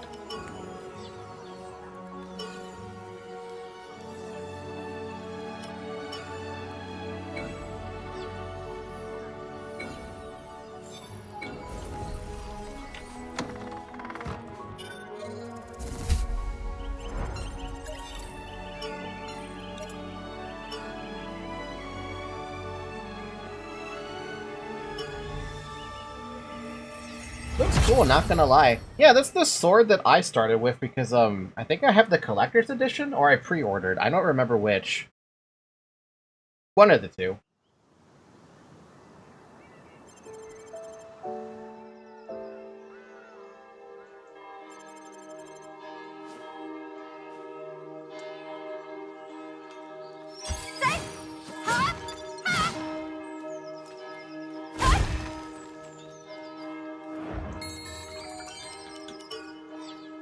All I have is swordfall. Okay.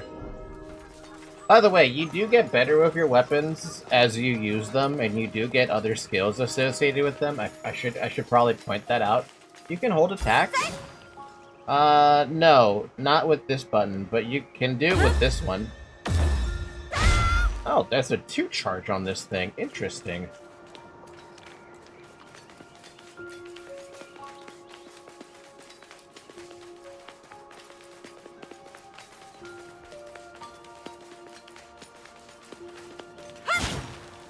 Well, that's it then. Enemy spotted. Looks like a boar type. Keep up the pressure. We beat it.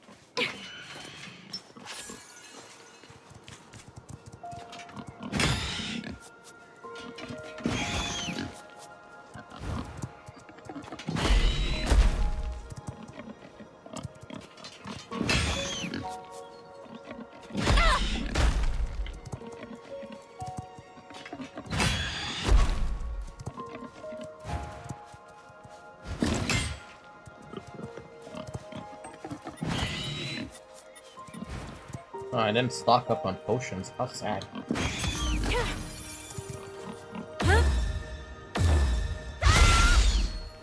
Christ! Was that the last of them? I would 100% use this weapon. The freaking boar. Hi, Talus. Long time no see, Talus.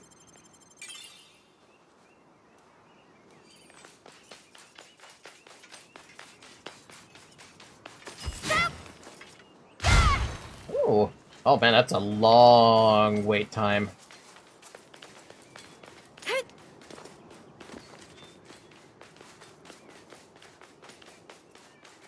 What about the sword skill, though? People often joke about these, but these fuckers are a real fucking problem. Oh yeah, no, you run into one of those, you're gonna get gored. Better have a good gun. Just saying. You need a good gun. Just saying.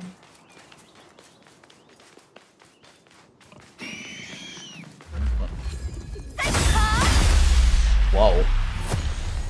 Okay, that makes a lot more sense as to why that thing gets cut in half. Oh. Oh!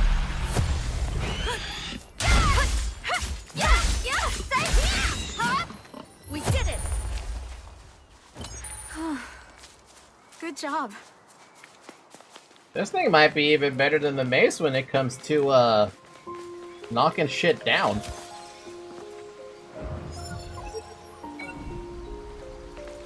Yep, 100% would use greatsword. This looks so satisfying.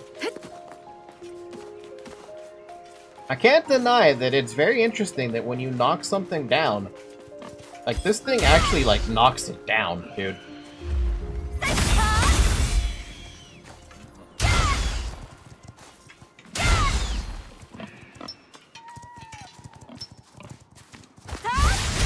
Ooh!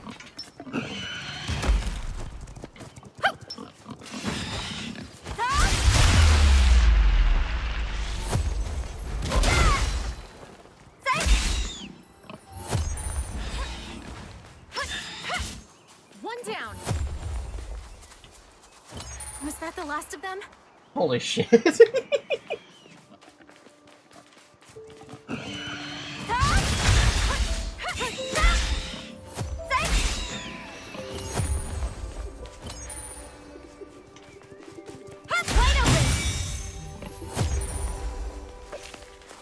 beat it. Yeah, okay. That's not bad. That's not bad. The holy shit is because what Tata said. Wait. People made spears with piece of metal tip or metal near the tip because these motherfuckers would gore themselves burying the spear on their own head to gut you alive. Yeah, I believe that. Absolutely. Enemy spotted. Looks like a board type. Okay.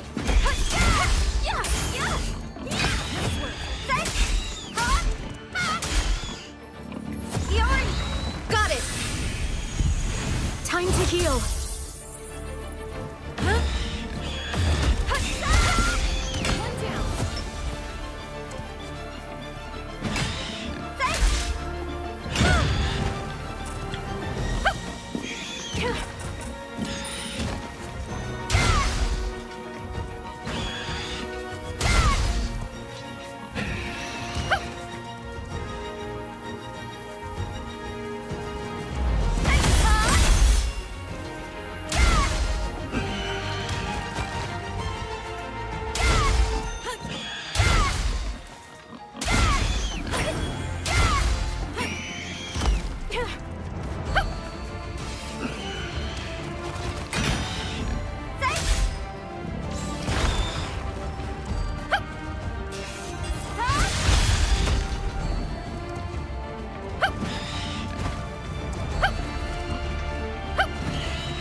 It is a little hard to use the greatsword though, but I guess to be fair though, I'm not used to using that shit. But I see the potential. It's just a matter of how you plan to play it out, right? Here in Brazil, they're an invasive species. They kill jaguars left and right and do the same thing to people. Anyway, imagine if the gore in this game was more prevalent. Accurate board depiction, by the way. Yeah.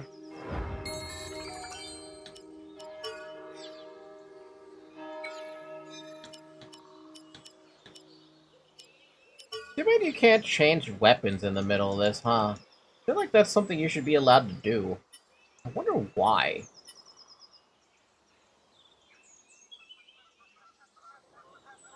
Dude, this girl went 12 decks with sword. Aren't you supposed to go strength with sword? Or am I wrong about that? Oh, you're supposed to go dex with the freaking great sword as well. That's interesting. It's not strength.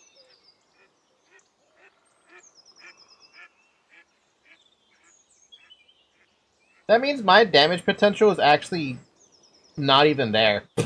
Just for the record, my damage potential is not there because the great sword uses dex as a main stat. Dex with greatsword is so cursed, right? Let me see about that.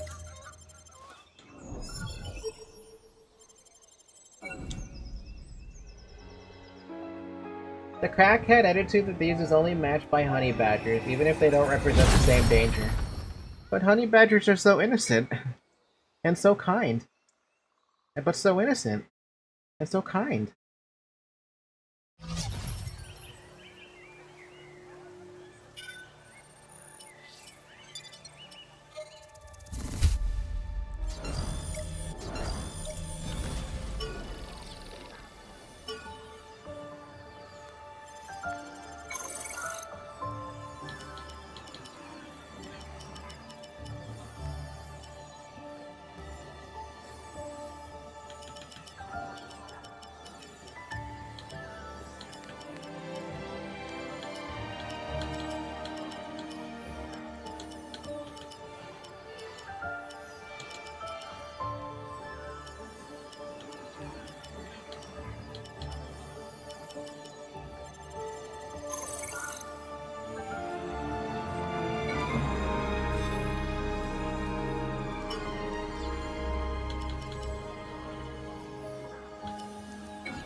Looks like there's a parry scale of 20 points in Dex.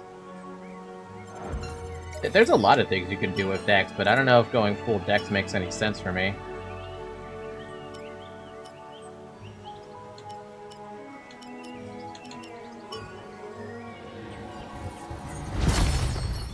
That's probably very necessary for this weapon. I haven't even figured out how to freaking hit with the a perfect parry with this on with the great sword yet.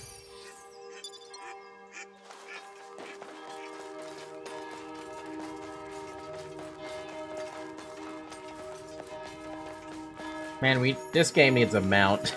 Like, straight up, it needs a mount. No, badgers are more solitary. This is why they aren't dangerous. Solitary. If they walked in groups, they could be a massive problem, not just to humans, but to everything that moves. I think I mixed things with another animal then. There's one that is almost always as dangerous.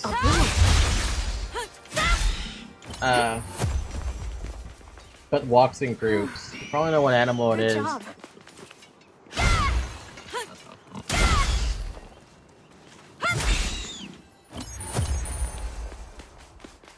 Was that the last of them?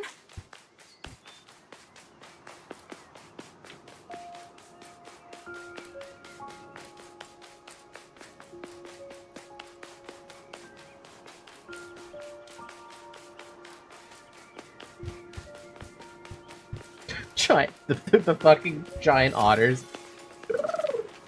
Otter. Otter.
feel like you can't really do a parry with this thing.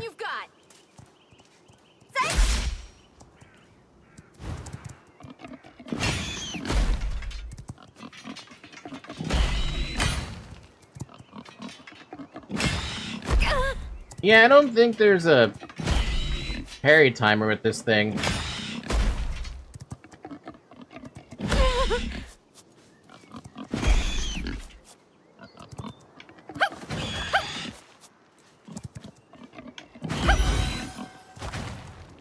Huh? I just saw something. Hold on a minute. What was that?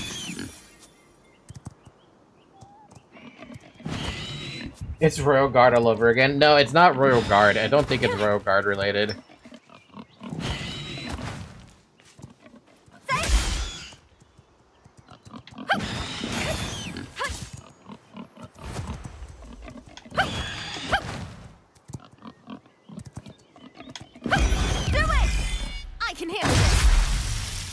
Huh? We did it! We beat it! Wait, what was that about?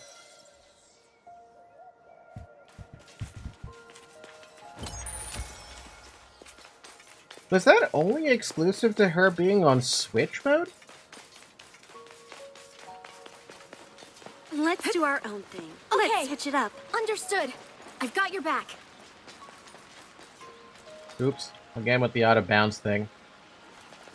What did I lost? I found a skill that happens when you do a perfect dodge. And it's on X. And it's the first time I've seen it. Do it! Here! What the fuck? That wasn't even a perfect dodge. That was just a dodge. Good job. A failure dodge, but a dodge. Yeah, I think we can handle it. Do it! Huh. Nice work. We beat it.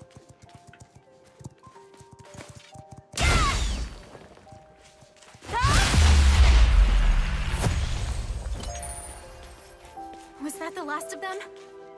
So what happens if I Let's do don't our- have her doing that then, and she's just doing her own thing? Is it the same shit? Looks easy. Let's go Rocket's world. Do it! I can handle this. Oh shit, she can still do this without even being... Okay, so there's a dodge thing. Close enough.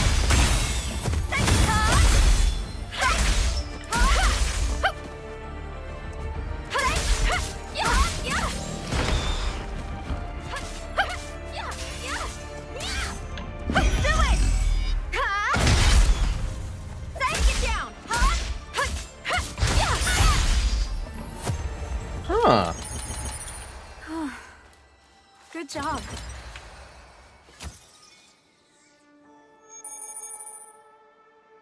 You have to excuse my general surprise here and my general silence, because I didn't know there was...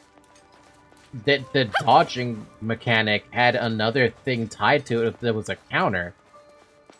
Wait a minute, then have I been doing the shield counter wrong?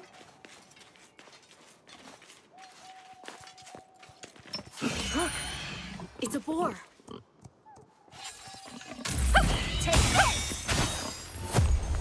We did it. Probably? Let's switch it up. Huh. I might have to double check that. It's like a boar type.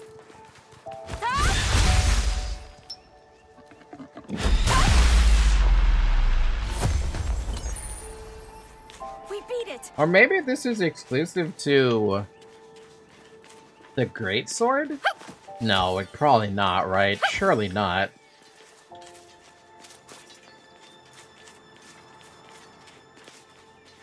I mean, I'm super fucking curious about that one.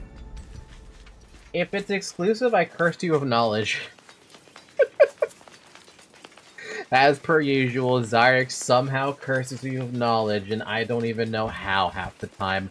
He doesn't even play the game, and he curses me of knowledge. Gotta love game that gives dodge. a thing more than just being an evasive move. Even the Doom Dark Ages, this is on the DLC. It has a lot of things, huh?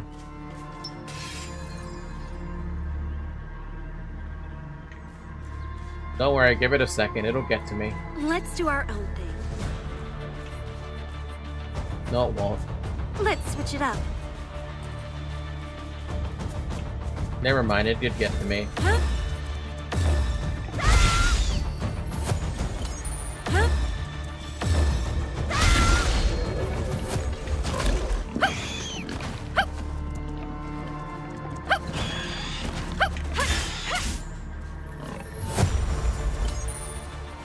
You okay? No, I'm almost dead. A little. I just wanted to get to that little save point so I can check something with the so I could check something with the shield now, because this is curious.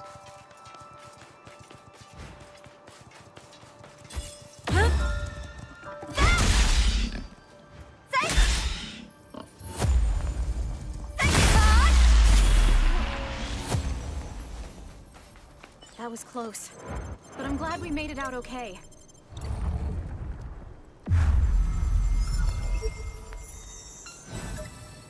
I have to check this now. I need to check this with the mace. I'm sorry, just a shield. You're next, I think. That's why I always test out different stuff before sticking to it. I should have probably tested stuff out with this save file, because it's safe, right? I don't have to worry about it dying for whatever reason. I didn't want to test anything on the death mode game, or the death game mode though. That's the only thing.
Okay, so I'm using the rapier. The rapier is dex and agility.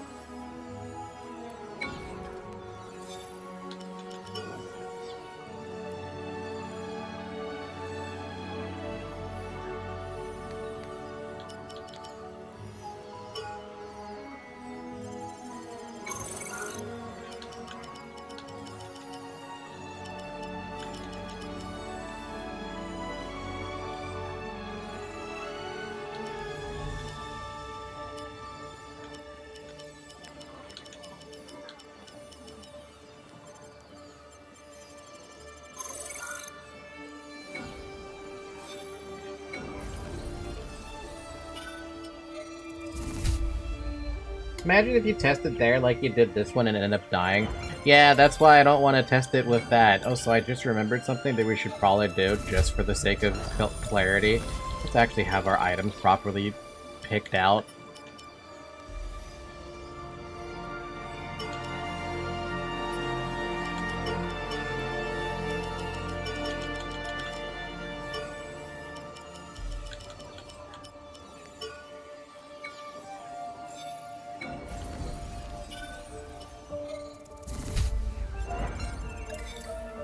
I'm gonna do testing. I'm gonna test things right.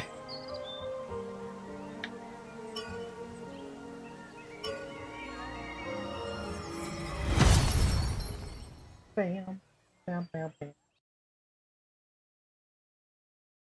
By the way, one thing about me is that if I like something, I will stick until I get specialized, or just for the love of it.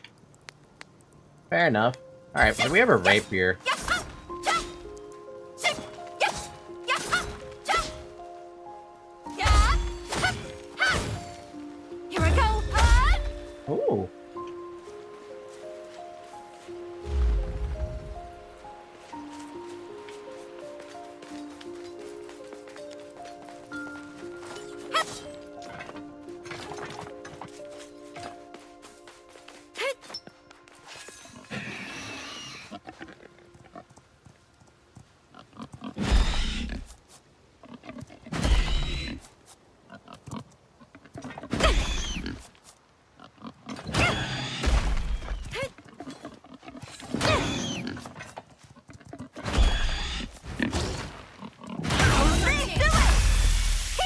There is a fucking parry skill. One down. Good job. Okay, you know how I was very confused about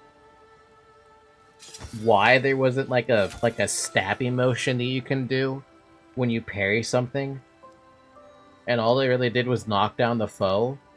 Turns out this very same button, that X button that's lighting up right now, you can use a very time-sensitive skill that allows you to, basically fire off a skill, right? So that's your poise break skill, and I didn't realize that was the poise break skill. It didn't really click that that was the one.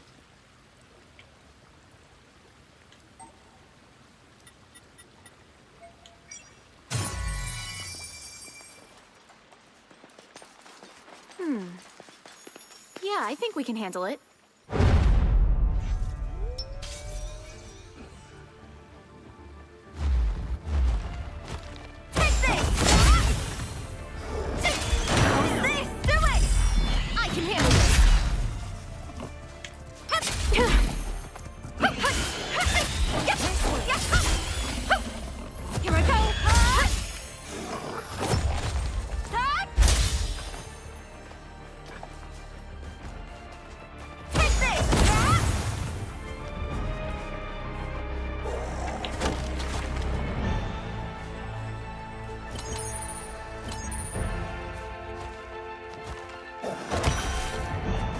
Oh, that also these skills are really hard to land on. There are some skills that the enemies do that are very hard to like realize you have to take care of.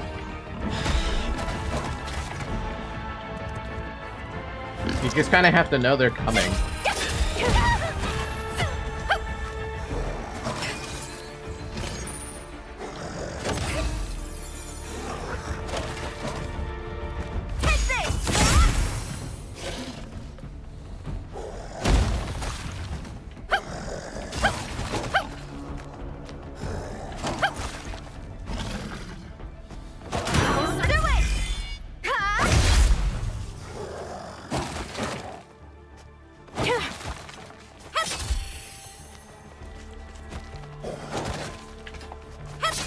Wait, why am I healing?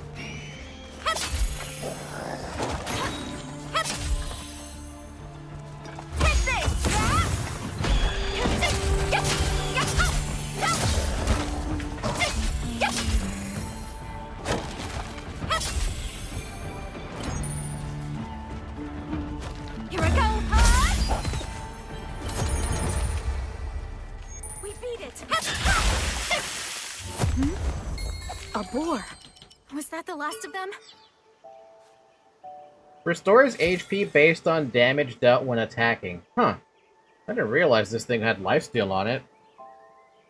It's very small amounts of lifesteal. I don't actually know how much I'm getting back per hit.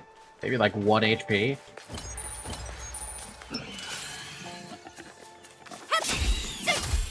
That was 2 hits. Yeah. That was, Good job. 3 HP back off 2 hits. Interesting. I didn't even know that had lifesteal on it. That's actually kind of good to know in like in advance. So yeah, if you get a parry or you perfect dodge, you get an attack on your X button.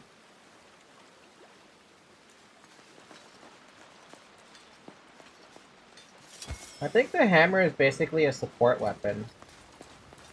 Sure. You mean the mace that I've been using? You know what's funny is I am a support character in my head, so it makes sense.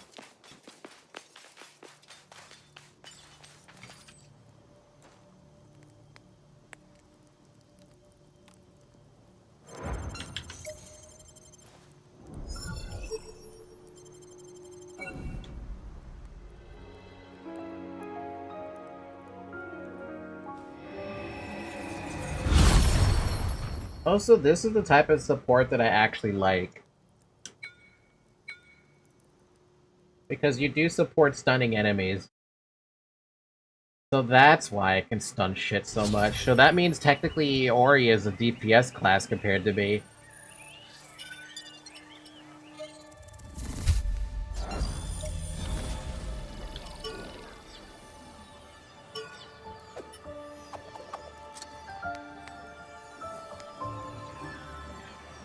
Grants the party a buff that temporarily increases normal attack speed on hit. This effect stacks.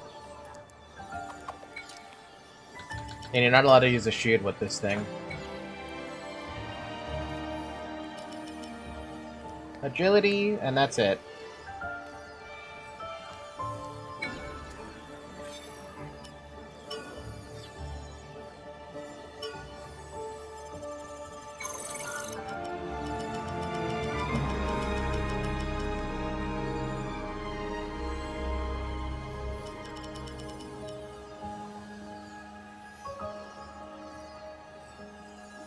Rapier is actually a bruiser weapon. Something between damage and tank. Great Sword is for sure full DPS. What about Great Axe?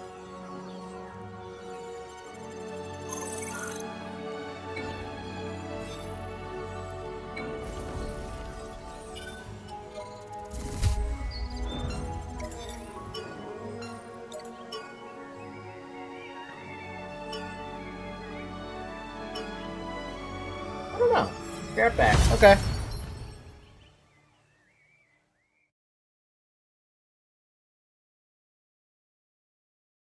Oh, the partners level up automatically. Okay. So they're getting stronger as I'm getting stronger. Makes sense.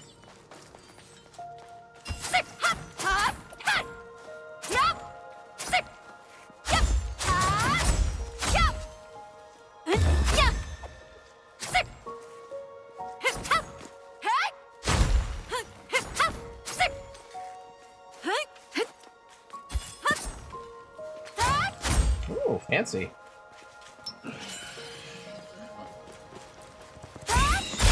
Damn! Was that the last of them? So you can block with your dagger, but why would you want to do that? You want to dodge. Oh, your dodge is different. What the fuck?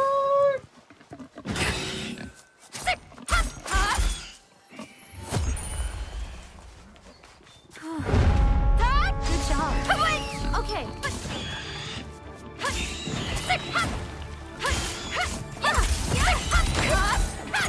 Let's do this. Switch with me. Gotcha.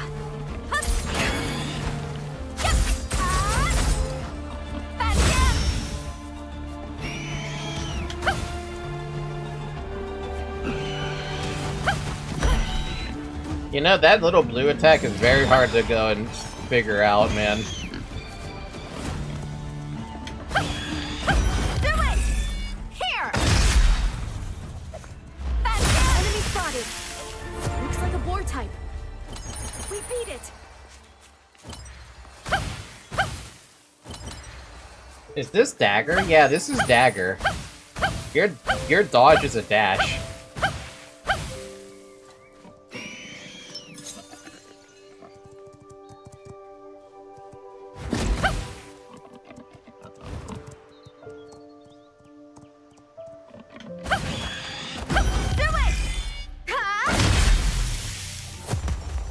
One down. Good job.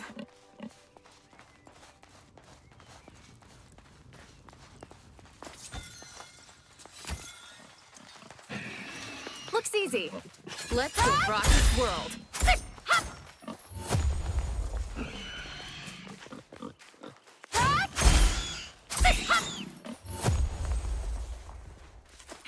We beat it.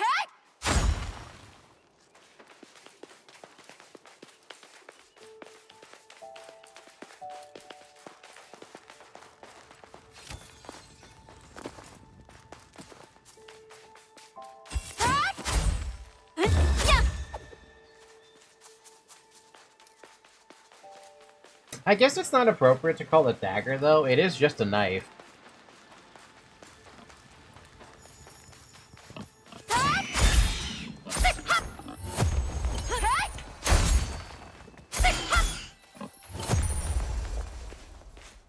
Was that the last of them? So why is your dodge different compared to just rolling dodge?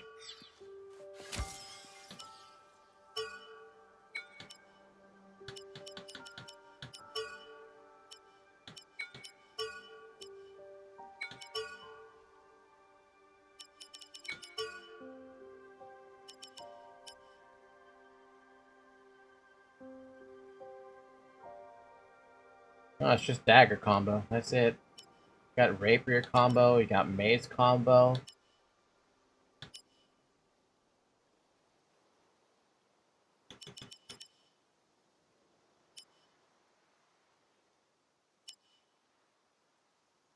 When a support or skill or equipment mod effect activates in battle, an icon will appear. We'll display blah blah blah. Okay.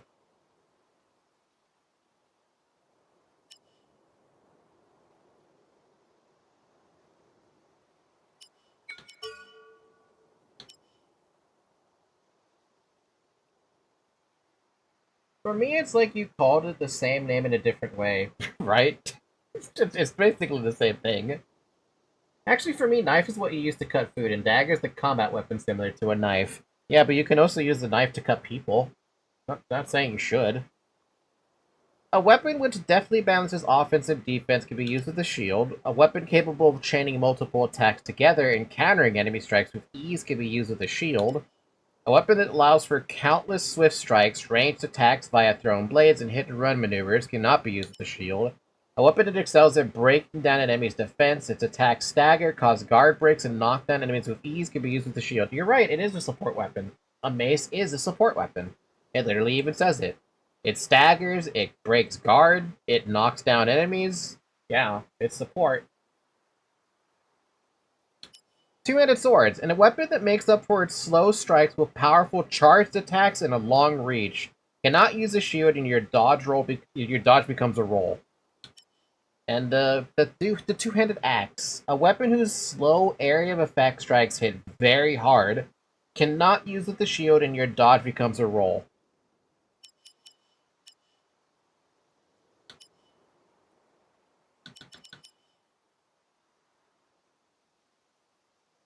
Oh.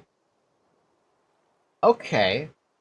So if you're using a sword without a shield, a rapier without a shield, and a dagger without a shield, and probably a mace without a shield, your dodge becomes whatever the hell I have with the dagger. But if you're using a shield, it becomes a roll. That begs the question, would you prefer to do dodging or would you prefer to do blocking? Because if you block, you're using stamina. But if you dodge, you're using stamina and getting out of the way.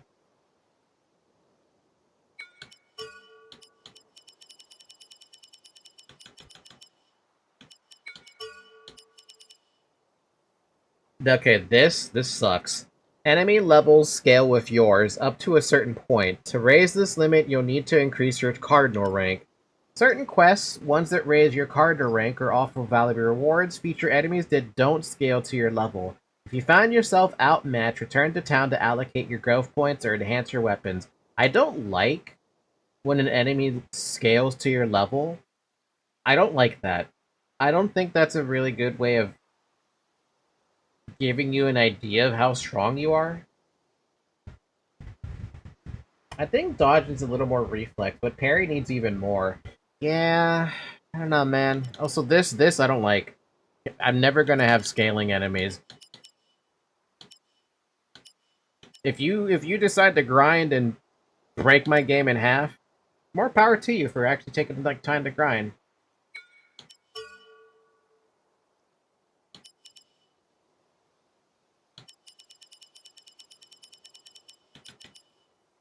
Scaling enemies are good for endgame stuff, and I guess. I feel like there's a limit to it, though. Certain enemies may hinder nearby players with their piercing howls. Try to put yourself out of range of these attacks by rolling or using other dodging techniques. But it's better to be something you can switch up when you want. Maybe put it as a difficulty setting?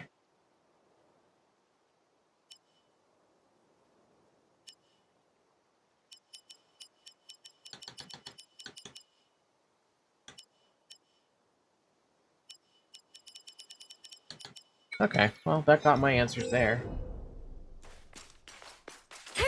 Dagger looks fun, though. Not gonna lie. It's very fast. No, more like something tied to a challenge quest. So, like, if you want to raise the level of your Oh! Like the OP quest in Borders 2. That's exactly what I'm thinking of. I was thinking about it as you typed it out already, and I'm like, wait a minute. So let me finish the thought I had. Your level of your enemy caps out to a certain point. If you want to raise the level of your enemy, you need to do a quest to raise the level of enemies. Basically, like the OP, the overpower levels in Borderlands. Yeah, it's basically like that. I like that idea a lot.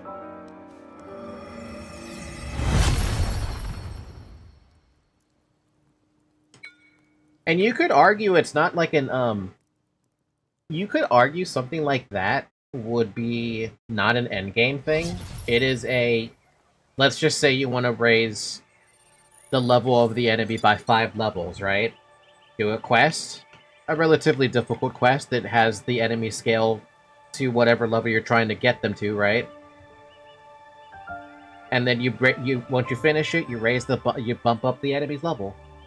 Something like that, right? So let's say you wanted to raise them from level 10 to 15.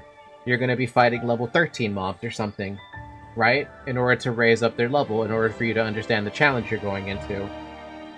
That would be annoying and more complicated. Well, maybe not like 5 levels. 5 levels is probably too low. Maybe like... Maybe the enemies scale up to your level in intervals of like... 20? Maybe, like, they stop scaling with you once you hit level 20? Let me say what I was thinking. Go ahead. Go ahead.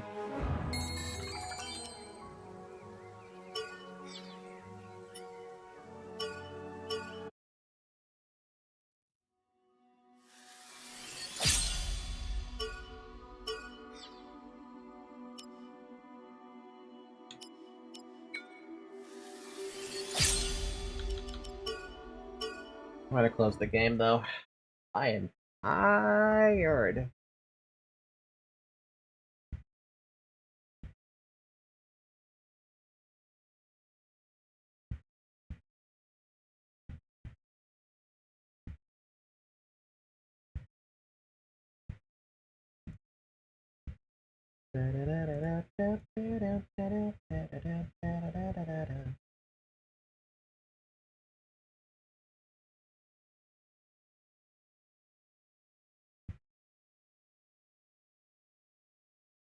Imagine you reach, like, near endgame, then you unlock a quest to make all enemies be at your level, and after that, the enemies will also drop stuff at your level. But you can actually turn this off at any moment you want. What the fuck is thinking?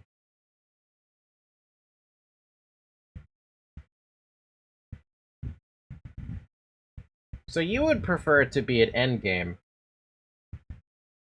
So enemies would scale up to what level, then? That's a difficult question.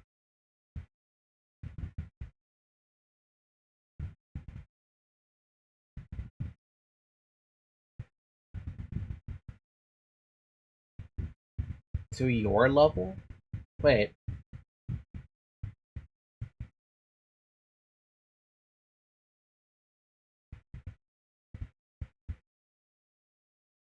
Oh, I'm sorry. I misjudged it. Okay.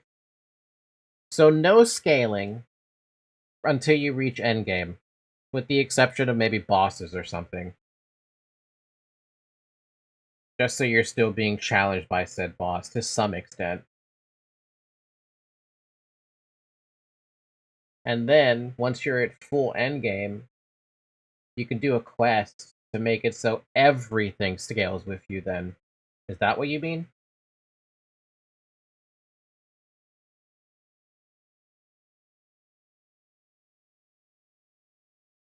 I like that idea. Yeah, I like that idea. I want to put that on my my Google Docu. Enemies do not scale with your level, except bosses within reason. Do a quest near endgame to make every enemy scale to your level. but you can toggle it on and off.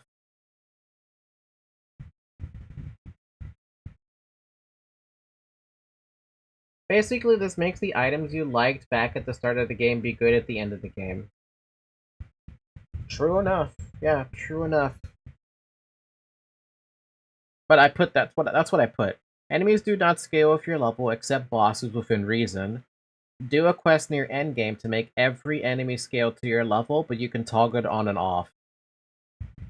But since you had to farm through the game, now you know what to farm. True. True enough.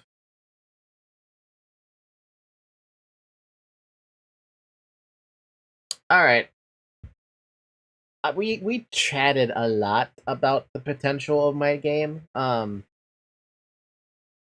Once I start getting more and more of this fleshed out, we probably every SAO stream I'll probably talk about it.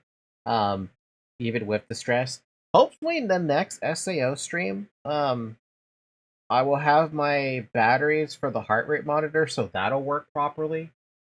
Because it was actually kind of nice having that thing there, because you guys can see when it spikes under certain intense conditions, and I think that's fun. Anyway, 10-hour stream almost. Thank you guys so much for watching. We will pick this up again next week. And the realization that I have already put 8 hours in that save file. Oh boy. Losing that's gonna hurt. Losing that is gonna hurt.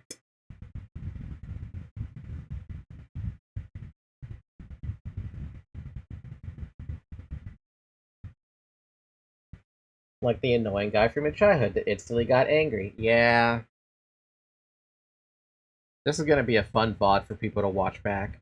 Especially the first couple hours, several hours, where we're chatting up a storm, basically. Or me yapping. Anyway, I'm gonna go ahead and end it here for the night. Thank you guys so much for watching. Leave a like, subscribe, come join the Discord server, get notified when I go live. You know the drill. Links in the description. Tomorrow we have Pathologic 3. I don't know what time I'll start. There's no Pathfinder session tomorrow, so I'll see you guys for that. In the meantime, the only thing I might do off stream for Echoes of Aincard would be the save file that isn't on Def Game Mode, because I'm not touching the Def Game Mode file until we're on stream. That wouldn't be fair.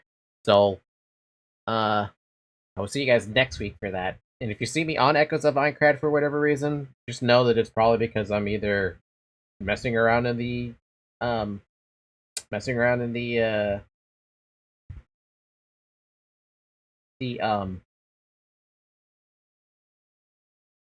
not Def Game Mode file, and I'm just having fun. Alright, have a good morning, everybody. Have a good afternoon. Have a good evening. Have a good night. I will see you tomorrow. Bye-bye.